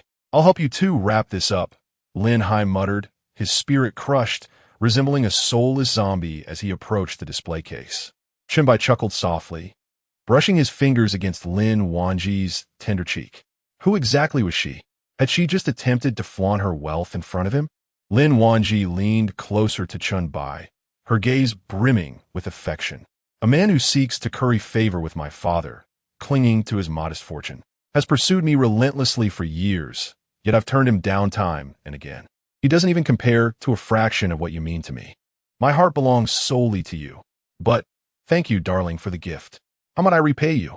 Lin Wanji elongated her final words, transitioning from an icy goddess to a more commanding presence. Well, how do you wish to repay me? Since you've gifted me something, shall we play a game where we can both reciprocate? Chen Bai said, a mischievous smile gracing his lips as he lifted her chin with a finger. Judging by Lin Wanji's tone, it was clear her family wielded considerable influence. She was certainly no ordinary wealthy heiress. A splendid idea. You truly are clever, my dear. Lin Wanji blushed for a fleeting moment, shyly revealing an expectant smile. Beside them, Lin Hai, who was packaging the jade for the two, gritted his teeth. His heart nearly shattered. The goddess, who usually appeared as cold as ice in front of him, the ice queen who would even scold him for a mere accidental brush, was now behaving like a docile kitten in front of Chen Bai. How proactive she was. Such treatment was something he would never experience in his lifetime. Previously, he had harbored a glimmer of hope regarding Lin Wanji, but witnessing this scene extinguished that hope entirely. In Chen Bai's presence, Lin Wanji transformed entirely. The esteemed Miss Lin became an obedient little cat. Who could believe such a transformation? He respectfully handed the beautifully wrapped gift box to the couple, forcing a smile that was more painful than tears. Thank you both for your support of Lin's jewelry. Polite as ever, darling. Could you assist me in putting on this necklace? It was gifted to me by my dear, and I am eager to wear it, Lin Wanji said, deliberately pausing at the store entrance to hand the gift box to Chen Bai, hoping he would adorn her neck with the necklace. Upon hearing this, Chen Bai inwardly lamented. What a tyrant. This was truly a test of his resolve. However, it aligned perfectly with his desires. Chen Bai indulgently nodded and lifted his hand to caress her delicate neck, placing the violet jade necklace, a symbol of nobility, around her graceful neck. At the moment the necklace was fastened, Chen Bai instantly understood the essence of opulence. It was breathtakingly beautiful. I'll help you put on the ring as well. Once it's on, you belong to me, he said playfully. Lin Wanji smiled sweetly and retrieved the ring from the gift box, focusing solely on slipping the imperial green jade ring on a Chen Bai's ring finger. The rationale behind gifting a ring was twofold. Practicality and convenience were one aspect, while the desire to assert ownership was another. After all, a man as exceptional as Chen Bai was rare, and a simple outing could attract countless admirers. Wearing the ring would cause those eager women to hesitate, preventing them from recklessly seeking Chen Bai's WeChat. Meanwhile, Lin Hai, seated behind the display case in the shop, closed his eyes, choosing to ignore the scene. He felt genuine envy towards Chen Bai, who had effortlessly captured the heart of the goddess he had pursued for 4 to 5 years. During that time, he had never even touched her, and getting within 3 meters of her often resulted in reprimands. Alas, in contrast, Chen Bai was receiving such treatment, leaving Lin Hai with nothing but bitterness. Lin Wanji loyalty won. Chen Bai smirked slightly. After donning the jade necklace, Lin Wanji's aura had elevated significantly. No wonder she boasted a beauty score of 97. She was utterly captivating. Just then, a group of Navi University students wandered aimlessly along the street. When one of them called out to the others, they had no particular destination in mind and decided to shop instead. Upon spotting the couple at the entrance, they gasped in astonishment. Whoa! ISNT that the campus Belle Lin Wanji from Magic City University? She has putting a ring on that man. My goodness, my heart is breaking. She's my goddess Lin Wanji.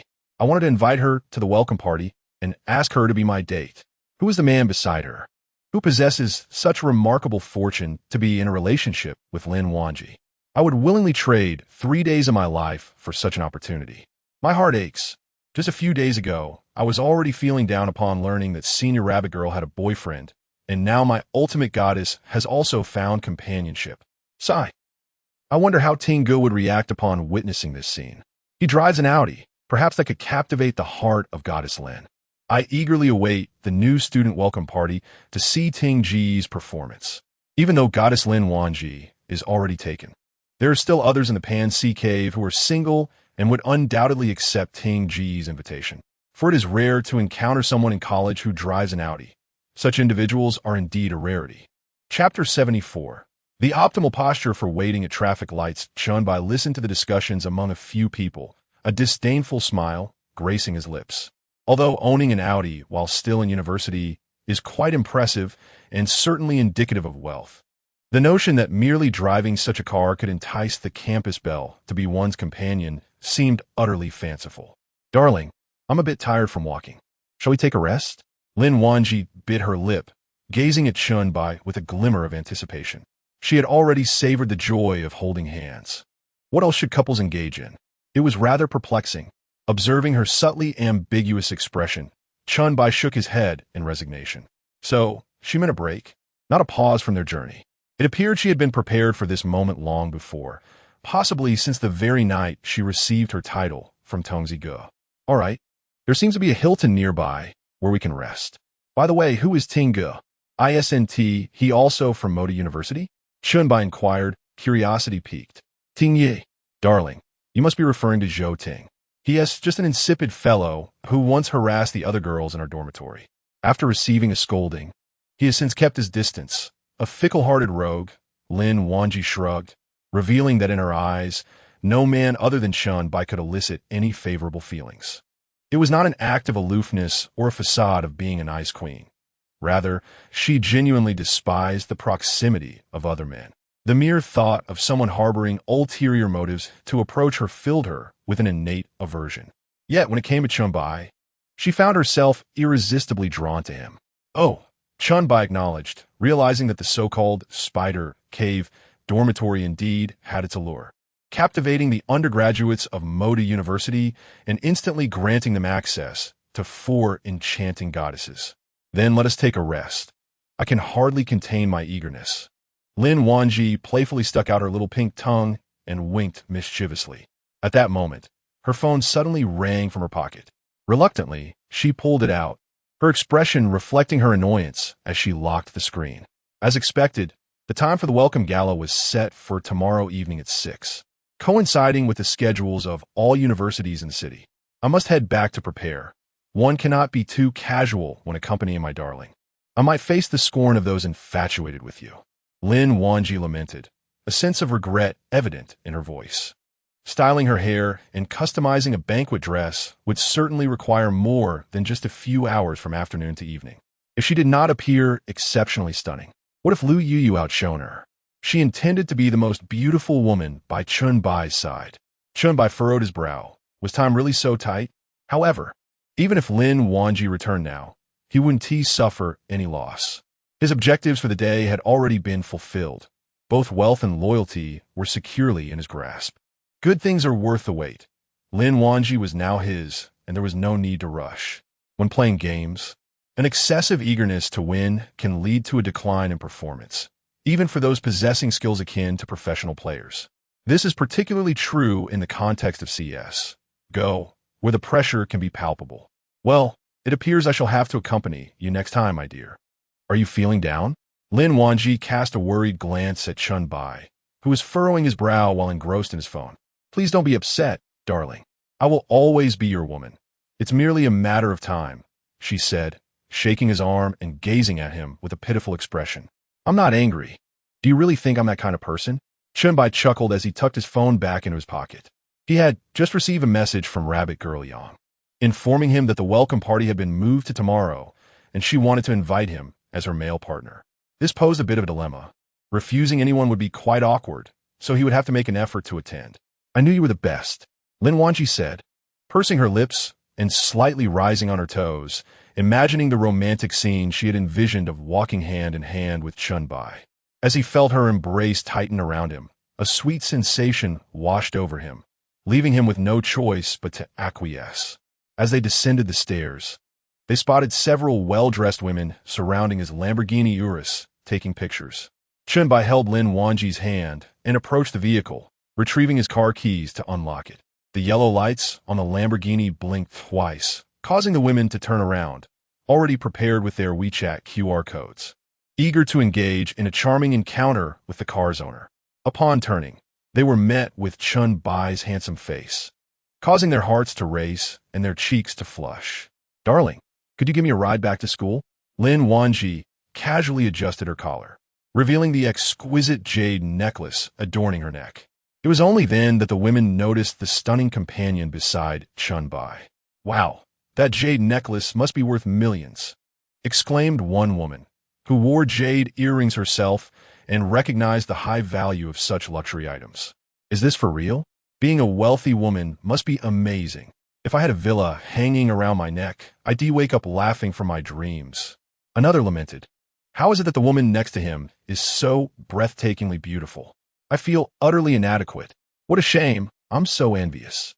Not only did she seem to enjoy the company of a wealthy man, but he was also far more attractive than those influencers on Douyin. Chen Bai couldn't help but twitch his lips. It was the first time someone had compared him to a bird. Listening to the women's discussion, Lin Wanji felt a sense of secret delight. Even if they mistook her for a kept woman, it brought her a certain satisfaction. She was indifferent to such labels. All that mattered was being able to stay with her beloved. This sense of enjoyment was something she had never derived from material possessions. As the two boarded the vehicle, Chen Bai cast a glance at the neighboring Hilton before accelerating towards Magic City University. Lin Wanji's loyalty no longer required any discernment to recognize. Throughout the journey, Lin Wanji remained somewhat taciturn, resting her head against the window, gazing outside. "What's wrong? Are you feeling down?" Chen Bai inquired, perplexed, with one hand on the steering wheel. "Indeed, it is truly regrettable that I could not express my gratitude to my dear in a timely manner." Lin Wanji pouted slightly, seizing the opportunity while Chen Bai awaited a traffic light to grasp his wrist and place his hand upon her thigh. "Now, this is the perfect posture for waiting at a red light." Chen Bai chuckled softly, savoring the smooth and delicate touch of her thigh. "Shall I learn a new piece of knowledge each day?" Chapter 75. Congratulations to the host for receiving an intermediate reward. Half an hour later, the Lamborghini Urus came to a gradual halt at the entrance of the female dormitory at Magic City University. Wherever this vehicle paused, it garnered the attention of all onlookers, as if it carried an aura that commanded their gaze. The thunderous roar of the V8 engine, reminiscent of a fierce beast, prompted many female students to lean out of their dormitory windows for a better view. Chen Bai reluctantly removed his hand from Lin Wanji's silky hair after turning off the ignition. He had yet to fully digest the new knowledge he had acquired that day. "Darling, don't be upset. Let us prepare everything for next time." Lin Wanji rattled off several items, causing Chen Bai's eyes to widen in surprise. Was it appropriate to mention such things? Surely she must have seen some films. There were certain notions he had never dared to entertain, and he was at a loss for how to utilize them. The more he pondered, the more his lips involuntarily curled into a smile. Contemplating a trial of sorts next time. "All right, I'll take my leave. See you tomorrow, darling." Lin Wanji opened the car door, and as soon as her foot touched the ground, she quickly withdrew, gently twisting her waist towards Chen Bai and leaving a kiss upon his cheek.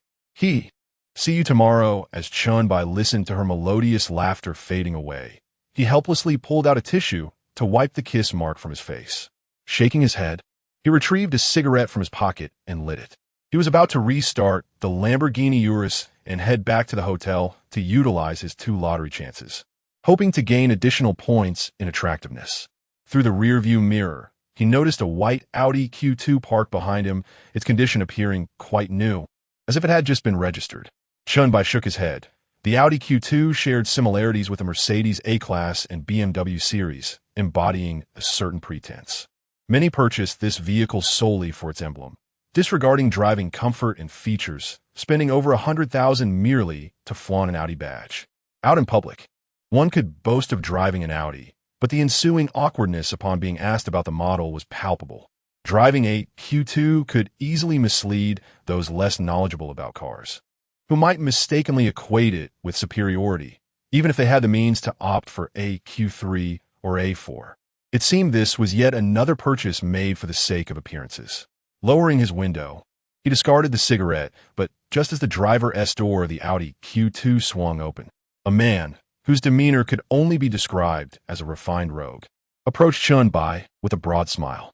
"Brother, I'd like to park in your spot. When are you leaving?" With a grin plastered on his face.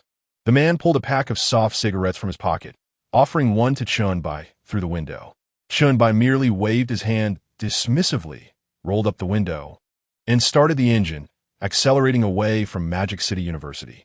His previous position had been the prime spot beneath the female dormitory, perhaps intentionally chosen to exude a sense of superiority. As the Lamborghini departed, the man retracted his hand, still holding a cigarette. "Tingu, back to pick up that girl again? Have you chosen a partner for tomorrow's welcome party?" Sigh. It seems that all the sought-after ladies have already been courted by Tingu. Bystanders shook their heads, casting envious glances at the Audi parked behind Zhou Ting. "I don't wish to seek a companion. My family's wealth attracts numerous suitors. What can I do?" Tingu is truly impressive. One wonders if tomorrow all 4 goddesses will vie to be by your side. "You aren't here to pick up the goddess from the Pan Si Dong dormitory, are you?" I do not envy the couple, nor the celestial beings, but I find myself envious of Tingu every single day. Alas, I've already turned down several ladies. Perhaps I should simply invite someone from the Pan Si Dong dormitory to accompany me. I prefer to keep a low profile. Zhou Ting smiled, deliberately revealing the Audi car key and pressing the unlock button to move the car closer to the girls' dormitory. Sitting in the car, he gazed at his phone, reflecting on a conversation with Lin Wanji that had lingered for 2 years, the last message marked by a red exclamation point. Meanwhile, Chen Bai drove back to the Hilton Hotel, eagerly ascending to prepare for a lottery draw. Upon reaching the front desk, he suddenly sensed an unusual gaze from the receptionist, one that seemed to devour him whole, causing a shiver to run down his spine. "Why are you looking at me like that?" Chen Bai regarded the front desk with a hint of wariness, wondering if the girl's curiosity was stirring again. "Chinguyu, you? Oh dear, Sister Sue called in sick this morning. Are you really that? Well?" She scrutinized Chen Bai from head to toe, occasionally swallowing hard, her eyes sparkling with affection. How could a man be so perfect? She felt utterly captivated. Had she known he was with Su Yin, she could have pretended otherwise and maintained her innocence regarding his relationship. Now that everyone was aware, how could she continue to feign ignorance? Chen Bai regarded her with disdain. "Is that even a question? Just look at his robust physique." He waved her off. "Go on with your gossip." Yet, it was a pity that Su Yin was absent. He was feeling somewhat irritable. Chen Bai ascended directly to his room, only to find it meticulously tidied, a note left on the table. He picked it up and recognized the handwriting as Su Yan's. "I can't accompany my brother today. I'll come back tomorrow after work." After reading the note, Chen Bai tossed it into the nearby trash bin. She must be overworked. She typically does not exert herself, but yesterday she overexerted, he mused with a faint smile, sitting on the edge of the bed and summoning the system. System, initiate a lottery draw. Understood, commencing the lottery wheel for the host. Before him, a virtual panel transformed into a spinning wheel, the pointer whirling chaotically.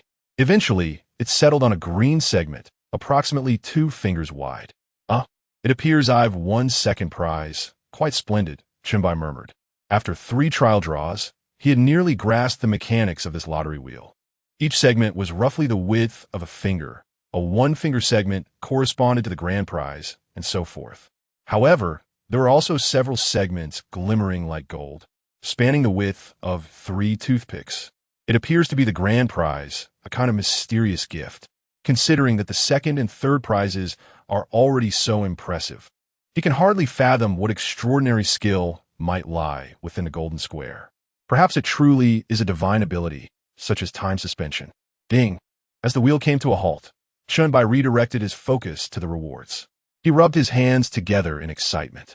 Each lottery draw felt akin to unboxing a surprise, exhilarating in its own right. He was not overly greedy, content with merely the second prize, which would surely surpass his photography skills. Yet, he found himself quite fond of this thrilling sensation. Congratulations to the host for obtaining a mid-level reward. Chapter 76. First Prize. A Miraculous Revival? Chen Bai felt a surge of joy. Indeed, it was a mid-tier reward. He gazed at the system panel before him, eagerly anticipating the reward he had drawn this time. Congratulations, host. You have received a cashback multiplier card. Upon using this card, the host cashback multiplier will increase from 1 to 10 times to 10 to 20 times. Chen Bai's mouth fell agape, his eyes reflecting a hint of disbelief. This item was undeniably impressive, truly deserving of its classification as a mid-tier reward. Previously, spending 10 million would yield a maximum cashback of 100 million, and with less fortunate luck, he might only receive back 10 million, rendering his expenditure futile. However, with this newfound multiplier enhancement, he could ensure a minimum cashback of 100 million for a 10 million spend, with the possibility of doubling it to 200 million. This was remarkable, propelling him closer to amassing a total of 1 billion. Does the host wish to use the cashback multiplier card immediately? Yes. Chen Bai replied without hesitation. Usage complete. Please check your personal panel. Name: Chen Bai. Beauty: 95-100. Charm: 87-100. Physique stamina: 85-100. Wealth: 201-034. 115. Lamborghini Urus. Skills: master level massage techniques. Exceptional proficiency in all instruments. Top-tier culinary skills. Premier photography techniques. Cashback multiplier limit, 10 to 20. Lottery attempts. 1. Items available for gift. Beauty physique charm points 1. Chen Bai clicked his tongue in appreciation. This lottery was worthwhile and even yielded some value. He shook his head. While this draw was indeed beneficial, it still did not provide him with the item he truly desired. System, let us go for another draw. As the circular roulette began to spin, Chen Bai tightened his grip, filled with anticipation. He wished for a giftable beauty point, or as a consolation, a special prize shimmering like golden toothpicks. He was not overly greedy. Ding, ding, ding, ding. The circular wheel whirled rapidly, ultimately halting between a 2-finger-wide slot and a 1-finger-wide slot, with the pointer predominantly resting on the 2-finger-wide section. As the wheel came to a stop, Chen Bai could hardly contain his excitement to see its contents. Yes, the system is on point. Chen Bai exclaimed triumphantly as he raised his fist. The contents of the wheel were precisely what he desired. A beauty point. Congratulations, host. You have received Beauty Physique Charm Points 5, giftable. Congratulations, host. You have acquired a high-level skill, Miraculous Revival. Note, this skill is currently at 1-star status. Acquiring it again will elevate it to 2-star status, with the pinnacle being 3 stars. Miraculous Revival can treat minor ailments such as bruises, colds, and gout through acupuncture. 3-star status, capable of treating irreversible and non-fully curable ailments through acupuncture techniques. Chen Bai paused momentarily in astonishment. How had he acquired yet another high-level skill? Moreover, what was this miraculous revival skill? It was merely at 1 star? Would he need to elevate his own level to enhance it further? Has Tongzi ever played a 3-word game? Perhaps 3 stars, 5 costs? It seems that a 3-star status is rather remarkable. Can it truly cure irreversible ailments? Could a mere 2 injections eradicate cancer cells? Responding to the host, the pointer in this lottery has halted between 2 rewards. Thus, both rewards will take effect. How benevolent. Truly benevolent. Chen Bai took a moment to compose himself, increasingly convinced that this miraculous healing skill was indeed impressive. Yet, at present it was rather ordinary, capable only of treating minor ailments. Once it reached 3 stars at full capacity, it would be extraordinary. How many affluent individuals, those in positions of power, have ultimately succumbed to cancer? If 2 injections could provide a cure, that would be nothing short of astonishing. Although a single injection costs over $1 million, it is not guaranteed to be effective. The inability to utilize it at present renders it somewhat superfluous. Nevertheless, a little is better than none, and perhaps fortune will smile upon him in the future, allowing him to draw again and upgrade. He exited the system page, calculating that he currently possessed 6 points to allocate towards his appearance, which was rather commendable. Ding dong, ding dong. As Chen Bai settled beside his bed, the notification sound from WeChat suddenly rang out. Lighting a cigarette, he pulled out his phone to find a message from Rabbit Girl Yang. Rabbit Girl Yang. Dear hubby, why aren't you replying my messages? Will you be able to accompany me to school as my partner tomorrow? If you can't make it, I won't go either. I want to show off my dashing husband to my roommates. Chen Bai furrowed his brow in contemplation. Since Modi University is in close proximity to other universities, if he accompanies Liu Yuyu and Lin Wanji for their performance. He should be able to rush over to the university where Rabbit Girl Yang is located afterward. While he might not arrive on time tomorrow evening, he could still be her partner, provided she postpones her program slightly. Rabbit Girl Yang. Great, as long as hubby can be there. That's all that matters. I'll go inform the classmate in charge of scheduling. Love you. Chen Bai felt a sense of relief. This girl was perceptive, aware that the welcome party is often dubbed the courtship gala, where performing well on stage grants one priority in mate selection.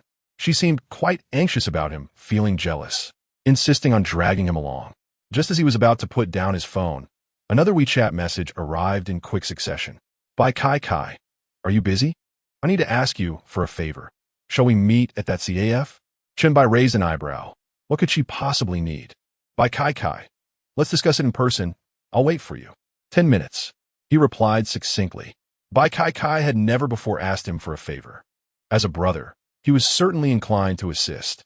However, the cost of such assistance among brothers might demand a title of godfather. In light of Bai Kai Kai being his sister, he would forego that title, settling for a simple BB. Grabbing his car keys, he exited his room and headed straight for the CAF where they had met previously. Meanwhile, at the CAF directly across from Modi University, a young girl clad in a pink Lolita dress, adorned with white stockings and sporting twin ponytails, was scanning the area outside. 2 cups of coffee sat on the table before her. At a nearby table, 3 men occasionally stole glances in by Kai Kai's direction, whispering among themselves while holding their coffee cups. Oh my, it seems that this is one of the 4 campus beauties from our university. Doesn't she look familiar? No way, this is by Kai Kai, one of the 4 goddesses of the Silk Cave, and she is indeed my idol. I really wish to approach her and ask for her WeChat. However, despite her seemingly innocent demeanor, I have heard that she is the most aloof among the 4 goddesses, perpetually exuding an air of distance from strangers. Perhaps it would be wiser to refrain from embarrassing myself. Sigh, you have a point. I've seen numerous confessions about Bai Kai Kai on the school-esque confession wall, and every man who has professed his feelings has been met with rejection. Even the affluent seniors who attempted to express their affections have failed miserably. It would be best to avoid further humiliation. Chapter 77. Could you be my boyfriend for a day? Chen Bai parked the Lamborghini in front of the CAF, casually pocketing the keys as he pushed the door open and stepped inside. Just as he intended to order a cup of coffee at the counter, he noticed Bai Kai Kai seated at the same table where they had first met, a cup of coffee prepared for him resting on the table. How thoughtful. Opposite Bai Kai Kai was a cup of hazelnut latte, his absolute favorite coffee. Did she remember it from just one previous order? He took a couple of steps towards her table when he caught the sound of hushed whispers nearby. What confidence this man has, heading straight towards Bai Kai Kai. Perhaps he isn't from our university. Little do they know that beneath Bai Sight-Sai's seemingly innocent exterior lies an aloof demeanor that rivals that of any ice queen. This fellow must be quite bold, approaching her despite the coffee sitting across from her. Perhaps he merely wishes to sit at the adjacent table and steal a few glances at the enchanting girl before him, as such captivating sights are indeed rare. Many online portrayals of Lolas fail to evoke any interest at first glance. Listening to the chatter of a few men, Chen Bai turned to take a look. The gleam of innocence in their eyes, combined with their ability to accurately call Bai Kai Kai by name and refer to her as a goddess, indicated they were likely junior students from Magic City University. The CAF's location, conveniently situated across from the university, made their presence unsurprising. However, these juniors certainly had a wild imagination. Even if they were contemplating asking for her WeChat, they ended up assuming he merely wanted to sit behind Bai Kai Kai for a better view. With a smirk, Chen Bai pulled out the chair opposite Bai Kai Kai and sat down. Are you here alone? Beautiful? How about we become friends? Shall we exchange WeChat? Bai Kai Kai, who had been engrossed in her phone, looked momentarily startled. When did Chen Bai develop a penchant for role-playing? She raised an eyebrow at him and, overhearing the whispers from the nearby juniors, quickly discerned his intentions based on her understanding of him. Suppressing a smile, Bai Kai Kai deliberately lifted her head and nodded, feigning sincerity. Sure, I adore handsome guys like you. Let's exchange WeChat, shall we? We could go out to eat or catch a movie together sometime. How does that sound, handsome? As she observed Chen Bai's expression, She subconsciously touched her flushed face with her delicate hand. Utilizing the pretense of acting to express her true feelings felt exhilarating. And surely Chen Bai wouldn't he catch on? Chen Bai nodded, casually crossing his legs. All right, such a beautiful lady must not have a boyfriend, right? No, I think you would be quite suitable as my boyfriend, Bai Kai replied, resting her chin on her hands with a sweet smile, her genuine emotions surfacing as she spoke. Expressing her true feelings under the guise of acting was indeed delightful. Chen Bai chuckled, shaking his phone lightly. I too find it quite fitting. Let's first add each other on WeChat. Certainly, I shall heed the charming gentleman's suggestion, Bai Kai playfully remarked. Chen Bai secretly flashed her an okay gesture, stifling a laugh as he glanced towards the neighboring table, which had gradually fallen silent. There he observed the three individuals with mouths agape, wide enough to accommodate a chicken egg, their eyes bulging in disbelief. I, what on earth? The goddess, whom countless seniors have pursued, has agreed to be his girlfriend? This cannot be real. Why does he deserve to have the goddess's WeChat? They say the brave enjoy the world first. Could it be possible that if I were to ask Bai Kai for her WeChat, the senior would also agree to be my girlfriend? I suspect you are hallucinating, dear Captain. Best to wash up and sleep it off. Alas, another goddess slips away. What is happening these days? Goddesses are consecutively acquiring boyfriends. Indeed, first it was Rabbit Girl, and I heard that Senior Lin also has a boyfriend now. Even the typically aloof Bai Senior. Oh dear, the sky is falling.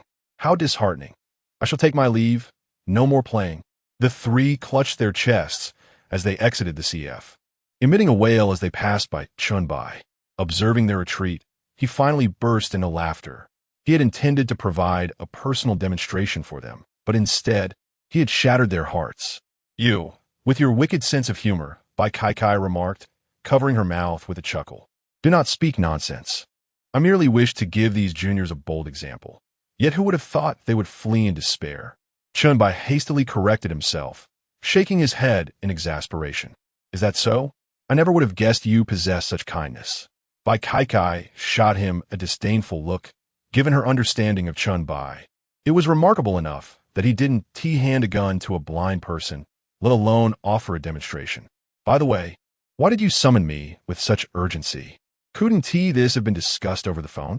Chen Bai lifted his coffee cup, taking a delicate sip. 3 sugars. Just as he had ordered last time. It seems Bai Kai remembers his preferences rather well. Upon hearing this, Bai Cai's expression shifted to one of embarrassment. Her fair cheeks visibly flushed.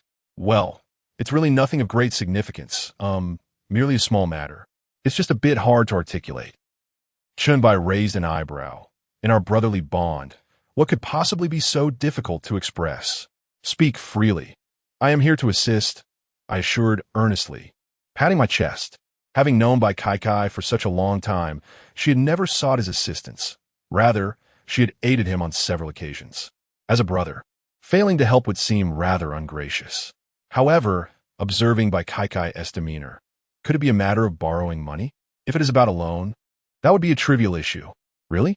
Well, I must say, as a brother, you certainly cannot refuse me, can you? Bai Kai said, playfully brushing her hair back while anxiously twirling her twin ponytails with her fingers. This matter was indeed somewhat difficult to articulate. If Chen Bai were to decline, it would become even more awkward. Go ahead. I am more than willing to assist, Chen Bai asserted with unwavering conviction.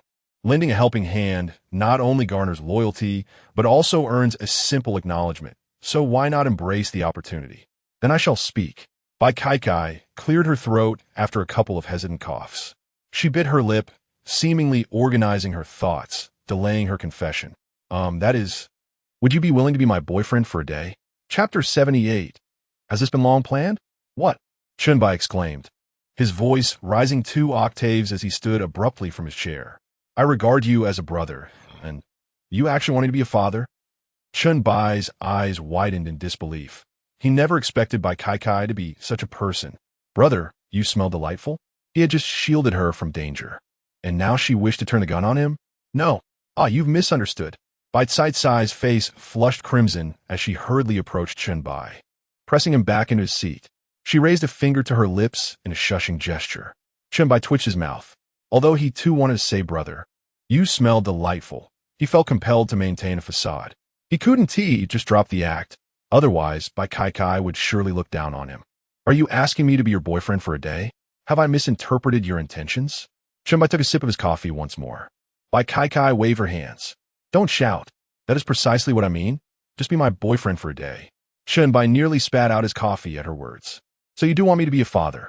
After all, you really have ulterior motives. I considered you a brother, yet you are coveting my body. I was merely acting, and you're taking it seriously. Bai Kai hurriedly shook her head, her tone quickening. Though she indeed harbored such thoughts, Chen Bai had captured her heart. She felt the timing was not yet right. No, I want you to pretend to be my boyfriend for a day. Our school is hosting a welcome party, and all my roommates have boyfriends. I'll be the only one left to endure their ridicule. I hardly know any boys, and you're the one I am closest to. Please help me maintain my dignity. Otherwise, my roommates will mock me. Chen Bai paused in surprise. Wasn't it the time for welcome parties? Moreover, Bai Kai was attending Magic City University, wasn't she? Did that mean he had to participate as well? He had quite a bit to manage. After performing with Lu Yuyu and Lin Wanji, he would also need to act as Bai Cai's companion. He wasn't concerned about misunderstandings with those two. It was merely that time was tight. After being their partner, he would have to rush to Rabbit Girl School. He hadn't even inquired where that was. He could ask later when the time was right. How about this? If you agree to be my boyfriend for a day, I will grant you a request in return. Bai Kai gazed at Chen Bai with pleading eyes, her adorable lips forming a pout. Lin Wanji and the others had all found their situations, and their boyfriends were remarkably impressive. She could not afford to be outdone. It would be far better to have Chen Bai pretend for her than to seek another man. In Magic City University, no boy could captivate her heart as Chen Bai did, evoking a flutter of excitement within her. With Chen Bai at her side, she could finally give her roommates something to envy. During the welcome party, as Chen Bai made his entrance, Lin Wanji and the others would surely be filled with admiration. With Chen Bai by her side, her other 3 roommates' boyfriends would undoubtedly pale in comparison, leading to an overwhelming sense of envy directed at her. All right, I was originally supposed to attend the welcome banquet with someone else, but after their performance, I will become your partner. Really, you are the best. Bai Kai playfully pouted. Surprisingly, Chen Bai found it difficult to resist the charm of this little girl. Bai Cai's cuteness was entirely natural, exuding an effortless allure whenever she acted cute.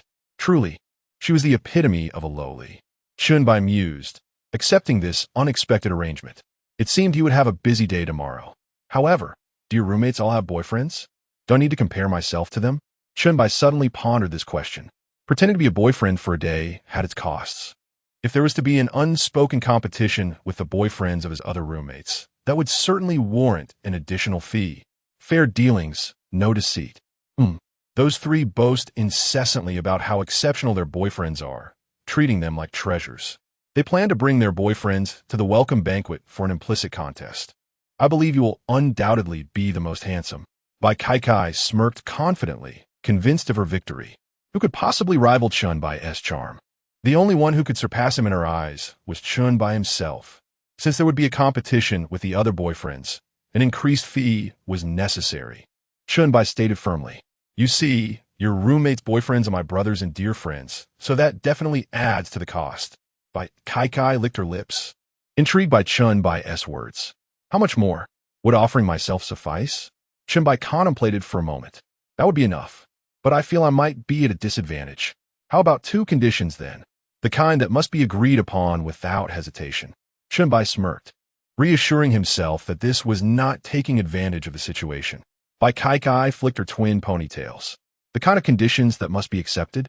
If I were to entrust myself to you, would I also need to agree? Bai Kai blinked innocently. Chen Bai felt a twinge of embarrassment. Was he truly coaxing this naive girl? On another note, who could resist such a charming lowly? It was only natural. Theoretically, that is correct. Chen Bai anticipated she would hesitate, but to his surprise, Bai Kai readily agreed. All right, it's settled then. 2 demands. No backing out. Bai Kai elongated her final word, excitedly rubbing her hands together, her lovely eyes squinting into crescent moons. Chen Bai scratched his head, sensing he might have been outmaneuvered but was at a loss for words. From this moment on, you shall be my boyfriend. I will return to my dorm and show off to my roommates. Kai stood up, leaning close to Chen Bai, exhaling warm breath onto his face. With a voice that blended girlish innocence and mature allure, she coyly uttered, "Wait."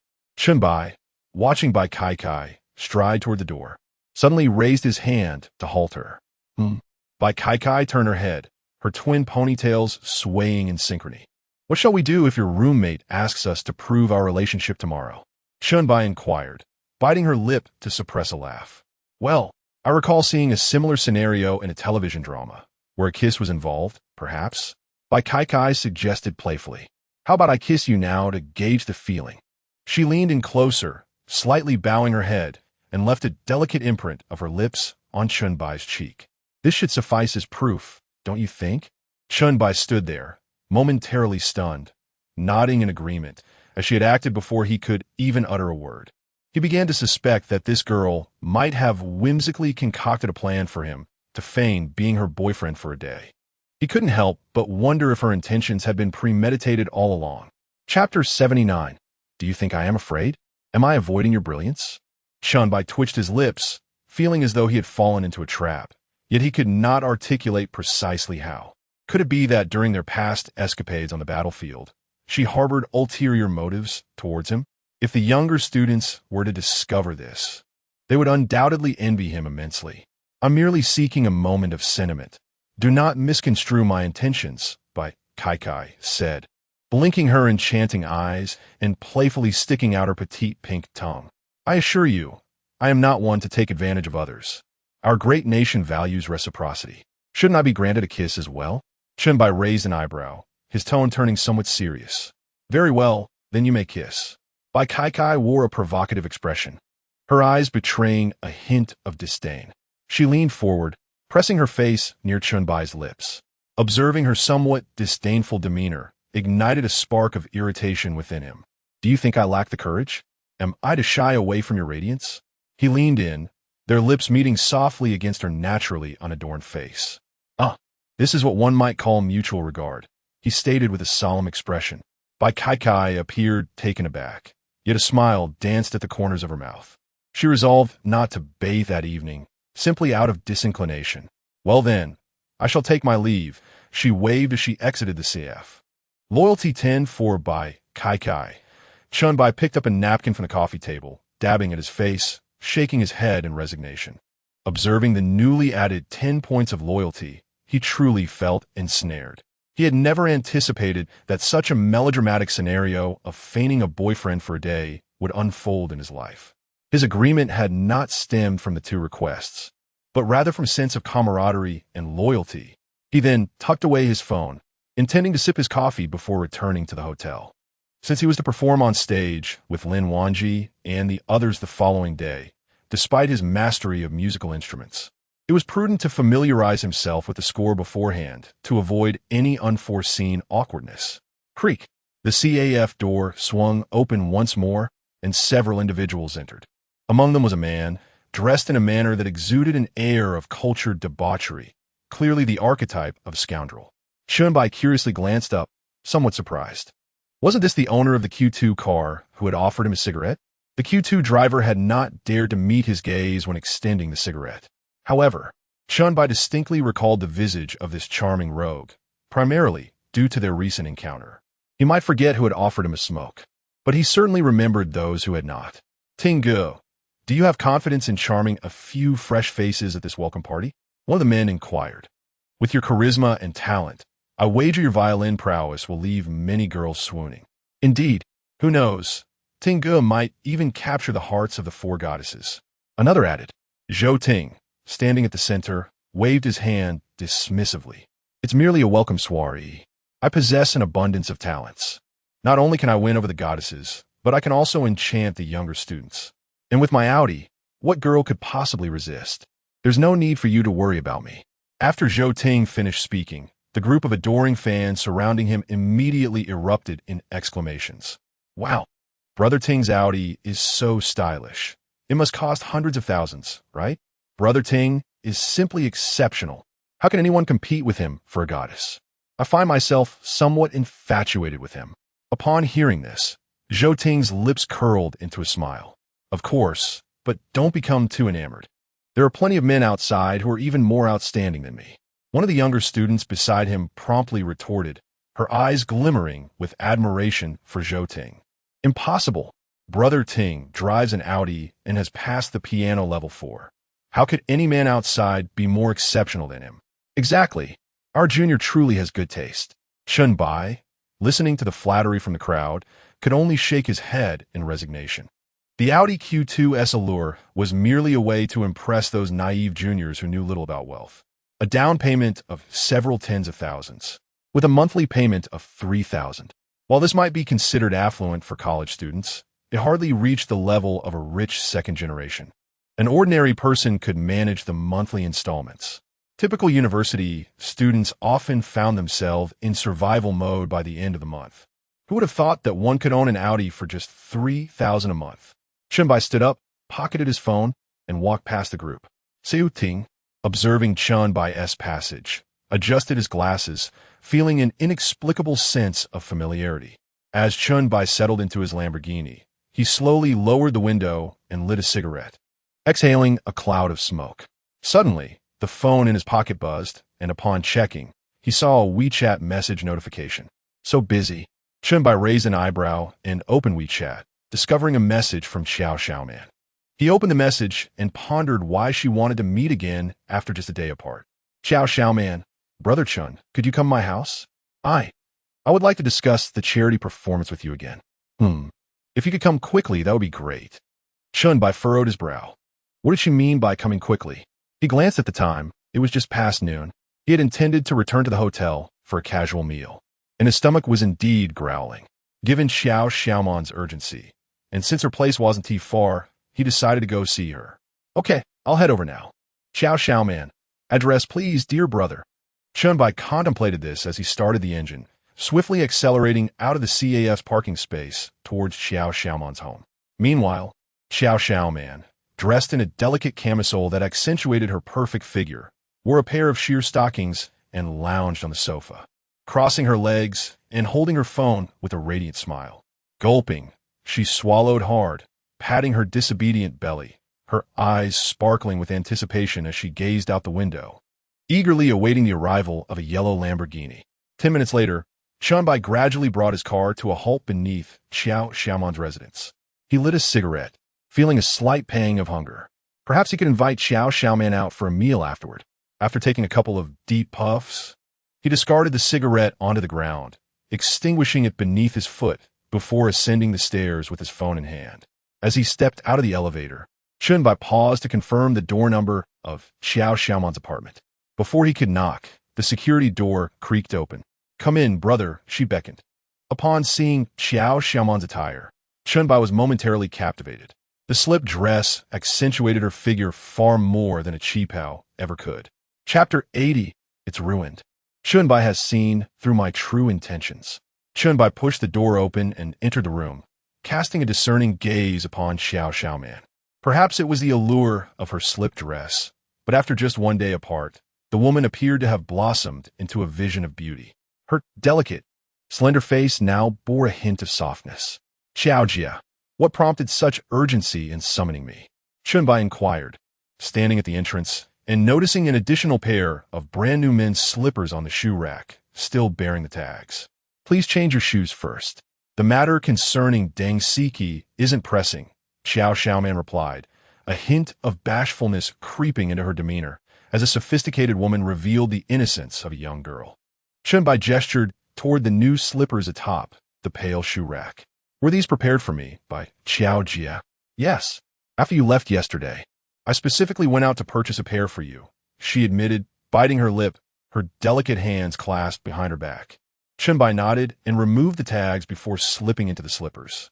Just as he was about to settle onto the couch for a brief respite, he heard Xiaoman clear her throat softly, gazing at him with a face tinged with shyness. Her eyes glimmered with a blend of timidity and bashfulness. Scratching his head, Chen Bai followed her curious footsteps towards the kitchen. Xiaojia, what is it that require my immediate presence?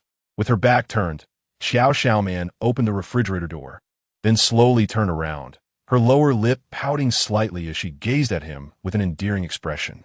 Chen Bai glanced at the refrigerator, now brimming with an abundance of food, and couldn't help but raise an eyebrow. When had she replaced her refrigerator? Just yesterday, it had been nearly empty, containing only a few bottles of drinks, a piece of beef, and a few green peppers. Today, it was suddenly overflowing with ingredients, leaving him somewhat taken aback. Who on earth stuffed so much in her fridge? He mused, catching sight of Qiao Xiaoman's pleading gaze, her charming belly audibly rumbling. With a resigned shake of his head, he realized that this was hardly a conversation about Deng Siki. It was a discussion about her hungry stomach. "What would you like to eat, Qiao Jia?" he asked. Now that he was here and the ingredients were prepared, why not take the opportunity to cook? Upon hearing this, Qiao Xiaoman's eyes sparkled with the instinct of a food lover. I would love some cola chicken wings, twice-cooked pork, and spicy sour shredded potatoes, she concluded with a swallow, her desire evident. Chen Bai's culinary skills were simply exquisite. Ever since she had savored the meal he had prepared the previous afternoon, she had found herself unable to enjoy anyone else's cooking. Last night, she had even splurged on a lavish meal crafted by a Michelin chef, costing thousands for a single dinner, yet nothing compared to Chen Bai's stir-fried green pepper with pork. It was in this moment of desperation that she had devised a plan to lure Chen Bai over to cook for her. She felt herself succumbing to his culinary charms. She could eat his cooking for a lifetime without ever growing weary of it. It is often said that to captivate a woman and make her reliant upon you, one must first win over her stomach. Xiao Xiaoman had previously dismissed this notion, believing that a mere meal could never lead to such dependence. It was only now that she realized she had never truly savored exquisite cuisine before. Chen Bai made an okay gesture. The gluttonous girl ordered 4 or 5 dishes, evidently having waited for him. With a resigned sigh, he retrieved various ingredients from the refrigerator and set the rice to steam. "Sister Qiao, you may wait outside. It will be ready shortly. I will keep my brother company and assist you with the preparations or chat with him." "That works. Please chop the garlic sprouts for me," she replied. Chen Bai skillfully donned an apron and heated the oil in a pan. "All right." Qiao Xiaoman grasped the handle of a knife and rinsed the garlic sprouts before beginning to chop them. Observing her, nearly leaning over the cutting board, lost in thought as she meticulously sliced the sprouts, Chen Bai turned his attention to the oil, which was heating up in the pan. He scooped a spoonful of Dabanjiang, stirring it to release the rich red oil, and with one hand, he added a plate of pork belly into the sizzling oil. The essence of twice-cooked pork lay in rendering the fat first. How fragrant! Qiao Xiaoman swallowed hard as her enticing, trim belly let out a rumble. "You should wait outside. Sister Qiao, I will finish soon." Chen Bai shook his head in exasperation, urging her out of the kitchen. With her pace in chopping garlic sprouts, he could have already cooked 2 dishes. Half an hour later, Chen Bai brought 5 plates of dishes to the table, accompanied by 2 bowls of rice. "It smells incredible. May I taste a piece?" Qiao Xiaoman cautiously extended her delicate hand, her slender fingers pinching a piece of pork belly, which she naughtily placed in her mouth. "Wow, this is delicious," she exclaimed, unable to contain her delight. As she contemplated stealing another piece, she noticed Chen Bai was still in the kitchen fetching chopsticks, and realized it would be inconsiderate to indulge when he had worked so hard to prepare such a feast. Yet the aroma was irresistibly tantalizing. With a furtive glance, she discreetly licked her greasy fingers. Just as Chen Bai emerged from the kitchen, he caught sight of the oil smudge at the corner of her mouth and the look of satisfaction on her face as she gazed at the dishes laid out before her. Amused, he quickly handed her a pair of chopsticks. Who would have thought that beneath the facade of a poised woman lies the spirit of a little girl? Sneaking a bite before the meal officially begins? "Sister Qiao, you needn't wait for me. Please, help yourself." "Well, I shall not hold back then. Your cooking is simply divine. To be honest, I dined at a Michelin-starred restaurant last night, yet your dishes surpass theirs. This morning, I ordered takeout, but barely touched it. My mind's solely occupied with your cooking." "Ah, your culinary creations," Qiao Xiaoman swiftly corrected herself. "Oh, so I occupy your thoughts, along with your dishes." Chen Bai replied with a subtle smile as he took a seat, picking up a piece of cola chicken wings. Qiao Xiaoman felt her cheeks flush but did not retort, instead savoring the meal heartily. "This is exquisite. Brother, Your skills are undoubtedly worthy of a five-star hotel chef. You would surely garner a legion of devoted patrons. Much like myself, who think of nothing but you and your cooking, ignoring all others.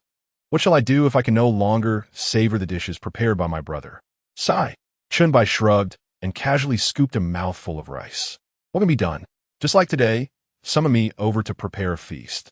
Upon hearing Chen Bai's words, Xiao Xiaoman felt a wave of embarrassment wash over her, lowering her head slightly. Oh no, Chen Bai has discerned her true intentions. Well, it's not entirely untrue. I genuinely wish to discuss the upcoming charity concert with you in Dangsiki, but primarily, I yearn for the meals you cook. With her mouth full of food, Xiao Xiaoman's expression radiated satisfaction. That's the spirit.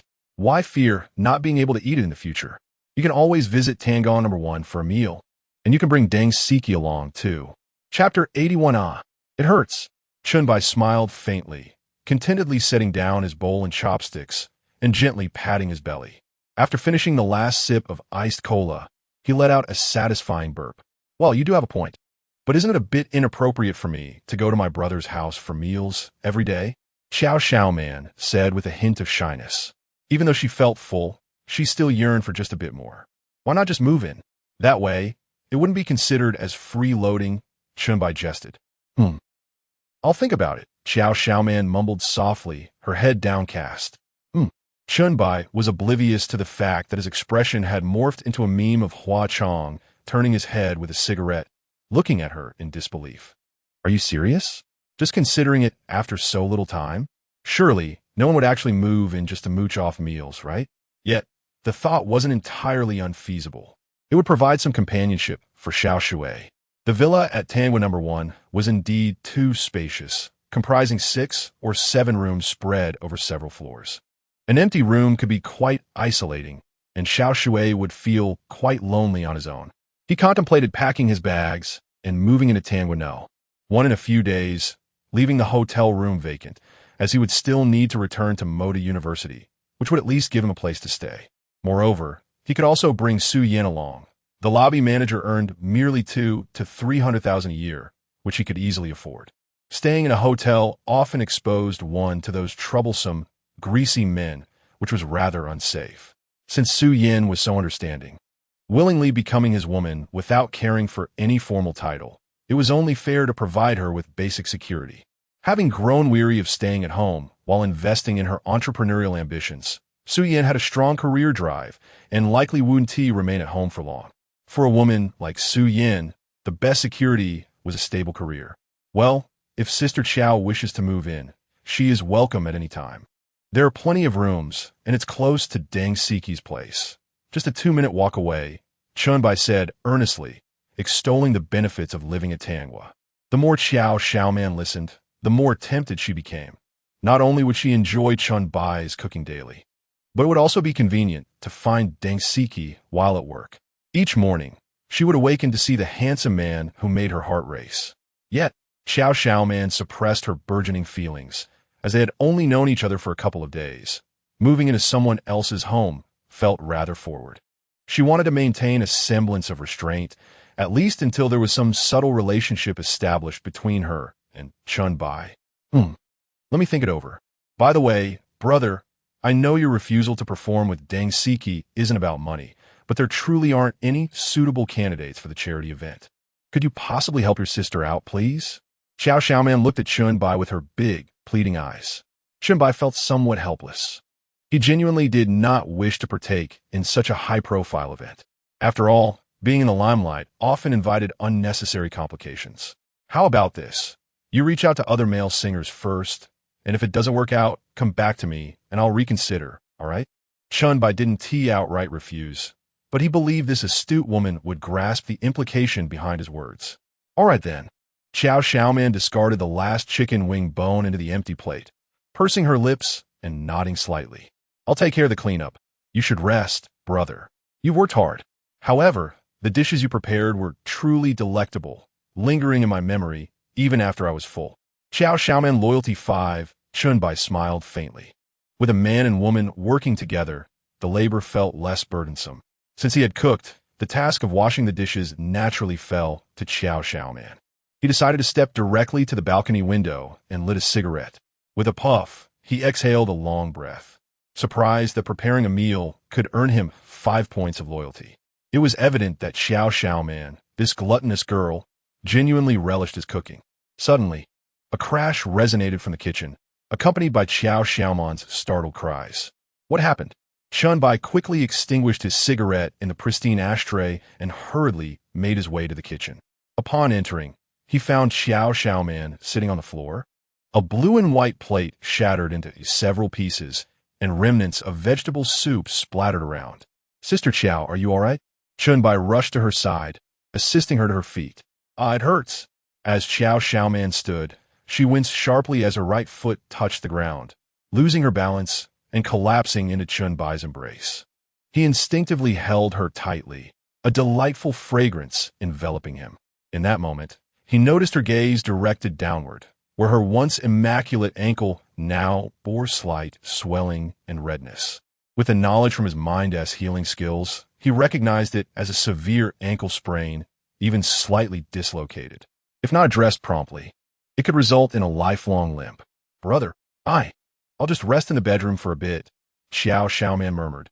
Nestled against Chen Bai's chest, one hand wrapped around his back while the other inadvertently brushed against his abdomen. To her surprise, he had well-defined abs. Instantly, her cheeks flushed crimson, the atmosphere thick with unspoken tension, her heart racing. This man exuded a profound sense of security. However, lingering in his embrace felt inappropriate. She longed to retreat to her room and savor the sensation of his sculpted physique. Xiao Man, loyalty No, your injury is quite serious. The cartilage in your ankle is slightly dislocated. We need to rectify this immediately, Chen Bai stated with utmost seriousness. Really? It can't be that severe, can it? I often twist my ankle from walking too much, and a spray of yin by medicine or some red flower oil usually suffices, Xiao Man questioned, though she acknowledged that this time the pain felt a tad more intense.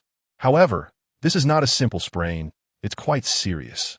If left untreated, the likelihood of you walking with a limp in the future is high, Chen Bai insisted, his gaze fixed on her swollen ankle, increasingly convinced of his assessment. It may not appear to be severe, yet the miraculous healing abilities surely do not deceive him. This is quite serious. Could you assist me in returning to the bedroom? Dear brother, I shall call for an ambulance. Xiao Man tentatively touched the floor with her injured foot, a sharp pang of pain radiating from her ankle. Ouch! The pain is excruciating. It was only then that she truly believed her ankle might be dislocated.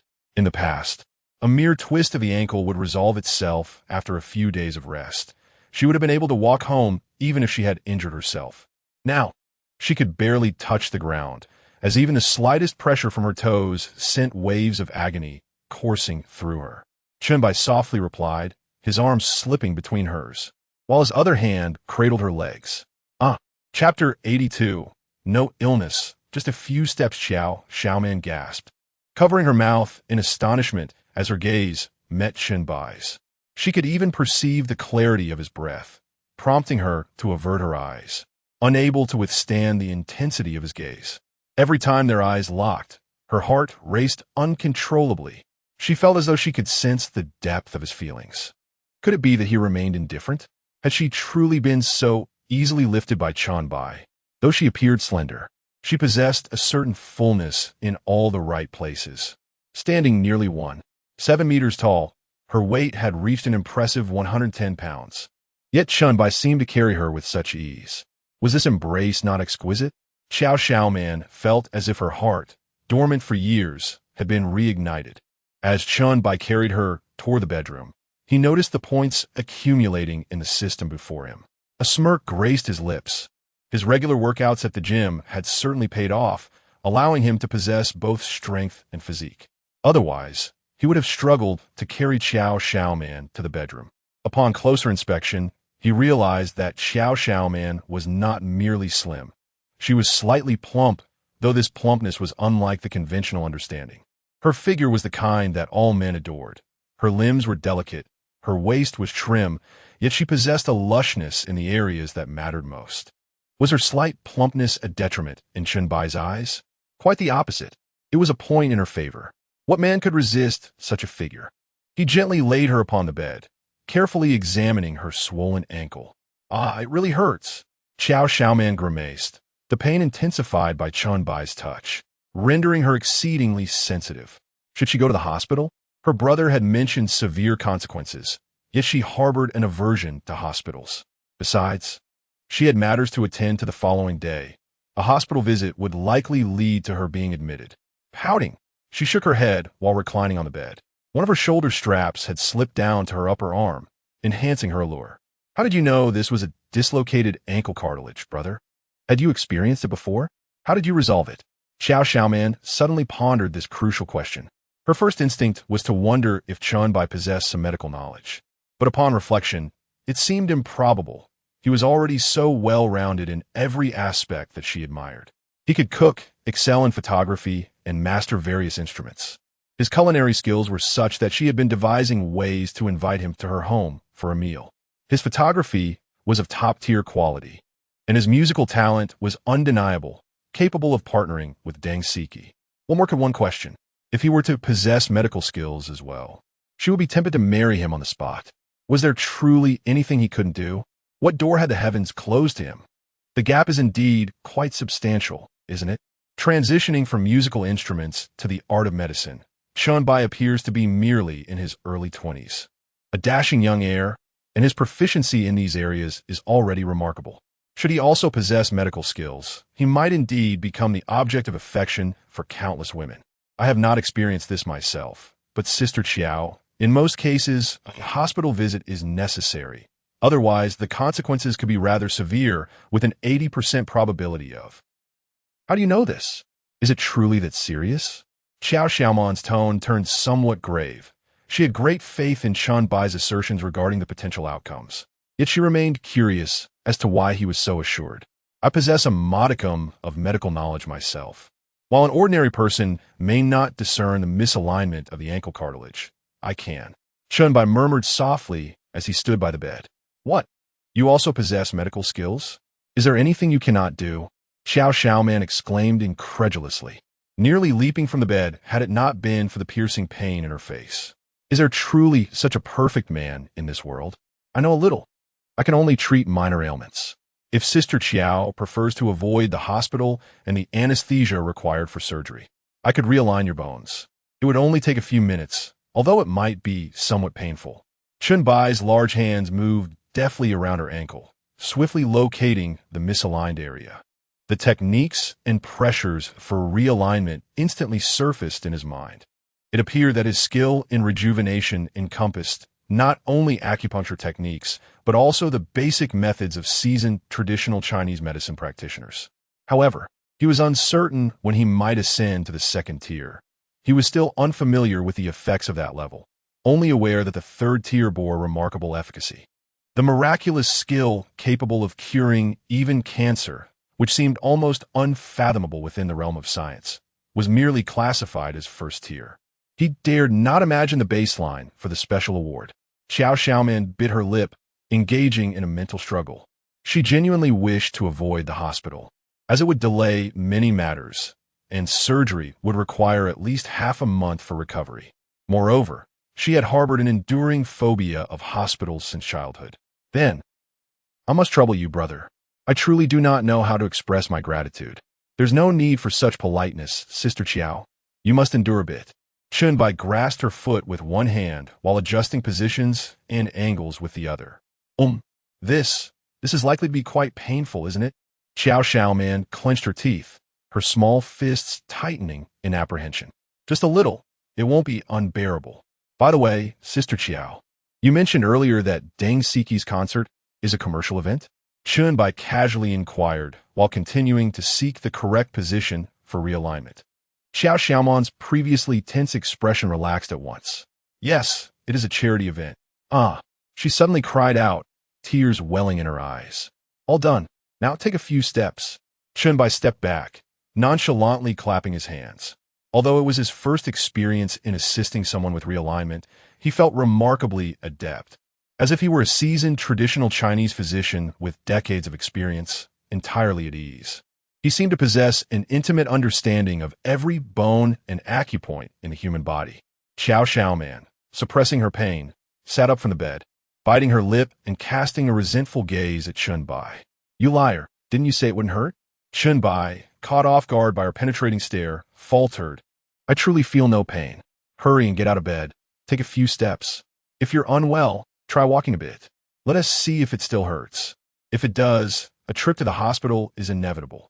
Chen Bai, feeling guilty, swiftly shifted the subject. It was inconceivable that the pain could still persist. He possessed unwavering confidence in his bone-setting technique. With a mixture of skepticism, Xiao Man cautiously placed her injured foot on the floor. "Oh, Chapter 83, Love You, Trojan Horse." Xiao Man tentatively placed her right foot on the ground and discovered that the pain had significantly subsided. How remarkable! She took a couple of steps, and the agonizing ache that had tormented her just a minute ago vanished entirely, replaced by a gentle comfort. Her ankle was merely a bit reddened, and the swelling had diminished. No pain? If that is the case, then there is no issue. A trip to the hospital would undoubtedly have necessitated surgery. Chen Bai smiled faintly, speaking in a calm and relaxed manner. He then resumed his examination of Xiaoman's cozy room. However, was it truly necessary to hang stockings right next to the window to dry? Really, there's no pain. Brother, you are truly amazing. Is there anything you cannot do? You even possess medical skills. Had it not been for your expertise, I might have had to undergo surgery today. Xiaoman's loyalty 5. She gazed at Chen Bai with admiration, her cheeks flushing with a hint of embarrassment. How was it that in merely 2 encounters, he could evoke such a long-suppressed fluttering in her heart? Hormones surged through her mind, igniting a desire for a sweet romance. This man was simply too perfect, devoid of flaws. Every skill he possessed aligned perfectly with her criteria for an ideal partner, wealthy and handsome. What astonished her even more was the revelation that Chen Bai had well-defined abs. Women who claim to dislike abs are much like men who profess a distaste for long, slender legs clad in black stockings. Weighing in at 110 pounds, she could be effortlessly lifted, which hinted at his remarkable strength. Be more cautious next time. If I am not around, you might still need to visit the hospital, Chen Bai advised. But I have you, dear brother. After all, you are a veritable jack of all trades, a paragon of versatility in my eyes, Xiao Man said, lifting her chin with a touch of pride. Chen Bai couldn't help but smirk. As Zhang Wuji's mother had aptly stated, the more beautiful a woman, the more adept she was at weaving tales. She had previously contemplated whether to stay in his villa, and now she was already relying on him. Well then, I shall take my leave, Xiao Jia. There are some remnants of food in the kitchen pot. You can reheat it later. Next time you wish to enjoy my cooking, simply message me directly. No need for subtlety. Chen Bai chuckled, shaking his head, having expected there to be some pressing matter at hand. Alas, it turned out to be merely a ruse. He realized just how intricate these women's schemes were, first coaxing him to play the role of her boyfriend, then luring him with leftover food. Xiao Man felt a twinge of shyness at his words and could only respond with a murmured agreement. I am leaving now. I have matters to attend to tomorrow. So please do not insist on my staying overnight, Chen Bai joked. Huh. Xiao Man was taken aback. How had Chen Bai discerned her unspoken thoughts? Those fleeting images that had flashed through her mind. Surely, he could not possess any supernatural abilities? There could not possibly be such a thing as mind-reading in this world, just as she contemplated finding an excuse to keep Chen Bai at her side, as he brought her an unparalleled sense of security. All right then, dear brother, take your time returning. Do come over to my place again when you can. Consider it your second home. Xiao Man waved her hand, reluctantly bidding farewell to Chen Bai at the door. As Chen Bai descended the stairs, the sky darkened gradually. He drove his Lamborghini back to the hotel. Upon returning to his room, he set aside the pure silver acupuncture set he had purchased on the way. He accessed his personal panel. Name, Chen Bai. Appearance, 95-100 charm, 87-100 physique stamina, 85-100 wealth, 20103-4115, Lamborghini Urus, Sandalwood Villa, small apartment in the Old Town.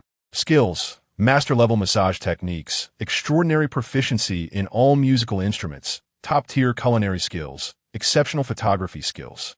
Miraculous healing, 1-star beginner. Cashback multiplier limit, 10 to 20 lottery attempts. 0. Items available for gifting. Appearance body charm points 6, with 6 surplus points available and a welcoming banquet the next day. He pondered the nature of this charm attribute. Deciding to enhance a charm by 1 point, he instructed, use the points to increase my charm. Without hesitation, he thought it would be interesting to experience the effects of enhancing his charm, knowing he still had 5 points left. Those 5 points could elevate Lin Wanji's appearance score to a perfect 100, increasing host charm by 1 point. Increase successful. Current charm score is now 88. Chen Bai felt no change in his body, nor did he experience any immediate reactions post-enhancement. He approached the mirror to examine his reflection, noting no apparent difference.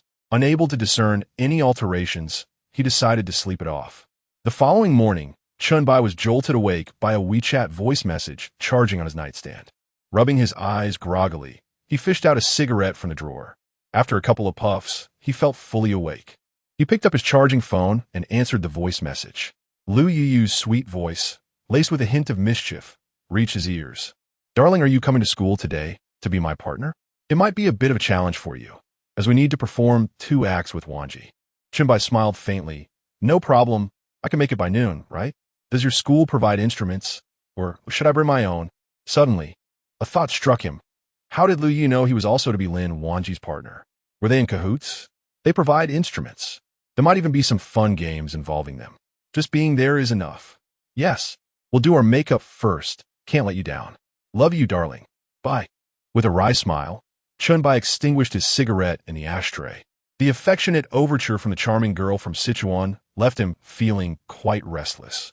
Resolutely, he tidied himself up, donned a short LV trench coat, and stepped out, almost whimsically carrying his acupuncture kit with him, intending to keep it in the car for any unforeseen circumstances. As soon as he exited the elevator, he noticed Su Yin waiting for him at the front desk. As was her custom, the moment Su Yin laid eyes on him, she hesitated and furrowed her brow slightly. She approached him with measured steps in her high heels. How peculiar, he thought. Chen Bai raised an eyebrow, wondering what was so strange. You seem to have changed just a bit, yet you remain strikingly handsome. What is going on? There appears to be a shift in your aura, which is quite odd. Su Yin leaned in closer, her beautiful eyes scrutinizing him closely. Yet, despite the subtle changes, he still exuded an irresistible charm. Chapter 84. Encountering Lu Yuyu at the restaurant, the astonished junior students observed Chen Bai, who wore a subtle smile. He could not shake the feeling that their compliments were tinged with mockery. It seemed that the charm he had acquired last night was now bearing fruit. This phenomenon was rather intriguing, as it enhanced his allure without altering his appearance. Yet, an unsettling thought crossed his mind. System, this effect should only apply to women, right? Indeed, host. However, it will also intensify the admiration of your male peers. With this reassurance, Chen Bai promptly dismissed the system interface. Hoping to avoid any unforeseen theatrics that might disrupt his day, he bid farewell to Su Yin and exited the hotel lobby, swiftly entering his Lamborghini Urus and accelerating towards Modu University. The vehicle gradually came to a halt in the parking lot adjacent to the university canteen. If memory served him correctly, the annual welcome dinner required prior arrangements. He aimed to arrive early, so as not to keep Lin Wanji and the others waiting. Gently pushing open the car door, he ambled through the campus, basking in the full moonlight. As he strolled, groups of students brushed past him, engaged in animated discussions about the upcoming welcome gala and the identities of the male partners of the 4 divine goddesses.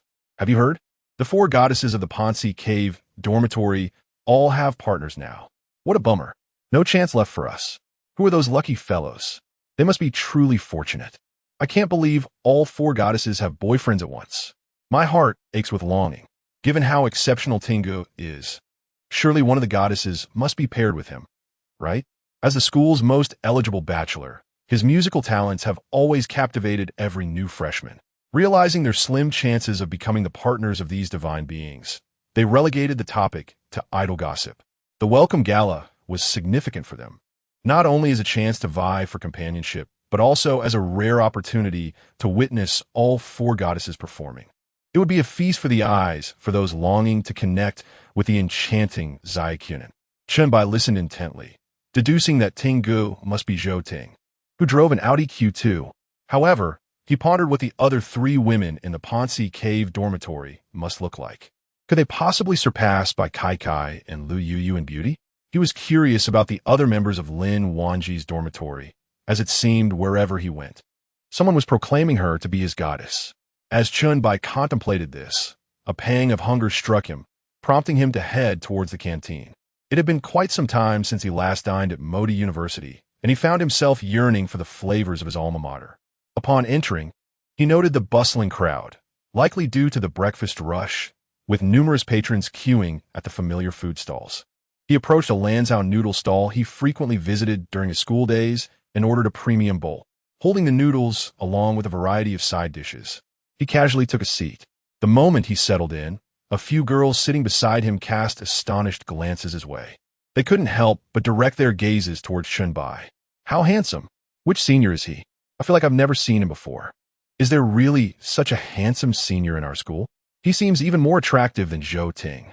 There's an undeniable charm about him. Oh no, am I falling in love? Zhou Ting can't possibly compare to him. But what good is being handsome? Handsome doesn't fill your stomach. Zhou Ting is both wealthy and handsome. I still prefer him. You don't understand? I just like handsome guys. I'm going to ask for his WeChat. Aren't you afraid he has a girlfriend? So what if he does? He is not married yet. We're all on the same starting line, right? Chen Bai overheard their hushed conversation, and in the next moment, a girl with gold-rimmed glasses and a slightly plump figure set down her chopsticks, wiped her mouth, and took a couple of steps toward him. Upon seeing Chen Bai's face clearly, her heart raced, and her cheeks flushed. Handsome. Senior, could I add you on WeChat? I'm a sophomore in the finance department. We could have meals together in the future. Add my boyfriend on WeChat? Did you even ask me? Just then, a sweet voice chimed in from behind Chen Bai. He was about to refuse when the familiar voice piqued his curiosity, prompting him to turn around. Unbeknownst to him, Lu Yu stood behind him, holding a tray with a look of hostility directed at the girl asking for his WeChat. Although Lin Wanji was stunning and her friend, there was no way she would tolerate such an unattractive woman seeking her husband's WeChat. What kind of woman deserves to have her husband's WeChat? The girl's face turned crimson as she realized Lu Yu had pink hair. Flustered, she waved her hands in confusion. Inside, she was panicking. This handsome guy's girlfriend was actually one of the four goddesses. Lu Yu? Did she really dare to ask for his WeChat? Wasn't this a humiliation? How could she possibly compare to the campus beauty? Lu Yu, I'm so sorry. I didn't know he was your boyfriend. I apologize. The moment she spoke, diners in the cafeteria turned their heads towards Chen Bai. Wow, Lu Yu. She really has a boyfriend? It's this guy? Wow. He is indeed a bit handsome. With that, Chen Bai raised an eyebrow, wondering why there was such a reaction. Lu Yu? Could it be that Lu Yu and Lin Wanji were roommates?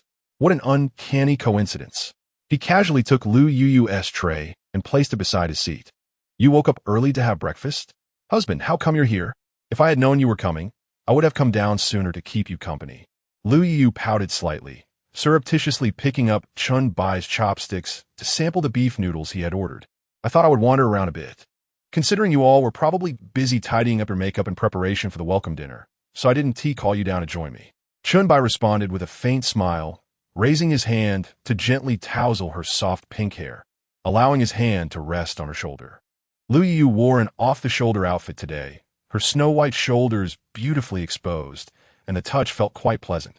Hee, you're so wonderful, husband, always so caring about me.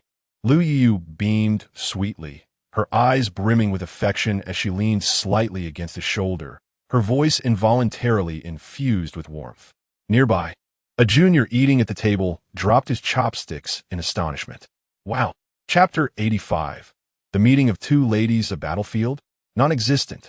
What on earth is happening here? Is this truly the goddess I once knew? Lu Yu, my goddess, calling another man husband? And being so forward? It's one thing to be proactive, but to seek physical closeness with this man? My goodness. He is male, and so am I. He is human, just as I am. Why is there such a disparity? My beloved Lu. Beside him, a junior nearly wailed, his eyes brimming with envy and jealousy as he gazed at Chen Bai. Witnessing his goddess address another as husband shattered his heart. Lu Yuyu's usual demeanor towards her suitors could hardly be described as indifferent. It was more akin to willful blindness to their affections. Such childish songs had never graced our lips. He decisively set down his utensils and exited the cafeteria. Within mere minutes, a significant portion of the patrons had vacated, leaving behind only those who admired the other goddesses residing in the dormitory. Look at them, so impatient. So what if Lu Yuyu has a boyfriend? What is the big deal?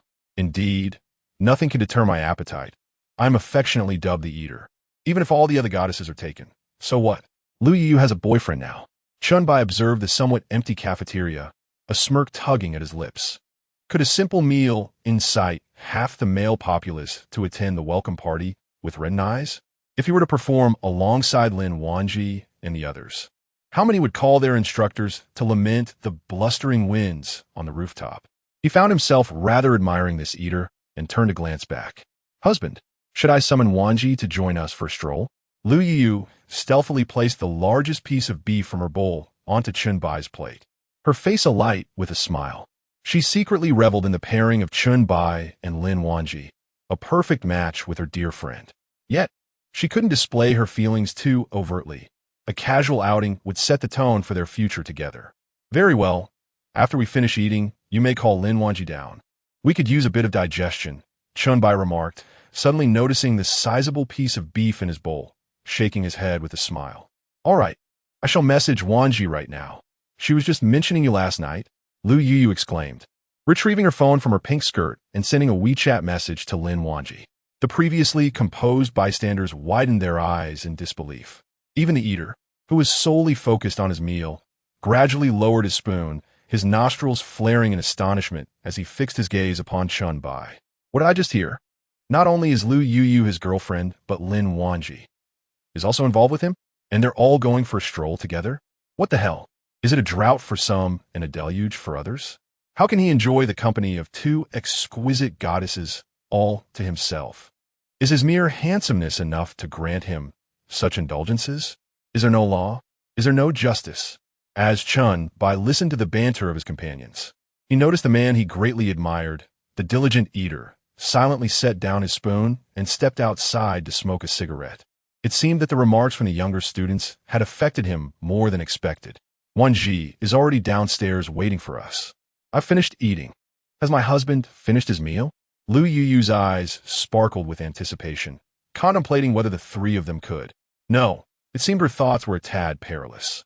Chen Bai savored a mouthful of noodles, contentedly patting his stomach. Full already? You've only had a couple of bites. He glanced at Lu Yuyu's plate, which still held a significant portion of noodles, suggesting she had barely touched her meal. Lu Yu shook her head. Yes, I'm full. She desperately tried to suppress the grumbling of her stomach. A sense of urgency washed over her. Chen Bai was truly exceptional, even attracting attention in the cafeteria. As a woman herself, she understood that if these other women discovered not only his good looks, but also his outstanding qualities and musical talents, they would surely be quite forward. She needed to maintain her figure to ensure Chen Bai's continued affection. The two exited the cafeteria, making their way toward the girls' dormitory. Not far from the dormitory stood a small park, a place Chen Bai frequently visited for leisurely strolls during his university days. Just a few steps in, they unexpectedly encountered Lin Wanji. Chen Bai swallowed hard. Lin Wanji's attire today truly justified her title as the most beautiful among the four school flowers. The deep blue backless dress hugged her figure perfectly, while her fair back, accentuated by a few blue straps, appeared all the more alluring and sensual. One could distinctly observe her S-shaped curves. My dear, you seem even more handsome today, Lin Wanji exclaimed, lifting her skirt and dashing a couple of steps before leaping into Chen Bai's embrace. It resembled a scene where a little princess flings herself into the arms of her Prince Charming. She had often seen such reunions in dramas, and for her, a day without seeing Chen Bai felt like an eternity.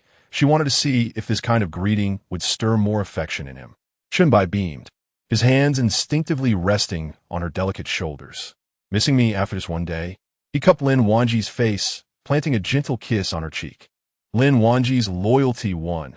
One day apart feels like 3 autumns, he remarked playfully. What I mean is, my dear, a day without seeing you feels longer than 3 autumns. Chen Bai chuckled. All right. You've raised your loyalty. You're absolutely right. Lu Yu, playfully twirling her pink hair, pouted her lips. She discreetly extended a finger and poked Chen Bai in the ribs. When Chen Bai's attention turned to her, she pointed to her own cheek. Her eyes filled with a wistful inquiry. Why was there no kiss when they met? What are you waiting for? Lin Wanji giggled behind her hand, pretending to nonchalantly turn her head away. Chen Bai shook his head in resignation and pressed a kiss to Lu Yu's cheek. Now is that fair? Yes. I knew my husband must have forgotten to give me a kiss. Lu Yu displayed a somewhat sweet smile as she stood to the right of Chen Bai, taking hold of his hand. Lin Wanji, positioned on his left, wrapped her arm around his, her eyes perpetually glimmering with delight. Darling, I truly adore this feeling of strolling down the street with you, she expressed. Sister Wanji is right. I also relish walking with my husband. Lu Yu quickly chimed in. Chen Bai chuckled, both of his hands fully occupied. Is this the joy of being a wealthy individual? However, he was pleasantly surprised by how well these two ladies got along. Arguments? A battleground? Such notions did not exist in his lexicon. For him, there was only the reality of having one hand occupied by each. But what if another lady were to join in and he couldn't manage? Chen Bai found himself lost in contemplation. Chapter 86. Inviting by Side-Size boyfriend over for a showdown. The three of them strolled together by the lakeside in the small park, with Chen Bai holding the hand of a stunning goddess in each of his. Passers-by couldn't help but cast envious glances their way. A few underclassmen even approached intentionally, eager to confirm whether the two women beside Chen Bai were indeed the 4 renowned campus beauties. Goodness, it seems. Indeed, they truly resemble the 4 campus flowers from the legendary Pan Sea Cave. The girl with pink hair must be Lu Yu. No other woman could possibly pull off such an extraordinary hair color. The one in the backless dress, with an S-shaped silhouette, undoubtedly is Lin Wanji. Only she possesses such an enviable figure. Hold on, who is this guy? Which year is he from? It's one thing to be with one goddess, but to effortlessly captivate 2? Our school boasts only 4 top-tier goddesses. How can one individual monopolize 2 of them? Is there no law? Moreover, one goddess is linked to his arm while the other holds his hand. Both can accept each other's presence? What kind of charm must he possess to simultaneously enchant 2 campus flowers and have them coexist peacefully? While we struggle to pursue even one, he manages to charm 2 at once? Should I believe him or consider myself the Emperor Qin Shi Huang? I despise the wealthy. Chen Bai, hearing the lamentations from those around him, could only shake his head in resignation. Was such a reaction truly necessary? They had yet to realize that if they knew Rabbit Girl Yang was also his, they would surely explode in disbelief. Darling, do you feel any sense of crisis? Lu Yu teased, a playful smile on her lips. Lu Yu, too, had caught wind of the surrounding murmurs and curiously glanced at Chen Bai. She noticed him shaking his head. This individual had once confided such sentiments to her for a lifetime. What could she possibly feel threatened about? Oh, you've shared such sweet nothings with him, dear. Lin Wanji leaned slightly forward, peering past Chen Bai at Lu Yu, her expression radiating curiosity. Chen Bai smirked, of course. It's all about for a lifetime. Like before he could finish his sentence, Lu Yu stood on her tiptoes, covering his mouth with her hand and embracing him tightly. Her cheeks visibly flushed a deep crimson, only releasing him once he promised to remain silent. Don't say such things. I never mentioned that. Lu Yu's heart raced, her face burning. Those words were meant for Chen Bai alone. It would be too embarrassing if Lin Wanji found out. She had always presented herself as a charming yet composed lady in front of Lin Wanji and the others. A charming lady could never utter such flirtatious remarks. Oh, is that so? You've never said anything? Lin Wanji suppressed a laugh, tightening her grip on Chen Bai's arm. If you never said it, then it must be my words, as I wish to spend my life with my darling. Upon hearing this, Lu Yu's eyes widened in disbelief. She stared incredulously at Lin Wanji, as if to say, goodness, you're not playing fair. Lin Wanji, whether at school or in the presence of others, is an inherently cold individual. Yet, astonishingly, she expresses a desire to be with Chen Bai for a lifetime. How utterly unbelievable. I regarded you as my closest confidant. Yet you treat me as if I were an outsider. My affection is solely for my husband, eternally. Chen Bai, caught between the harmonious banter of the two women flanking him, could not suppress the smile that tugged at the corners of his mouth. Who says that an abundance of women leads to discord? Quite the contrary, it appears quite harmonious. He could even sense a hint of joy. The two women seemed to engage in a subtle competition, gripping Chen Bai's hands ever tighter, their bodies pressing closer to him. At that moment, a group approached, led by a man who exuded a refined yet nefarious charm. Zhou Ting, the owner of a Q2.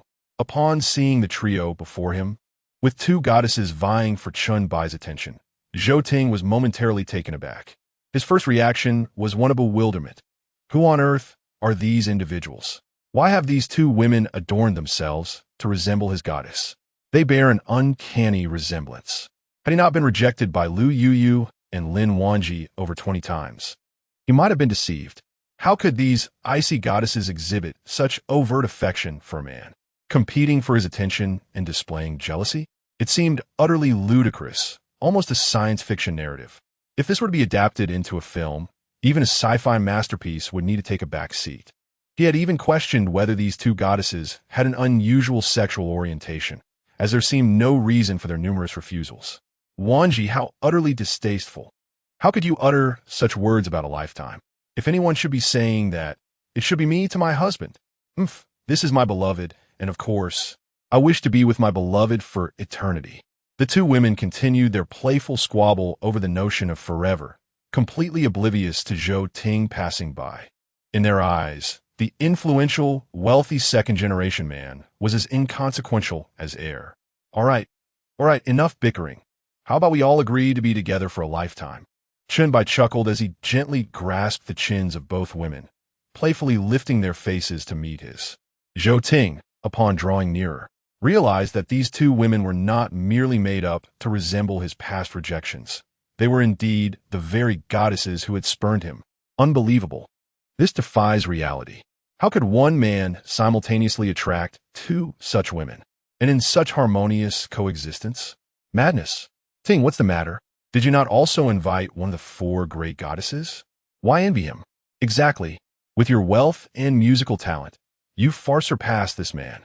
They speculated that post-welcome party, these two goddesses might regret their choices and seek out Zhou Ting instead. Yes, with your charm, how could they not fall for you? This man would undoubtedly feel inadequate. Zhou Ting, half convinced, nodded as he watched the trio as figures fade into the distance, mulling over the validity of their statements. As I prepare to captivate the audience at the welcome party with my electric guitar, one can only wonder if these four goddesses will perhaps take the initiative to embrace me. Meanwhile, Chen Bai casually drapes his arms around the shoulders of the two women, listening to their playful banter about a lifetime of topics, shaking his head in resigned amusement. Women possess an endearing charm, even when bickering as close friends. By the way, it seems that Xiao Bai has also found a boyfriend, claiming she wants to bring him out to compare him with our man. I firmly believe he will surely lose. Suddenly, Lu Yuyu recalled the events from yesterday in the dormitory. Bai Kai Kai, brimming with pride, incessantly boasted about her man's exceptional qualities and striking looks. But could anyone possibly surpass Chen Bai's allure? Indeed, I wholeheartedly concur that he is destined to lose. Lin Wanji chimed in, for in her eyes, Chen Bai is the epitome of handsomeness. Chapter 87. Are you Xiao Bai's man? Xiao Bai? Who is that? Your roommate? Chen Bai mumbled, a vague sense of unease creeping into his heart. It's our dorm's little homebody, the one who's always enamored with pretty faces. The reason she hasn't found a boyfriend is simply that no one has captured her heart, Lin Wanji remarked with a gentle smile.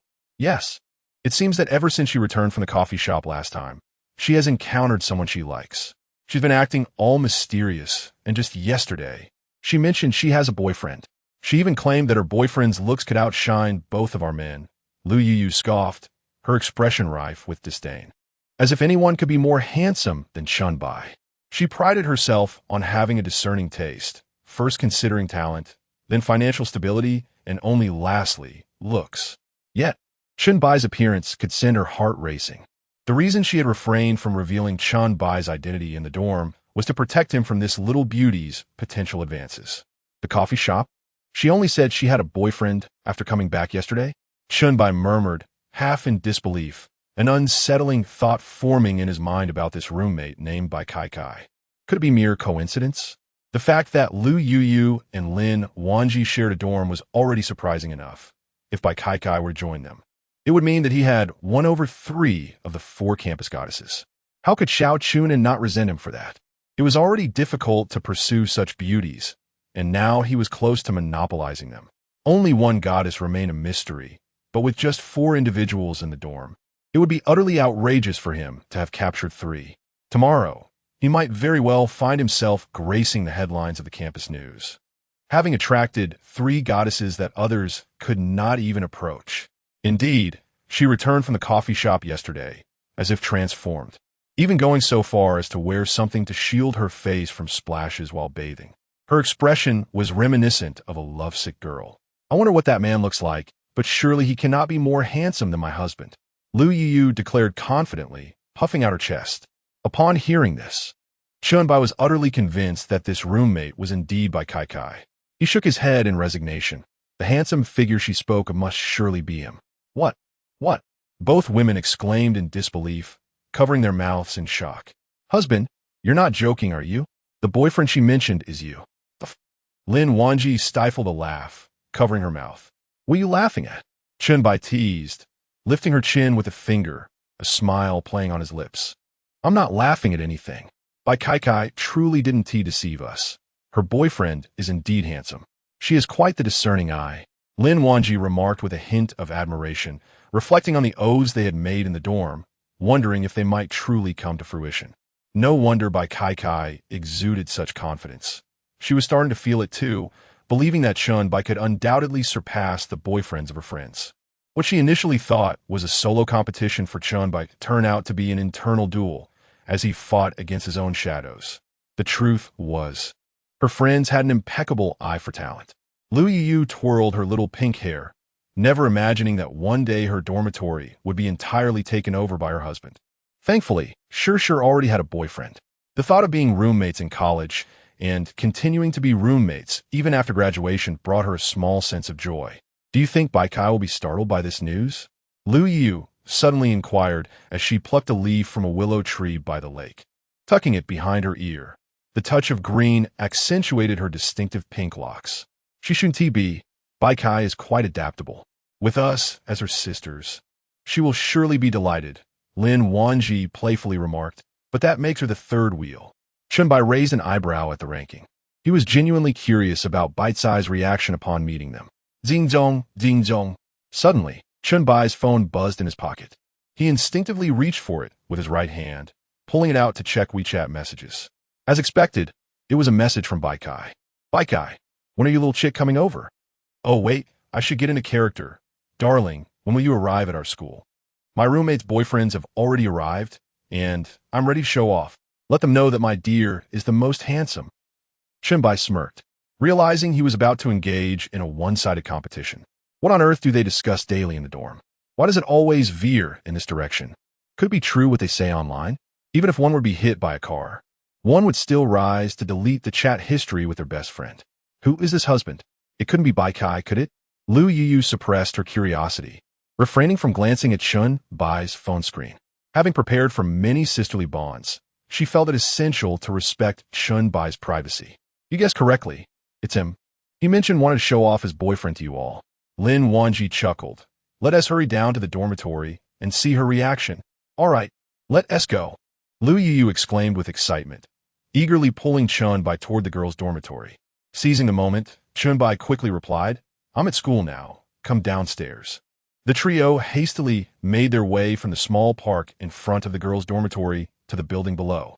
At that moment, a multitude of freshmen had gathered, preparing for the welcome banquet. Among them were many who sat around the female dormitory, admiring the long legs of the girls. Oh my goodness! Is the welcome banquet always this grand? So many beautiful legs. Is this what surprises you? You haven't even seen the enchanting beauties from the goddess dormitory yet. Once they emerge, you'll definitely want to snap photos and post them on Weibo, Chen Bai remarked, holding one of the girl's hands, his expression unfazed as he stood at the dormitory's entrance, surveying the freshmen. A brief assessment revealed that, whether by mere observation or assessment, the girls from the goddess dormitory were indeed the most stunning, undoubtedly deserving of her status as a campus goddess. Her beauty and figure are truly beyond reproach. A considerable number of onlookers recognized the two women flanking Chen Bai, their eyes widening in astonishment. What on earth is that? Is that not our Ling goddess? My goodness, is that not the perfect sweet girl, Lu goddess, who resides in my heart? How is it that both of them are holding this man's hand? What is happening? The rumors suggest both goddesses have male companions now. Surely they cannot be with the same individual? While I may not envy him for obtaining a 30 yuan delivery coupon, I must admit I am genuinely envious of him being the boyfriend of two goddesses. Chapter 88. Gazing at the wrist adorned with what appeared to be a Rolex, Chen Bai shook his head in resignation as he listened to the fervent discussion surrounding him. The mere presence of him and Lin Wanji had already left everyone astounded. How would they react when Bai Kai made her entrance? My dear, after the welcome dinner, shall we four venture out for a meal together? Let us consider it a gathering, suggested Lu Yuyu, her brow furrowed in contemplation. It would serve as a means to nurture their camaraderie. Otherwise, the sudden assembly of the four might lead to an awkward atmosphere. Once sisters, their relationship had transformed once more, and while the two of them harbored no misgivings, they were concerned about Bai Kai as potential reservations. I concur. Alternatively, we could personally prepare a meal for our beloved, she continued, her enthusiasm evident. I possess a modicum of culinary skill, and recently, Yu has been diligently learning to cook. She spends her days engrossed in cooking tutorials on Douyin. Surely, she must have gleaned some valuable insights by now. With a playful jab of her slender, fair finger, Lin Wanji poked Lu Yuyu's soft waist, her captivating eyes curling into crescent moons. Lu Yuyu felt a twinge of guilt. Her cooking experience was akin to a soldier preparing for battle, merely theoretical, without practical application. She struggled to understand the precise measurements of seasonings and feared that a hasty attempt to cook for Chen Bai might result in a culinary disaster. I suppose so. I can manage a few dishes, and Wanji can whip up a couple of simple recipes. After all, with my husband dining daily on exquisite delicacies, he might be growing weary of it. Why not savor the homemade meals crafted with love by us? Lu Yu bit her lip, her eyes sparkling with a hint of anticipation as she turned to Chen Bai. That sounds splendid. Let's prepare the meal in the newly acquired villa nearby. Once you all graduate, you could reside there, or perhaps even relocate to a larger estate. Chen Bai nodded in agreement. Even if their culinary endeavors fell short, he would be there to support them. Dining at those upscale restaurants, such as the White Pearl, had become rather mundane after a couple of visits. The flavors of the ingredients were hardly extraordinary, and overindulgence could lead to ennui. Fantastic. So, after graduation, we shall remain in the same dormitory. Lin Wanji's eyes narrowed slightly, a trace of excitement evident. Oh, the divine being who rules over the realm of lowly has emerged. It appears the rumors were true. Goddess Bai Kai shall grace us with her presence at this welcome dinner. The goddess, my wife. In my youth, I failed to appreciate the allure of lowless, mistaking mature women for treasures. The real Bai Kai is far more enchanting than her photographs. She possesses an aura befitting a maternal figure. As Chen Bai listened to the animated chatter, he turned to the entrance of the girls' dormitory. A woman clad in a pale pink lowly dress, her legs adorned with white stockings and feet encased in delicate white heels, emerged expressionlessly from the building. Bai Kai scanned the surroundings. With each step, her lively twin ponytails bounced playfully. Her demeanor transcended mere impassiveness. It bordered on indifference, akin to a frigid character from an anime, exuding an aura of aloofness that deterred anyone from approaching. Instead, they could only admire her from a distance, harboring secret affections. Chen Bai waved toward the dormitory, directing his attention to her. Over here. Upon hearing that familiar voice, Bai Kai immediately squeezed through the crowd and approached Chen Bai. Darling, these two, Lu Yuyu, Lin Wanji, what is going on with the three of you? Bai Cai's eyes widened in astonishment, her gaze sweeping over the trio. It was only when she noticed the tightly clasped hands that a realization dawned upon her. Oh my, Chen Bai, could it be that you are the man they have been boasting about? Indeed, what a coincidence, my dear sister. Whose boyfriend is more handsome? Lu Yu raised an eyebrow, lifting the hand that held Chen Bai's. So, exactly whose boyfriend is more handsome? Surely it's not a tie, right? Hee hee. Lin Wanji giggled, covering her mouth with a tinkling laugh. Wow, well played, Chen Bai. You've kept this under wraps quite well. Our dorm almost fell prey to your secret. Bai Kai was momentarily taken aback, struggling to process the scene before her. Chen Bai cleared his throat, feeling the weight of everyone's gaze upon him. Ahem. Should I continue pretending to be your boyfriend for the day? It seems there's no clear winner here. I can't very well compete against myself. Bai Kai took a step back, her mind racing. Wait, let me think. Overwhelmed by the influx of information, her brain felt overloaded. Oh, so it's merely a fade of being a boyfriend? Then my darling is still just our darling, right? Lin Wanji said, her tone laced with mischief. Hold on. Bai Kai rubbed her temples, analyzing the current predicament. With one sweet girl and one wealthy heiress, both believing they were lucky to be with Chen Bai, she found it difficult to refuse. After all, she had once vowed to share in joys together. She couldn't tee back out now, especially since she was genuinely captivated by Chen Bai's handsome visage. It felt as though just one night apart had enhanced Chen Bai's allure, making him even more irresistible. If it were yesterday, she might have pondered this situation more carefully. But today, Chen Bai's charm was drawing her in, filling her mind with the notion. If you can't beat them, join them. Have you made up your mind? So is all an act? I didn't realize how competitive Kai could be, Lu Yu remarked, a smile playing on her lips as she casually tossed her pink hair. What act? This is my boyfriend. I simply agreed to a couple of conditions. There's nothing competitive about it. Bai Kai said impulsively, turning to Chen Bai. Darling, you agree, don't you? Chen Bai nodded. Indeed, you're right. The bystanders erupted in disbelief, some even slapping themselves to verify if they were dreaming. What the hell? Is this a sci-fi movie? Am I still asleep? Are extraterrestrials invading Earth? How can one person possibly handle 3 campus goddesses? This really leaves us no room to breathe. Lin Wanji, the goddess, has a boyfriend, and that is understandable. Lu Yu, the goddess, also has a boyfriend, and that too is acceptable. As a connoisseur of youthful charm, I find myself enamored by the enchanting presence of the white goddess. She embodies the delightful innocence of a lowly, while simultaneously exuding the aloof elegance of a mature woman. How is it that she appears as an endearing yet mischievous sprite in Chen Bai's presence? Moreover, several women gaze curiously at the 3 goddesses. Could it be true? Despite the multitude of admirers pursuing them, how could they all possibly choose the same individual as their partner? Is it conceivable that this man possesses extraordinary qualities? Yet, I fail to perceive any remarkable attributes beyond his striking good looks. Just take a glance at the watch on his wrist. It appears to be a Rolex, does it not? Chapter 89, A Subtle Intuition. A rather attractive freshman fixed her gaze on Chen Bai's wrist.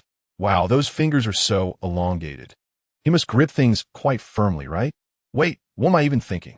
Upon closer inspection, she confidently nodded to her friend beside her, affirming that it must be a Rolex. No wonder 3 campus beauties are. Listening to the freshman's words, Chen Bai inadvertently glanced at the green submariner on his wrist. Its distinctiveness was undeniable. It could be recognized at a glance. TCH, Tingu wears a Rolex too. If memory serves, it's some sort of black and gold model, hardly inferior to his own. These women will soon regret their repeated rejections of Tingu. Among them was perhaps one of Zhou Ting's lackeys, who witnessed the scene of the 3 goddesses vying for Chen Bai's affection, a pang of jealousy creeping in. Chen Bai noticed and helplessly shook his head. Shall we take a stroll? The welcome dinner will commence in a few hours, right? He remarked casually, feeling somewhat uneasy under the multitude of envious gazes from the younger students. Oh no, just attending a welcome party has turned me into the school's public enemy. All right, I want to hold my darling's hand. No, you 2 have already grabbed my dear's hand. So where am I supposed to hold on? Bai Kai looked at the 2 individuals flanking Chen Bai, holding his hands like sentinels, feeling a bit at a loss. If she walked behind them, she would appear as a mere third wheel. But Chen Bai only had 2 hands. She certainly couldn't cling to his leg, could she? Which leg would she choose? The left or the right? Ahem. Bai Kai pondered, somewhat resigned, and took hold of Lu Yuyu's hand, forming a line of 4. The crowd parted to make way, and Chen Bai glanced at the 3 of them before reluctantly heading toward the park. The 4 strolled by the lakeside, and Bai Kai, feeling indignant, tightened her grip on Lu Yuyu's hand. You've held my darling for long enough. It's my turn now. Then beg me. Lu Yuyu replied with a subtle smile, her lips pursed. If you say something sweet, I might relinquish my position. Wow, you're so shameless. Bai Kai rolled her eyes, but still clung tightly to Lu Yuyu's arm, her youthful and charming face gently brushing against Lu Yuyu's ear. Sister, please help me out. I really need that position, oh no. You just drooled on my ear. Lu Yuyu exclaimed, somewhat disgusted as she wiped her ear.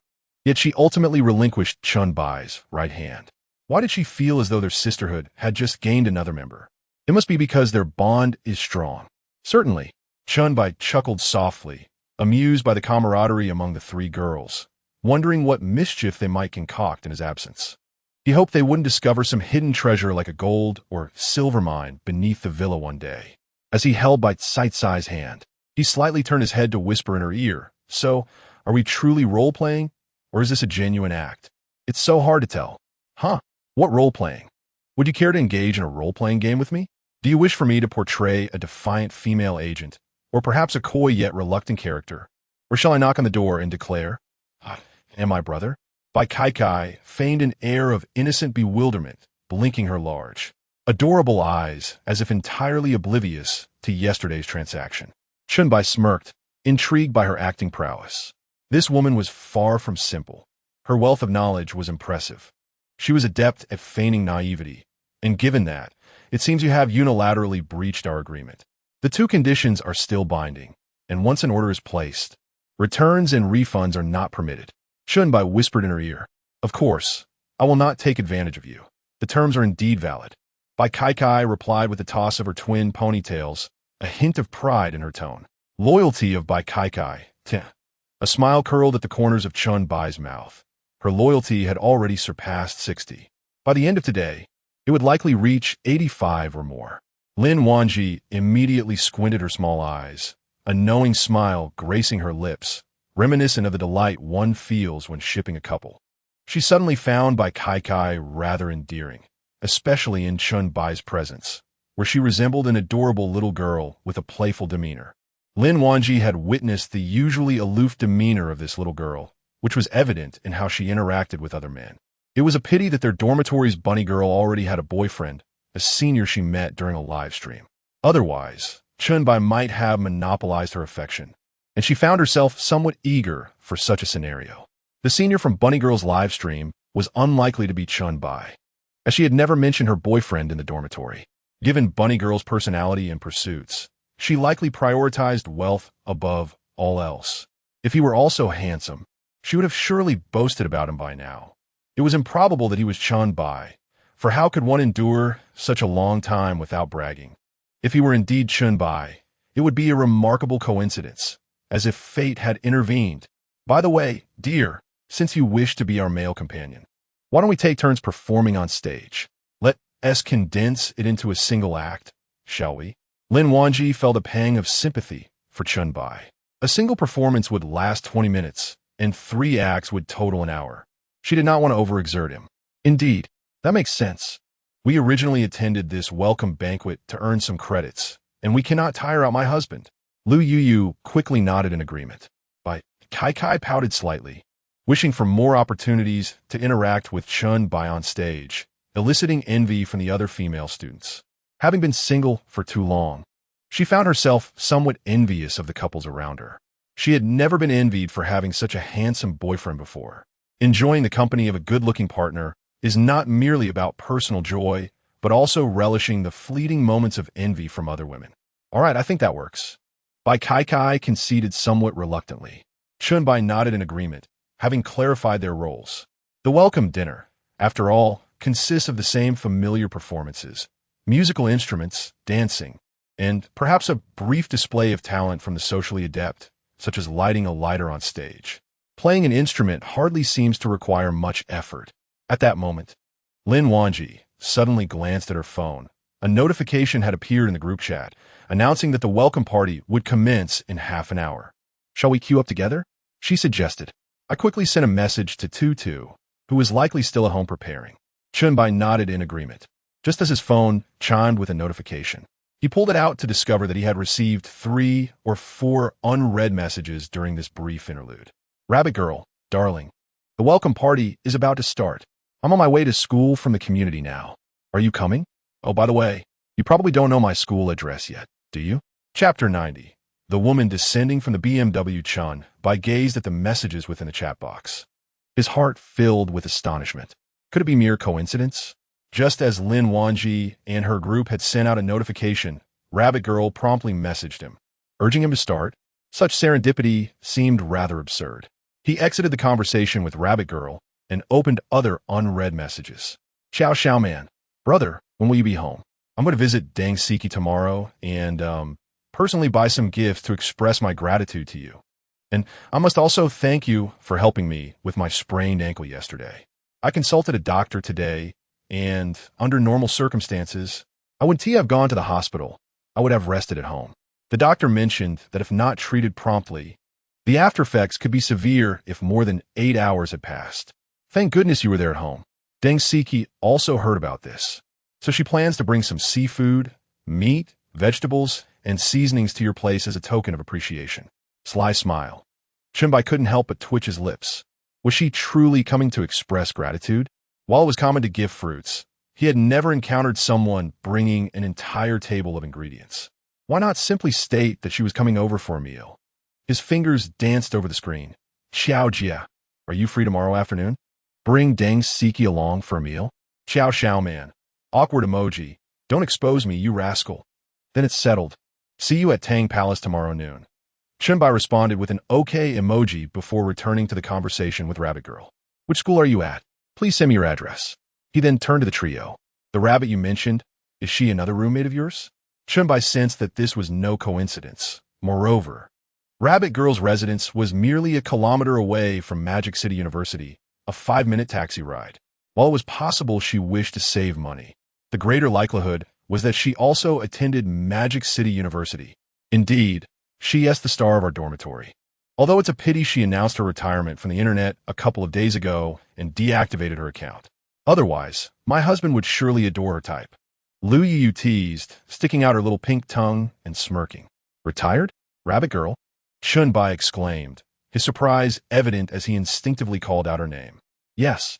Husband. You watch her live streams too? Lu Yu casually inquired, seemingly recalling something amusing, and quietly tiptoed to whisper in Chen Bai's ear. Husband. Don't be fooled by her lively persona in the live stream.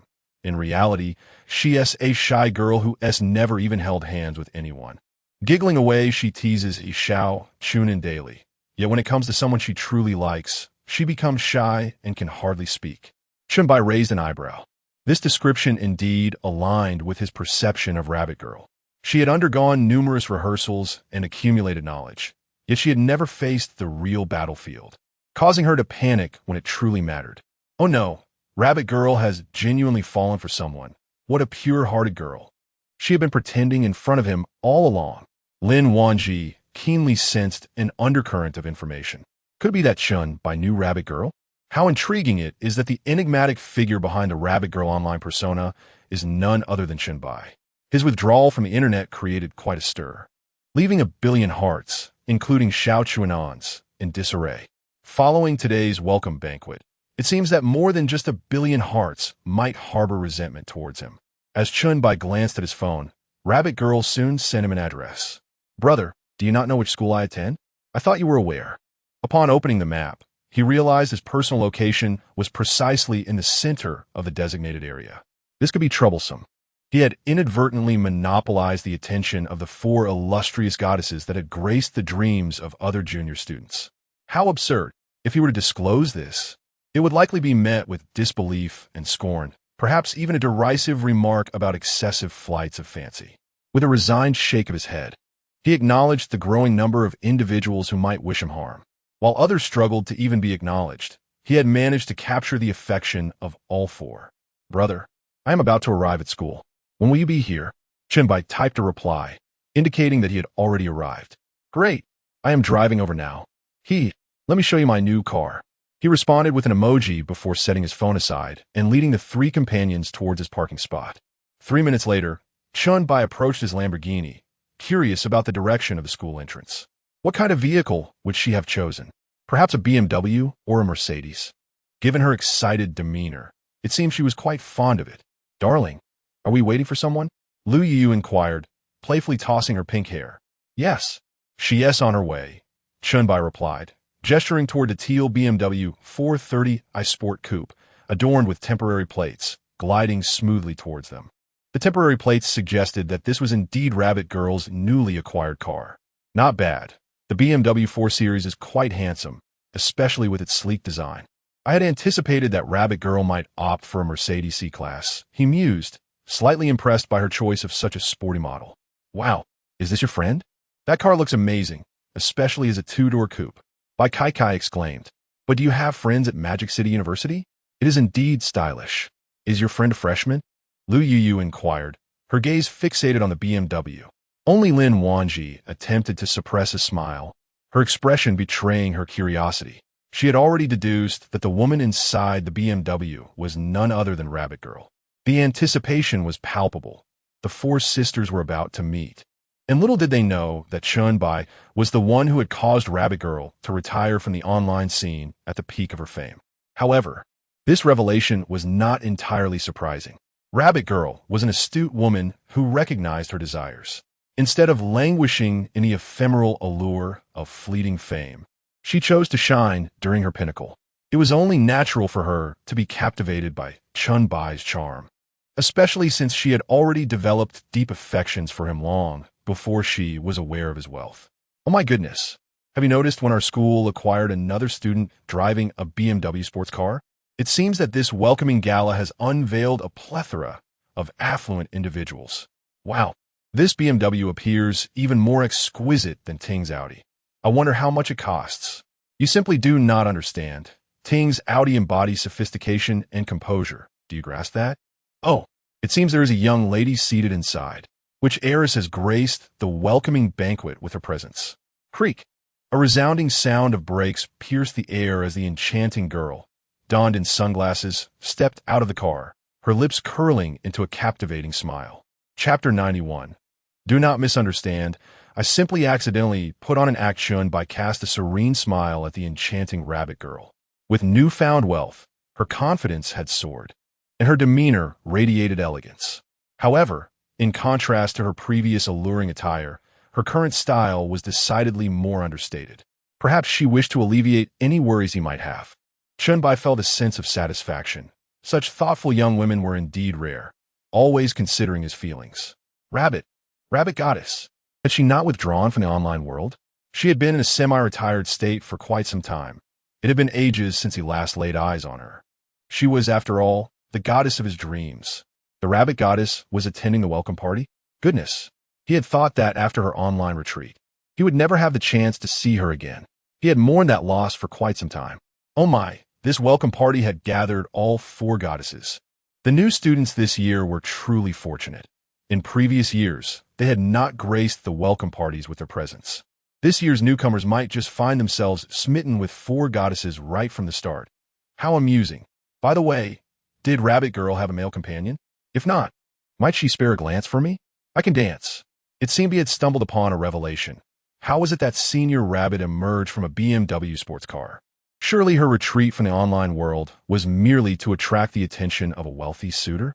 Upon witnessing Rabbit Girl disembarking from the luxurious vehicle, the crowd gasped in disbelief, their eyes wide with astonishment. This sports car must have cost a fortune. Could it be that Rabbit Girl had truly become involved with a wealthy individual?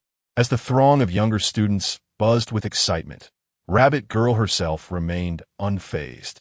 What truly surprised her was the sight of Chen Bai standing alongside his three roommates. While she was aware of Bai Kai's existence, it appeared that Lu Yu stood next to Chen Bai with a sweet demeanor, and Lin Wanji was even holding his hand. What was going on? At that moment, a bold thought surged within her. The three of them had been boasting for ages, yet they had guarded their precious secret closely. Could it be that the man they were so protective of was none other than Chen Bai? Chen Bai beckoned her with a gesture, urging her to join him. Why was she still standing there? Though her form-fitting outfit concealed her curves, it undeniably accentuated the length of her legs, creating a visually pleasing silhouette. Half convinced, Rabbit Girl approached Chen Bai, gazing at the other three with a dazed expression. Were these to be her future sisters? She seemed rather clever. However, her judgment was indeed commendable. No wonder she had been reluctant to reveal her boyfriend's identity. He was truly exceptional. Lin Wanji chuckled, playfully pinching Rabbit Girl's cheek. Indeed, I was wondering why you suddenly withdrew from the online world. It turns out you had such an outstanding partner in the spotlight. Lu Yu raised an eyebrow, finally piecing together why Rabbit Girl had been so secretive about her boyfriend's identity. She must have feared they would covet him. Chen Bai smiled. All right, let us get moving. It's time to begin. After the performance, I'll take you all out for a meal. Why not have all five of us sing together? I'll provide the accompaniment, and we can divide the lines later. Great idea. My husband is so clever. Lu Yu's eyes sparkled with delight. This method was quite ingenious, sparing her husband from undue fatigue. As the five departed, only the bewildered junior students remained frozen in place. Brothers, is this truly correct? He is the favored child of fortune, isn't he? How could he effortlessly captivate four school goddesses? Impossible. Absolutely inconceivable. Our school boasts at least 80,000 students. 80,000. 80,000 suitors vying for the affections of these four deities. How could he, a single man, succeed where so many have failed? My dear Rabbit, your world shall be devoid of my presence henceforth. May you find happiness. Chen Bai escorted the four women to the entrance of the auditorium at Modi University. The quartet frequently drew envious glances from those preparing to perform on stage. For them, merely inviting a goddess as a companion would be a dream come true, let alone bringing four. Rabbit, you possess the most experience. Why not select the choral piece? Lin Wanji suggested softly. She had seldom sung before, yet she could manage a tune, at least not unpleasantly. Having never participated in such events, she felt a twinge of nervousness. How about we choose a love song? We can sing together while my brother plays the guitar. What do you think? Excellent idea. After the performance, we can quickly grab dinner before earning credits, Bai Kai exclaimed, sticking out her little pink tongue and patting her stomach, which was already grumbling with hunger. At that moment, two women resembling student council members approached.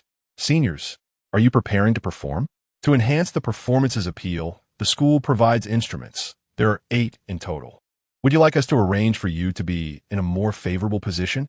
Currently, Senior Zhou is in the first slot. Would you care to take the second? The student council members offered compliments, their eyes occasionally darting toward Chen Bai, their cheeks flushing ever so slightly. Chen Bai nodded amiably. Very well. Do you have a guitar? I can handle that. It is versatile enough to accompany any song. Unbeknownst to him, Zhou Ting had quietly gathered a group behind him, his expression a mixture of frustration as he glared at the four goddesses beside Chen Bai. What is happening? The four goddesses I cannot pursue have all been claimed by this fellow? How humiliating. They would rather accompany him than be my partner? I must ensure Chen Bai faces embarrassment. Otherwise, how can I maintain my dignity on campus? Clearing his throat, he interjected, I believe I am first, correct? The two student council members quickly turned their attention to him, their expressions shifting slightly upon realizing Zhou Ting had arrived. Senior Ting, I have already registered you. Thank you. I appreciate it. I'll take you for a ride tomorrow, and you can sit in the passenger seat of my Audi. Wow. Thank you, Senior Ting. Can I really be your Audi passenger? The student council junior exclaimed, clearly thrilled, for it was an Audi. Zhou Ting's Audi. It is said that Senior Zhou Ting possesses remarkable musical talent, and today we are in for a delightful auditory feast. Zhou Ting smiled faintly, inadvertently revealing the car keys hanging from his waist, showcasing them to Lin Wanji and the other two. Haha, I've accidentally mentioned the name of my car. Please don't misunderstand. I'm not trying to show off. As for musical instruments, I can play a little, but surely I outshine the average person. My friend, I have heard that the 5 of you are heading out for a meal shortly. Do you have a car? Would you like me to drive my Audi to take these 4 senior sisters to the restaurant? However, This is a 5-seater car, so perhaps you should consider taking a taxi instead. Chapter 92. I chose the guitar. Let's see how you perform. Chen Bai scoffed disdainfully, pondering the absurdity of the situation. Did he truly imagine he could simply hail a cab while escorting 4 young women? The very thought was laughable. Even if my husband were to ride an electric bike, I would willingly accompany him, sparing you the trouble of your modest Audi. Lu Yu rolled her eyes, her expression brimming with contempt. As a sweet native of Sichuan and Chongqing, her husband was beyond reproach. How could a mere Audi dare to challenge Chen Bai's Lamborghini? In every conceivable aspect, Zhou Ting was utterly outmatched by Chen Bai. With such wealth, why was he driving a Q2? Was he unwilling to drive an Audi Q7? Lin Wanji similarly wore a look of scorn. She had previously deemed Zhou Ting unworthy of her attention, but today he sought to bully Chen Bai. Bai Kai clapped her hands twice, casting an admiring glance at Zhou Ting, her tone dripping with feigned sarcasm. Wow, your Audi is quite impressive. Is it parked right outside the cafeteria? Zhou Ting paused, automatically disregarding the 2 women who had confronted him. He had heard that Bai Kai was notoriously difficult to pursue. With a lowly face and a mature heart, he hadn't anticipated such a reaction to his Audi. He glanced at the indifferent Chen Bai and smirked. Perhaps he's intimidated by his own Audi? Just as he was about to speak, Zhou Ting's little admirer chimed in. Indeed, Senior Bai, you have a discerning eye. Our brother Ting drives an Audi. A brand new model, no less. It was just registered not long ago and is currently parked at the cafeteria. So, would you care to be my brother Ting's companion? We could take a joyride in the Audi later. Lin Wanji and her companions exchanged glances, struggling to suppress their amusement as their lips curled upward. Really? How impressive, darling. So the owner of that Audi is this person. Bai Kai deliberately patted Chen Bai's chest, adopting a high-pitched tone as if playing innocent. Although Chen Bai was uncertain of her intentions, he nodded in agreement. Upon witnessing this, Zhou Ting immediately lifted his chin, straightening his suit. With a hint of pride, he tossed his hair back. Indeed, I'm the owner of the Audi. It's merely a mode of transportation, nothing extravagant, so don't dwell on it. It became clear that Bai Kai was the easiest to manipulate. Had he known, he wouldn't have faced rejection from Lin Wanji and her friends over 20 times. From the looks of it, swaying Bai Kai away from Chen Bai wouldn't be too difficult. Oh, so that's the case, darling. Then it was he who obstructed your Lamborghini. We've been searching for the owner of that shabby Audi. A good dog shouldn't block the way. Although your Audi may not be a remarkable vehicle, it certainly shouldn't stand in front of my beloved Lamborghini. Be sure to move it soon. I understand you feel inferior driving a Q2, but you shouldn't park it next to my beloved for a photo op. Bai Cai's voice was laced with sincerity. Each word felt genuine, yet each pierced Zhou Ting's heart like a dagger. Unable to contain himself, Chen Bai burst into laughter. He had thought that this little girl truly lacked knowledge about the prices of various cars. This girl not only maintained an air of aloofness, but also possessed a cunning nature beneath her innocent exterior. While she appeared docile, she harbored a wealth of malice, subtly insulting others without direct confrontation. Those gathered, eager to find a good seat to witness the spectacle, could no longer suppress their laughter upon witnessing this scene. Typically, Zhou Ting used her position in the student council to flaunt her supposed authority, boasting about her Audi. This had led many, apart from her inner circle, to harbor resentment towards her, yet they refrained from voicing their disdain due to her status. Now, her attempt at showing off had backfired spectacularly, and it was simply too difficult for them to hold back their amusement. Isn't Zhou Ting just trying to show off? She even attempted to steal someone else's girlfriend, only to fail miserably. Who would dare to compare a mere Audi with a Lamborghini? Initially, she thought the other person had no car, but today she faced a harsh reality. Bah, what does it matter if that man is wealthy? Wealth is superficial. True worth lies within. I still support Tingu. Every time I hear him perform, I am utterly entranced. Witnessing Zhou Ting's failure to impress was utterly delightful. No wonder this senior appeared so composed. It turns out he drives a Lamborghini. How hilarious that she continually bragged about her modest Audi, only to find herself overshadowed by a car worth millions. Amidst the crowd, aside from those mocking Zhou Ting, several girls who had once admired her now cast envious glances at Chen Bai, wishing they could devour him whole. Wow, this senior is even more handsome than Zhou Ting and wealthier too. He drives a Lamborghini. I would rather weep in a Lamborghini than laugh in a Q2. That senior is so charming. He seems far more alluring than Zhou Ting. Chen Bai, feeling the piercing gazes of these eager girls, was relieved that his loyalty only applied to those who had utilized the art of discernment. Otherwise, with so many admirers, his reputation could be at risk. As Zhou Ting overheard the murmurs of discussion around her, her face flushed with embarrassment. She had initially believed that flaunting her Audi would enable her to make a grand impression, only to realize she had made a colossal fool of herself. The humiliation was compounded by the fact that these goddesses were mocking her, while her once admiring juniors had turned their adoration towards Chen Bai. This was utterly intolerable. Even if she lost the admiration of these goddesses, it would not hinder her pursuits. However, now it threatened her chances, since she could not compete on financial grounds. And not all university girls were enamored with wealth. She would showcase her talents instead. Her theoretical knowledge of music would undoubtedly eclipse Chen Bai's. Noticing that Chen Bai bore no evidence of having ever played an instrument, she thought that if she played, the entire audience would be astonished. Yet, hadn't Chen Bai just mentioned playing the guitar? Zhou Ting's eyes glinted with determination. If it was a matter of competing with fewer weapons, she would not allow him to have it easy. Oof. I shall choose the guitar and perform a musical piece. Chen Bai raised an eyebrow, sensing her intent. Was she attempting to undermine him after her previous failure? And she dared to challenge him on his strongest skill? Darling, why don't we just sit this one out? We are indifferent to this credit. We simply do not wish to share the stage with him, Lin Wanji remarked delicately. She was aware that Chen Bai played the guitar, and if the instrument were to be chosen by someone else, he would be left standing awkwardly on stage. She did not wish for Chen Bai to feel embarrassed, nor did she want his little admirers to be disappointed. Bai Kai nodded in agreement, her twin ponytails bobbing charmingly with each movement. If Sister Wanji isn't participating, then I shall abstain as well. I will follow my brother's lead, she declared, casting a discontented glance at Zhou Ting. The three of them shared a common sentiment to spare Chen Bai from discomfort, fully aware that should he take the stage without an instrument, relying solely on a backing track, it would only heighten his awkwardness. Only Lu Yu flicked her pink hair, a profound smile gracing her features.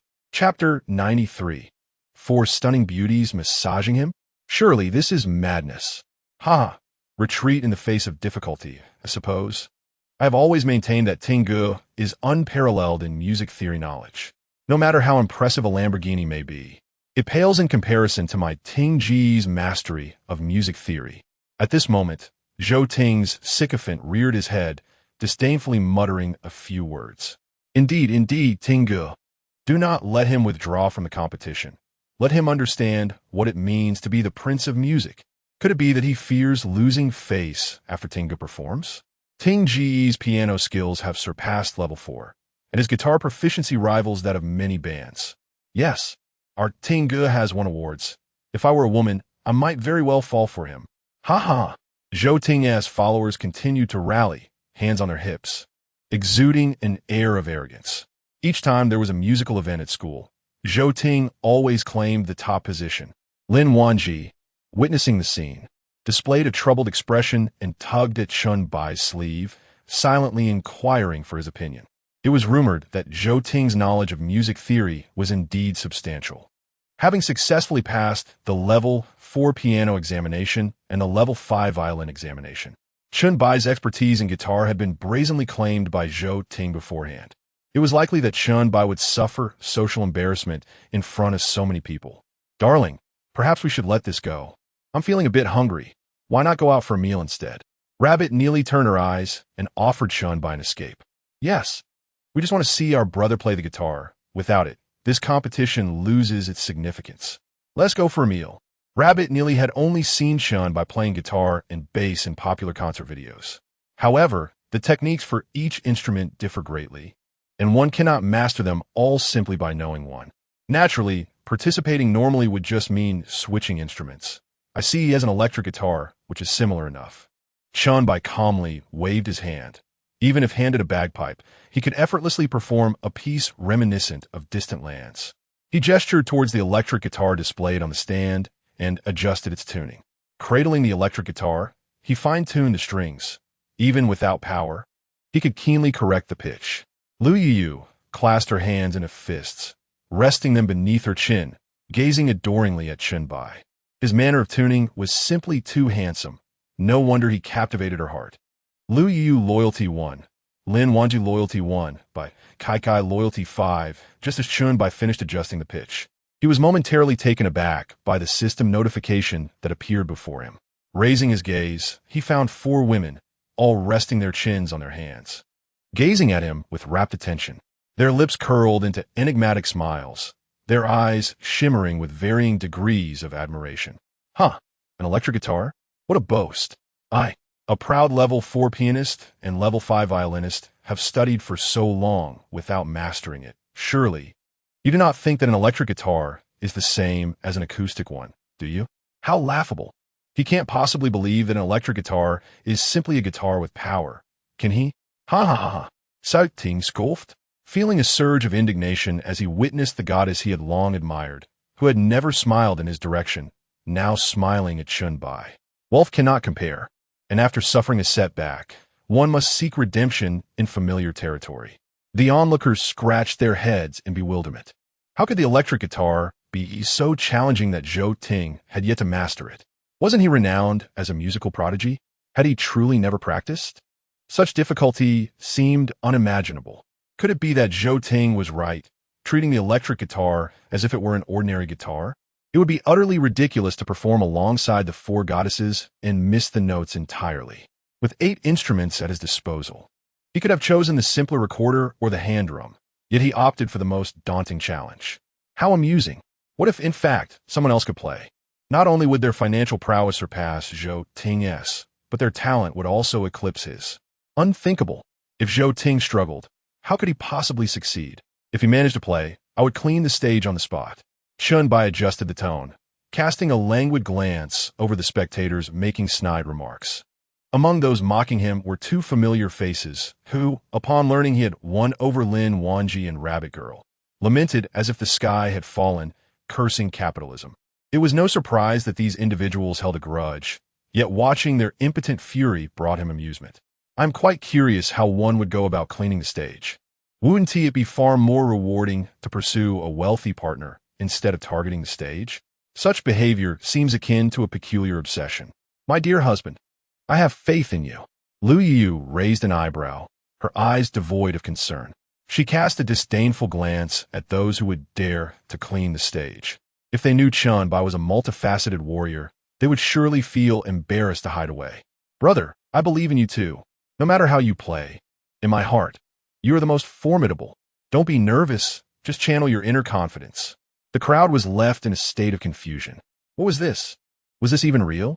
Had they truly faced off? Is she not the Ice Queen? As the welcoming gala commenced, Zhou Ting shot an indignant glance at Chen Bai, clutching his guitar as he stepped onto the stage with a somewhat attractive junior, who, in Chen Bai's eyes, could barely score an 80.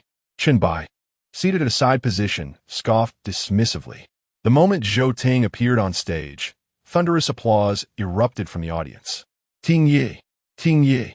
Finally, we can hear Ting Gu play the guitar live again. The last time was ages ago. I tell you, after listening to Ting Gu play, hearing anyone else is like comparing celestial music to a blind person's strumming. What a pity. Ting Gu is the first to perform. I've lost all interest in the rest. It's like dining at a lavish restaurant only to be served street food afterward. Who could possibly enjoy that? Leaning back in his folding chair, Chen Bai remained unfazed. The 4 individuals seated behind and beside him immediately began to massage his arms and relax his neck. The treatment was rather pleasant, with 8 delicate hands providing a soothing relief.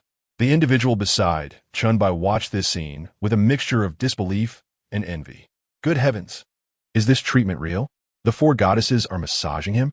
Am I seeing things? Oh, the poet! Is there such a vast chasm between individuals? Never mind, never mind.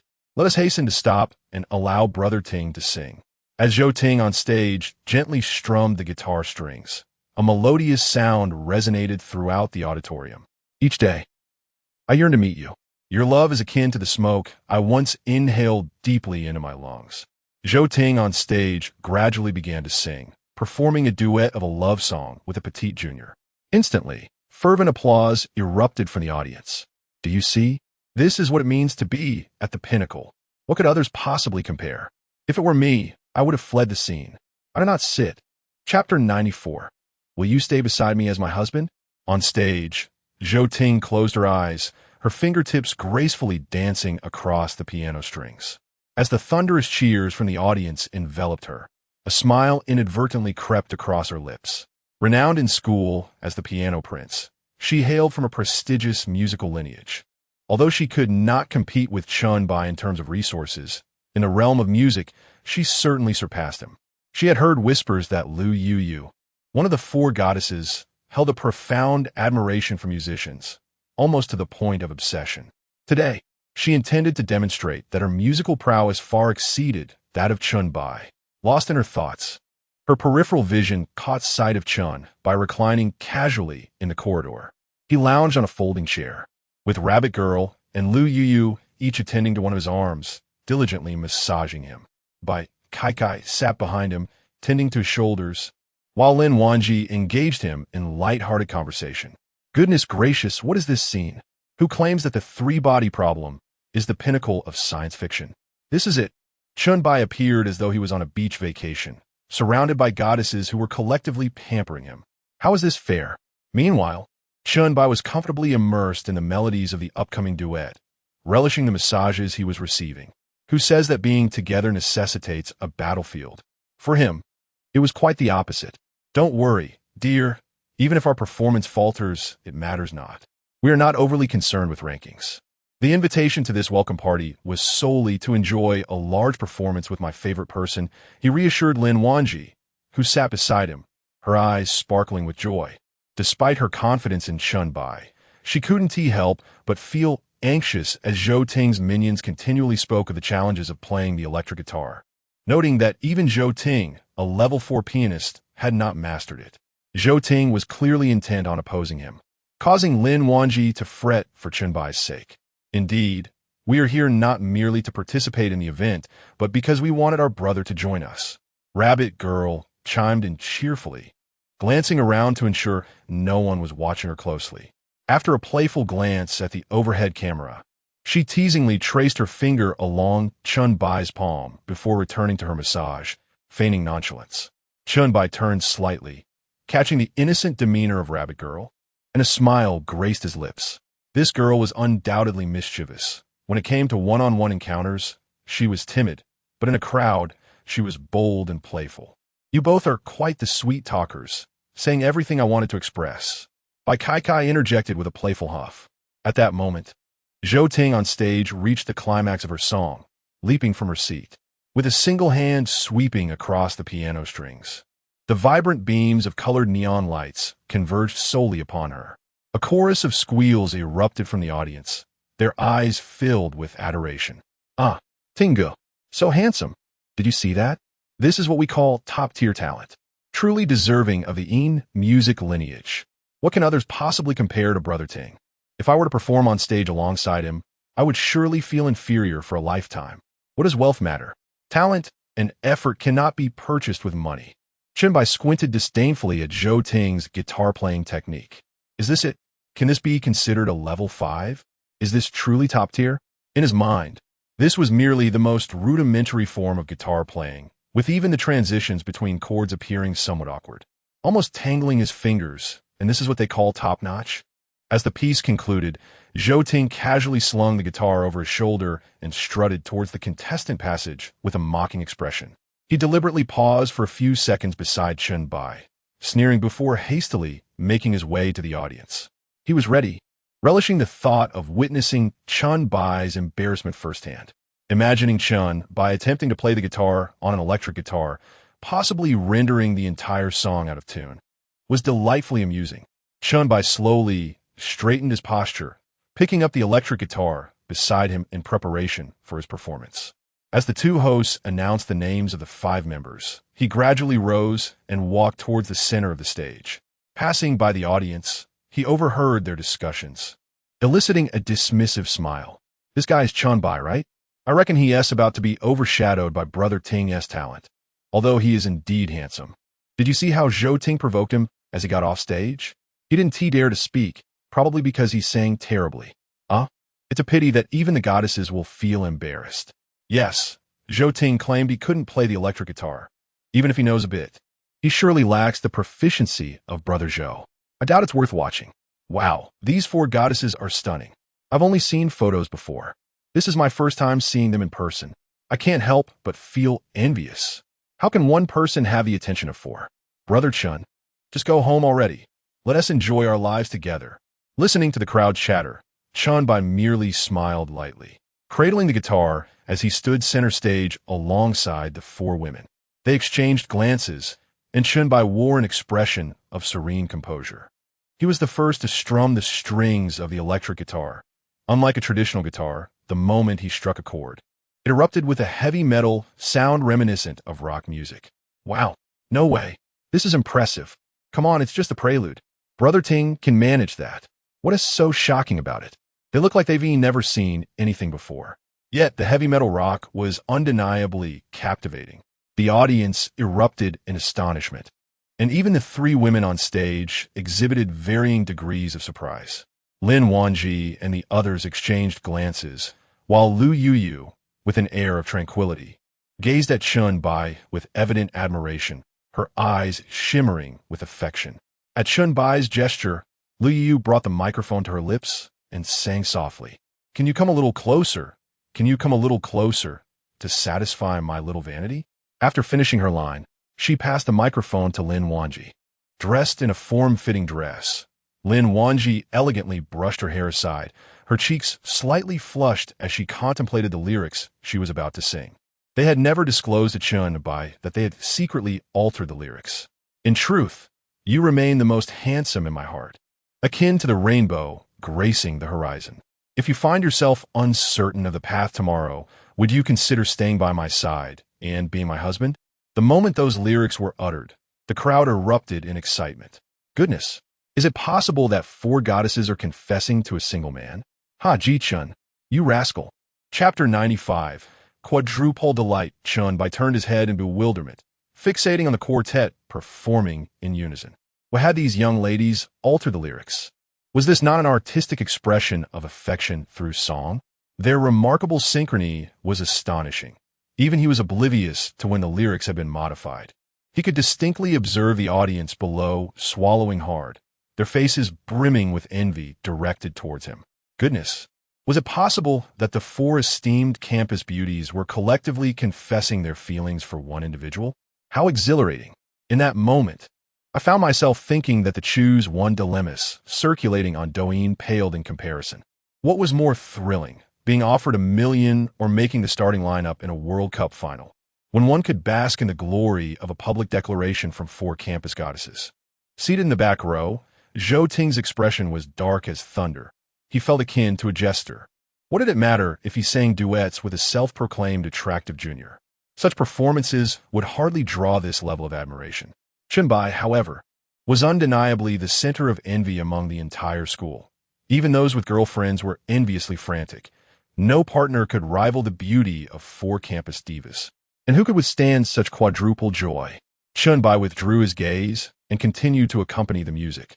Even without looking at the electric guitar, he played effortlessly, capable of imitating the entire ensemble of a heavy metal band with just one instrument. The atmosphere in the venue ignited. The audience's focus had initially been on the four goddesses' confessions, but the mocking glances directed towards Chen Bai gradually transformed into shock and admiration. They found themselves nodding along to the rhythm, tapping their legs to the beat. Incredible. Was this not approaching the caliber of Professor Wang? Was this truly his performance and not a recorded track? Professor Wang? The same one who had declined Zhou Ting's request to be his apprentice multiple times? Indeed, Professor Wang had a private affinity for rock music, and one could sense his influence in Chen Bai's playing. How was it that Zhou Ting, after years of practice, could not master the electric guitar, yet it seemed effortless in Chen Bai's hands?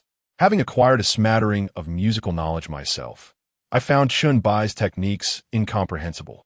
Even Lin Wanji, standing on stage, was astonished by his fluidity on the electric guitar. Such proficiency was extraordinary. This was far beyond a mere beginner's level. He played even better than the musicians at heavy metal concerts. Was there anything Chen Bai cannot do? By Kai, equally perplexed, wondered if this was still the same novice she once knew. Not only was he handsome and wealthy, but he possessed remarkable talents as well. Would being with Chen Bai not guarantee a lifetime of happiness? By Kai Loyalty 10. Current by Kai Loyalty has reached 80 points. Please continue to make efforts. As Chen Bai reveled in the heavy metal rock music emanating from his electric guitar, he suddenly noticed the increase in loyalty displayed before him. A smirk graced his lips as he opened his eyes, realizing that all 4 women on stage were gazing at him with adoration. Even those who had previously boasted about licking the floor now sat silently, swaying to the rhythm of the rock music, their legs trembling in time with the beat. He lifted his gaze, searching for Zhou Ting, scanning the room until he finally located Zhou Ting's seat. No wonder he was elusive. He seemed to blend seamlessly with the shadows. Remarkable. This is true music. This is the pinnacle of artistry. What was that about licking the floor? Hurry and prepare. With such technical prowess, one can hardly believe he is merely playing the electric guitar. He could master any instrument with ease. It is no surprise that so many goddesses are enamored with him. Senior Chen, I want to bear your children. As the song approached its climax, the atmosphere in the venue grew increasingly fervent, silencing many of the skeptics. They felt as though they had been soundly reprimanded, yet they continued to support Zhou Ting. What caliber is Zhou Ting? After so long studying the electric guitar, he could barely play a short segment. But Chen Bai, his playing was so fluid, showcasing advanced techniques that most music students had never encountered. There was even a subtle hint that he might surpass Professor Wang, a renowned vocal instructor. It is worth noting that Zhou Ting had sought to study under Professor Wang multiple times, only to be rebuffed. Yet, one could discern traces of Professor Wang's influence in Chen Bai's performance. As the song concluded, Chen Bai made a sweeping motion across the strings. He then offered a subtle smile to the 4 women. When did the lyrics change? I like it. Lin Wanji lowered her voice and whispered, Of course, we adore it. You're not merely singing a song, but also expressing our love for you. As the lyrics suggest, would you consider being my husband? Will you agree? Lu Yu and the others giggled and chimed in. They were oblivious to the fact that the microphone in Lin Wanji's hand was still glowing blue. Chen Bai felt a slight tug at the corners of his mouth, wondering how they would react. After he spoke, he realized that the words from the women echoed back to him. Oh no, the microphone is still on. He quickly gestured to Lin Wanji, pointing at the microphone in her hand. Lin Wanji paused, astonished, glancing at the still glowing device before hastily turning off its reception. However, it was too late. Nearly everyone present had clearly heard the goddess's words. The junior students exchanged incredulous glances. What on earth is this? Is this a welcome party or a couple showcase? Why can't you be more discreet? Couldn't you have turned off the microphone during such affectionate moments? What sin have I committed? This is too much. The goddesses we cannot attain openly professing their affection, and he still has to think about it? How utterly pretentious. Zhou Ting must be seething. A woman who rejected him 20 times is now professing her love, only to be met with hesitance. At that moment, Zhou Ting, seated in the back, wore a thunderous expression. If it weren't for his desire to curry favor and learn from Professor Wang, who was also present, he would have left in embarrassment. How utterly humiliating. Yet, Chen Bai's playing was merely adequate, impressive, but lacking authoritative validation. He glanced at Professor Wang, who was adjusting his glasses, and was about to suggest that he consider taking him on as a student when he noticed Professor Wang hastily rising and heading towards the corridor where the competitors were located. Zhou Ting felt a surge of joy in his heart. This was indeed a splendid opportunity to strike up a conversation. He promptly rose and followed Professor Wang, eager to seize the moment. Meanwhile, Chen Bai reveled in the cheers of the crowd, casting a glance at the blushing Lin Wanji, and chuckled softly. Is she already blushing? Will she dare to express her affections in front of so many people again? Of course, she will. Lin Wanji gently caressed her chin and slowly approached him, her eyes brimming with admiration. Darling, you are simply incredible. It seems there is nothing you cannot master. You play the electric guitar, such a challenging instrument, with remarkable skill. Absolutely fantastic. Chapter 96. What? Professor Wong still needs to learn from him? Chen Bai chuckled lightly, acknowledging that he possessed some skills. Since you have adorned yourself for so long, fearing to embarrass me, I cannot allow you to lose face either, can I? As soon as he finished speaking, Lu Yu cleared her throat delicately, tossing her little pink hair with a hint of pride as she exclaimed, "Only now do you realize how exceptional my husband is. He not only plays the electric guitar, but is proficient in nearly every instrument." At that moment, a somewhat aged voice echoed from a distance. "Really? Young man, are you a student here as well? What year are you in? How come I have never seen you in the music department?" Not enrolling in the music department is a significant loss for us. Chen Bai set down the electric guitar, momentarily taken aback, and raised his gaze to see an elderly gentleman with silver-rimmed glasses, dressed in a suit, exuding an air of elegance. His tone suggested he was a senior professor from the music department, likely one of considerable repute. Chen Bai could not help but adopt a more respectful demeanor. After all, he was a professor from his alma mater. "I have already graduated. Are you a professor from the music department?" Upon uttering this, he noticed Zhou Ting, who was closely trailing behind the old professor, wearing a face full of flattering admiration, yet was completely overlooked by the professor. "Indeed, I am a retired professor from the Shanghai Conservatory of Music. You may call me Professor Wong. You have graduated? What a pity. The younger generation is impressive. Your musical talent makes me wish to take you as my direct disciple. Had you not graduated, I would have certainly poached you from other mentors. I truly admire you." Professor Wong lamented with a shake of his head, his expression tinged with disappointment, yet his eyes brimmed with affection for Chen Bai. It had been many years since he had encountered such a musical prodigy.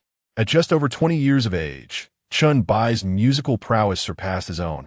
Others may not have recognized it, but he could see that Chen Bai's comprehension of music was even higher than his own. A genius, the kind that is one in a million. The stark contrast between Chen Bai and Zhou Ting, who constantly clung to him, was like heaven and earth. If he were to take Chen Bai as his foremost disciple, his standing in the music festival scene would undoubtedly ascend to a higher echelon. Even apart from fame and fortune, he held a deep appreciation for Chen Bai's talent. Chen Bai smiled faintly. "Professor Wong, you jest.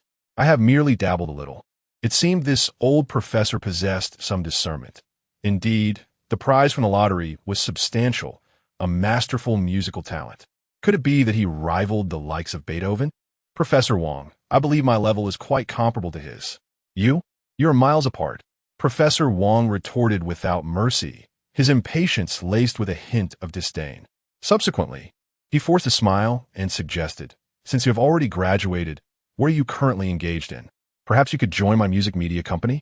Once you come on board, you can publicly declare yourself as my esteemed disciple, and I shall impart to you a wealth of musical theory knowledge. What do you say?" Professor Wong smiled benevolently, his eyes sparkling with admiration for the prodigy, Chen Bai.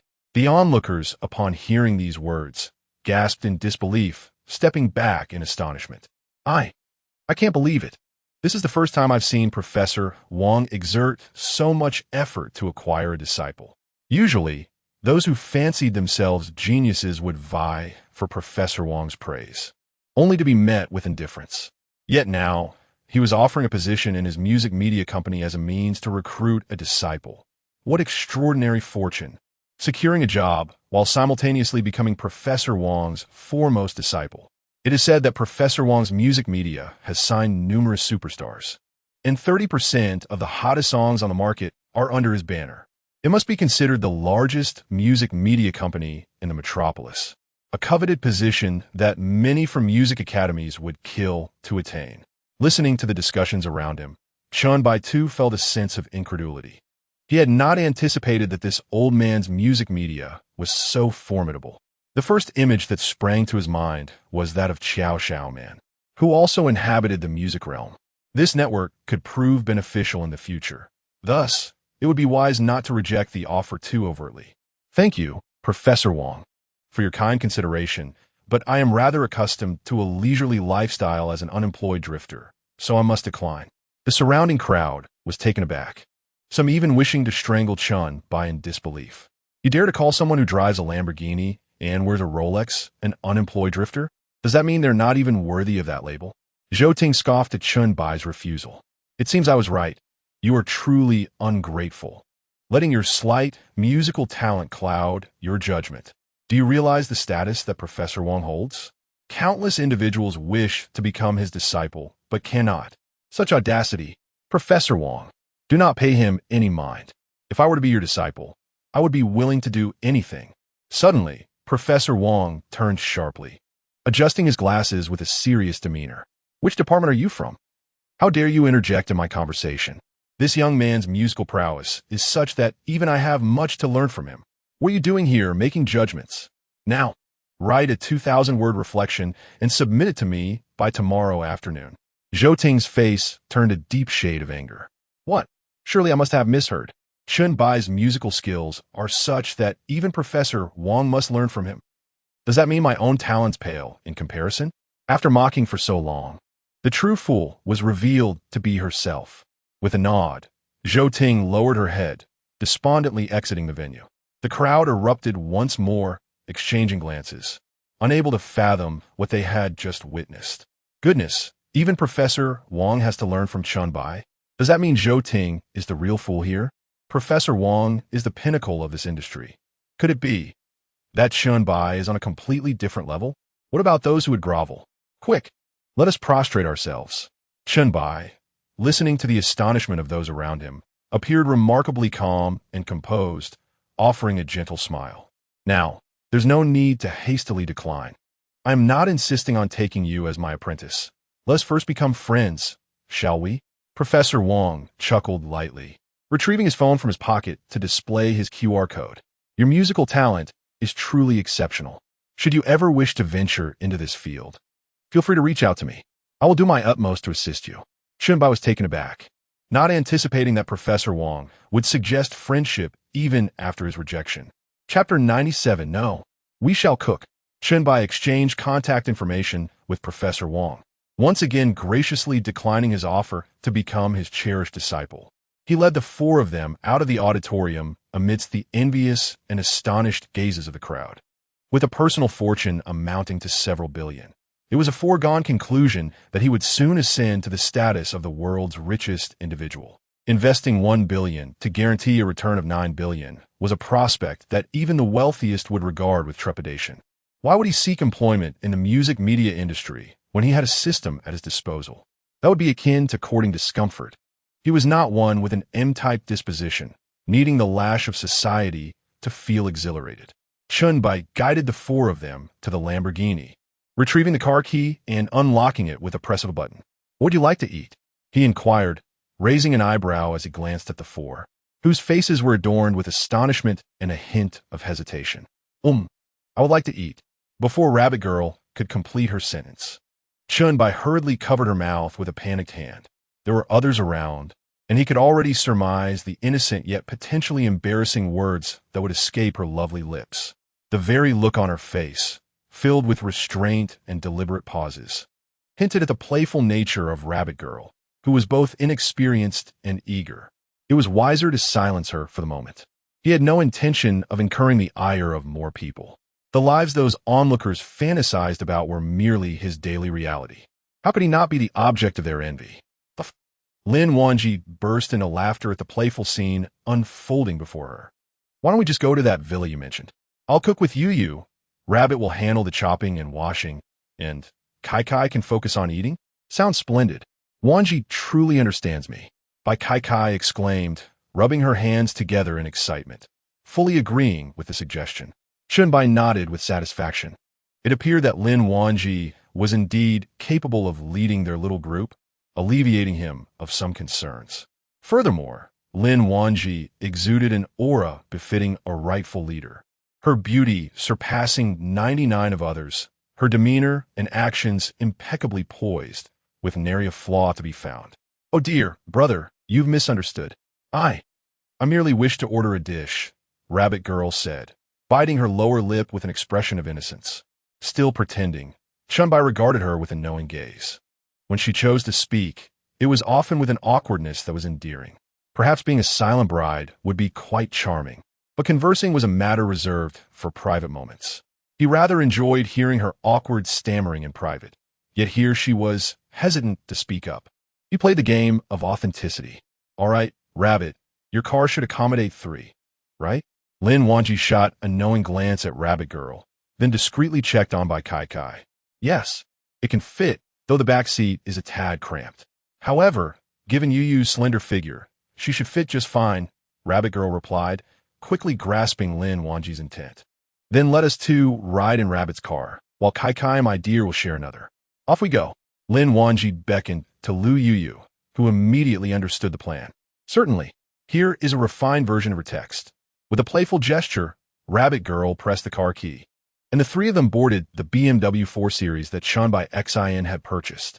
This turn of events left Chen Bai somewhat perplexed. What was unfolding here?